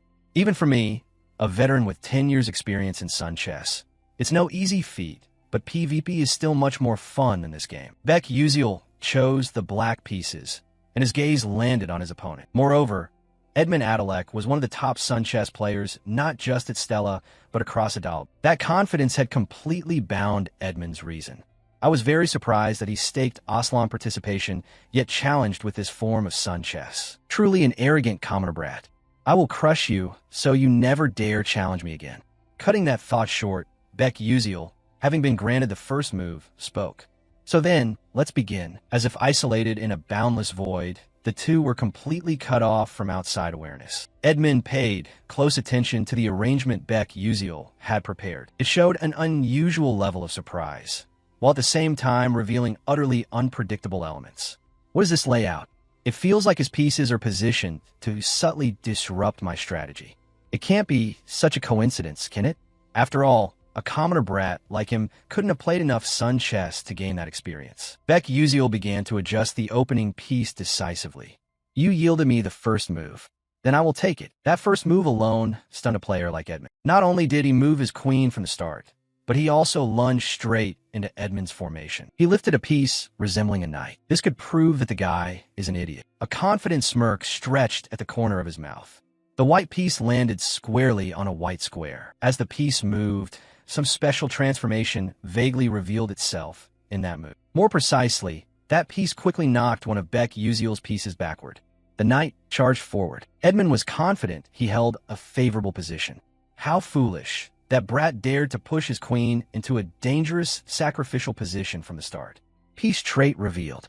The swift knight can traverse the board with its special movement ability. On one side, Baek Yuziel played seriously, while on the other Edmund was confident in each meticulous move. On one side, Beck Uziel played seriously, while on the other Edmund was confident in each meticulous move. Still the night, and it kept charging forward. At that very moment, Edmund seemed unable to hide the emotions he'd kept inside. He covered his face and laughed with a trembling. When the tremor passed, his true nature gradually came to light. Unbelievable. I didn't think you could act so recklessly. I could end this, even before moving to the next phase of my symphony. In this match, Edmund Adalek brought one of his favorite tactics, the flame of destruction. The core of this strategy lies in the tight coordination of 3 swift knights. In this match, Edmund Adalek brought one of his favorite tactics, the flame of destruction. The core of this strategy lies in the tight coordination of 3 swift knights. Step 2. Use 5 fire pawns to secure control of the map. Create a blazing terrain. Blazing terrain is a special map that reduces the defense of units weak to fire and increases damage dealt by fire-type units. If it reaches this stage, Beck Uziel will have no chance left. Although that was the plan, the moment Beck Uziel moved his arm for a new step, Edmund seemed to have found where the mistake lay. It should have been like that. In a white square on the black side of the board, a piece suddenly appeared without any warning. Did Edmund know where the mistake was? Was it an invisible pawn? It also had its own special data. Iron Shackle Trap creates a prison within a designated area. Any piece trapped cannot move for 5 turns. The 3 white knights that had been rampaging were now bound by red chains along the same rank. The fear began for damned Edmund, his swift knights. The invisibility effect was supposed to end after 3 turns. So why? And then the surprise wasn't over even for him, because the next piece of information had been revealed. Invisible pawn. The pawn remains invisible in the match. The invisibility effect ends after 3 turns. However, if the queen dies before this effect ends, the effect is extended by 7 turns. A bead of sweat fell, but that dangerous smile appeared. That bastard had deliberately sacrificed his queen early to trigger this effect. His hands went rigid. It's fine. That effect only lasts 5 more turns. Besides, this turn I'll activate the blazing terrain. The white piece placed on a black square ignited flames across the entire battlefield. Blazing terrain reduces defense by 30% for all non-fire units. Fire-type units deal 200% increased damage. It's an environment that lowers the defenses of opponents weak to fire and increases the owner's attack. Completing this objective is extremely difficult because it requires holding points at 5 different locations. Once completed, dominance tilts to one side. Edmund stared at Beck Uziel. So, Beck Uziel? Now that the territory is activated, next turn you're finished. Beck Uziel was unnaturally calm, but with another flick of his hand, a wave of unease surged into thought. Edmund watched intently, not taking his eyes off to see what trick he would play next. Another invisible pawn? That sly bastard. But no matter what he placed, when this turn passed, Edmund, the player, did not recognize Beck Uziel's move. Then that move resolved, and Edmund froze and blurted a foolish word in his mind. Edmund had no idea how the ordinary pawn had somehow gained control of a specific point. A black piece manifested in a white square, seizing the reverse terrain. When you occupy a spot while the opponent's terrain is active, you receive a reversal effect. In other words, the blazing terrain immediately turned into freezing terrain. Activated ici terrain. The flames vanished and pillars of ice rose up. Edmund gradually lost the control he had hoped for. With the reversal effect, ice element damage increased by 200%. The hidden condition for reversal had been met. Gain an extra attack turn. The hidden condition for reversal had been met. Gain an extra attack turn. Edmund tried to reassure himself with his earlier arrogance. What the hell? He saw my entire strategy. Edmund rolled his eyes to look more closely at him. No, impossible. It's just a coincidence. With a single push of his glasses, Edmund drew into view a Beck Uziel who had wrapped himself into the palm of his hand. A true chess monster. Paleness gradually became more apparent, and his mouth opened uncontrollably. A coincidence, right? There's still one white knight, not yet imprisoned. Wake up. You can't hold your opponent in the palm of your hand. Edmund could only clutch at his empty trousers and shed another pitiful bead of sweat. He pressed his lips together. I've faced countless opponents like this. If I can just hold on until the next turn, I can turn the game. If I can endure, I'll win. He swallowed, making his expression even firmer. That's all. His face slowly sank into darkness. I can win. Instead of giving me confidence, disappointment dragged Edmund into an isolated mental space. Can I really beat him? Can my turn come back? Beck Uziel's piece moved without a moment's hesitation. He folded his arms in his seat and switched into serious mode, adding a few compliments for his opponent in his thoughts. Edmund's skill is indeed impressive, even powerful. In this world, defeating Edmund in Sun chess is always one of the toughest challenges. But after 10 years, crazy veteran players have emerged. This one truly is insane. A veteran who had played thousands of games against Edmund finally wrote a perfect strategy. No longer hiding it, Beck Uziel smiled brightly, and that strategy was stored right in these StatTab glasses. In other words, I'm playing Sun chess with an entire encyclopedia of detailed instructions in my hand. The next black piece chosen was placed on a black square. It differed from the characteristics of the pieces I knew. Thunder Bishop unleashes a lightning attack, dealing 200% damage to enemies that are frozen. If frozen targets are linked, the attack becomes chain lightning. A slit bearing a lightning mark appeared beneath the piece's hat. The shared yellow of lightning and energy beams began to converge. The blue of the snow and ice covering the field had completely shifted to the yellow of lightning bolts. Edmund watched that rapid change in stunned despair. All the white pieces vanished. Now only the black pieces remained. The earlier coldness shifted to a pursed expression. Edmund bitterly had to accept a truth he had stated himself. I've lost, Beck Uziel. His voice trailed off with the words, "Yes, thank you for the match." Absolute silence enveloped the room. On the board now, there was only the color black. Soon after, continuous exclamations rose from the students. One of them mustered the courage to speak directly. Wait, forming a 3-person group and turning on the commotion. Are you crazy? Did you see that just now? Senior Edmund actually lost? How did that happen? Is that a tactic or a joke? His strategy is this insane. Edmund sat motionless, ignoring the disruptive sounds around him. Facing for the first time an opponent who moved pieces coldly and with extreme logic, the game lost its arrogance and became emotionless. Then the unwanted scene for him unfolded. Hong Bian was conversing and standing nearby. The thought kept looping in Edmund's head. Have I lost? And it was Sun chess. The discipline couldn't accept this truth. As the two left, the product contract was lost, and I even lost the right to attend the Aslan Symposium. Hands trembling, thoughts growing more chaotic. What should I do? If my father finds out about this, will my life end here? The student in charge of the board arranging noticed the change in Senior Edmund. With decisive movement, the board remained intact after Edmund's dangerously strong punch. The suppressed anger immediately erupted. Damn it. Because of this action, several students outside dared not intervene further. They had no choice but to leave before things got worse. Very quickly, the silent space contained only Edmund covering his face and trembling. What should I do? Just as he seemed about to fall into despair, a familiar voice rose, untying this uncomfortable knot. The senior looked up. Edmund was not mistaken. It was Hong Bian. Once the other noticed him, Hong Bian composed himself and spoke in the calmest tone. I will try to persuade that commoner on your behalf. We'll secure the commercial rights to the product. I'll ask him to retract the statement he made about the Adalec ducal family. Edmund was so surprised he could hardly believe his ears. A surge of excitement made him more open in his next words. Really? Is that for real? Thank you, Hong Bian. Thank you so much. How can I ever repay you for this help? The princess's gentle voice interjected a little. You say repay? I was born to be a queen. After one final swirl of emotion, Edmund returned to the feeling from when he had just lost the game to Beck Uziel. It had been a long time since Hong Bian had shown such a dangerous expression. Therefore, taking an interest in the one who will become my vassal is only natural. Hong Bian turned and left coldly.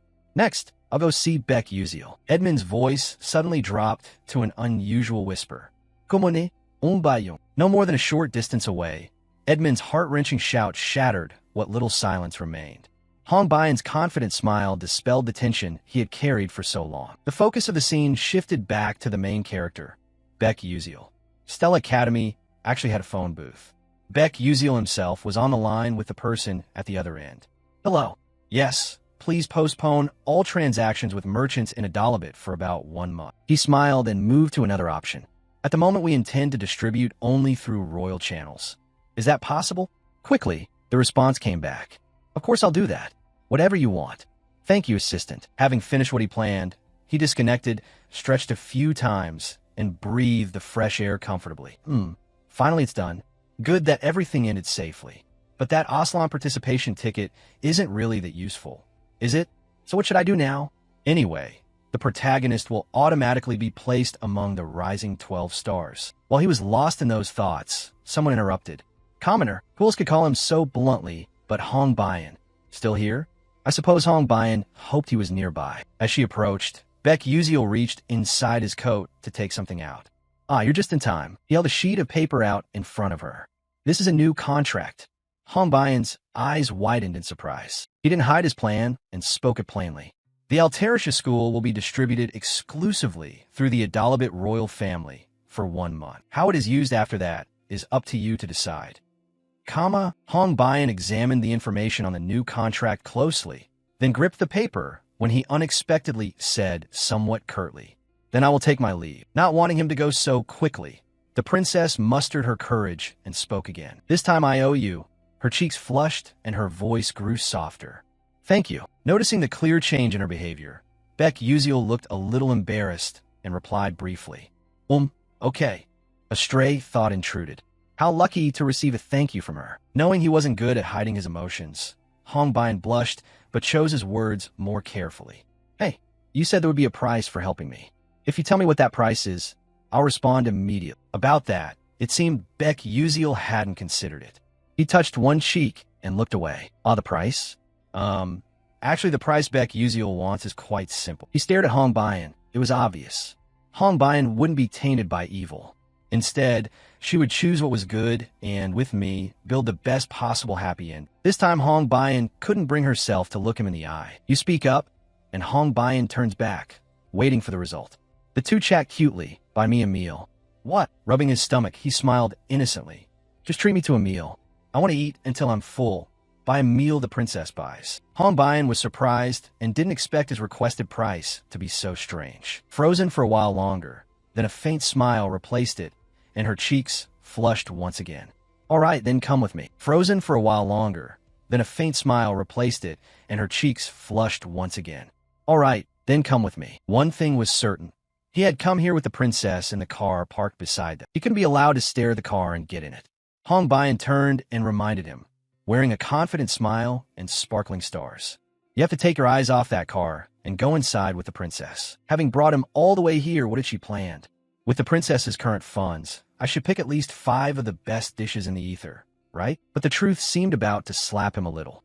Stepping aside, Hong Bayan showed him a particular eatery. "Black bean fried noodles. We're here." Surprised? Shocked? What could be more than his countless question marks and bewildered face? And he had dreamed of a beautiful meal. Where's my huge salmon belly? Where's my salted egg fish canapes? And the black truffle mushroom cream risotto? When they sat at the same table, the atmosphere clearly split into 2 opposing sides. The bright stars turned to Hong Bayan with a mixture of pride and collapse. The waiter stood there waiting for their orders. Though she had many stars, the princess's expression was unusually serious. "These dishes look a bit unfamiliar to me."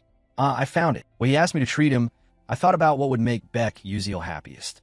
Hong Bayan recalled her conversation with Tyron. He had said there was a story in his past tied to this place. Really? Expensive food meant nothing to Baek Yuziel. From the past she had accidentally glimpsed, she knew which dish he cherished most. It was a simple confidence and pointed to one direction on the menu.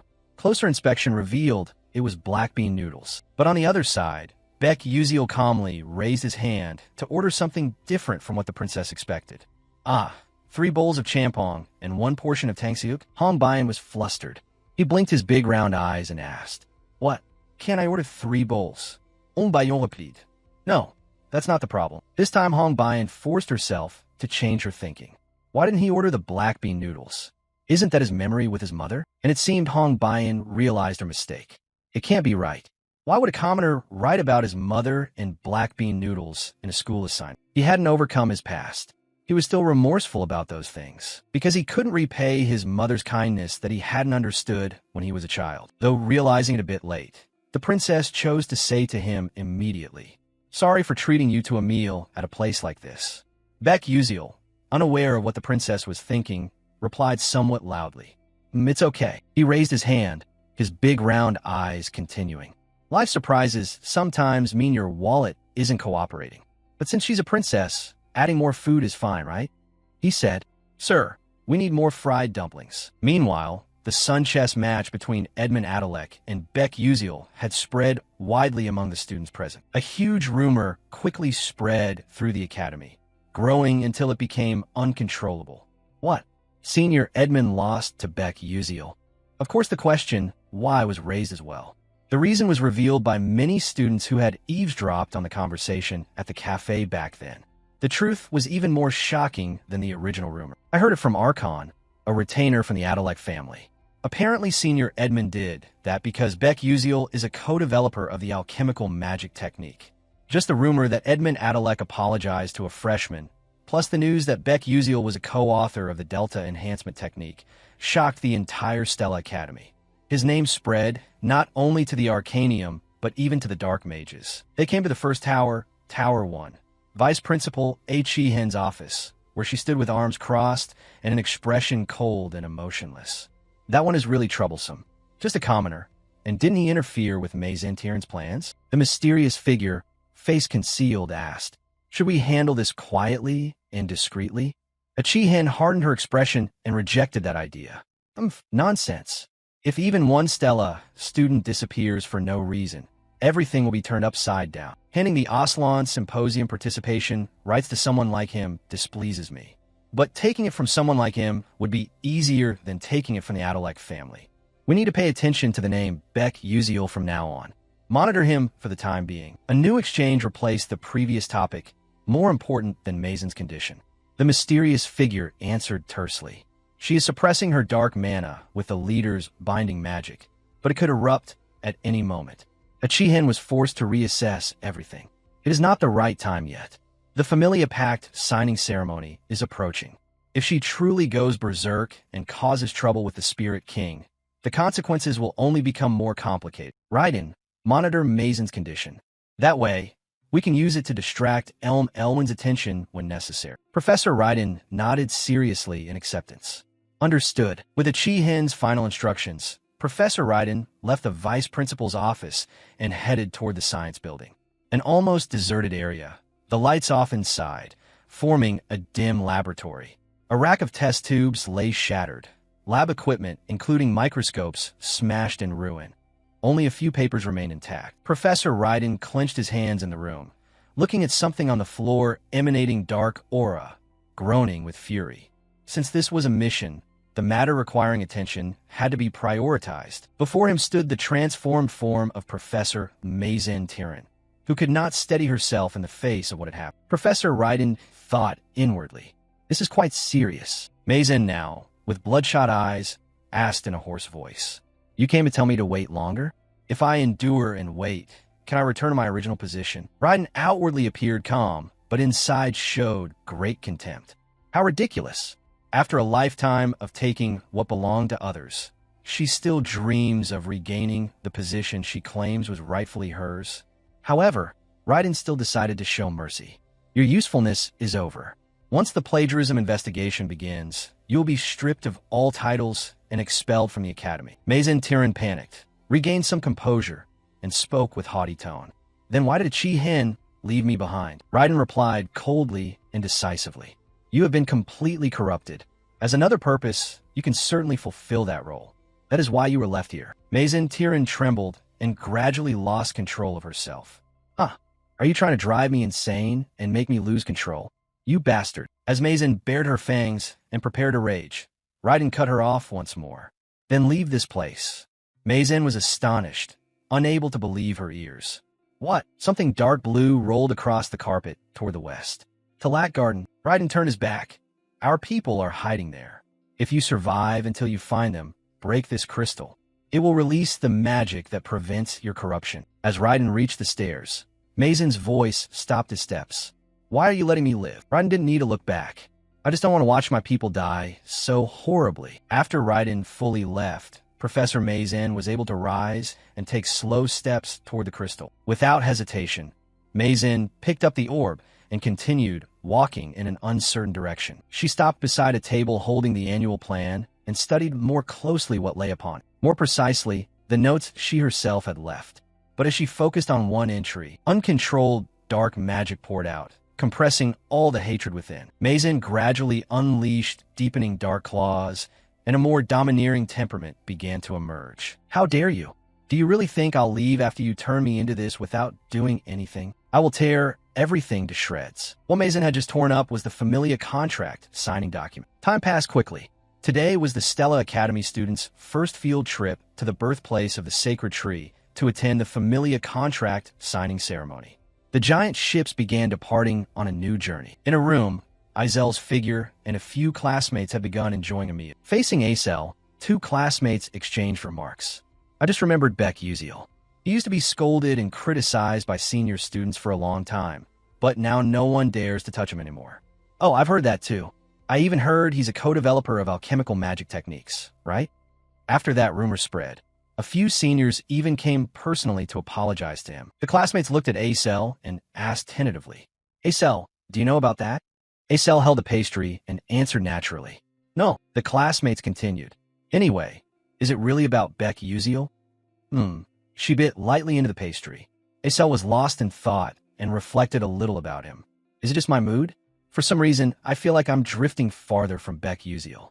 It gives me a sense of loneliness, but the others didn't think so. A smile appeared.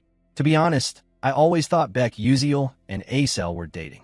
She hadn't chewed before she spat it all out. Seeing Izel's odd reaction, they showed concern. Aisel, are you okay? Here, some water. Thanks. He seems pretty close with Princess Hong Baian these days, right? Well, could a princess really be charmed by a commoner? Someone drinking listened and added to the story. But lately the way the princess looks at Beck Uziel hasn't been normal. This time Aisel began coughing repeatedly. Aisel, drink slowly. Nearby, Flame took notice.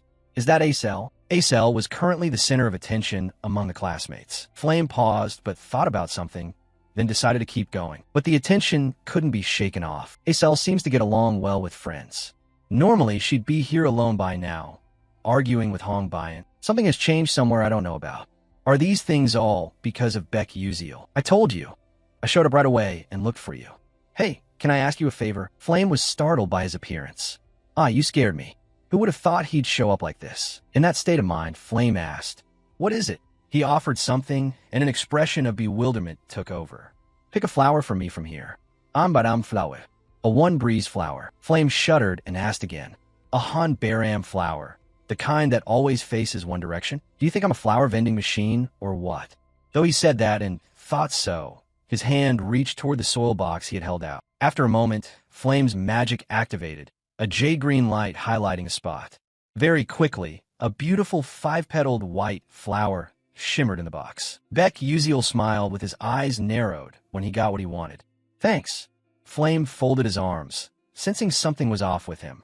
What are you planning to use this for? As soon as he said that, Flame vaguely realized something. So a direct question was aimed at him instead. Hey, don't tell me you're planning to go down to the 4th floor. Beck Uziel was surprised Flame could tell. Of course I have to go, otherwise why would I take it? Flame couldn't help but add a few more words, guarding his stance carefully. Otherwise, this time the conversation might naturally be cut off. He wore a puzzled expression, not understanding. Flame, realizing he'd spoken out of turn, quickly looked away. No, it's nothing. He was a bit startled when Beck Uziel Tudong asked back. And you? Are you okay? Confusion took over. You asking if I'm okay? What do you mean? He put the flower into his bag and smiled. It's just that you seemed down after the Persona Gate practice. Flame turned her face away. I'm not. You're such a busybody. Her cheeks flushed uncontrollably. If you're worried about me, I won't thank you for it. Beck Uziel looked back with a faint smile. From a distant shadowed corner, someone was secretly watching their exchange. You look like you're about to thank me. I told you it's not like that. Really not sincere at all. Hey, give me back my flower. At that moment, in the Menin Tower area, two figures dressed like Division 13 watched the lights ahead.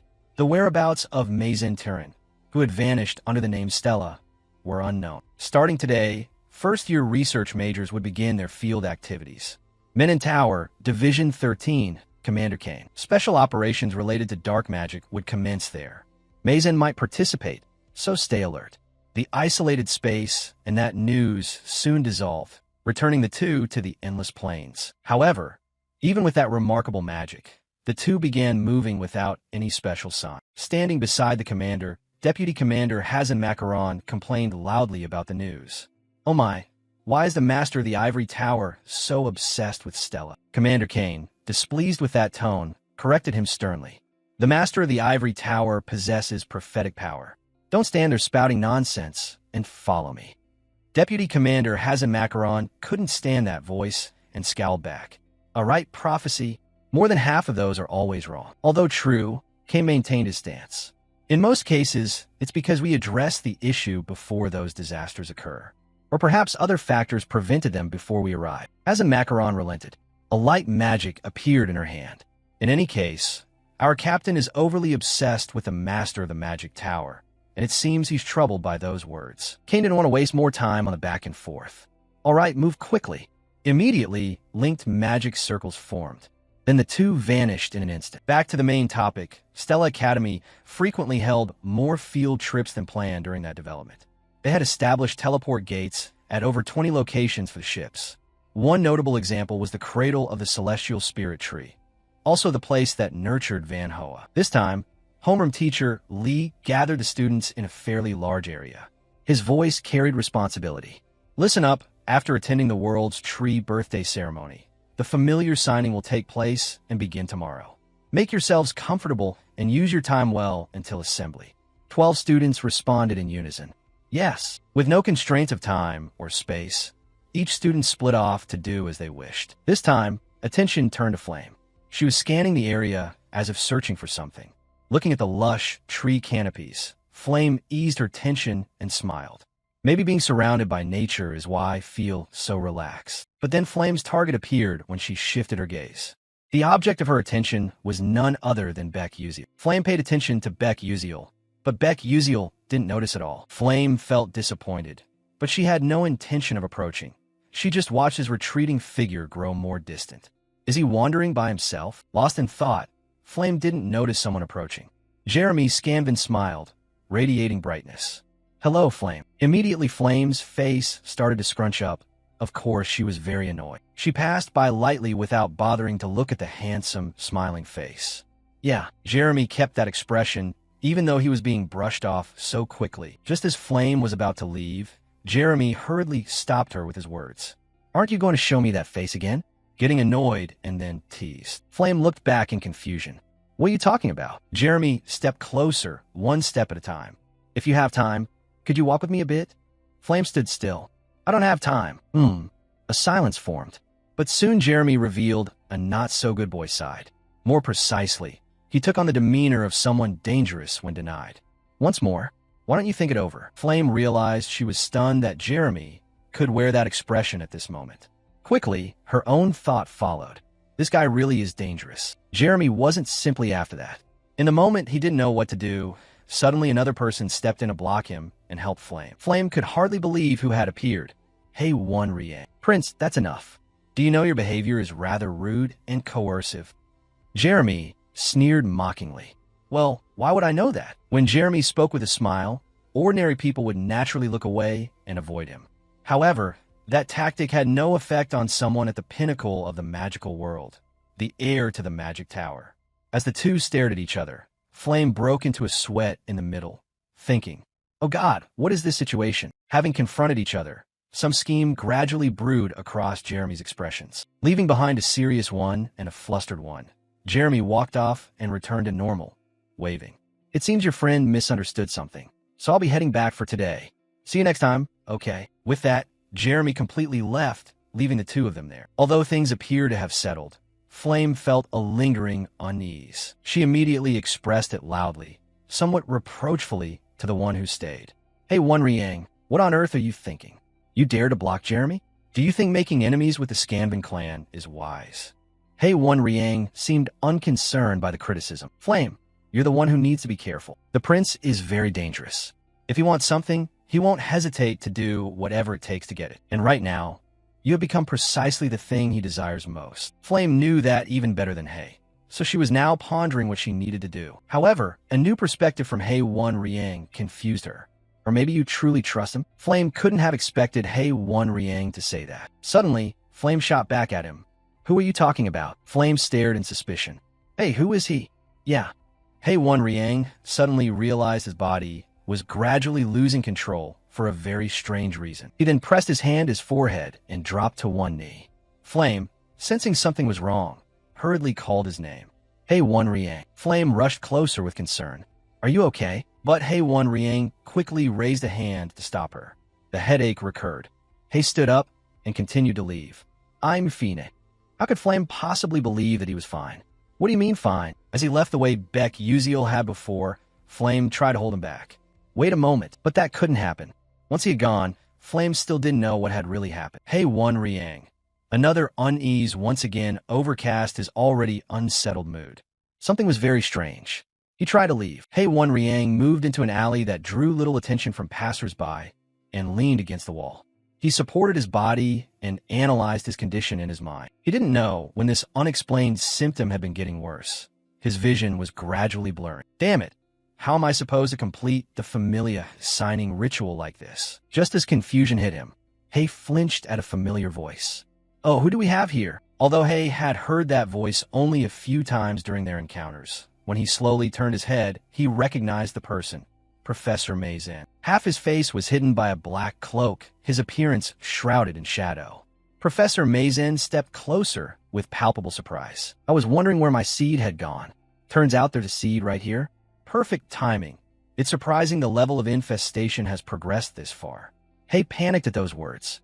Professor, what are you talking about? Professor Maizan raised his hand along with dark magic. The danger spiked. Now, don't resist, because from now on you will become my servant. Hei realized the situation he had fallen into. No, he forced himself to wake up. Don't come near. Hei's consciousness gradually fell into darkness. A fragment of memory standing beside and talking with Flame's surface. They kept filling that memory, yet each time they dwindled and merged into the dark, leaving finally a picture of Flame waving goodbye. Shift to the twin towers belonging to the Elf Kingdom. A long-eared tribesman stood before some gate. It was the aide to the Elf King, Orenya.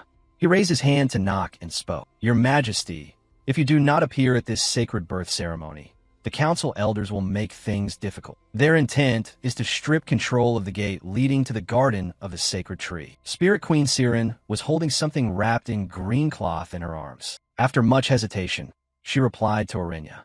I understand. I'll come out immediately. Step back. Orenya exhaled lightly and answered, Yes, Your Majesty. The footsteps receded, leaving a slightly heavy atmosphere around the Spirit Queen. After a long moment, she turned her back and draped a cloak over her head. A thought arose. When was the last time I was free to enjoy myself? Even covered like this, she could only endure for an hour. She added another cloth to cover her face. Still, nothing could hide the sorrow she carried. Please, let things pass peacefully this time. Siren walked out with a few followers trailing behind. The Spirit Queen appeared accompanied by white snowflowers. At the same time, the concealed identity created a strangely abstract beauty. The long-eared tribesman, following her, bowed reverently at the appearance of the one believed to be the Spirit Queen. The trailing cloak was no different from a bridal veil draped over the beautiful flowers. Crossing a wooden bridge was the next task. They stopped only when the view opened to a continuously flowing white spring. Siren stared at it. Now it's almost done. The prayers are finished. All that's left is to return the way we came. However, things no longer went smoothly as a terrifying pressure began to affect her body. Then, precisely, the silhouette of an academy male student locked her gaze and sank in her mind. The aura was oddly discreet, but was certainly dark magic. She turned her gaze elsewhere. An extraordinary dark mage was sneaking into this sacred land. But in other words, only she, the Spirit Queen, could sense it. The others were still holding their roles. Siren's expression shifted. Unease began to settle in and reinforce her resolve. Judging by the knight's reactions, it seemed only she could detect the dark magic. During the sacred birth ritual of the World Tree, the Spirit Queen receives no external commands, but she could not allow a dark mage to trespass into the cradle of the celestial flower grove. Her fists tightened. There was no choice. I'll have to intervene personally. Siren shifted her angle of observation once more. Otherwise, it was still the Elf Kingdom. Flame hurried along the wide path, searching for something. sweat falling and her thoughts revealing what she intended to do. Seeing Hei Wan Riang's strange condition, she chased after him, but he had disappeared. Flame scanned around, but lost his trail. Then suddenly, from an alley, a deep voice called her name aloud. Flame. Flame startled, and the person who appeared was the one she had been looking for, Hei Wan Riang. A heavy pressure gradually emanated from his body. Unconsciously, Flame called out, "Huh? Hei Wan Riang." Her heart pounded. Her pupils dilated unnaturally.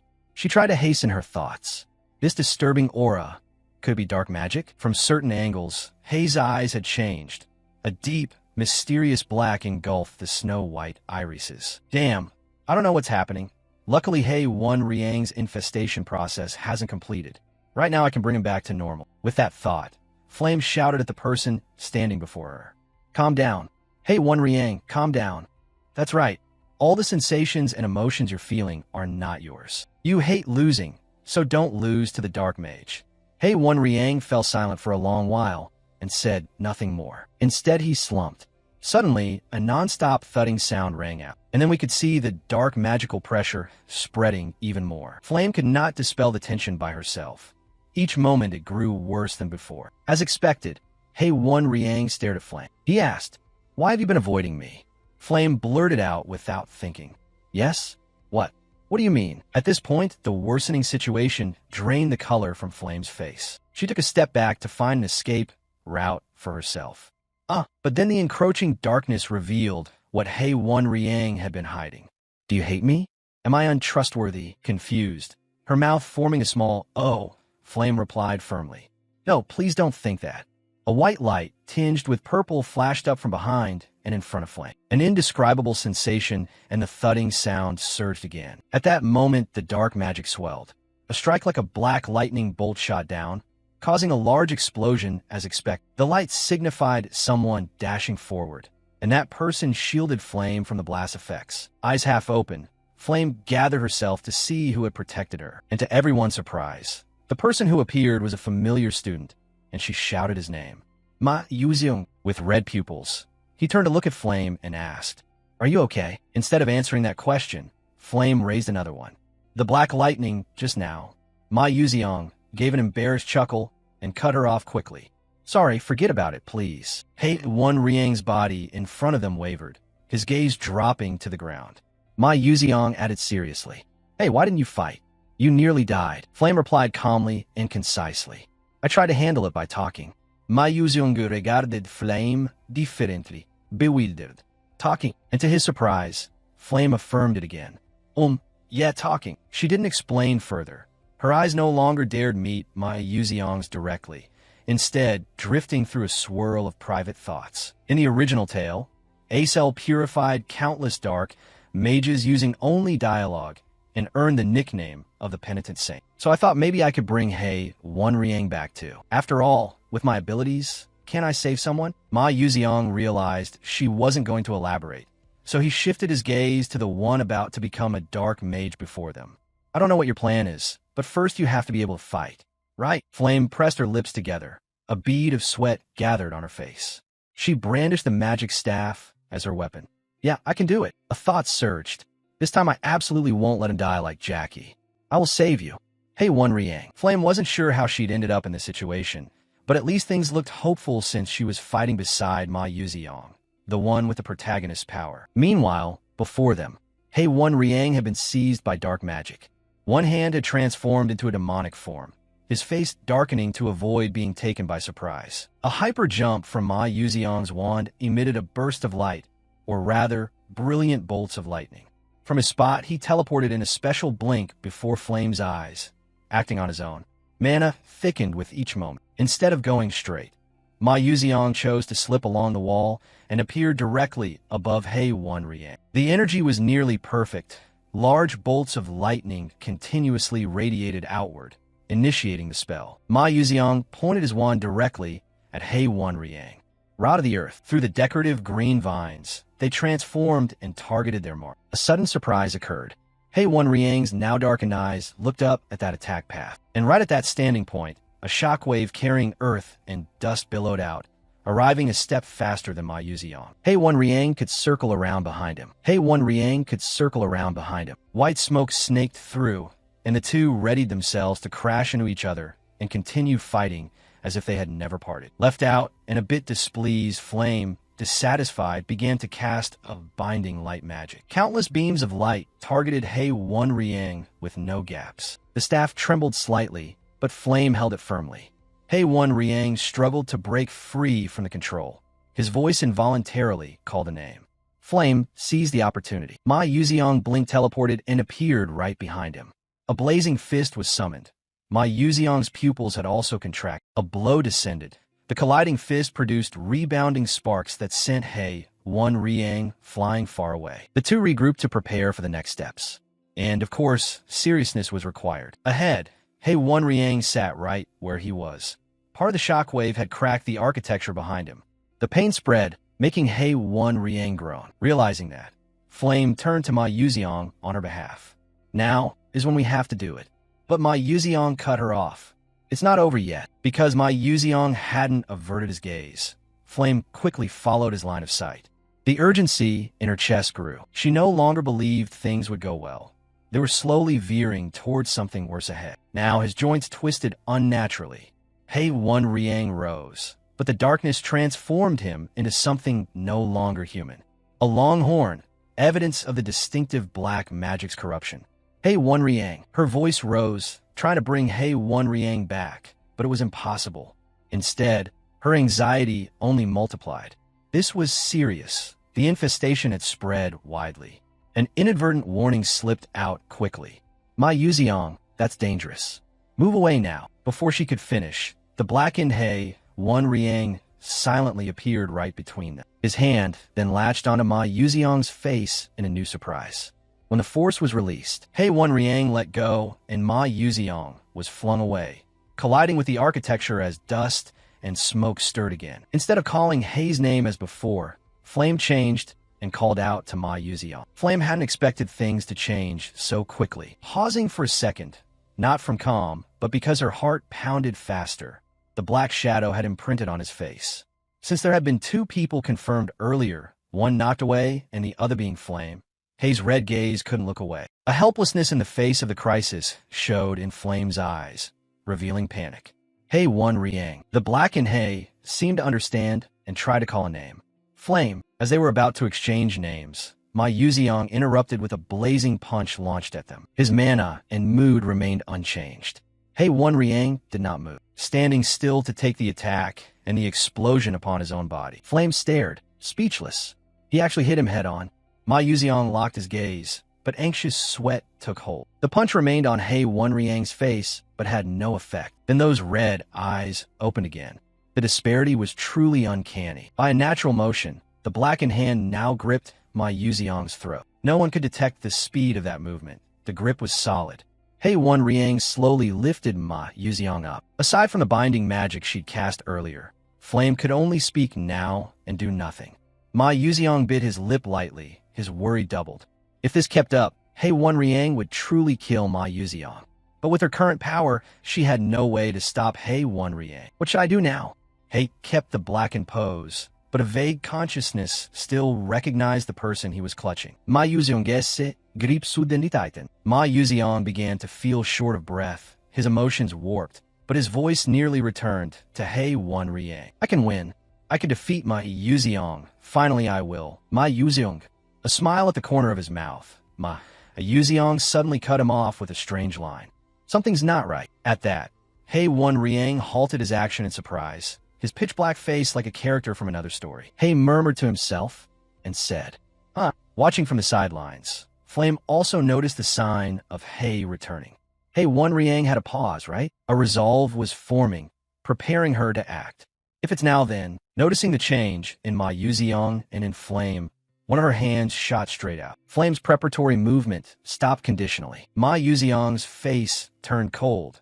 His pupils contracted once more. I thought only you lived in a world like mine. In the end, you're only like that too? How disappointing. A murderous aura suddenly poured from Hei Wan Riang, intense and dense. The blackened Hei showed no fear as he spoke, but his expression was more distorted than before. Hey, Ma Yuziang must win. Time rewound to the past. First year of middle school, spring. At that time, He Wenriang was only 14. Innocence showed clearly on his face. He stood before a bewildered, more childish Ma Yuziang, also 14. Irritated by that phrasing, He Wenriang frowned and said in a slightly colder tone, "Fight me." Ma Yuziang's sweat froze. He was extremely embarrassed. To dispel the awkwardness, he looked around to see if anyone was nearby. When they were alone, he gently asked a few questions. "Are you talking to me? Why suddenly want to fight me?" He Wenriang didn't change his expression and answered, "I can't accept that you're ranked above me. So let's make the rankings clear." Ah, surprise caused Ma Yuziang's face. Make the rankings clear, but that was what he wanted too. A smile spread across his lips. All right, let's give it a try. With the challenge accepted, the two decided to use the school's training ground as the arena. Ma Yuziang looked at his black wand. A magic duel, is it?" He waved the wand experimentally to test it. Seeing it was fine, he smiled brightly. "Then you attack first." Opposite him, noble He Wenriang was serious. "What is that stance?" He narrowed his eyes a little. "Is he a genius? Since birth, I was the heir to the full moon tower and began learning letters and magic. I trained every day to become the best battle mage." Yet the freshman rankings. First Ma Yuziang, second He Wenriang. The existence of the genius, Ma Yuziang, felt like a lightning strike to me. Attention shifted as a classmate called someone. "Yuziang, shall we go together?" "Then let's go." Ma Yuziang replied with a bright smile. Is that really Ma Yuziang? But the more I observed him, the more his behavior disappointed me. He read strange books unrelated to his studies. He wasted time every day without any apparent effort. I couldn't accept it. He was better than me. I needed to prove one thing. My efforts were not in vain. However, the result was dismal. The wand fell. He Wenriang stood stunned, incredulous and doubting at once. I can't believe I actually lost to him. Not a scratch, not a speck of dust. Contrary to his cheerful demeanor, Ma Yuziang was completely focused, and when the result came, he cheerfully stepped up to He Wenriang. "Oh, I won? By the way, this magic duel was really fun." A hand placed on his shoulder. He stood beside him, squinting and smiling as he added, "Thanks to you, it was a fun trip. Let's do it again next time." He left like that, not waiting for He Wenriang to say a word. His fist clenched tightly. Why did I lose? Why did I lose to someone who doesn't even try or study? Is he a genius? Bending down to pick up his wand, he said, "This time, it's simply a matter of practice. If I try harder, I can win." From that day on, I trained myself until I had no strength left. I trained and trained and trained, but the results never changed. He Wenriang lost his spirit. That's absurd. This was a one-on-one match I requested after understanding and analyzing all of my Yuziang spells. I can't believe it. In reality, there's such a wide gap between him and me. At that moment, my Yuziang reached out his hand toward He Wenriang. He made an observation and smiled as he spoke. "This time will be even more fun than the last, right? Do better next time." He Wenriang listened to those words in silence. Pausing a little longer, he pondered. Changing his mind, the two shook hands, a small exchange. "Next time I will definitely win." Haha, I'm really looking forward to that. I was forced to admit that my Yuziang was a genius. Even so, I resolved not to give up so I could prove that the time I spent striving wasn't in vain. One day, I will defeat Ma Yuziang, and now Ma Yuziang is in my hands. That memory dragged He Wenriang's blackened self back to the present. This time I can win. I thought so. Isn't that right? Ma Yuziang smiled brightly and could see that expression clearly. Already drowned in the power of dark magic and lost yourself? How disappointing. He Wenriang, I trained hard to fight you too. The blackened He blinked dumbfounded. You trained, digging into older memories. Do you remember? When we trained inside the dungeon, we fought as equals. I was shocked then too. It turned out I had a competitive streak. After that, I began training for the first time and always waited to rematch you. He Wenriang began to become greatly flustered. I've never beaten you even once. Now is the chance. But things went further when Ma Yuziang's cold voice uttered, "Then kill me. Pierce my heart with that power and enjoy the victory you desire. And then regret it, for this will be the last match between us." With continued provocation and the outcomes it would bring, He Wenriang regained the light in his eyes. Outside the fight, Flame waited for the most important moment. Ma Yuziang, too, narrowed his eyes and waited. "I will not kill you to win in this form. That would be denying my own efforts. I will not kill you to win in this form. That would be denying my own efforts." Outside, Flame rejoiced at those words. Thank goodness, Hei One Riang's emotions have returned to being human. Now we can save Hei One Riang. But things changed once more. A magical pressure descended upon the spot where the three stood. The blackened Hei made an irritated sound. Ma Yuziang's state was no less affected. Ahem, he blinked, pretending to notice something. This power is... They turned their heads as someone spoke. Oh my, footsteps of a girl in black. A gold hoop earring and reddish-brown hair. The deputy commander, holding a staff, spoke calmly. Isn't that Mazin Tiran? Hazan Macaron stood there lightly holding her staff, unconsciously exerting a great pressure that prevented Flame from moving and forced her kneel. Slightly annoyed, Flame squinted and vaguely recognized exactly who the opponent was. I saw that character in the original novel. Deputy Captain of Black Star Squad 13, Hazan Macaron. That meant someone else's footsteps were approaching at the same time. Hazan turned back and complained with her usual bewilderment. In the end, the prophecy was totally wrong, wasn't it? The captain clenched his fist tightly and strode forward coldly, his expression unchanged. Only his words shifted. Kane said, "Stop talking nonsense." Hazan criticized and committed that face to memory, adding her own analysis of the character. Sure enough, that man had arrived, the captain of Black Star Squad 13, Kane. The two stood side by side, looking at the darkened Hei One Riang and the recently fighting Ma Yuziang. Kane silently used a talisman to detect unusual dark fluctuations, saying nothing further. Hazan's gravity illusion was flawless. With it, she had effectively immobilized the move. Kane commented on the opponent. The oscillation waves are so faint that it's surprising they can produce this level of power. Hazan confirmed, "Indeed. What do you intend to do?" Kane nodded, opened a space, and drew out his wand, his voice cold. Target identified. Proceed to neutralize on the spot. Kane's target was the darkened individual who had briefly regained some consciousness. Hei One Riang, Ma Yuziang, and Flame found themselves in an awkward situation, indeed surprised by that decisiveness. However, Hazan still sensed something off and turned to ask, "Do you plan to kill immediately? It's still the early stage, so we could observe a bit more."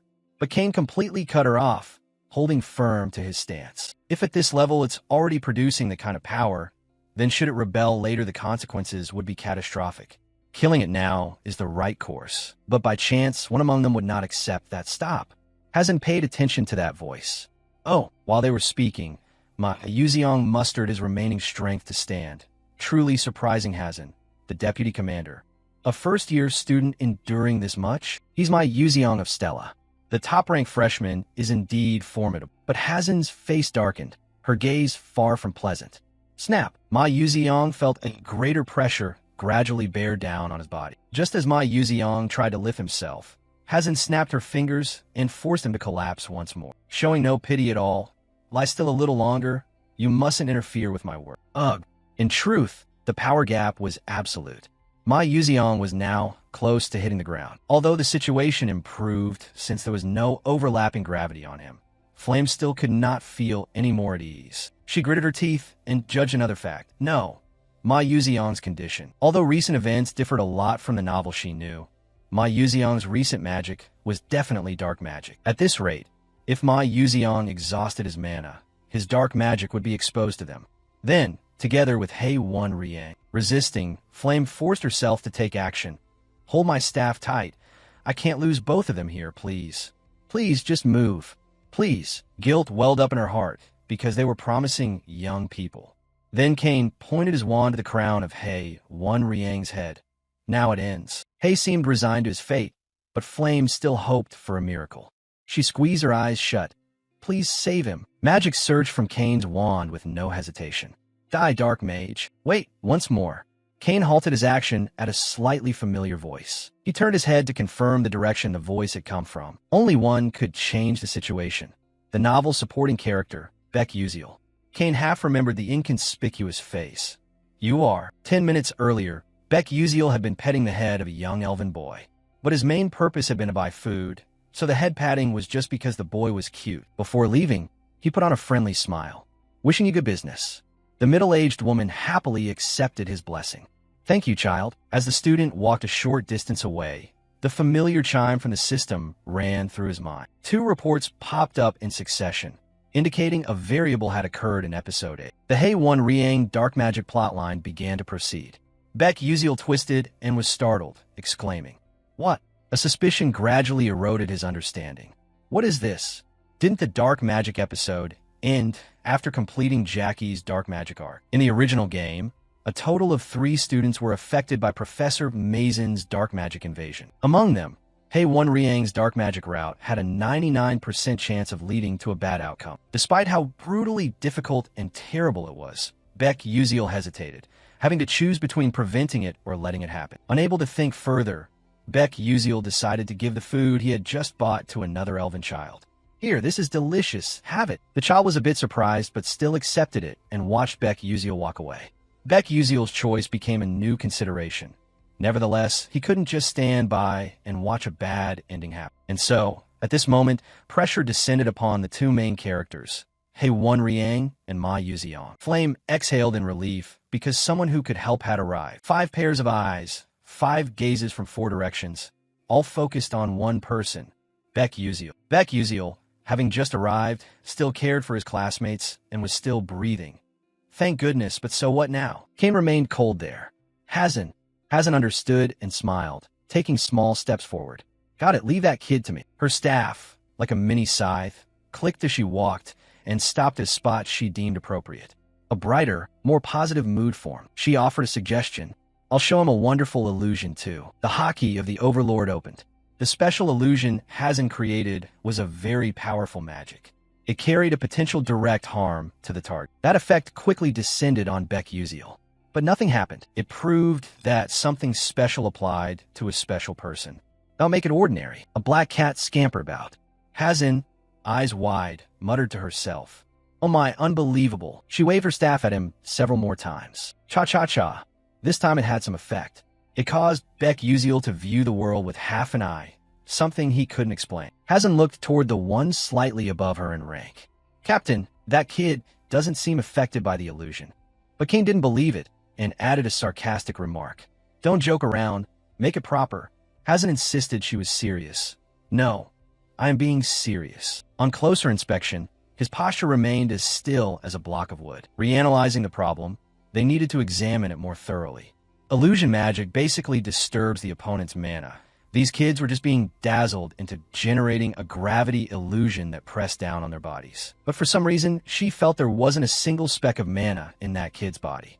How to put it? It felt like applying a joint lock to a slime. She frowned more.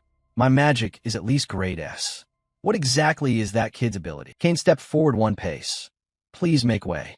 The deputy commander held his wand ready in a cold voice. Kane demanded Beck Uziel, "Reveal your identity." Beck Uziel replied quickly, "Stella Academy first year, Class S, Department of Combat Magic." But Kane didn't want to hear that known answer. "No, I mean tell me your true identity." Beck Uziel was baffled, a little confused thoughts racing in his head. "My true identity? I'm a Stella student. Isn't that enough?" Seeing him dazed with no other answer, Kane's brow twitched. "Fine, I guess you can't say." The question mark grew louder in Beck Uziel's mind. So what did I just say? When information couldn't be obtained, there was only one option: deal with reality. Kane changed his tone. "I won't interfere with your connections or your reasons for infiltrating Stella Academy. However, you must not interfere with our work." Beck Uziel lowered his head, staring at the others, and adjusted his words accordingly. "That's difficult. Aren't you planning to kill that student?" Kane did not deny it. A killing intent surfaced. "Yes, we will kill him." Even though Hei-Won Riang was darkened, he could still sense how that voice sounded. This put Beck Uziel in an even more awkward position. He knew clearly that if he fought those people now, he couldn't last 5 seconds. He would die. He took another step forward. He drew his weapon. "But he's worth risking my life for. I can't lose him right now." He said, "You're about to kill my classmate, so there's no reason for me to ignore this." Kane, facing him with the same cold expression, repeated a point. More precisely, the thought Beck Uziel had just had. "If you actually fight us, you will die." But Beck Uziel had a plan. With a composed face, he replied succinctly, "At first glance, you two don't seem like people who like to reveal yourselves. Should I draw a little attention? I am somewhat confident. Even if I die, at least it could cause a commotion." Kane now realized the boy before him was not ordinary. He was silent for a long moment, then looked up and asked, "What do you want?" Beck Uziel, not wanting things to escalate, resolved to speak up. "Just once, let her purify that friend." Kane listened intently to his words, then shifted his gaze to Hay, who was darkened, and without hesitation pointed his wand at Beck Uziel and said, "That's a futile effort. Even if he could cleanse the dark magic, the emotions would not return." Slightly frightened, Beck Uziel drew his sword into a ready stance and pleaded, "Once is enough. Her magic can even restore emotions to their original state." Flame silently looked at Beck Uziel, sweat trickling down, but above all she doubted his words. "Can you really help Hay One Riang return to his original state?" Flame doubted not only his words, but herself. But the more important question now was whether Kane would accept it. What if the purification fails? Beck Uziel answered, "I'll withdraw decisively." To Kane, that was not a bad proposal. At least they wouldn't need to deal with someone who could overcome Hazen's illusion magic, avoiding drawing attention and allowing the other party to leave on their own. So stepping back now seemed the wisest move. He said, "Fine, if you betray us, I'll give you the most painful death possible, whether it causes a big commotion or not." Hazen beside him couldn't believe the captain would say that. "Captain," but Kane paid no mind and ordered, "Hazen, remove the illusion." Before dispelling it as the captain ordered, Hazen still asked, "Can we trust his word?" The same cold reply came, "If it's a lie, it's not too late to kill the brat." She slammed her staff down hard on the ground. "Fine by me. If the captain says so, then there's nothing more I can do." Shaking her staff, Hazen withdrew the illusion. Both Ma and Hay could regain their freedom and gasp for breath. Though Flame felt less pressure, she still had to reluctantly cope with it. Blinking, Flame realized someone was standing in front of her. More precisely, Beck Uziel had come closer and sat down opposite her. "You know what state Hay One Riang is in, right? If it's you, could you bring him back to normal?" But Flame had no confidence at all. She lowered her head. "Sorry, I don't have that kind of power." But Beck Uziel drove the knife deeper into Flame's pain. "Are you going to repeat what happened with Jackie?" Flame wavered for a moment. She said what she truly wanted. "No." Beck Uziel looked at that change, and then a smile dispelled the tension. "Help Hay One Riang. You can do it." If someone else had said it, Flame might not have believed them, but coming from Beck Uziel, it was different. Regaining her resolve and the familiar feeling, Flame picked up her staff. "If Beck Uziel says I can do it." She slowly stepped forward and stood before Hay for a moment, as if Beck Uziel's assertion meant she truly possessed that power. One person was still nearby. Flame glanced over and instructed, "Step back a little." Ma Yuzeong completed the final preparatory steps. Flame looked again at the darkened one, and the haunting memory of Jackie's darkening surged back. Golden mana began to gather, and a thought formed. "I won't stand by helplessly like that anymore." Her eyes opened, and Flame formed a magical matrix. Angel wings appeared, carrying a bit of her own hope. "This time I'll definitely save Hay One Riang with my own power." The angelic miracle manifested through song. Flame closed her eyes and merged with the flow of mana. Light appeared unusually. Hazen, watching from the side, turned to the person next to her and asked, "Captain, is that light magic?" Without blinking, Kane replied, "Yes." Doubt grew, but that girl isn't from the Holy Order. That level of power seems on par with a saintess. Kane seemed to recall, "I heard among this year's new stellar recruits there's someone who can use angelic power, light attribute.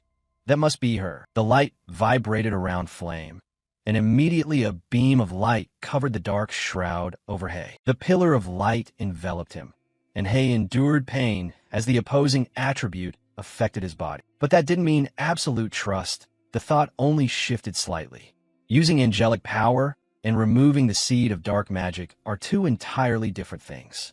At best, it can only suppress it. Yet Kane made things difficult for himself. Now that perception struck back at the newly formed illusion. Cough, cough. Hay One Riang coughed. The black layer was gone, and his consciousness returned. Hay One Riang looked at his hand. He almost went to ogle the naked chickens, and then he heard the slightly choked voice of the person standing before him. "Thank goodness you're back to normal." A second later, Flame collapsed sideways from losing too much mana. Hay One Riang, flustered, tried to reach Flame, but Kane's sharp iron wand was already pointed at his throat, stopping any action. The purpose now was singular. "Then let me examine him immediately." Quickly, the group formed into 2 teams of 3. Ma Yuzeong and Beck Uziel attended to Flame. Kane and Hazen attended to Hay. After a moment, Kane questioned, "What's the result?" Halting the examination, Hazen looked over and answered, "Completely normal." He's like an ordinary person to the point it's unbelievable he was ever darkened. No, it's more accurate to say those emotions never existed. It's like emotions were forcibly added on. It seems the host is quite strong. Captain, what now? Kane turned and retreated, standing up in helplessness. Hasn't adjusted her inner tone. Our captain seems quite shaken. No wonder. He had always been convinced that once someone was darkened, they couldn't be saved. So he wiped them all out. Yet now those kids completely dispelled it. Flame, I'm sorry. I'm Fine. Weren't you worried about me? A smile formed as the kids cheered with each other. Before leaving, she winked at Beck Uziel. Well then, kids, see you next time. Who she meant was up for debate, but saying that to Beck Uziel was bold. I don't want to see you again, understand? After everything ended, night covered the realm of fairies. The moonlight lit a pretty corner of a path. Then someone shadowy walked along that path. Fortunately, it wasn't Professor Mazentirin, but the king of the Flower Fairy clan, Siren. Confused, though alone, she still felt unsettled. Looking around, a puzzling thought surfaced. That's strange. I clearly followed the dark magic flow I sensed then, so why is there no trace now? She looked at her hands before doing anything else. Finally, Siren went to the empty plot where the dark magic had been detected, closed her eyes, and spread out her palms. Wind, bring me the memories. Then the scent of memories wafted to her nose and quickly filled her mind. But she couldn't see anything. Memories of a wind full of black and white hues. She thought again. Did someone deliberately erase the memories with magic? Erased memories can't be restored even with high-level spells. However, Hoa Siren was the greatest master among them. She would not submit to such petty magic. Fireflies dotted the black night. Wind, I beg you as the fairy king, whisper more of those memories to me. Siren tried again. The ground, the breeze, the leaves, the trees, and the stones all whispered to Siren about what had happened here. Although they had erased the memories meticulously, leaving almost no trace, a few fragments still faintly slipped through, and the shadow of Beck Uziel was the largest. But she couldn't make out faces. Was that Stella's uniform? A surprise. At that moment, a strange sensation ran through her mind. What is that smell? It was a scent she could never forget. No matter how she tried, that scent was definitely Iphanel's. But hadn't Iphanel already sunk into eternal sleep in her own garden? Could someone have entered the secret garden earlier? Could it be related? However, as time passed, the memories faded worse, and a pain surged into her mind. This is bad. I can't read any more memories. But with what she had, Hoa Siren had to steady her emotions and analyze a possibility she needed to consider. The person who entered the secret garden that day and the name that stole Liefenel's heart. Could they be the same person?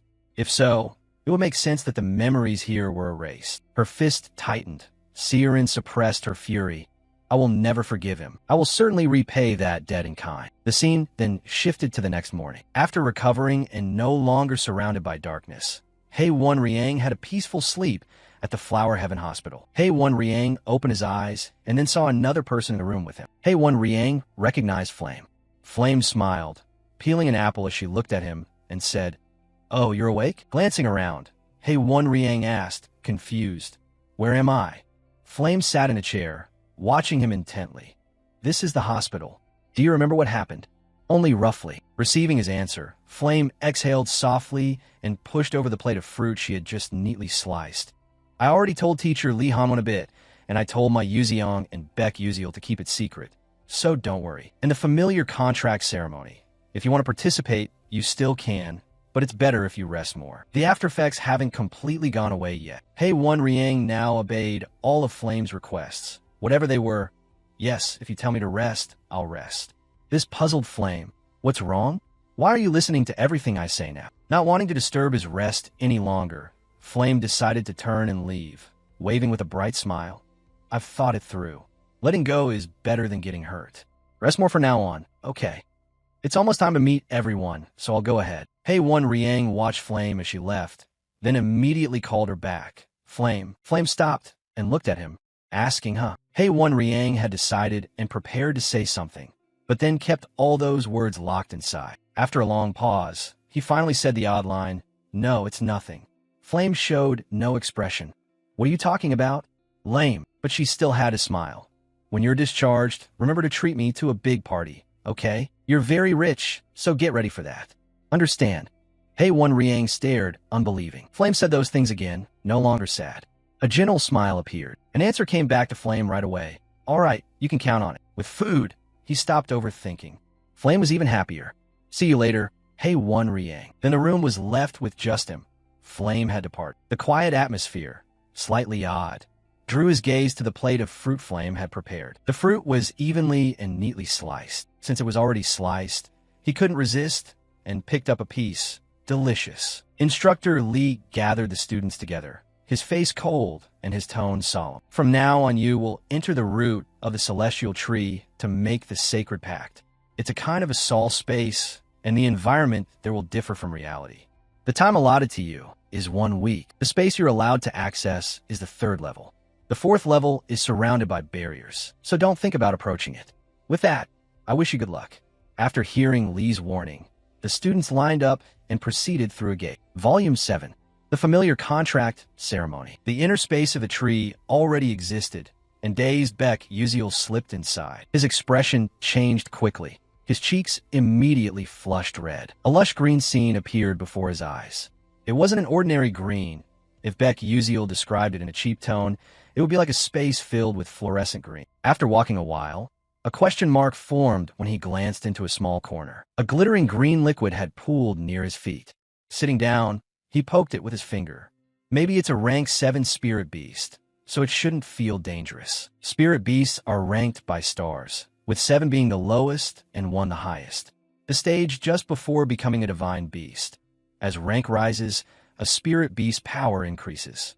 But making a contract becomes correspondingly harder. This is so tedious. Even students of Stella could only reduce it by about 5% per year. But anyway, that's not my concern. The road is long, so we'll take it slowly. They moved back outside to the entrance where students make their pacts.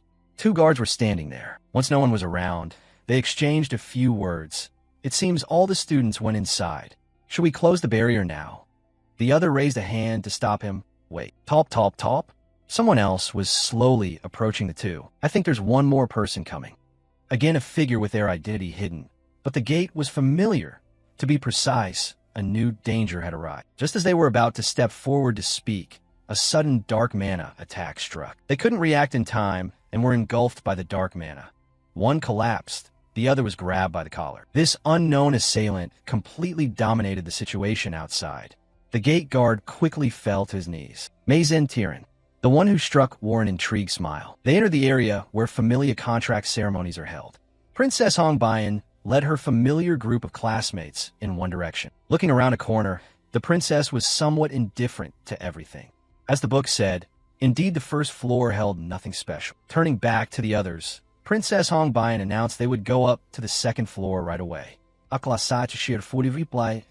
However, another classmate at the rear showed signs of not feeling well. Ars Wang is a fire tribute prodigy like Hongbayan. Now her condition was worsening. She put a hand to her forehead and wondered, why does my body feel like this all of a sudden? My stomach churns and I feel nauseous, my vision keeps blurring, and then I just collapse right here. Hearing the commotion, their classmates turned to look.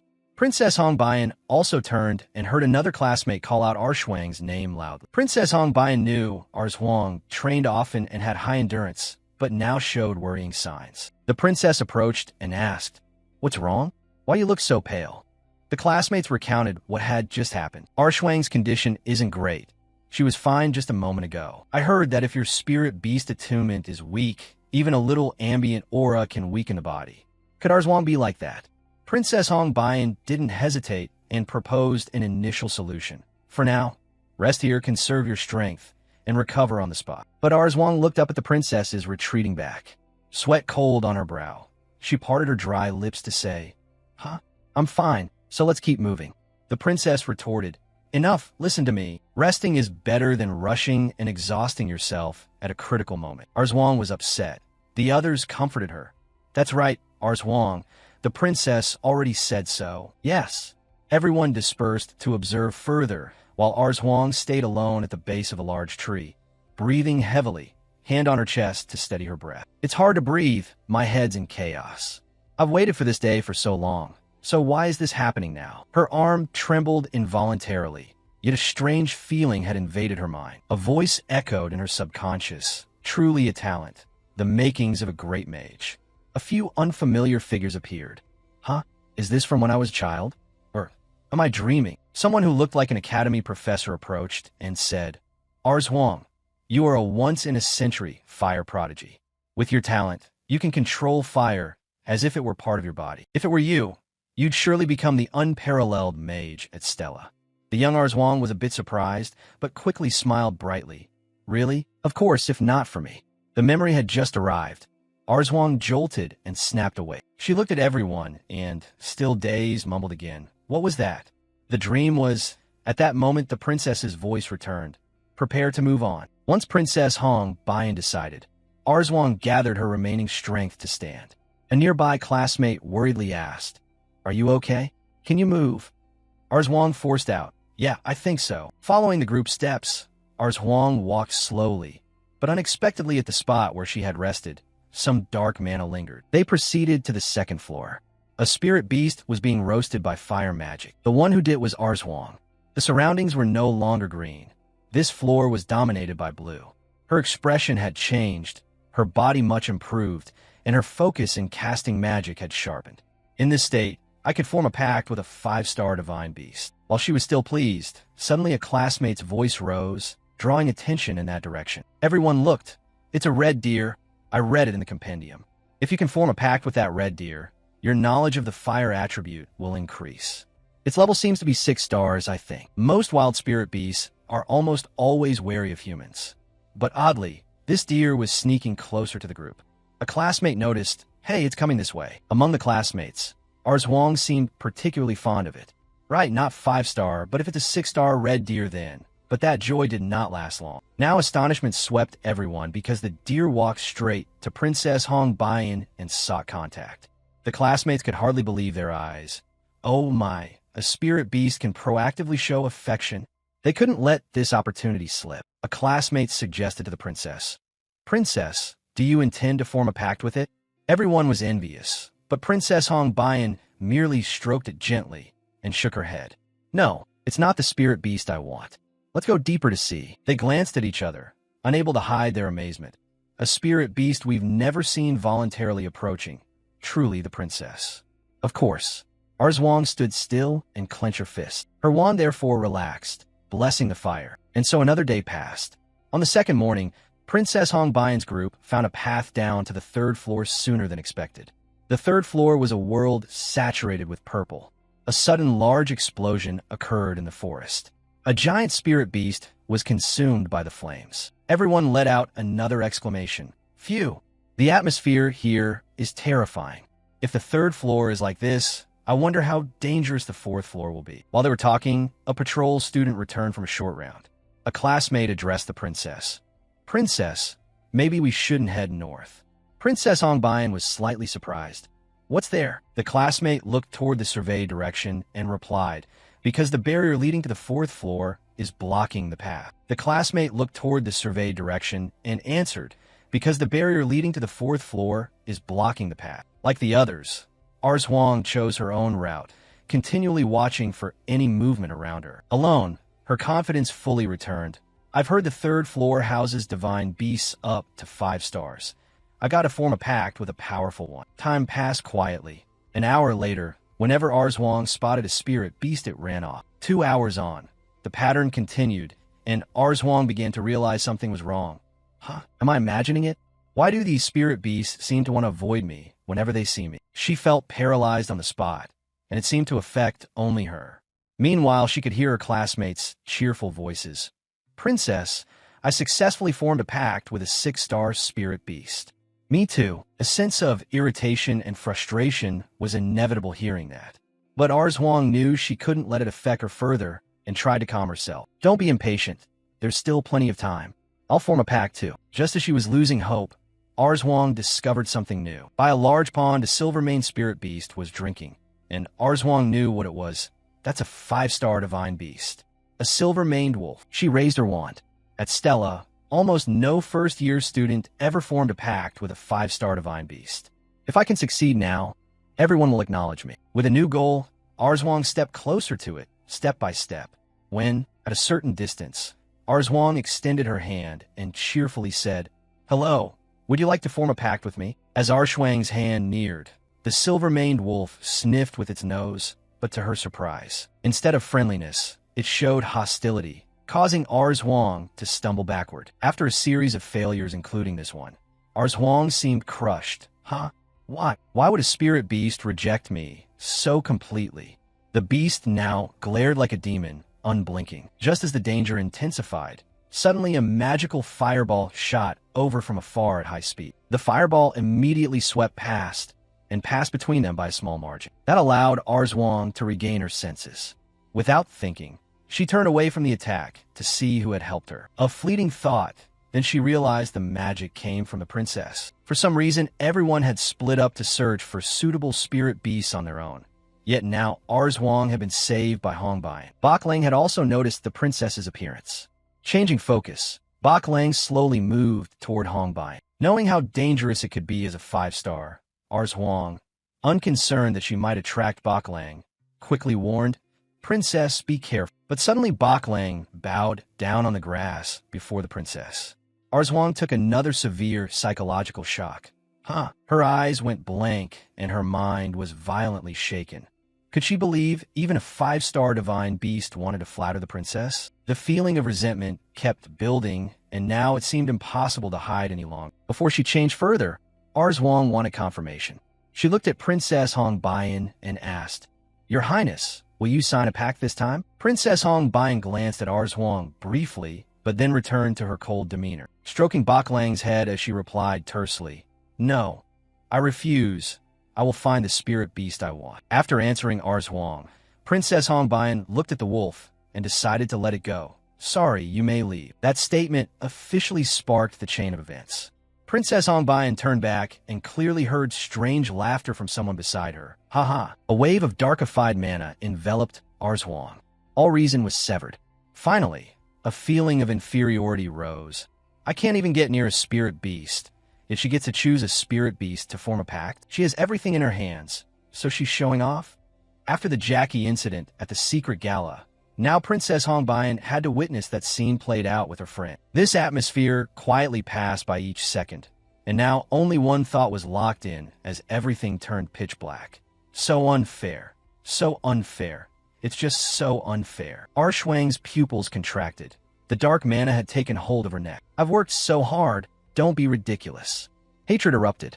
Arshuang gritted her teeth and spat out each word. All of it was aimed at Princess Hongbian. A large amount of mana attacked.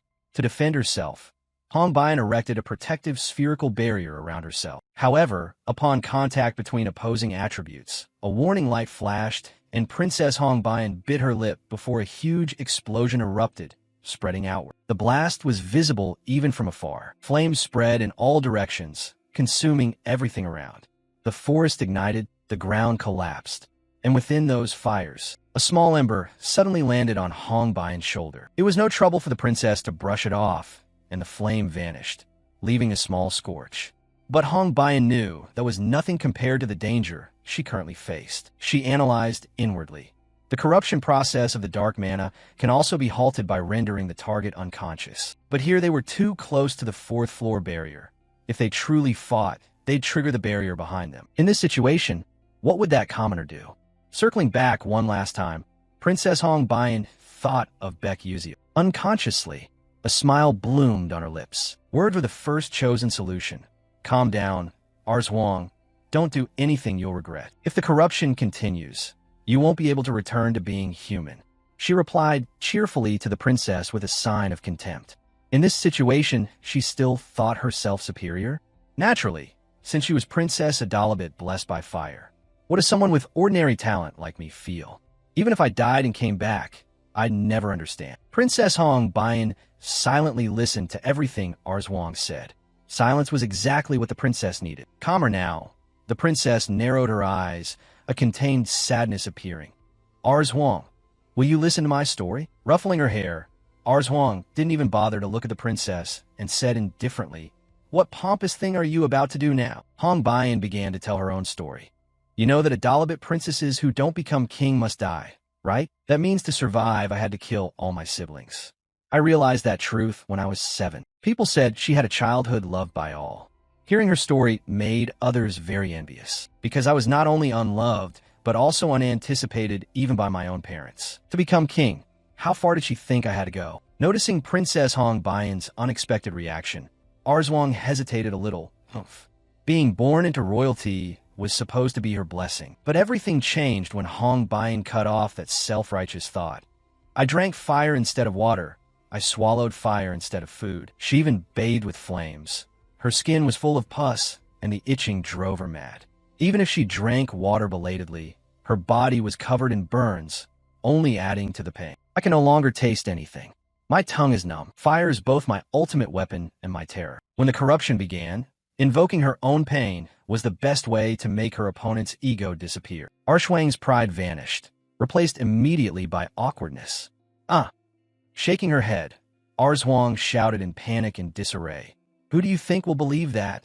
How could anyone endure such things? You plan to use lies to seek my sympathy?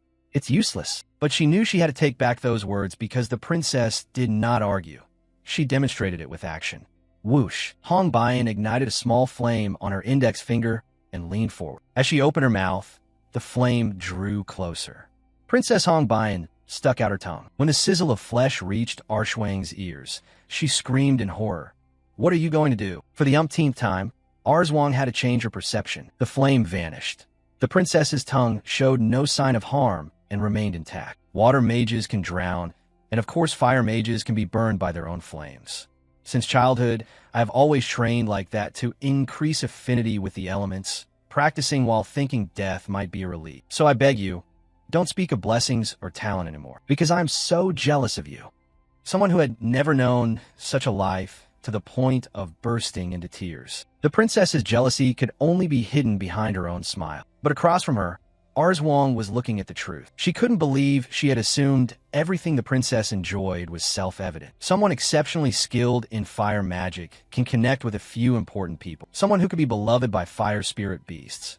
If I didn't know that, I would have. The wand slipped from Arshuang's relaxed arm and fell onto the grass, tears beginning to gather at the corners of her eyes. I'm sorry, Your Highness. Hong Baiyan watched her quietly. When the dark aura had faded, Princess Hong Baiyan offered a confident smile. All right. Soon after, the group members rushed over in a panic. The explosion from the clash had everyone terrified. Clearly there had been a blast nearby. Princess, where are you? Seeing everyone frantically searching for her, Hong Baiyan called out loudly, I'm over here. Her blonde friend, hearing her voice, rejoiced like it was the new year. That's great. We finally found you. Princess, what happened here? Seeing Arzwang now with her eyes closed as if accepting her fate, Hong Baiyan felt a rare softening.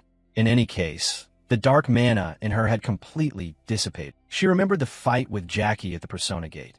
If she had been her former self, she would have immediately moved to restrain Arzwang. Perhaps this change was also due to that commoner? Hiding her pride, Hong Baiyan told everyone to take good care of Arzwang, since she still seemed unwell. Arzwang blinked awake, stammering to ask about punishment. The others found it even stranger. Do these two share some unspeakable secret?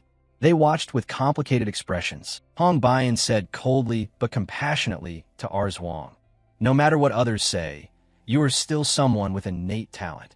I do not intend to punish you for this small incident.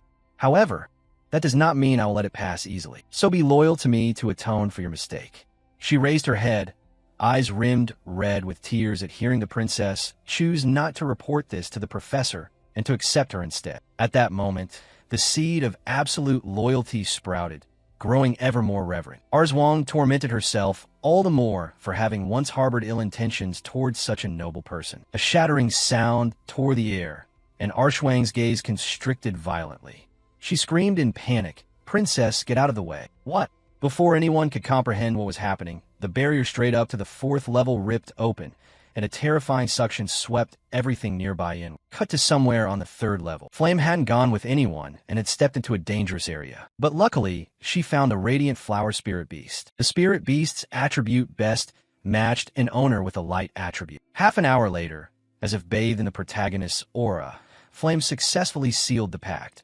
Now she was happily skipping around, overjoyed to have bound a spirit beast approaching rank 4. Fortunately, it didn't take long, and a thought flickered through her mind. In reality, Forming a pact doesn't let you summon spirits at will.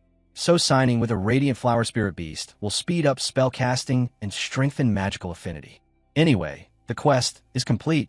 Time to enjoy the free time. But just 10 minutes after making that decision, Flame unexpectedly encountered Acel and the aloof Ma Yuziang sitting and chatting cheerfully. Both stopped when Flame appeared. The atmosphere suddenly grew awkward, like a miscut scene from some drama. Flame composed herself, her voice happy with a touch of embarrassment. Sayo and Yuziang, it's awkward to meet you like this. Ma Yuziang smirked and replied, It's nothing. What a coincidence to run into each other here. Sitting up, Flame's eyes became those of a rabid reporter. Hey, why are you two here? Acel awkwardly explained. I just happened to pass by and bumped into them. Ma Yuziang laughed loudly and said, I was just killing time. Flame accepted the explanation without further questions. In the original storyline, Ma Yuziang couldn't befriend any other spirit beasts due to certain character settings. So it's reasonable he'd be wandering to kill time. Acel simply met them by chance, and they chatted. Thinking that, Flame said softly, Anyway, it's good to see you. If you don't mind, may I join you for a meal? A violent explosion not far away reverberated and spread throughout the forest. Acel sensed something amiss, her hands clenching with worry. This aura was Flame, as the radiant lead role, of course understood Izel's meaning without mistake. It was dark mana. But why? This event wasn't in the original novel and keeps updating like this. Thinking that, she chastised herself for the foolish thought. This wasn't the first or second time something happened without warning. While Flame blamed herself, Ma Yuziang stood and continuously cast jump spells without a word. He shot up into the sky, a solemn expression on his face. Flame froze in place. She was quite surprised to see such an expression on someone as cold as Ma Yuziang. She pressed her lips together and silently resolved. Stop the dark mana assailant from ruining the Spirit Beast Pact ceremony. Acel, let's go. At the center of the blast, as the smoke cleared, they could faintly see Princess Hong Baiyan's group collapsed on the ground. Around them were wrecked belongings as if they'd just endured a fierce battle. Cough, cough. Hong Baiyan coughed roughly, trying to sit up, and suddenly noticed Arzhuang lying over her. Sensing the aura on her, she weakened over time. Hong Baiyan shouted desperately, Arzhuang, try to wake up. Stay with me. But Arzhuang was unconscious and couldn't respond, so she hurriedly moved Arzhuang aside. Hong Baiyan sensed the dark mana spreading outward at a speed visible to the naked eye. The fourth level barrier, the seal that imprisoned dangerous creatures. And from those cracked fractures, a dolphin-like creature, covered in black sparks, leapt into the sky. Its body was filled with strange red sigils, emitting ultrasonic waves that reverberated throughout the forest. Introducing the rank 4 Frostfire Dolphin, a bafflement rose in Hong Baiyan's chest. Why had the spirit beast she'd sought for so long been corrupted by darkness? If left unchecked, it would lose control and kill everyone. Just as Hong Baiyan raised her scepter to cast a fire spell, an unexpected variable occurred. Countless boulders rained down from the sky, smashing into the dolphin. Then, chains of light appeared from nowhere, shackling the Frostfire Dolphin. Above in the sky, Ma Yuziang emerged like a hero, his fist blazing as he struck the creature's massive body. He sent it crashing into the ground, sending dirt and stone flying. Hong Baiyan was very surprised by his appearance. She wondered why Ma Yuziang was here. Something made Hong Baiyan gape in astonishment. The divine radiant light radiating from the chains began to dispel the dark mana on the Frostfire Dolphin. It seemed more comfortable than ever, closed its eyes, and sank into a blissful sleep. As everyone suspected, there was only one person in that world who could purify dark mana, Flame. Before long, the Frostfire Dolphin returned to its original form. Flame stepped forward and stroked it. There, I've healed you. The Frostfire Dolphin expressed its gratitude and then flew away. Then Flame and Acel turned to look at Hong Baiyan. Just as the princess looked back at them, Flame was the first to speak. Princess, what's going on? Hong Baiyan hugged her pride and retorted, You're asking me. Who else should I ask? Suddenly, there was a tremendous explosion that shattered the seal of the 4th level barrier. From that fissure, a spirit beast infected with demonic energy crawled out and attacked our group. Crack! The red barrier sealing the 4th level suddenly shattered into pieces. A stream of dark chi, cold and grim to the bone, poured through, making all the protagonists' skin crawl. Their gazes immediately turned to the barrier, where a figure in a mysterious cloak was slowly approaching, their voice carrying a sick excitement. Well, so many familiar faces. Not only from Class A, but even 4 students from Class S. Today my luck is truly good. Recognizing the owner of that voice, Hong Bian could hardly believe it and blurted out, "Why is it you?" Professor Mei Zhen Tyrant, a cell behind her urgently asked. Why is Professor Mei Zhen Tyrant appearing here? Flame had long frozen. Another variable not in the novel had appeared, and her eyes flashed with seriousness. Ma Yuziong, having summoned his weapon, silently speculated, could the prestigious professor of Stella Academy actually be a dark witch, and the source of that terrifying magical pressure as well? I had planned to save this prize for last, but there's no reason to refuse a delicious meal sitting right in front of me. Now, shall we begin our feast? With that, a grotesque horn sprouted from the top of her head. Her smile twisted, becoming wild and insane, dark mana exploding outward and devouring everything within a 4-meter radius. At the same time, over with Baek Uziel, a few hours earlier he stood before the barrier leading up to the 4th floor. Perhaps thanks to training in the spirit garden, the spirit beasts reacted with a compatibility toward him, making the journey here relatively smooth. But from the 4th floor onward, things wouldn't be as easy. I just hope I can obtain the spirit beast's heart safely and without incident. A blinding light erupted, and the space trembled violently. When Baek Uziel opened his eyes, he had been transported to the 4th floor, a space filled with pink, beautiful as a fairyland. Suddenly a pair of glowing red eyes appeared from the bushes. Before he could think, a murderous wild boar charged at the protagonist. It gaped its mouth full of razor-sharp fangs. Baek Uziel was briefly surprised, but only for a moment. He drew his Westvaughn sword, preparing to cast magic, a danger level of 3 giving off such a strong aura. The monster levels here really differ from other floors. In a flash, a perfectly precise slash cut through the massive body. The boar couldn't withstand it, collapsed to the ground, dead before it could gasp. The Terryphone sword certainly couldn't pierce that layer of defense. Luckily, I brought equipment crafted by Alterisha. Although it's a consumable that lasts only 5 minutes, I need to leave quickly before other monsters are drawn here. The nature of this space disorients intruders, making it easy to get lost. However, I had Flame Plant, an absolute orientation bloom that functions like a compass to prepare for this scenario. As long as I have this flower that always points east, I won't fear losing my way anymore. Alright, finish this quickly and get through the 4th floor. Before long, Baek Uziel overcame many other dangerous monsters. He felt as if what he was seeking was about to appear, when suddenly a pure, enchanting flute tune rang out ahead. Baek Uziel slowly approached. The dense forest split, and a peerless beauty with long white hair like a waterfall hovered in the air, humming some melody. For a moment, the spatial cherry blossoms trembled, the world bathed in pink, and Baek Uziel felt a lightness as if he were flying. One of the 12 lunar deities, Hong Lin Xian, 3rd moon, noticing someone had arrived, she curled her lip and said, "Humph, a human? Why do you come to this remote place?" Her exquisitely beautiful face was nearly the ideal in Baek Uziel's mind, making his heart race. But he forced himself to keep his composure. Within Hong Lin Xian's mana flowed an enchanting power, and that appearance was only an illusion constructed to lure prey into a trap.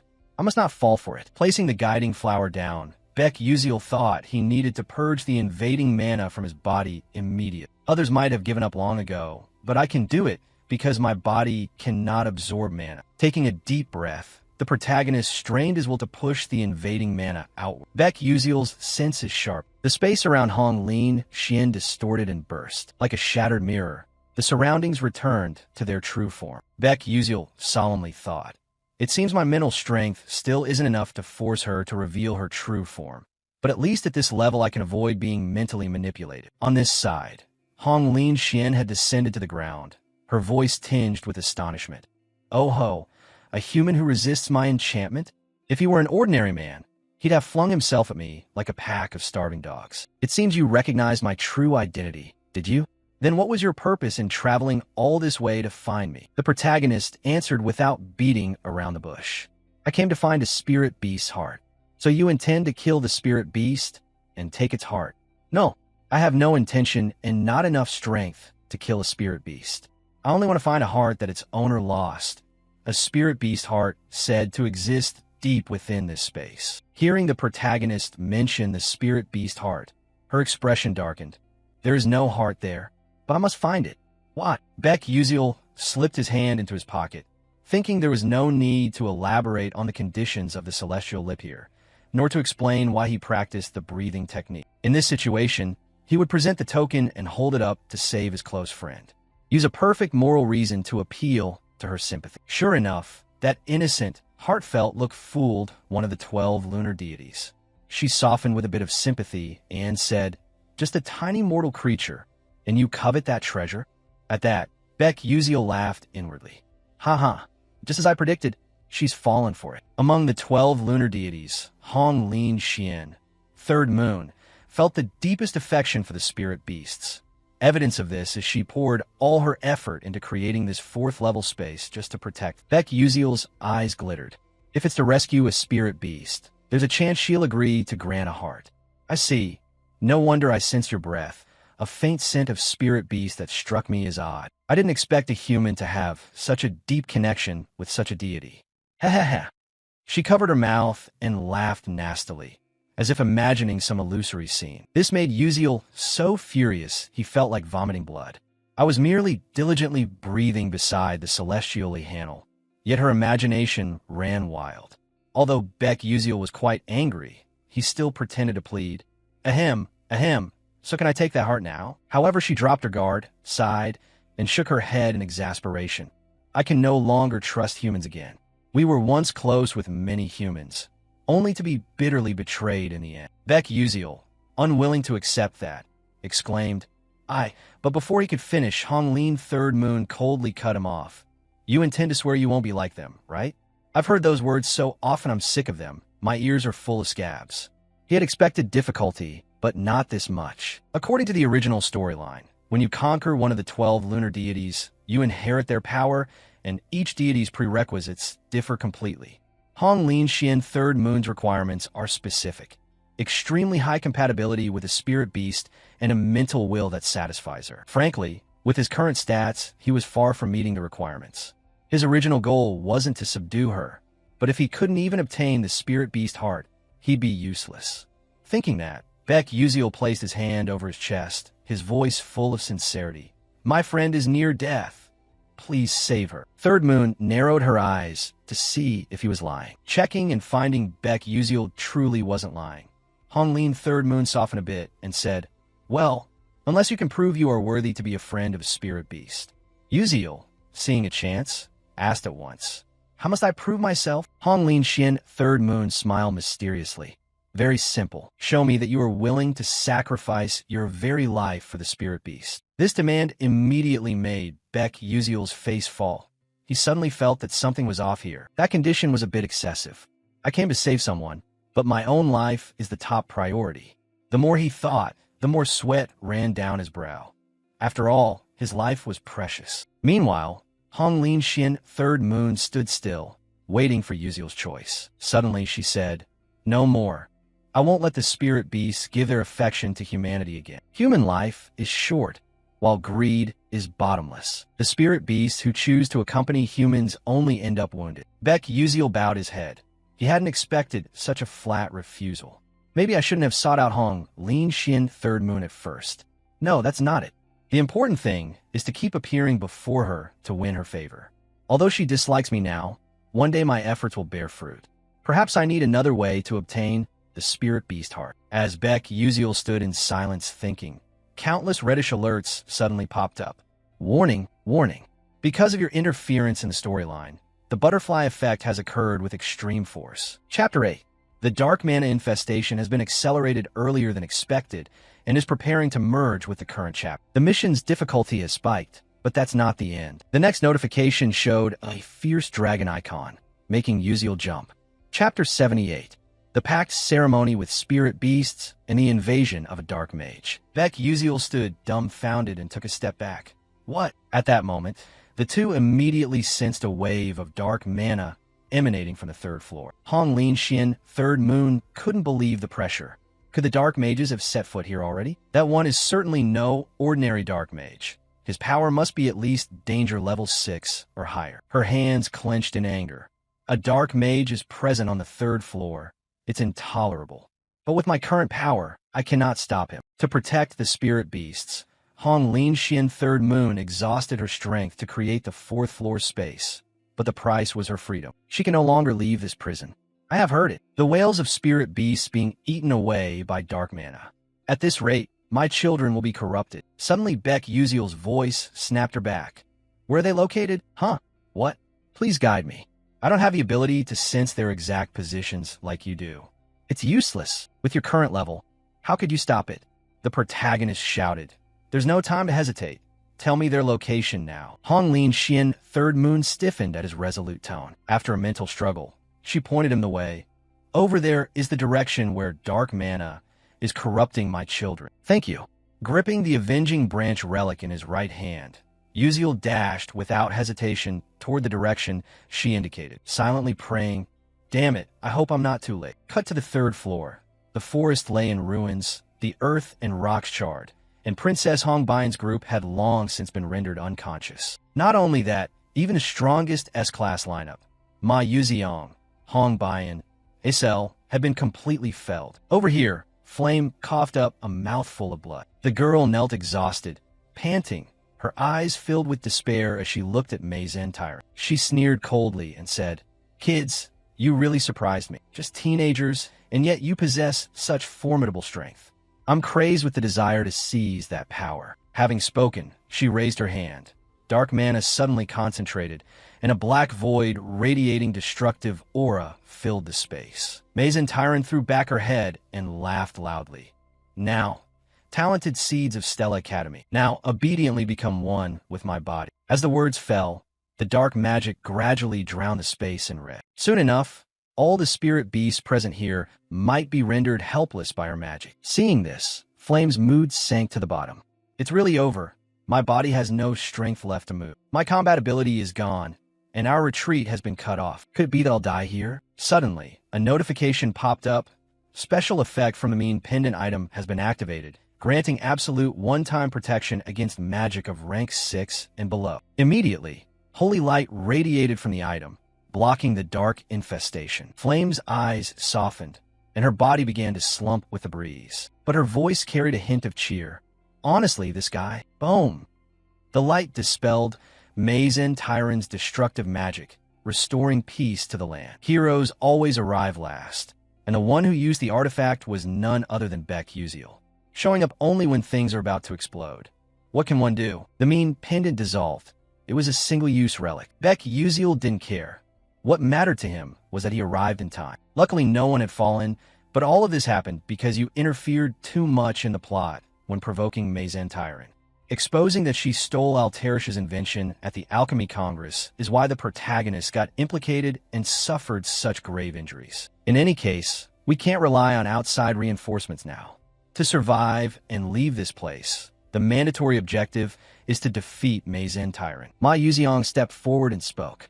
Beck Uziel? Beck Uziel? Startled, Beck Uziel anxiously asked, Ma Yuziong, are you okay? Ma Yuziong answered with a bitter smile.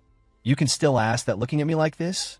But right now, only you and I have enough strength to continue, so we have to gamble. The pressing question is, how are we going to do it? Ma Yuziong looked ahead as the fog quickly cleared, revealing Mei Zentire approaching them. If we confront her head-on with raw power, we'll surely be crushed. He grabbed something from his backpack and tossed it down. Beck Uziel held up the Avenging Branch and said confidently, I have a plan, but the opportunity will only come once. Introducing the Supreme Grade Branch of Resentment. Over time, resentment cannot fade and only deepens. Special properties. Resentment. 1. The first strike will sow the state of resentment on the target. 2. The second strike will trigger a resentment explosion and deal fatal damage to creatures with darkness attribute.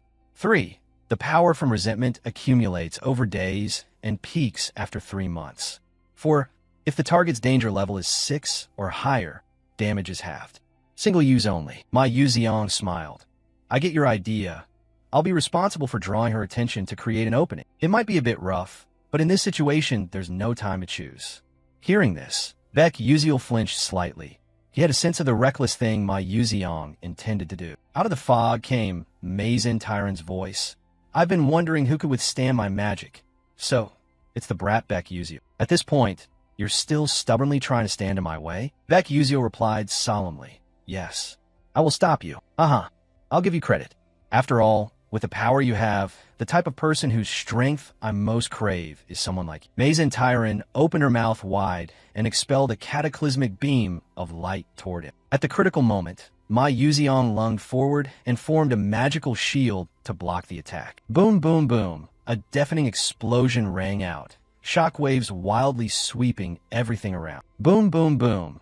A deafening explosion rang out, shockwaves wildly sweeping everything around. A dense, dark mana pressure radiating from Ma Yuziang's body broke past the level 6 limit. His aura had been completely blackened, turned into an extremely demonic void. Beck Uziel squinted and watched.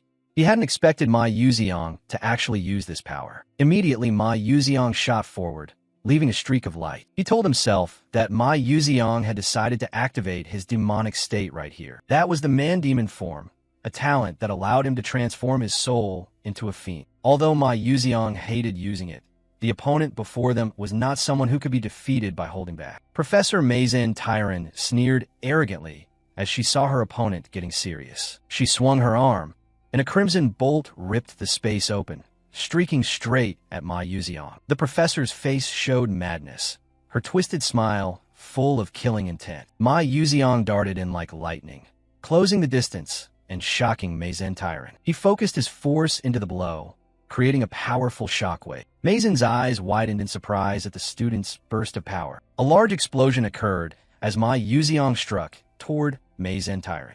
Ma Yuziang stood firm amidst the smoke and dust. The presence of a man-demon dominated the space. Beck Uziel silently marveled that Ma Yuziang could repel a dangerous level 6 entity. In this state, Ma Yuziang's stats rivaled those of a level 4 mage. The blinding dust from the collision obscured both sides' vision. From within the smoke, a deep red vortex of mana flared up. Threat. Both Ma Yuziang and Beck Uziel felt the atmosphere suddenly shift. The professor unleashed black, tentacle-like strands of mana, smashing the floor as she pursued her foes. Ma Yuziang quickly leapt to dodge. Beck Uziel likewise slid away with ease. Beck Uziel frowned. He knew the situation had become extremely tense. Mazen had entered Phase 2 with her Force Spike move. Pure dark mana blocks could kill in an instant. He gripped the Branch of Resentment, which had accumulated mana over the past 3 months. While the professor roared for blood, Beck Uziel knew he had to approach her himself. A powerful strike from Mazen made the ground crack open right beneath his feet. Beck Uziel realized even Ma Yuziang was having trouble getting close to her. He decided to take a reckless action and rush straight into the barrage of dark spells. Ma Yuziang cried out his teammates' name in alarm when he saw Beck Uziel charging in a certain death. Beck Uziel threw out a series of magical explosive vials to disrupt Mazen Tyran's sight. The professor easily swatted them aside, mocking his feeble resistance. She stared at him with murderous contempt. He smiled faintly. His goal now was to draw all her attention. Mazen Tyran was still immersed in the madness of dark mana, claiming these petty tricks were useless, until he mentioned that she had once been defeated by Assistant Professor Alterisha. The psychological blow was so strong that the professor's eyes contracted, her fury spiraling out of control. Mazen screamed like a madwoman and hurled her full force at Beck Uziel. He repeatedly used the Soul Ward skill, slipping through the narrow gaps of her destructive attacks. Beck Uziel's sacrificial baiting succeeded, opening a golden opportunity for Ma Yuziang from behind. Ma Yuziang watched from afar and finally understood Beck Uziel's intent. He was deliberately provoking Mazen Tyran to force her to focus all her attention on him alone. Clenching his fist, he understood this was the only chance he had forged with his life. Earlier, because Mazen's shields were too thorough, he couldn't activate the Overlord of Demons. But now was different. Ma Yuziang's eyes flared with a deadly red light. He resolved that this time he must succeed. At that time, Beck Uziel was still reeling amid the professor's frenzied attacks. He gritted his teeth and endured. The life-or-death situation left him not a second to rest. The more mental energy he used to blink step, the harder and more painful it became to dodge the strikes. A slash of black mana swept by, nearly killing him in an instant. He tightened his grip on the weapon. Beck Uziel forced himself to keep his last shred of composure. He charged again like a moth to flame, drawing Mazen Tyron's attention to himself. Consecutive mana explosions erupted, ravaging a whole battlefield under the professor's terrifying power. Beck Uziel was shaken by the force of the blows. His body began to break down from overexertion. He was stunned to realize Mazen's power had far exceeded control. Even basic strikes were hard to withstand. Mazen laughed with chilling delight, declaring that Beck Uziel's fate was sealed right here. A black mana claw shot out, aiming to crush him, murderous intent filling every corner. Beck Uziel's eyes glazed with exhaustion. It seemed he had reached his final limit. An extreme burst of dark mana detonated, swallowing the space in one decisive strike. Mazen was submerged in a black cloud of smoke. Beck Uziel squinted to observe, sweat streaming down his cheek. Ma Yuziong, in his dark mage form, was completely dominating Mazen. Ma Yuziong tightened his grip around the opponent's throat, his gaze razor-sharp with no mercy. His eyes, blazing red, flashed with killing intent. Mazen thrashed in despair, her face contorted in agony. She stared wide-eyed, breathing in ragged gasps, her bony arms trembling as life drained from her body. Mazen's entire body was paralyzed, unable to move under the pressure of the black mana. Beck Uziel saw the opportunity and prepared to rush forward to seize the soul branch. Beck Uziel advanced cautiously as he heard the enemies muttering. Mazen still spat curses, even while being choked. Ma Yuziong stared into the defeated woman's eyes, wondering about the frenzied source of her power. Mazen gritted her teeth. Her pride would not allow her to fall easily. A strange purple light flashed in her eyes. She screamed in fury, refusing to submit. Mazen unleashed a burst of crimson mana and lunged to attack Ma Yuziong. She struck him, sending him flying backward past Beck Uziel before he could react. Beck Uziel was stunned by this unexpected counterattack. A seismic explosion hurled everything aside. Ma Yuziong was swallowed by white smoke. Beck Uziel froze and anxiously called out his teammate's name. At that moment, Mazen's strike arrived. The red spikes still rampaged wildly, but Beck Uziel noticed their speed had slowed. He focused intensely, watching every movement of the attack. Mazen stood towering amid the sharp thorns. This was the only chance to end it. Beck Uziel lunged like an arrow, aiming to close in on the enemy. Mazen curled her lips in a vicious smile. She had been waiting for this moment. Beck Uziel slipped through the narrowest gaps in the red thorns. A giant thorn slammed down right where he was. Mazen laughed with glee, convinced the prey had fallen into her trap. There was no other choice. Beck Uziel had to use the skill he had meant to keep hidden. The third awakened soul breath activated, boosting his sensory stats by 147%. Under the forest's influence, the skill's power was massively amplified for a brief 15 seconds. Beck Uziel's speed exploded. He dashed, leaving streaks of blue light behind him. Mazen flinched, shocked by this sudden change. Beck Uziel sealed the outcome for his foe once the branch was firmly in his hand. Mazen gritted her teeth, attempting one final counterattack. Red spikes lunged from all directions, piercing Beck Uziel. Mazen, laughing madly, still believed she had captured her target. But despite his wounds, Uziel didn't stop. He kept his aim on the branch. With a blink step, he performed a precise, instantaneous shift in an instant. Beck Uziel thrust the branch straight into Mazen's chest, ending the battle. Mazen's eyes filled with horror as the decisive blow landed. A system notification appeared confirming contact with the target as the wrath level rage surged to its maximum. Mazen screamed in agony as her body began to dissolve.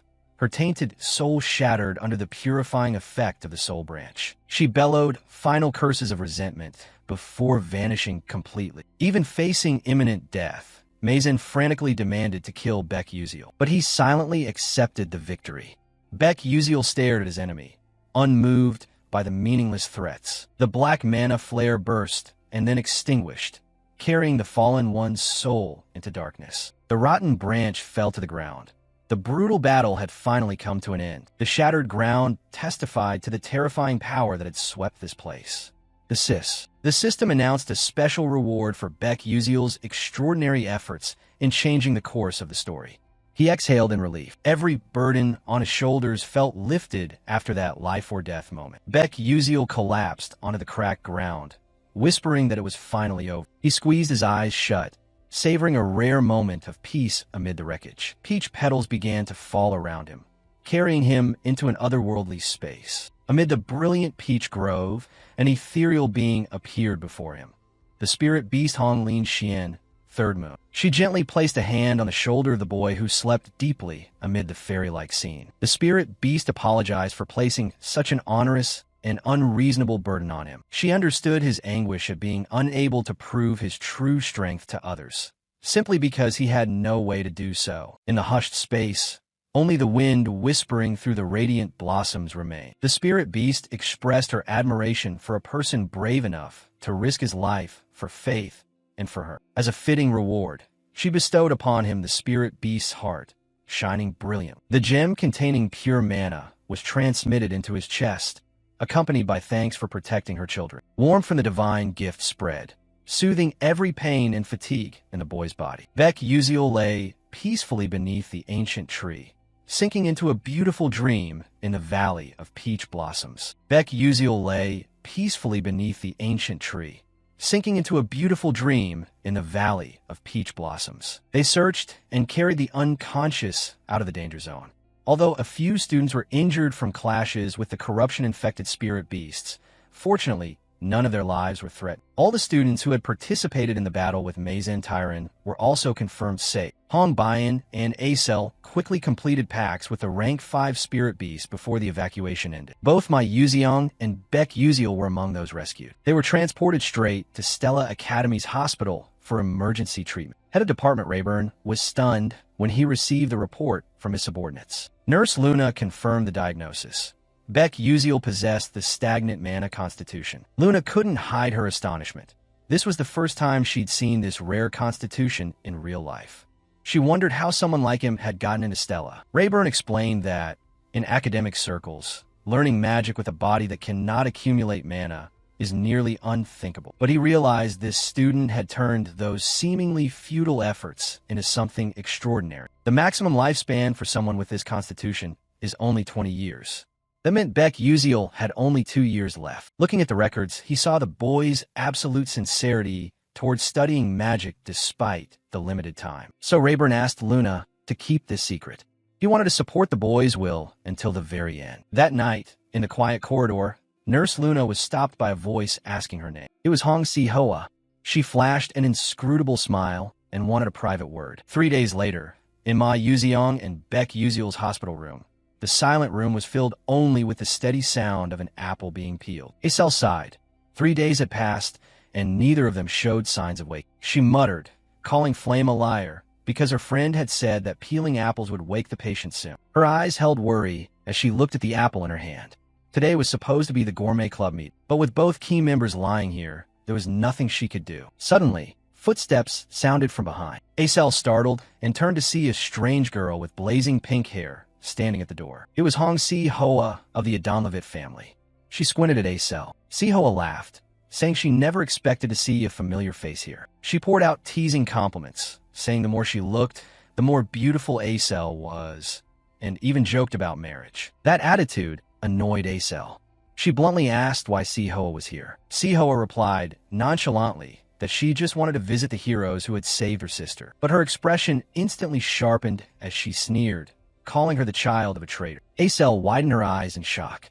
The words hit her like a stabbing blow to the heart, because it was the Adonlevit clan that had put her in this situation. She sprang to her feet, radiating a surge of angry mana in response to the contempt. Si-hoa waved it off calmly, telling her to calm down if she didn't want a big fight in the hospital. She remarked they seemed very close to the two people in the beds. Then Si-hoa asked if she knew Baek Uziel's deepest secret. Seeing Acel bewildered, she sneered, implying they weren't as close as they appeared. Si-hoa launched a powerful psychological blow, declaring that Baek Uziel was about to die. She explained the stagnant mana constitution Baek Uziel carried, a death sentence that prevents one from living past 20. Acel froze. The notebook in her hand dropped to the floor when she heard it. She couldn't believe what she had just heard. Hong Si-hoa smiled coldly, telling Acel not to be so complacent because she actually understood nothing about Baek Uziel's true self. She emphasized that he had kept the most important secret about his constitution from her. Those words made Acel ache. She realized how much help she had received from him, but in return she truly knew nothing about him. She bowed her head, blaming herself for not learning more about her friend. Sihoa added insult. She told a lowly person like Acel to know her place and stay silent, and not to pretend closeness with Baek Uziel. Just as tension peaked, a cold voice rang out demanding she stop. It was Hong Bayan. She stepped in and mocked her sister for being so hideous as to threaten an ordinary student. Hong Bayan glanced at her sister and recalled how Sihoa, though long graduated, still deliberately wore the Stella uniform to display authority, an accusation that struck a nerve. Sihoa could only force a smile to hide her discomfort. She turned to ask Hong Bayan if she knew whom she was speaking to, but Hong Bayan showed no fear and called her shameless. Hong Bayan exposed that Sihoa obtained her current position through luck after someone else's death, not by merit. She asserted that she herself was also a princess, a legitimate heir with the full authority the king granted Sihoa. She couldn't believe her younger sister dared to resist so fiercely in front of outsiders. Hong Bayan retorted, asking who the truly shameless one here was. Hong Bayan's arrival helped Acel regain her composure. She straightened and clearly stated her position. Acel affirmed that, even if she didn't know much about Baek Uziel, she would never use secretly gathered information as a weapon against him, because true friends respect each other's secrets and patiently wait for the other to reveal them. Her words made Hong Bayan feel slightly uneasy. Hong Sihoa gave a faint smile. Her expression showed no remorse. She laughed loudly, saying that kids these days really have too much energy and excessive confidence. Sihoa turned her back and left, telling Hong Bayan to keep up that performance for their next meeting, then tossed a contemptuous goodbye. Acel stared after her, still in shock at what had just happened. Meanwhile, Hong Bayan quietly moved over to the table to the basket of fruit she had brought. Hong Bayan glanced at Baek Uziel, still with his eyes tightly shut on the hospital bed. Her face showed a trace of worry. Both girls stared at their comatose friend, hoping for a miracle. After Hong Bayan left, Acel remained seated alone, sighing as she looked at the overflowing fruit basket. Everything that had just happened felt like a weary mess. She wondered why things had become so complicated. There were still so many things she couldn't understand. A soft moan suddenly sounded, making Acel start and turn around. The scene shifts to night at the infirmary. Inside the room, after waking up, he picked up an apple and began to enjoy it. While eating, he thought, I can't believe I slept for 3 whole days. It seems my Yuziong also let it slide. Anyway, defeating Meizen Tyran is something to be glad about. Using normal skills really tires me out. If this keeps up, I'll be in trouble. I wonder what reward the system notification is about. At that moment, the system notification panel appeared. The information read, Baek Uziel, Strength, 2 stars 89%, Perception, 2 stars 98%, Agility, 2 stars 30%, Stamina, 2 stars 98%, Endurance, 1 star 30%. Blink, Level 2. Divine Breath, Level 1. Man-Elite Constitution, Level 3. Blessing of the Hong, Third Moon Deity, Level 1. Looking at the panel, he exclaimed, the stat increases seem pretty significant. Then his gaze landed on the last 2 lines. Man-Elite Constitution, Level 3. Blessing of the Hong, Third Moon Deity, Level 1. Another notification appeared. Man-Elite Constitution, Level 3. Increases spirit power by 90%. Item Sensing. Consume spirit power to read part of an item's memory. Telepathy. Consume spirit power to transmit or receive another's will. Psychic Empathy. Consume spirit power to grasp an opponent's gestures. Mental Resistance. Consume spirit power to resist psychic-type attacks. As he read, he became even more surprised. It gets better? The blessing of the Hong, Third Moon Deity, has so many effects. He thought to himself, it seems my hospitalization was because of this. While I was unconscious, the blessing of the Hong, Third Moon Deity, granted me its boon. For a human body, it takes a long time to accept the blessing of the Hong, Third Moon Deity. Suddenly a thought flashed through his mind. Could it be? He reached into his pocket and took out a pale pink gem. Found it. The spirit beast's heart. He became excited. My hard work these past days has paid off. So the dream has come true. With this, Ifnal's problem will be solved immediately. And I also get an extra reward. The system continued with a notification. For the one who steers the story toward the ideal path, the Stellar Project promises to grant you additional rewards. I'm the one being notified, he thought. A special reward? What is it this time? Until now, I've mostly had defensive gear. My offense is still weak. But in the fight with Meizen, I discovered an effective counter. Attack power is what I need most right now. Surely it will reject the equipment I've used before. If so, then He immediately blurted out, add an energy recovery skill to offset the mana leak trait. That would make things better. As if answering his wish, the system sent a notification. Energy recovery skill. Mana focus will be activated to compensate for the mana leak trait. Sensing the mana pouring from his body, he felt delighted. It's okay. Focusing that mana is precisely the trait of the mana leak constitution. If the body has mana, it will also disperse outward. But with this skill alone, you can concentrate that mana into a specific spot to prevent loss. So what will happen then? But with this skill alone, you can concentrate that mana into a specific spot to prevent loss. So what will happen then? Now I just need to give the heart back to Iphenol, and I'll learn to control the mana leak constitution. Then I'll be stronger than before. My body is fine now. I can't wait for the end of this week. Cut to a vast prairie with a small wooden house at its center. Kane slowly walked up to the door, then calmly stepped inside. He called out, Tower Master. Inside, the one addressed turned and replied, You're here, Kane. This man was Tower Master Rudrick Hallow. He answered, Are you still in that form? The man replied helplessly, There's no other way. I've forgotten my age magic. He answered, Are you still in that form? The man replied helplessly, There's no other way. I've forgotten my age magic. Receiving this result, he was displeased. Sending someone another way means they're not doing things my way at all. Seeing his attitude, Kane asked, Are you blaming me? He reiterated, Evil demons must be destroyed. You're the one who taught me that. The man looked toward the window and explained, I've changed, so my working style must change too. My words can't be right forever. After you left Peach Blossom Grove, Mazen in his corrupted state appeared. You don't need to worry. It's all been handled. Kane clenched his fist in slight displeasure, but still replied, Yes. He continued, Don't blame yourself. Not informing you of my actions is my fault. To be honest, I can no longer see the future. It's shrouded in fog, preventing me from deciding anything. Kane behind him added, Then that's a big problem. The man closed his eyes and replied, If you rely on what you see, you won't be quick or able to predict. Now I'm somewhat glad I can no longer see the future. At that, Kane cut in, but before he could finish, Rudrick interrupted, startling him.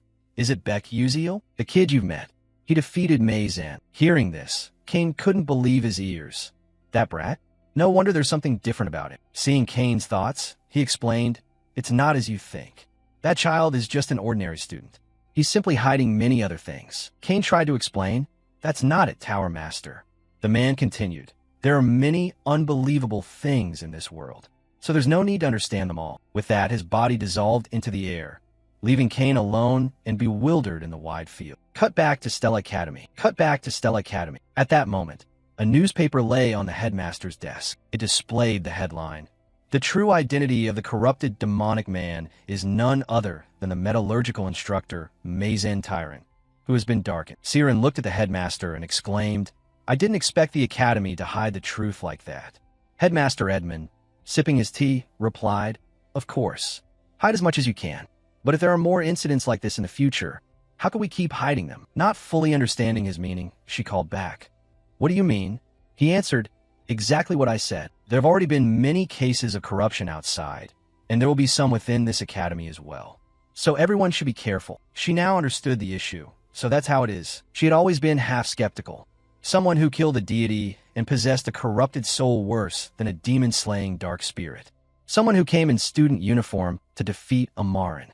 Someone who carried the scent of Iphenol. If both were the same person and the one who murdered Iphenol was hiding in the academy, then Edmund would surely sense that filthy soul's presence. But Stella's magical concealment techniques are unquestionable. If it's that kind of ability, even Edmund wouldn't detect. Then it's impossible to rule out that the killer of Iphenol has infiltrated this academy. She wouldn't let that change her resolve. There might still be some trace left of Iphenol. Her eyes showed firm determination. I have to find it. Cut to the weekend. Uziel had come to Iphenol's garden and saw her sitting alone, sorrowful in the garden. He stepped up cheerfully and said, Hey, long time no see. You seemed well lately, right? Before he could finish, her voice shot back angrily. Finally you come? Why did you come like you're dying? Haven't you forgotten me this whole time? How have you been? Huh? Answer me quickly. I'm waiting. Answer now. Hurry up.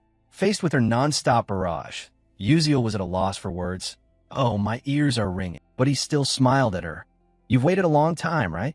I finally brought the spirit beast's heart. Saying that, he produced the spirit beast's heart and held it out before her. The moment the heart appeared, It immediately rose into the air. It then flew toward Ifnal and pierced into the statue. As the heart was fully absorbed, a blinding light burst from Ifnal's stone statue, forcing Uziel to squint. After a moment, a whole body with movement appeared before them. She excitedly looked at her new body. How long has it been? Now I'm moving. I'm moving. I'm so happy. So happy. Putting that joy aside, she returned to the main point. All right. Then she rushed forward and hugged him tightly. Her voice was excited. Thank you for saving me. Her voice was excited. Thank you for saving me. He smiled back and replied, Yeah, that's great, Ifnal. At that moment, he suddenly noticed her arm beginning to fade and wondered, Your body. She clenched her fist and answered, The heart still can't sustain this body. I'm about to sleep. Make the most of it. Then she suggested, Here, put this on and wear the necklace I gave you. Without hesitation, he put on the clothes she had prepared and wore the necklace. After dressing, he looked every bit like a true spirit. She returned to the main point. Now I'll take you to the secret place where my friend is sleeping. He nodded in agreement. Okay, I understand. From behind, a figure of something approached. He startled and turned. A human presence. From behind, a silhouette of something approached. He startled and turned. A human presence. The system then sent a notification. The cursed trait of the love attraction constitution has manifested. The image of that person flashed before his eyes. Oh my, that person is... The system continued with a notification. The protective blessing of Hong Lin Xin Third Moon has been activated, granting complete immunity to the curse. He told himself, if it weren't for the blessing of Hong Lin Xin Third Moon, it would have been a disaster. The love attraction constitution? Indeed, a terrifying ability. And the one who arrived was none other than Siren. Back to about 10 minutes earlier. She was strolling through the garden as if searching for something. Looking ahead, she thought, I haven't been here in a long time. When Ifnal was alive, I came here often. The trees around her seemed to move with each step she took. Seeing that, she glanced at a nearby flower and reached out to stroke. All right, whoever's been protecting this place has done a good job. She remembered something. There's no one here, so maybe I don't need to wear the mask. Saying that, she removed the mask from her face, revealing the extraordinarily beautiful face of a fairy. She exhaled in relief. I don't know how long it's been since I showed my face. Leave it here for now. I'll come back for it later. She wandered through the ethereal space, still like before. Not changed at all. Then she suddenly noticed something. Closing her eyes and looking into the distance, this aura, sensing a familiar aura, her eyes suddenly bright, because she realized that Ifnal was still alive. Without hesitation, she ran toward Ifnal. Then she calmed and glanced. Besides Ifnal, is there someone else? A worry arose in her mind. Could that youth be intending to do something to Ifnal? He also realized what she was about to do. Immediately, the space beneath his feet wavered a little. She reached out forward, causing his entire body to emit a blinding light. In an instant, his body vanished completely. His sudden disappearance left Ifnal a bit confused. She turned and called Siren, seeing her friend in the flesh appear before her moved Soren to tears. She then joyfully rushed forward and hugged her friend. Ifnal, how did you wake up? She replied, that person found the heart. Siren was thrilled inside. So that youth did save Ifnal. I'm so happy to see her again. Ifnal replied, I missed you too. But then Ifanal's body became unsteady. She only managed to say as a last line, but I'm so sleepy. I'm going to sleep for a bit. Siren. No sooner had she finished than she collapsed into Siren's arms. Siren realized, Ifnal, perhaps the heart still can't fully sustain its intended power. I have so many questions. Who exactly is that you? As she spoke, she raised a hand to touch her cheek and discovered she wasn't wearing her mask. She feared inside. Now that I think about it, I wasn't covering my face. But that youth definitely saw me, and she stepped back as if avoiding. How strange. How could he possibly refuse me? Could he be immune to this curse? I must find him. Perhaps I'm the only one in this world who can face him directly. I have to find that youth. In another space, somewhere in a forest, a pitiful cry echoed. Uziel rubbed his head in irritation. Oh heavens, if you're going to drive it off, at least do it properly. His anger vanished immediately because before him stood a somewhat strange cave. Without hesitation, he stepped further inside. Scanning the surroundings, he assessed the situation and thought to himself, I'll just take refuge here for now. It seems this is indeed the place I was looking for. He thought inwardly. I should have asked Ifnal more specifically. Who would have expected the Soren flower to appear there? He thought inwardly. I should have asked Ifnal more specifically. Who would have expected the Siren flower to appear there? But alongside that was caution. He'd nearly been done for. If he'd faced the Siren flower without the protection of a blessing, his mind would probably have gone mad by now. Speaking of which, I heard that possessing the blessing of the Lin Hong Swan Tam Noyet can completely dispel the Siren flower's curse. However, with my current power, I'm still struggling enough that I can only just touch my forehead with my hand. Looking at the wooden door before him, he told himself, for now, deal with the urgent matter at hand. As soon as he stepped into the room, the system notified him that it sensed Ifnal's breath nearby. He observed a room as ordinary as could be, filled with very mundane items, and he judged that although it looked old, everything was more normal than he had expected. Something in the corner of the room caught his attention. It was a sword standing there. He approached and felt a chill emanating from it. As he reached out to touch it, a barrier immediately stopped him. A barrier? He would have to question Ifnal about this later. Priority now was studying the magic leakage constitution. Rummaging through these books might turn up some clues. What I need? There's that teacher. The magic leakage constitution. People born with this constitution are extremely rare. Only one person might appear in an entire generation of the Hone family. Yet it's ironic. I am the one who bears that strange constitution. The books record that those with this constitution die young, and I once believed I was no exception. Yet I overcame adversity and lived past 40. Though now death has come knocking. If only I'd understood this earlier, perhaps my lifespan could have been extended further. Those of our generation who wish to survive must become mighty. That was the conclusion I reached. He read aloud the words. The technique of absorbing mana through breathing with the whole body. He wondered inwardly, breathe mana with the whole body? It's a meditation method. Keep a pure, peaceful mind, harmonize with heaven and earth, and calmly accept all the changes of the world. Realizing something, he immediately closed the book. That was the core of this breathing method. So this is the meditation method. Plainly put, it's about accelerating the circulation of mana in the blood vessels to sustain life. No wonder all my strenuous physical training achieved no change. Meanwhile, at some cemetery, a fresh flower was placed on a gravestone by someone, and that person was Princess Hongbian. She told herself, there's no time to hesitate. Initiate now. The scene returned to 11 years earlier at the royal cemetery of the kingdom of Adalabit. A panicked voice rang out. Princess Hongbian. Two servants frantically ran about searching, not knowing where Princess Hongbian had gone. She must still be somewhere in the palace. Split up and search. Indeed, Hongbian was hiding behind a huge pillar. She then walked out to a very peaceful riverside. She gazed at her reflection in the water with a very sorrowful look. A stone suddenly fell into the water, causing her face to gradually dissolve. Then a sound suddenly came from behind her, drawing her attention. She turned her head to look back, and the one who arrived was none other than Hong Aaron Adalebit. She cheerfully called out, Got Hongbian now. I was wondering where you'd gone. So you were hiding here all along. Everyone's frantically looking for you. Hongbian was now terrified, clenching her fists. Don't. Please don't. Hearing that, Hong Aaron asked, Don't what? At once, Hongbian ran off shouting, Don't come any closer. Hong Aaron hurried after her. Wait. Thoughts flashed through her mind. At first I thought it was nothing more than a passing, superficial concern. But the next day Hong Aaron continued to look for the girl. Bai-Ian, are you sitting here again? And the day after that as well.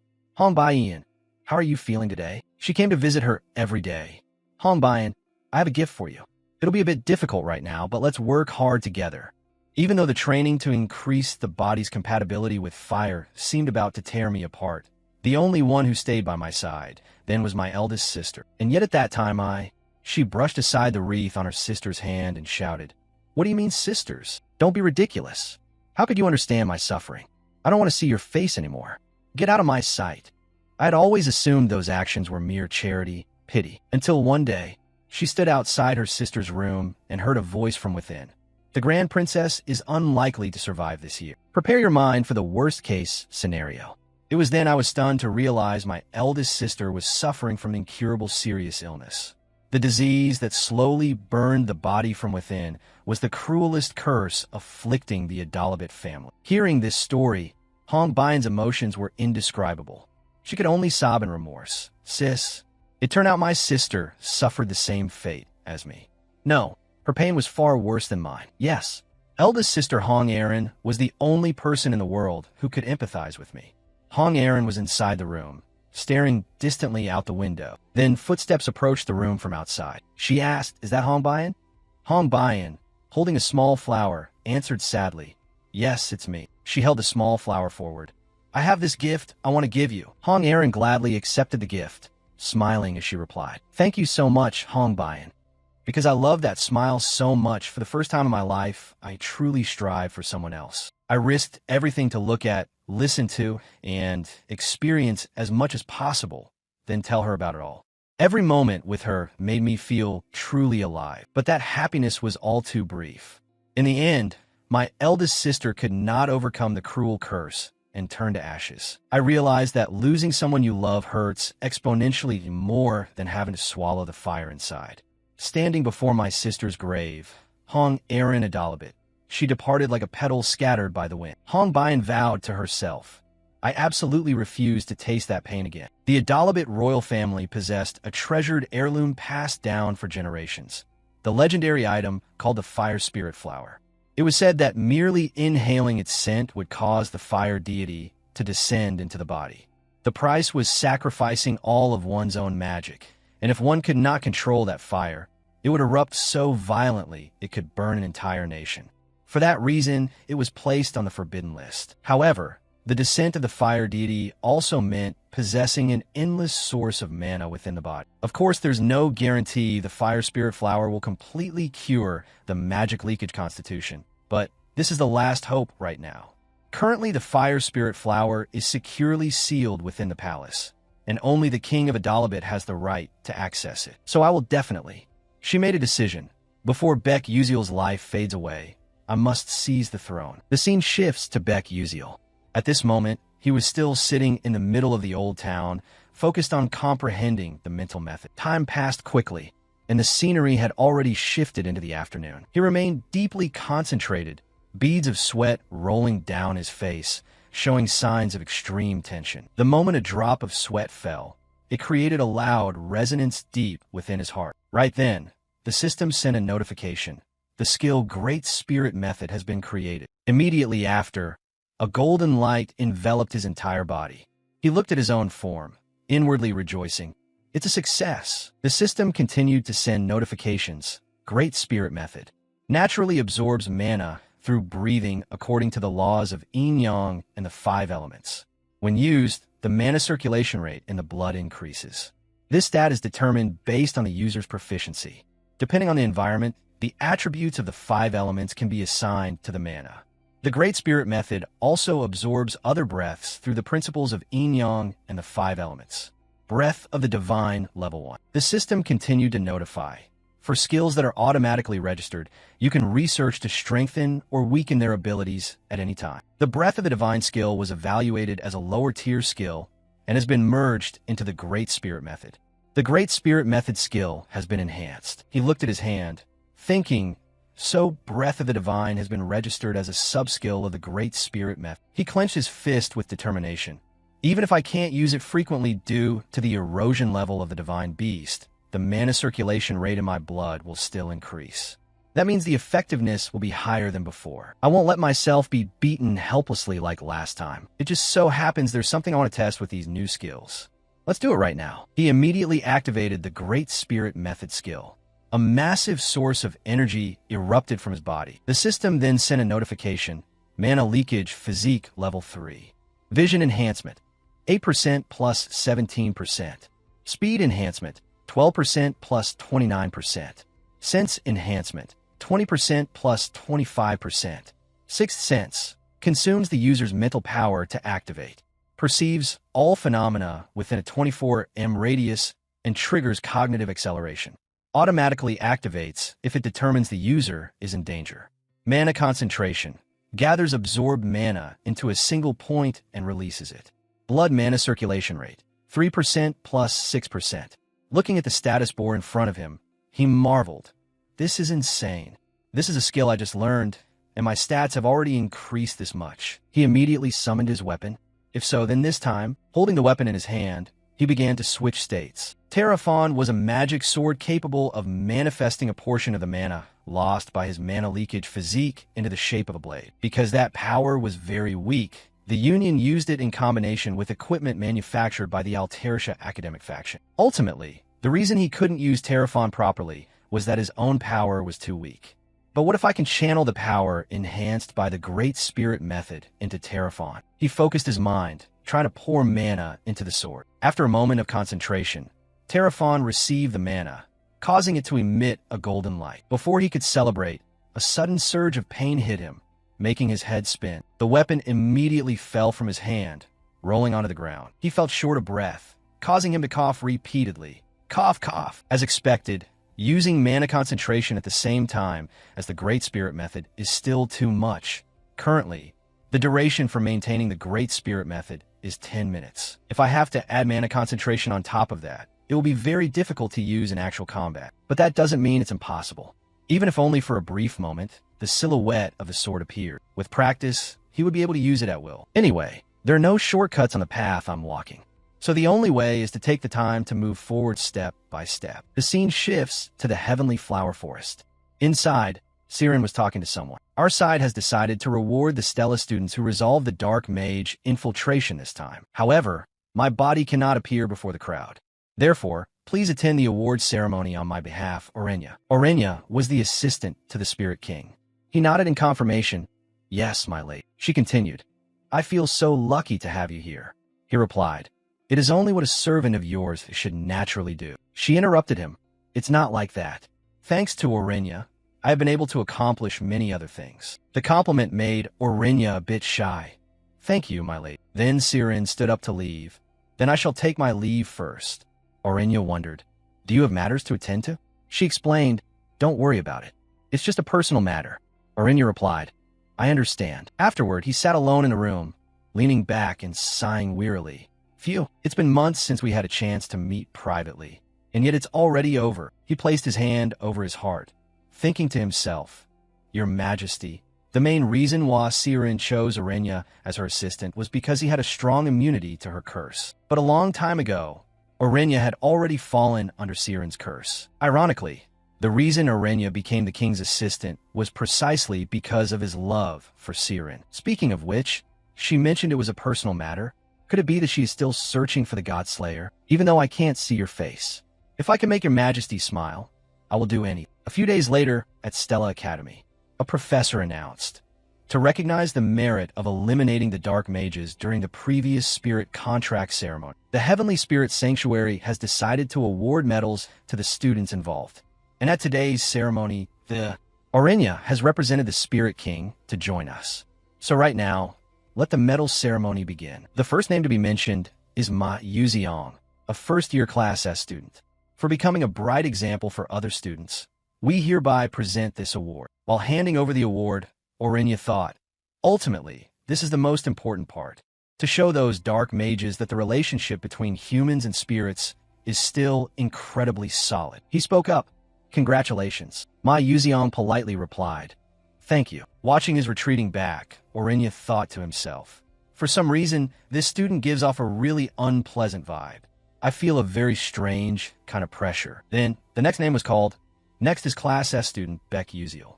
For the same reasons as above, there was a bit of boredom in these award presentations, making Orenya half-hearted. Congratu. But just as he said this, he suddenly sensed something, making his gaze freeze for a few seconds. This aura is... Seeing him standing still, the female spirit behind him asked worriedly, Mr. Assistant, is there a problem?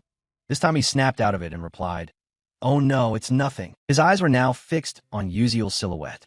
Why do I sense Iphanel's aura from that student? Could it be? Why do I sense Iphanel's aura from that student? Could it be? Is this person the Godslayer? That's right.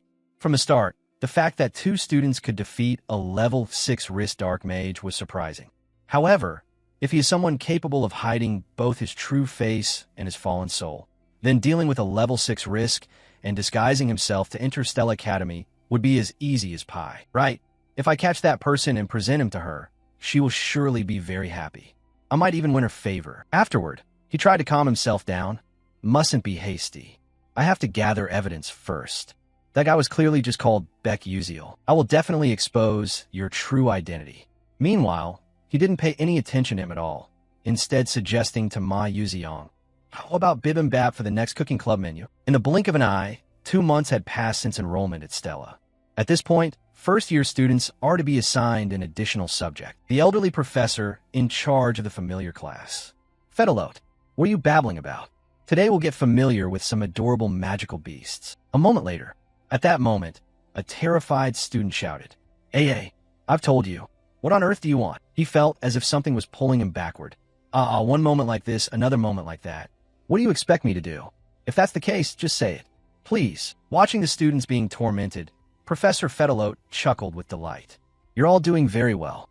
Only those who have signed can see the numbers, until the synchronicity increases. A voice sounded beside the professor. Please, this way. The speaker of those words was Acel. Before her sat a small bird. Pirium, are you really going to do that? Pirium shook his head vigorously, refusing her suggestion. Seeing this, the professor approached to inquire. Oh my, it seems student Acel is having quite a hard time this time. Seeing the professor, she replied. Professor Fedelote. He looked at the little bird before her and said, Azel's familiar is the thunder ice glacier bird, isn't it? The thunder ice glacier bird is famous for its sensitive temperament. Therefore, bonding with it is extremely difficult. There must be a special reason why the thunder ice glacier bird bonded with Acel. So if you open your heart and understand it, the two of you will surely grow closer. She was slightly doubtful. Will it really be like that? He smiled and replied, Haha, of course. And when the synchronicity with a magical beast reaches its peak, you can directly summon the familiar and fight alongside it like this. By then, the familiar will become a more reliable ally than anyone.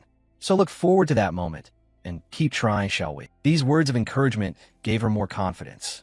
Yes, Professor. Although she replied that way outwardly, after class she sighed. Haha, it's true. I still can't get any closer. Walking along, she wondered, will there come a day when I can summon a familiar to fight alongside me? In the inner corridor, 2 students were gossiping. Wow, look, we're on the front page again. Is that my Yuziong and Beck Yuziel? At that time I thought I was done for. Need I say more? Acel told herself inwardly. Looks like we're in the papers again. After the familiar bonding ceremony, the news that 2 students from Stella defeated a demon magician spread wide. Of course, Beck Yuziel remained as composed as ever. He always shifted the credit to Ma Yuziong, saying it was all his doing. She encouraged herself. If it were Beck Yuziel right now, he'd listen to me as if nothing happened and say he'd trust me like before. Then she shook her head in denial. No, I can't rely on him. I can't keep waiting for Beck Yuziel's help forever. I have to be able to do it myself. Elsewhere, Professor Lee began to announce the lesson.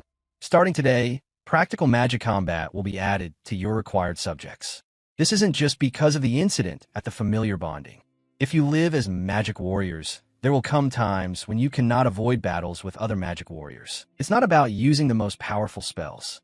Rather, depending on the situation and timing, you'll use magic in the most effective way. For example, range firepower, spells projected from the caster's body, have long range and great destructive power, but they're easy to counter while casting. Targeted spells that strike by specifying coordinates have shorter range and are weaker, but if used with normal physical effort, it's very hard to react in time. Especially, the area and range of targeted spells also depend on their attributes.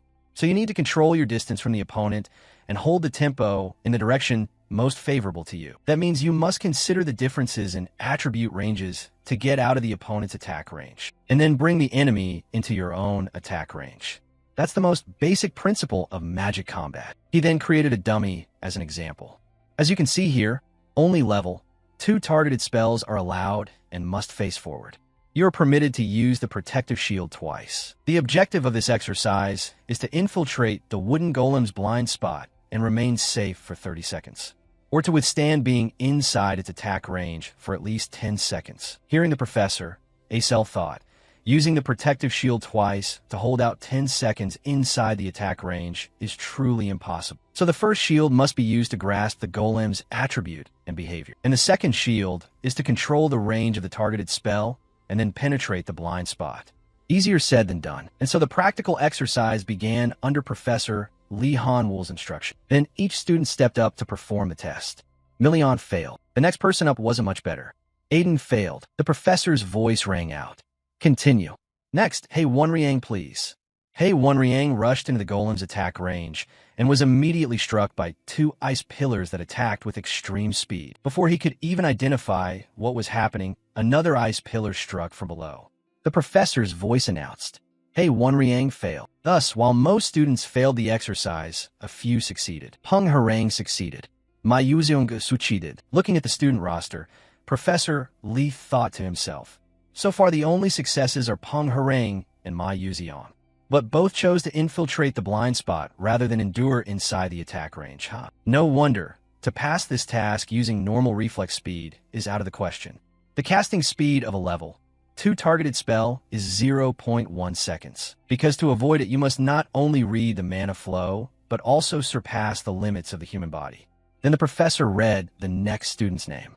"Beck Uziel, please." He stepped into the arena with a slightly anxious mood. "Until now, I've always used the sixth sense to slip out of targeted ranges and fight. But since acquiring the Tai Ling method, my sixth sense has been significantly upgraded. But this time I have to try once. Whether inside the target range, I can use the sixth sense to react and dodge the spell." The professor's voice announced, "Begin the exercise." Immediately, the golem's eyes flashed a murderous intent. He instantly tilted his body to the right, as if something, just as he dodged, an orb of magic streaked past his body. He thought to himself, "Crazy, it's not a common attribute, but space-type magic. This is even rarer than radiant attribute. Even a mere wooden golem can be this exceptional?" And he tried to keep his breathing steady. "Focus. You must read the movement of mana flowing in this space." He then took step after step. He tried to calm himself, to be composed, and dodge precisely. Then his steps became more decisive, easily evading the magic orbs hurled at him. In this state, as soon as he reached the golem's front, he used concentrated mana. Just as he was about to swing his sword at the wooden golem, the professor's voice rang out.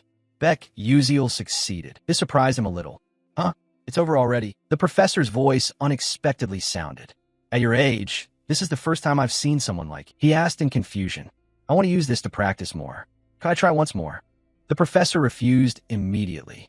"No, return to your place." He pouted, so narrow-minded. In her dream, Flame found herself standing before a giant angel who called out her name. The angel promised to always protect Flame no matter what happened. She stared up at the brilliant figure in utter confusion, her mind swirling with questions. Her eyes fluttered slightly as reality began to rush back in. Flame woke up with a start in the classroom, holding her forehead, frustrated that these strange dreams kept repeating themselves. It all started ever since she used her power to stop Hei Wonriang from turning into a demon. She wondered why they kept happening and what those words actually meant. A classmate's voice suddenly snapped Flame out of her thoughts, reminding her that it was time for the next class. "It's just a dream," Flame muttered to herself, trying to regain her composure. The entire class gathered at the training ground to prepare for a sparring match between Class S and Class A. She watched intently as the teachers started announcing the matchups, with the very first one being Beck Uziel against Yuslek Chekulin from Class A. The two of them stepped onto the stage, and Yuslek rested his staff on his shoulder, smirking confidently at his opponent. The moment the star command rang out, he instantly unleashed a massive, violently swirling pillar of blue water. The students below gasped in shock since he dared to use a third-tier magic spell right from the get-go, while Flame frowned, seeing Uziel just standing there silently in the middle of the deluge. Yuslek mocked him, thinking the rumors about Uziel defeating a 6th-tier demon were pure exaggeration, and decided to end the match quickly. With a powerful swing of his staff, a massive wall of water came crashing down onto the stage. Uziel's eyes remained completely calm, even though the attack was already right over his head. With a blink, he vanished right before the water hit, masterfully slipping through a narrow gap. Yuslek cursed in frustration, calling his opponent a dodging rat. He kept up the pressure with a water dragon cannon, backing Uziel into a corner with nowhere to run. But with another blink, Uziel escaped again like it was nothing. Yuslek smirked,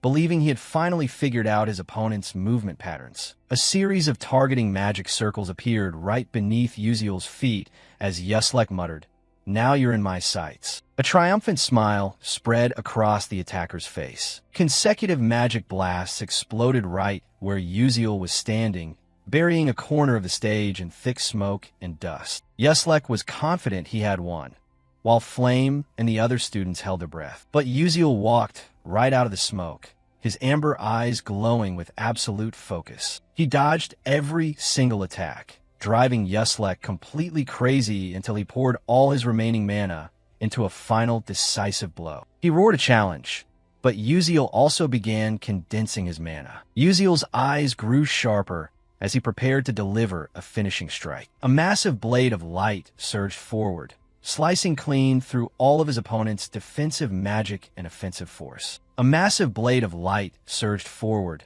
slicing clean through all of his opponent's defensive magic and offensive force. Everything ended in total silence, leaving only stunned whispers echoing across the arena. The teacher dismissed the class, and the students immediately started gossiping about Uziel's incredible abilities. Flame looked at Uziel and realized he wasn't hiding his strength anymore.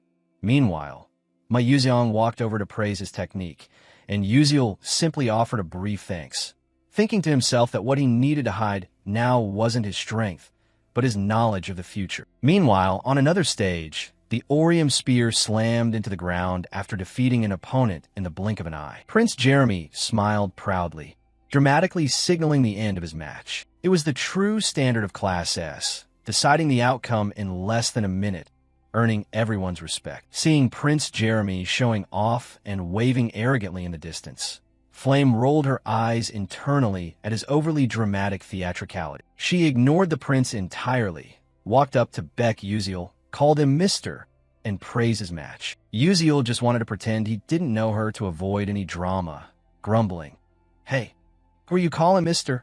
To which Flame casually replied, "Well, who else would I be talking to?" Jeremy stood there in silence as he watched himself get completely ignored, his expression suddenly darkening and turning hard to read. Watching Uziel walk away, Flame sighed and admitted to herself that she never wanted to get this deeply involved. But it was too late now. Night fell, and Stella Academy grew quiet after a long day of training. Flame walked down the dormitory hallway, yawning big and complaining about having to deal with the hardships of school all over again at her age. She suddenly noticed a figure ahead, which turned out to be her roommate, Ramilka, standing there dazed with a face full of confusion and anxiety. Seeing her friend still awake, Flame asked her about it, making Ramilka jump in surprise and almost drop the letter in her hand. Flame looked at the sealed letter and teased, "Is that a love letter for your boyfriend?" Which made Ramilka's face turn bright red as she frantically denied it, dying of embarrassment. Ramilka's face turned bright red as she frantically denied it, dying of embarrassment. The scene shifted to the front of room S109. A sharp knock echoed through the quiet hallway as Flame stood before the door, calling out to see if anyone was inside because she had something to deliver. She grumbled about having to deliver a letter just because Ramilka was too shy, thinking to herself that kids these days were so lazy they wouldn't even tell her who the recipient was. With a soft click, the door slowly opened as a familiar voice said, "Hey, Flame." The familiar voice made her freeze right in her tracks, her mind screaming, "What the hell?" Flame cursed under her breath because the person stepping out of room S109 was none other than Prince Jeremy, who smiled arrogantly and asked, "Were you looking for me?" leaving Flame stunned and unable to comprehend why he was there. Flame's eyes filled with surprise as she thought, "Why on earth is he the one coming out?" While Jeremy smiled and responded, "Oh, is that letter for me?" Flame calmly held out the letter and said, "It's not from me. My friend asked me to drop it off. My job here is done, so goodbye." After saying her piece, she turned around to leave. Meanwhile, Jeremy took the letter and let out a sinister laugh. He glanced over his shoulder and ordered, "You can come out now." A girl holding a magic orb slowly materialized, walking over to hand it to Jeremy as he asked, "Where's the edited photo?" And she nervously replied, Right here, sir." He took it in his hand, looking quite pleased, and muttered, The results are pretty seamless." Inside the orb was an image of Flame that he had secretly captured. The next morning, as she was walking through the academy campus, she felt like something was definitely off. The vibe today feels really weird for some reason, she thought. Suddenly, someone intentionally shoved hard into Flame's shoulder. The girl mocked her provocatively, sneering, "Oh my God, please watch where you're going and keep your eyes open." "Oh, right. I guess when you spend all your time crawling around on the ground, you can't really see what's right in front of you." Without saying a single word, Flame grabbed her straight by the collar and immediately followed it up with a ruthless, direct headbutt. Ow! Are you crazy? How could you? What is this? You want another piece of me? What the hell?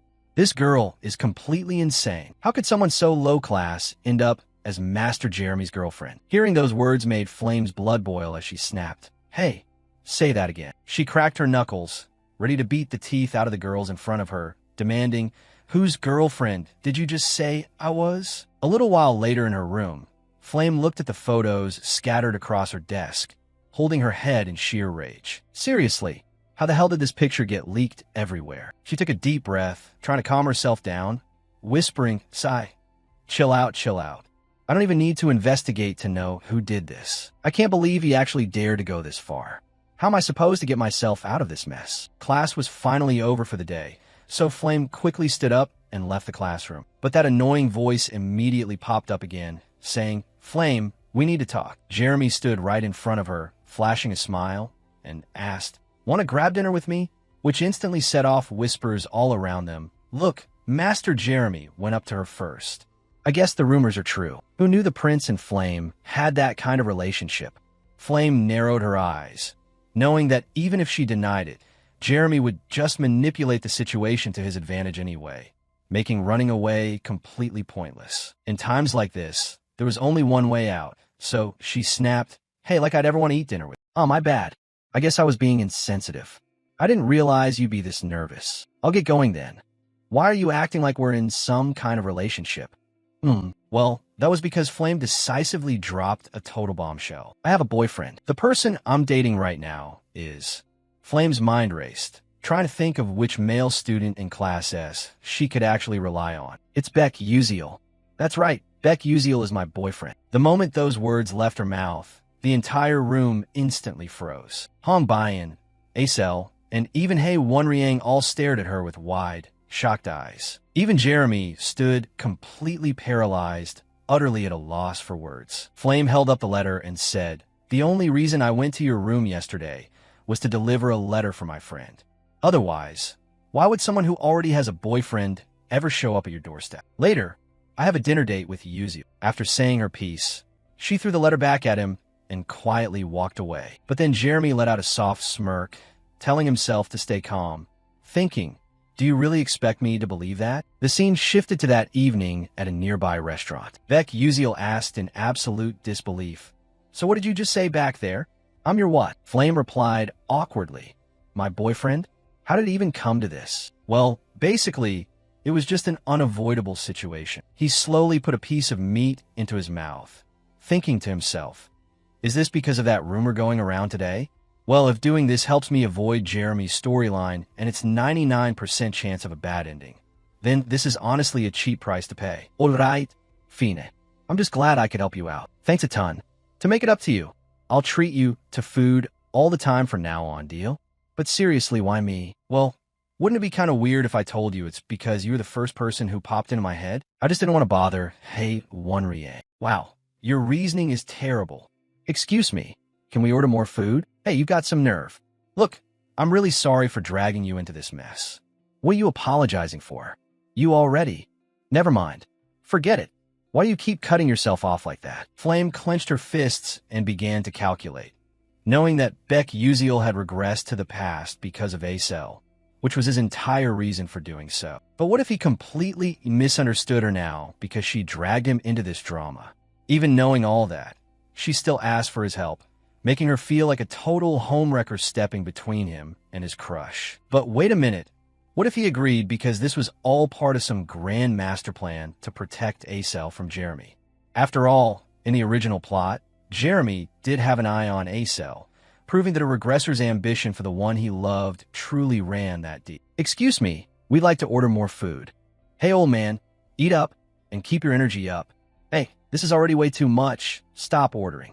And that was how, with Flame's agreement, he officially became her boyfriend for the next month. The following day, during combat magic practical class, for some completely unknown reason, I found myself forced into a sparring match with a thoroughly infuriated Hong Bayan, leaving me wondering, did I do something wrong? Her whole body was engulfed in intense flames, accompanied by an indescribable, suffocating feeling. Beck Uziel thought to himself in confusion. What on earth is happening? Her complexion looked absolutely terrible today. Was he just being too sensitive? Hong Bayan sighed softly, her face clearly showing discomfort, though the reason remained unclear. Yet today, I just feel like hurling magic in that guy's face. Beck Uziel asked, "Hey, what's wrong?" But before he could finish his sentence, the second princess cut in. Things won't be as easy as the last match. A battering ram. His eyes widened in confusion, only to see massive fireballs slowly appearing. What? And in the blink of an eye, countless fireballs, both large and small, blanketed the sky, and the temperature on the arena floor soared until it was hard to breathe. Hong Bayan's gaze was laser-focused, determined to give the guy in front of her a real beat. Without a word of warning, she fired straight at the still bewildered Beck Uziel. A massive explosion engulfed the entire arena in blazing red flames. The spectators below were sweating with fear. It was truly terrifying to watch. Hong Bayan's eyes narrowed, focusing with extreme intensity. Just as the explosion subsided, Beck Uziel used a blink to narrowly escape the attack range. He breathed a sigh of relief. Phew, that was close to game over. But the joy didn't last long before the next attack came. Hong Bayan created a giant fireball in midair, firing it directly where he was about to land. It wasn't over yet. Explosions echoed continuously everywhere, accompanied by Beck Uziel's frantic shouts as he dodged repeatedly. Aya! Flame watched the battle intently and thought to herself, "Geez, the flames are really intense today. Did Beck Uziel do something to upset her?" Suddenly, cheers from the side caught her attention. "Princess, you can do it. Go get him." She looked over at Ma Yuziang and Acel, who were cheering enthusiastically, and wondered, what on earth are those two doing? He replied with a calm, bright smile. "What do you mean, what are we doing? Aren't we just cheering enthusiastically?" Confusion washed over Flame as she tried to analyze it. She thought that since they were in the same club, their relationship should be pretty good. But behind that smile, there was intense, killing intent. Then Flame's eyes turned toward the other one. "Wait, don't tell me even you are siding with Hong Bayan?" Acel heard those words and startled, quickly clearing her name. I'm just watching. That fired up, huh?" Ma Yuziang took the opportunity to yell excitedly. "Ha ha! Knock him out, princess!" At the same time on the arena floor, Beck Uziel was gasping for breath. The attacks were too fast, and they were relentless. If he just had 10 seconds, no, even 5 seconds would be enough time to charge his magic and slash everything away. Red flames burned fiercely all around him. Columns of fire erupted from the ground. If he wasn't careful, he'd be roasted alive before he knew it. On top of that, a barrage of fire arrows rained down from every direction. One slip up and he'd be scorched, and a giant wall of fire stood tall, blocking his path ahead. His eyes widened as he desperately looked for a solution. Damn it, my escape route is completely cut off. While he hadn't thought of a way out yet, Beck Uziel suddenly stepped on something. He glanced down, but by the time he realized what it was too late. This feeling is, did she even set up trip mines? No sooner had he finished speaking than an explosion covered the arena. Beck Uziel's voice rang out in desperation. "I give up.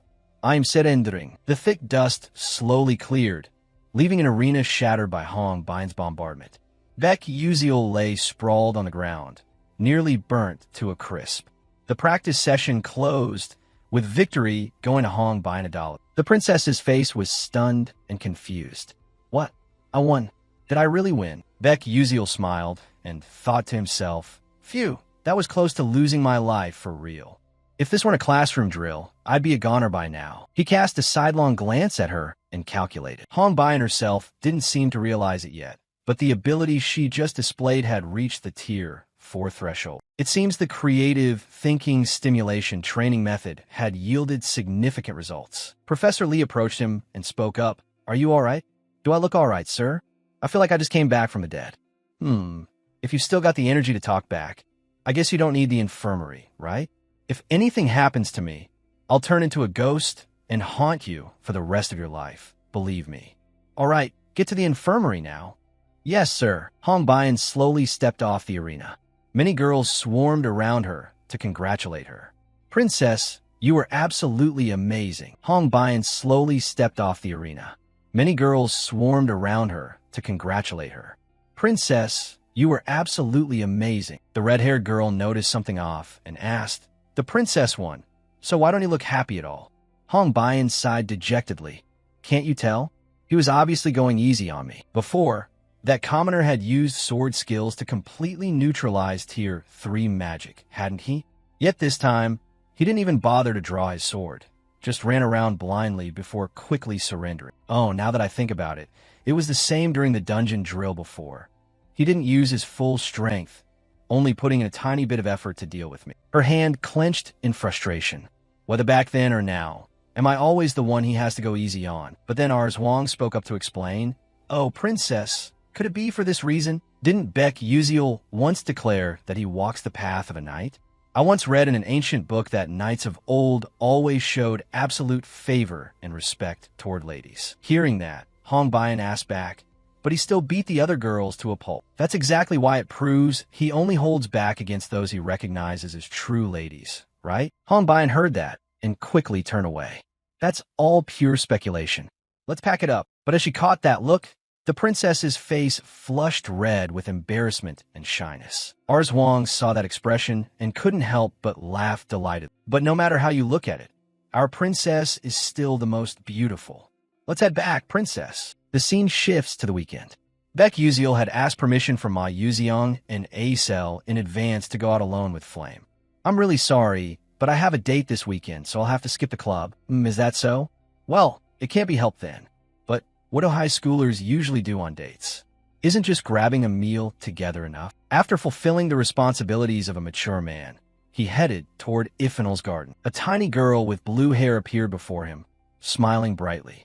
"Hey, why has your body shrunk?" She replied playfully, "It's fine. I'll recover soon enough." "How long will that take?" Maybe about a millennium or so." "Huh, that's real fast. I actually have a way to speed up the recovery even more."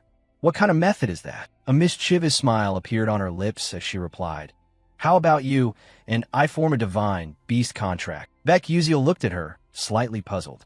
In short, she wanted to form a divine beast contract with him? That's right. I used to be very weak, but ever since I signed a contract with a Tyrian, I've become incredibly strong. Haterayong. That person also has a mana-leaking constitution, just like me. You got stronger by contracting with someone who has no mana. So what's the principle behind that? That. Ifenel smiled innocently and replied, "I'm not sure myself, but it is a fact that I became stronger." She walked up and extended her hand toward him in a friendly manner. "So, let's form a contract, shall we?" He thought about it in silence for a moment before agreeing. "I think that's fine. You're the one who asked for it. Since we're doing this, don't you dare go back on your word later." MHM. Beck Uziel's eyes narrowed in shock. He thought to himself, never in a million years did he expect to form a contract with a deity. Ifenel flew over and kissed his hand lightly. A blinding light erupted from the two of them, illuminating the entire area in a brilliant glow. System notifications rang out. Soul contract with a divine beast established. 5-star grade divine beast, Ifenel. Affinity, ready to bet her entire heart. Inherited traits. Self-purification level 3, Whisper of the Wind level 4, Memory of the Flower Bed level 2. Beck Uziel read each line carefully and exclaimed, "Even though I've lost all my power stats, I still retained so many traits. A god is truly a god. Contract established, yea? Signed and sealed. Received up to 3 inherited traits. It must be thanks to the high affinity with her. Self-purification has the effect of cleansing a contaminated body with the power of nature. And Whisper of the Wind is an ability that helps read the movement of air. This will definitely be very useful in real combat. But what is this? Memory of the Flower Bed level 2. By smelling the scent of flowers, you gain traits corresponding to the meaning of that flower." He quickly asked her about the meaning of this trait. "Among your traits, what kind of ability is Memory of the Flower Bed?" "Oh, that. Whoever smells the scent of the flowers will feel their mood improve. Other than that, does it have any other use?" "It makes you feel happier." Beck Uziel smiled helplessly. "Oh, is that so? Anyway, thank you. It's nothing. I should be thanking you more, right?" Even though it wasn't the original goal, thanks to Ifenel, he had managed to form a divine beast contract. "I'll be counting on you from now on." A radiant smile appeared on her face. Little divine beast, I understand. Beck Uziel said nothing more, just quietly enjoying the joy of the moment. Beck Uziel brought his staff here for maintenance. Assistant Arterigia, how is Terrafon doing? It's not as good as I thought. Have you been overworking it lately? Beck Uziel scratched his head and smiled sheepishly. Not long ago, the sword's form was completely destroyed. I also used it quite a bit while training. Why did it turn out like this? Yesterday, while practicing, the mana output was weak, so I was already suspicious. Bringing it in for a checkup was definitely the right decision. Arterigia looked at him and explained, even though it's a very durable staff, it's good to take this opportunity to have it maintained. The item presentation is coming up soon. Come pick it up then. Yes, thank you. Oh, that's right, now that I mention it. Is the preparation for your presentation going well? Arterigia sighed tiredly. Don't even remind me. I'm buried in work. Just thinking about having to present in front of big shots makes my stomach turn. You don't need to worry that much. You'll definitely do great. What is the item that will be displayed at the investment presentation? Oh, regarding that, you don't need to worry. Arterigia took out a jewelry box containing a necklace she had just finished crafting. This is the item I'm working on. Just by wearing this necklace, you can manifest a cloak anywhere and at any time. It's not fully polished yet, but do you want to try it on? Those around noticed Beck Uziel's arrival and whispered, that student is here again. Is it true he's the co-author of that brilliant alchemy essay? He quickly put the necklace on and activated it. Immediately, a cloak appeared, covering his body. Oh, it actually looks pretty decent, right? It has a built-in auto-activation feature for Tier 2 emergencies. See, currently I'm not skilled enough in the technical design, so it's only at the level of covering the body. I'm even getting stuck on just creating sleeves or pockets. Beck Uziel pointed at a pen and said, this is a magic pen, right? Mind if I borrow it for a moment? He took out his secret glasses and put them on to observe. Right here, if we draw the boundary lines into the particle shrinkage path and then add shape memory alloy circuits. What do you think?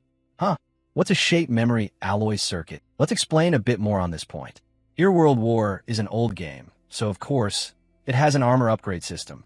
In reality, when upgrading, there are points used to add to the circuits. I had saved that information in my glasses. Right now, it's just stuck at the level of simple folding and unfolding. But if you add an alloy circuit, it will remember the original shape. Once the boundary lines for the particles are clearly drawn, creating sleeves or a hood won't be hard at all, right? And in this state, if you try wearing it again, the result will be like this. The cloak unfurled once more, but this time it had been improved to include a complete hood and sleeves. What do you think? Arterigia opened her eyes wide, astonished beyond words. No, I can't believe it. The problem we've been struggling with for over 2 months, and he solved it so easily. Is student Beck Uziel truly a genius? The scholars around, seeing what just happened, rushed over to crowd him with questions. I never expected there to be such a simple method. If we utilize this to apply to other items, what would happen? Good idea. If it were me, I'd add this part here. What does everyone think? It's absolutely brilliant. Beck Uziel looked toward Arterigia and smiled. Assistant Arterigia, could you come over here for a moment? Got it. A moment later, he said his goodbyes. Well then, I'll be taking my leave. Everyone, keep up the good work. But no one listened. They were busy drowning in their own ideas. Is no one even going to listen to me? Seeing Arterigia's happy and eager expression, he just smiled to himself, relieved. As he walked down the hallway, Beck Uziel's thoughts sank into chaos. In the near future, a product revolution would erupt in this magic world. Compared to modern civilization, it's similar to using an old brick phone and suddenly having a smartphone appear. The gap in technology and value between magi engineering and alchemical magi engineering isn't that small. Though it's still in the development stage, it doesn't really matter. Because just with the current existing technology, it's enough to make everyone marvel at the potential of the items. And then, sometime later, the alchemy exhibition of the Golden School Arterigia officially announced the items. Groups of people flocked here with their own schemes and calculations. Everyone brought their own agenda, and the Royal Inspection Team was no exception. All of them poured into the alchemy city as if they wanted to snatch something that belonged to them. And then, the long-awaited day of the product presentation was finally at hand. Beck Uziel and Arterigia strode into the Grand Hall. A confident smile remained on their faces.